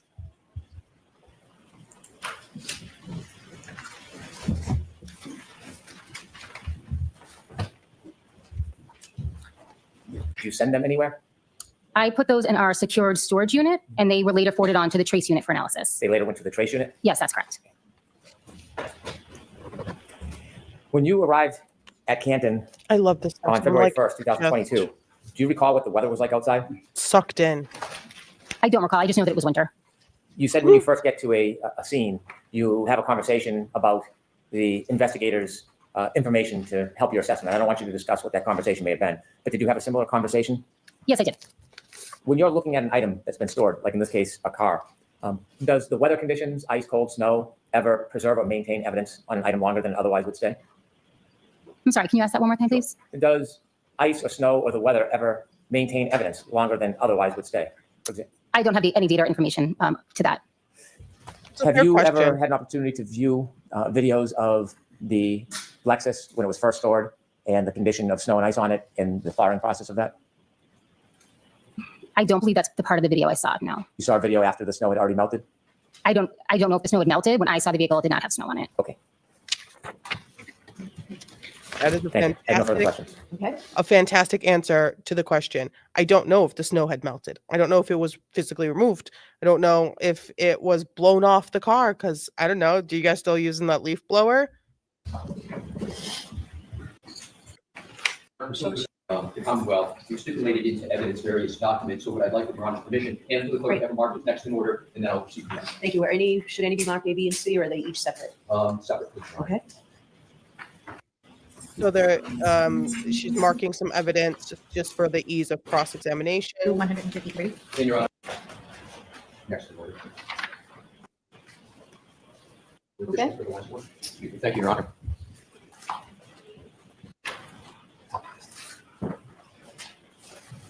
Thank you for that opportunity, Your Honor. And if I could, please, I'll leave these here. These are all going to be published with Your Honor's permission, but obviously the witness is going to need that. So you can put them right on the witness. Thank you, Your Honor. We love Alessi. Thank you. Sure. Well, to you, for me to refer to you as Ms. Hartnett? Yes, that's fine. Thank you.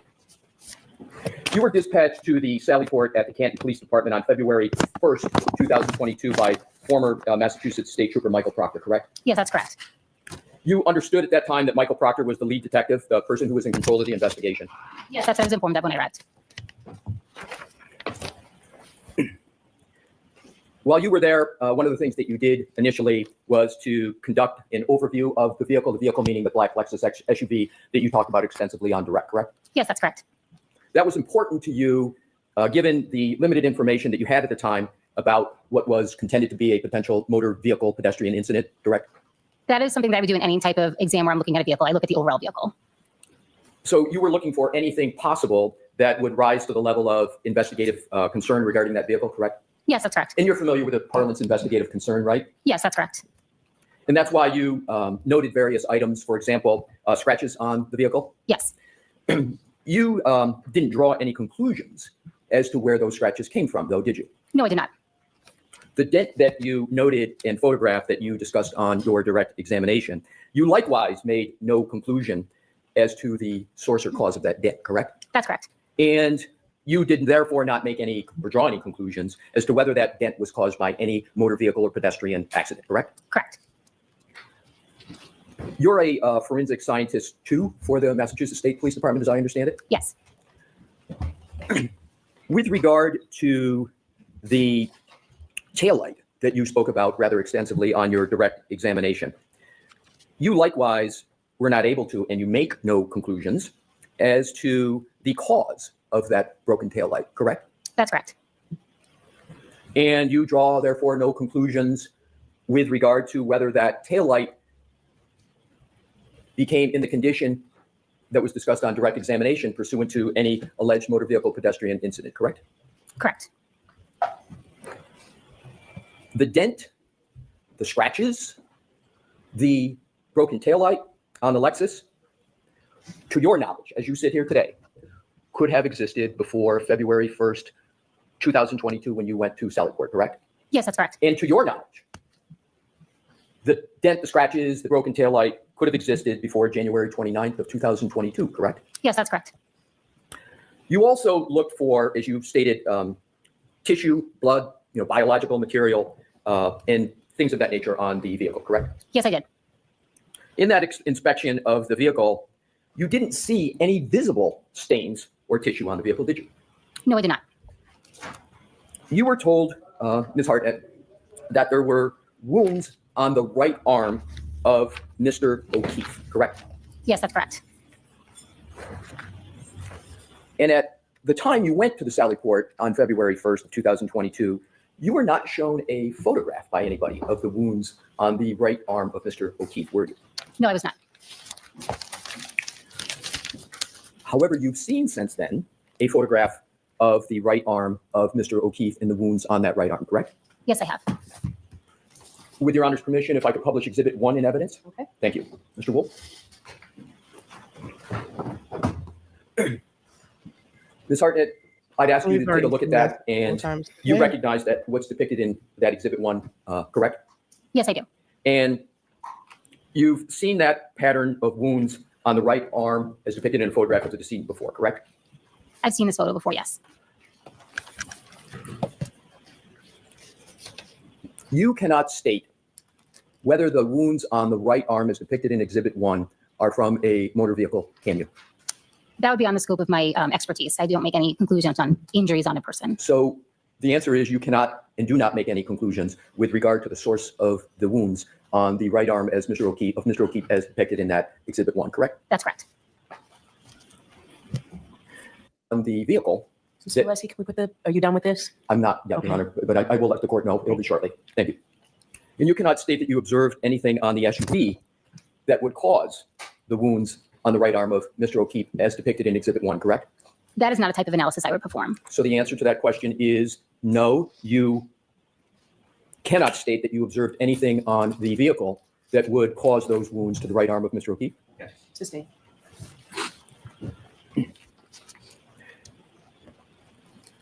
We can now take that down, Your Honor. Thank you. The Lexus vehicle when you were at the Sallyport Kent Police Department on February 1st of 2022. Are you referring to the exterior or the interior? Exterior. I don't recall specifically looking at that area. I did an overall examination of the vehicle, with exception to the actual roof of the vehicle. So I don't remember specifically looking at that area. So as you sit here today, there is nothing notable with regard to that area of the vehicle, correct? I have nothing in my notes regarding that area now. And as you sit here today, there's nothing you're recalling that is notable about the tap part around the liftgate of the back of the SUV, correct? That's correct. Did anyone ask you to examine that area? Not that area specifically, no. Do you understand what I will refer to as the undercarriage of the vehicle? Yes. And what, just for the jury's better understanding, what are you referring to when you refer to the undercarriage of? I wholeheartedly agree, Crystalline. I agree. I agree. The vehicle. I know it may be common sense, but just to be clear. What I understand the undercarriage to be, where if I was laying underneath the car, what I would be looking at, it include the muffler, various pipes, but that's the extent of my knowledge of vehicles. So if we're talking I about don't know the how back cars work. Neither do I. of the vehicle, and if we go sort of top to bottom, top where we were talking about a buzzer lift gate going all the way down, and then go to the bumper, and then go under the bumper, and where it curls under the bumper, then was the bumper and underneath and more a little toward the front. Is that what you're referring to as the undercarriage? Yes, just the general area underneath the vehicle, extending from under the bumper to the front of the vehicle. Right. So the undercarriage is not merely from the back, but it's underneath all the way toward the front of the vehicle, correct? Yes, that's and you correct. refer to all. I'm sorry, I didn't mean to cut you off. So all that area you refer to as the undercarriage. Yes. Is that weird, Alessi? But yes, it's the undercarriage. I also don't know how cars work. I didn't know EV vehicles, like I didn't know batteries and electric vehicles were just a bunch of batteries stacked together, contained as the looks of one big battery. I didn't know The that. undercarriage, as you just described it, of the vehicle. No, I did not.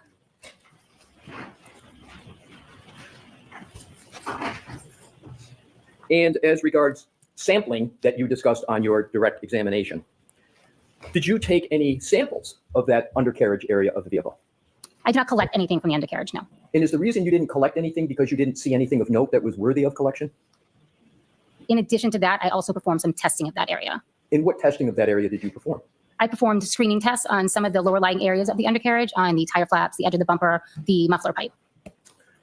And what were the results of that testing, that screening testing? Those results were negative. And negative for what? It was a screening test for the possible presence of blood.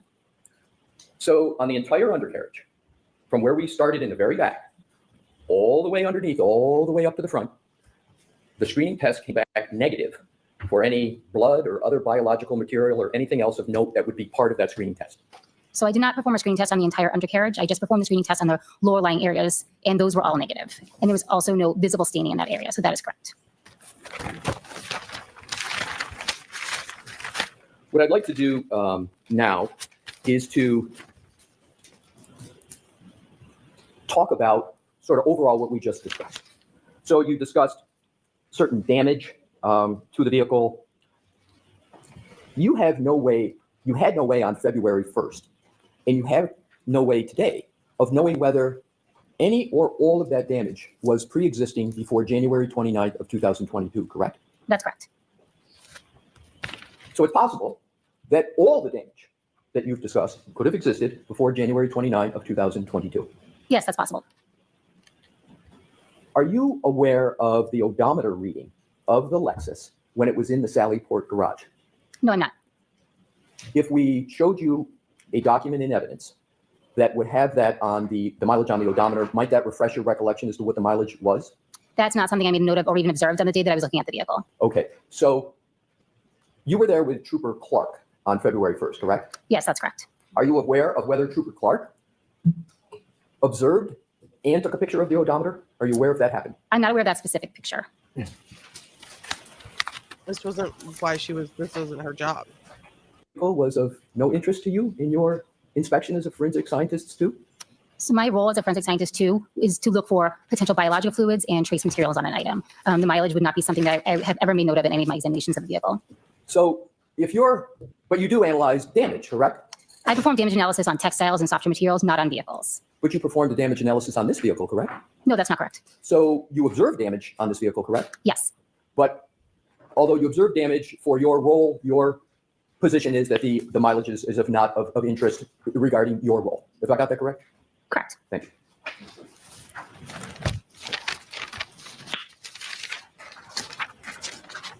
She observed damage but didn't analyze damage. On direct examination about solo cups and 6 solo cups, and there were depictions put on the screen. Do you recall that? Yes, I do. So on February 1st, in addition to taking some swabs from the vehicle, you also mentioned that you took swabs of, as I recall it, frozen red-brown stains located inside the red solo cups? Yes, that's correct. Other than in this case, did you ever have to take swabs of red stain material from solo cups that people usually use for other purposes? I've never performed a collection like that, no. So this is the first time you ever performed a collection like that, correct? I mean, the collection process itself is standard, applying the sterile water to the swabs and putting it in a potential stain of interest. However, no, I've never collected a sample from a red solo cup before. Have you ever taken a sample from a red solo cup since that February 1st? No, I've not.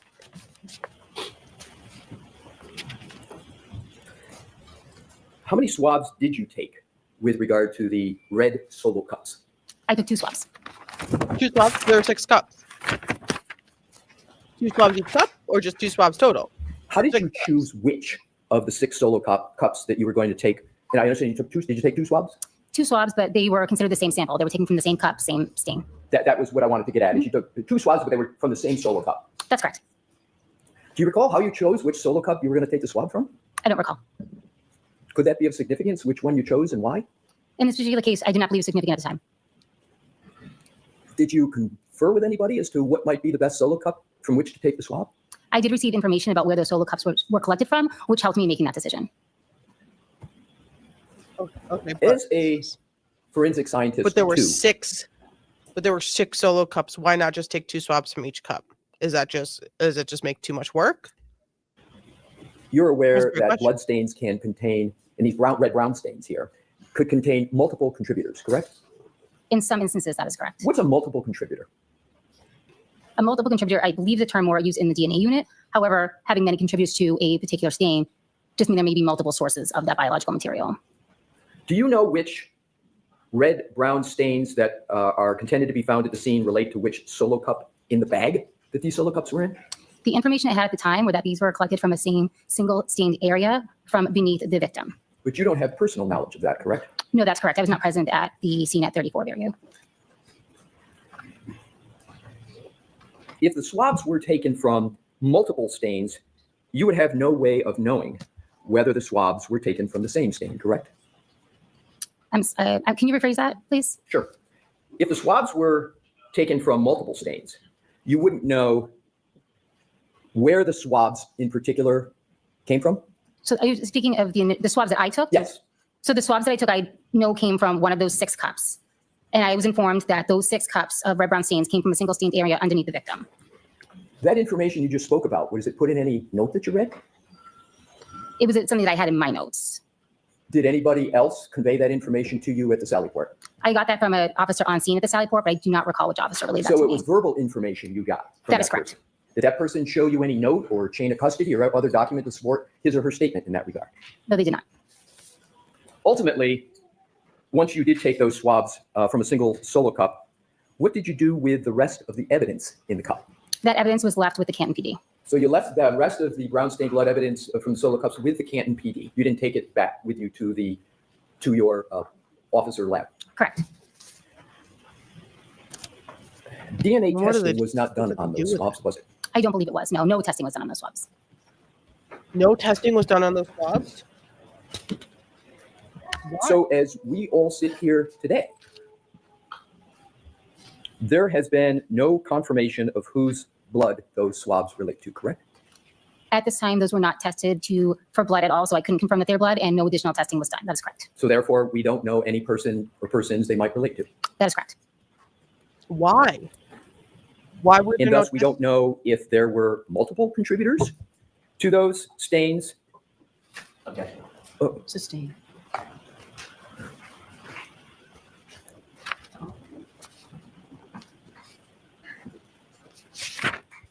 That you swab from, as well as the other 5 solo cups, were retained at the Canton Police Department, as you know, before you left.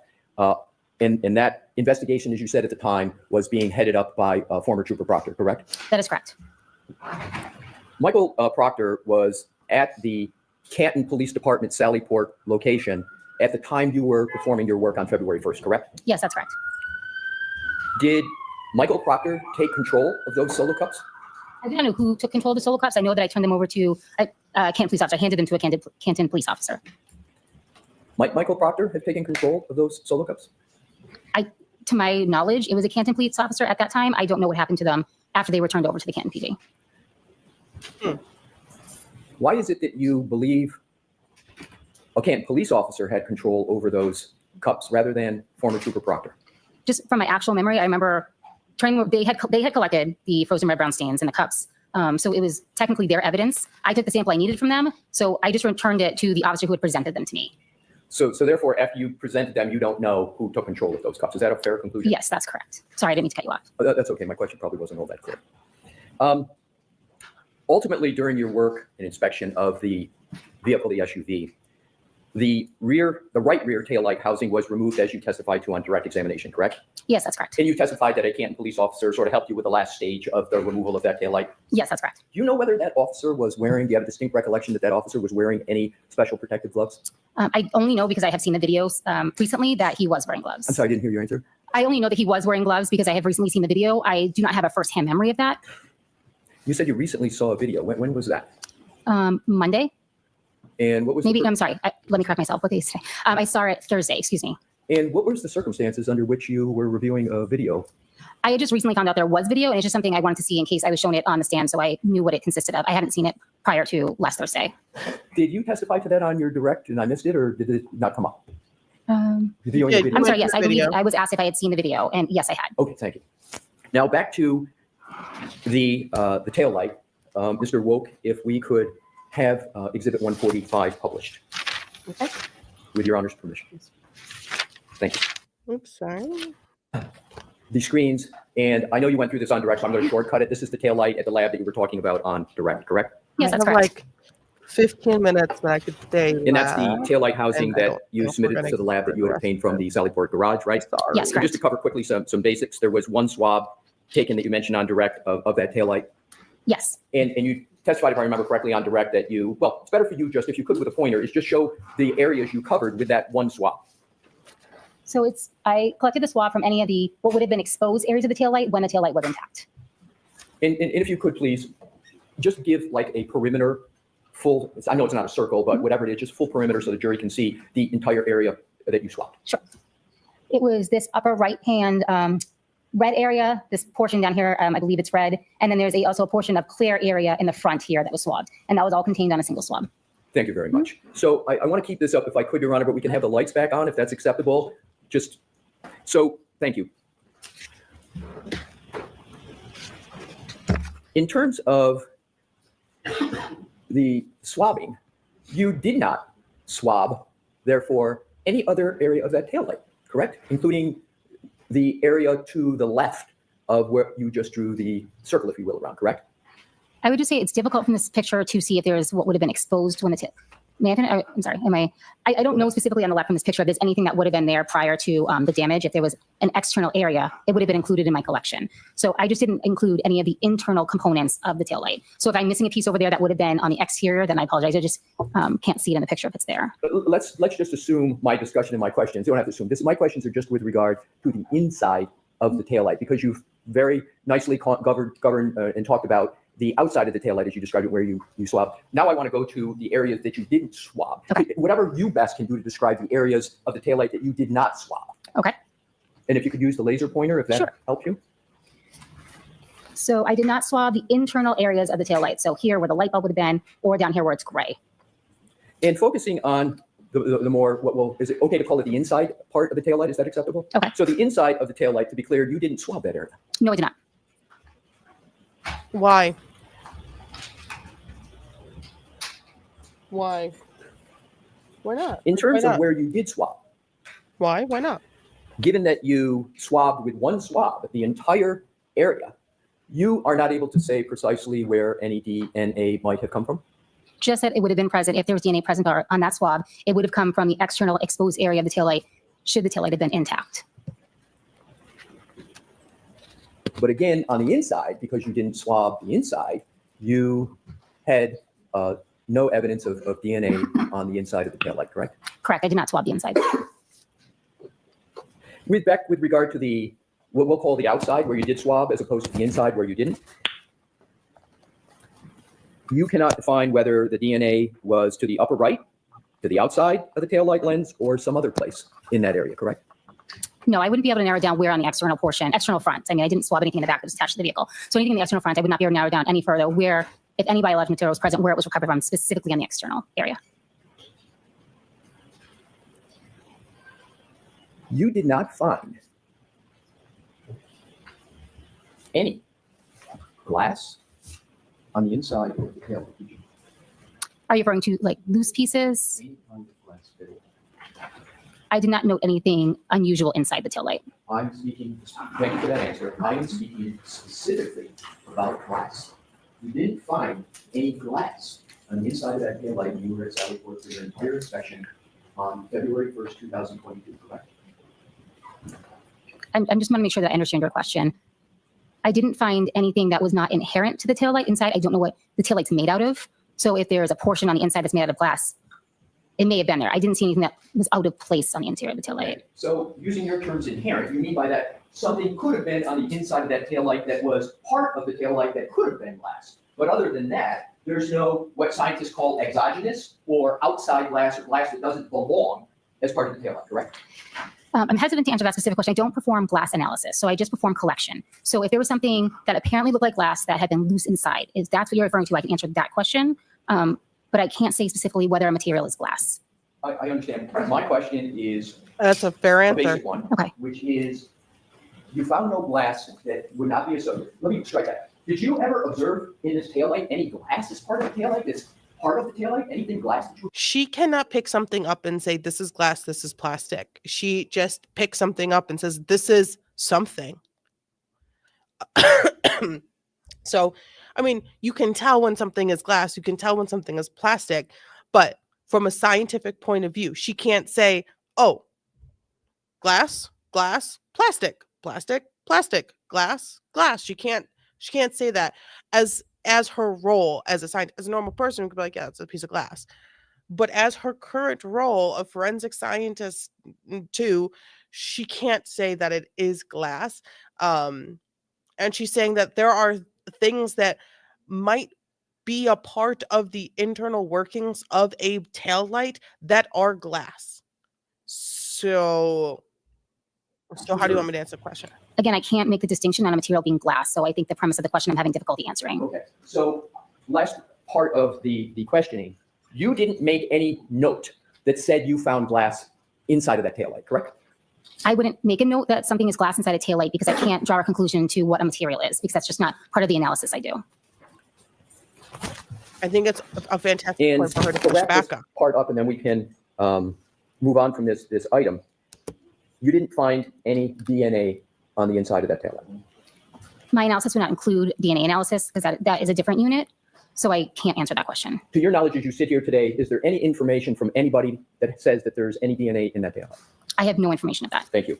So what I want to do now. Okay, so before he moves on, I cannot finish this. We are not going to have time. We are sitting at 6:33, and they go all the way to like what 7:17. I cannot finish this in 10 minutes. So what we are going to do is we will pick up Sunday right here, maybe like 30 seconds back into time. On Sunday, and we'll just do another all dayer on Sunday and catch up. We got through a lot today. We can get through a lot on Sunday as well.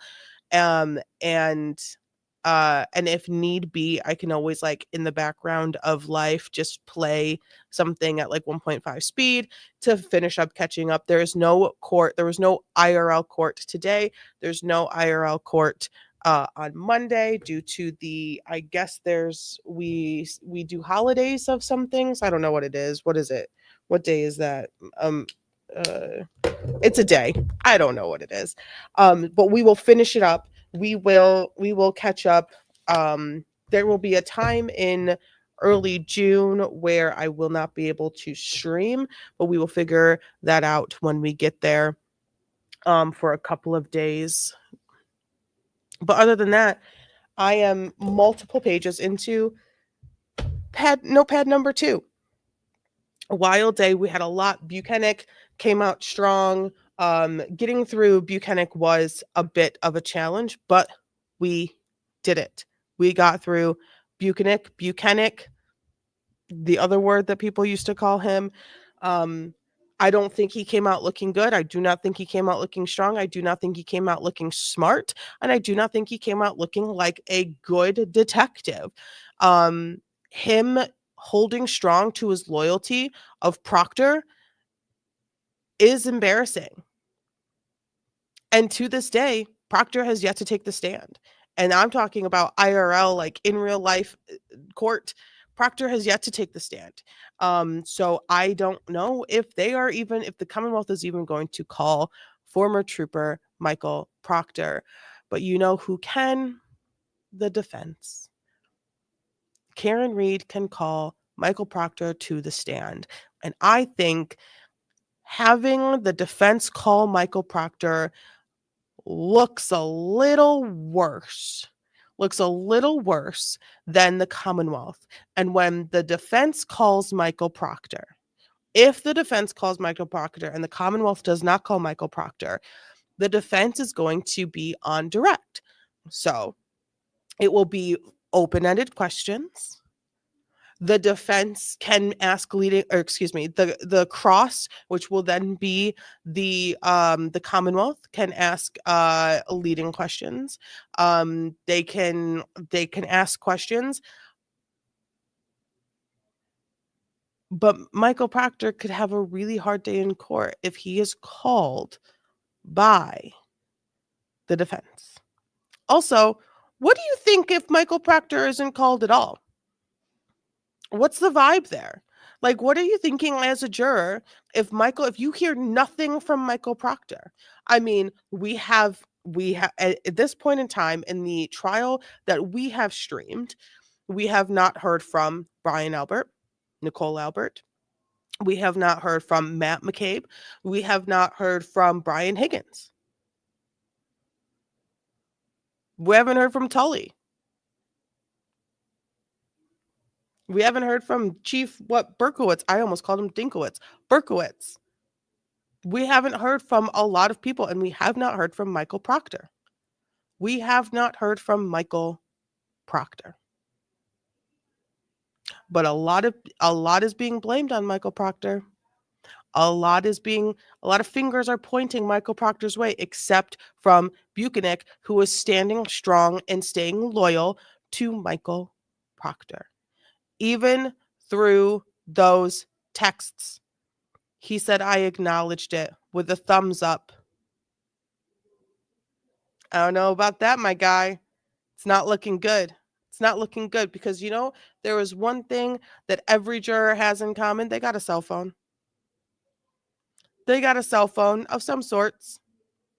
They've had electronic communications of some sorts. And I don't know how it's going to fly with them, knowing that you, someone who is still staying strong, loyal to Michael Proctor, is saying on stand, instead of saying, I made a mistake. I liked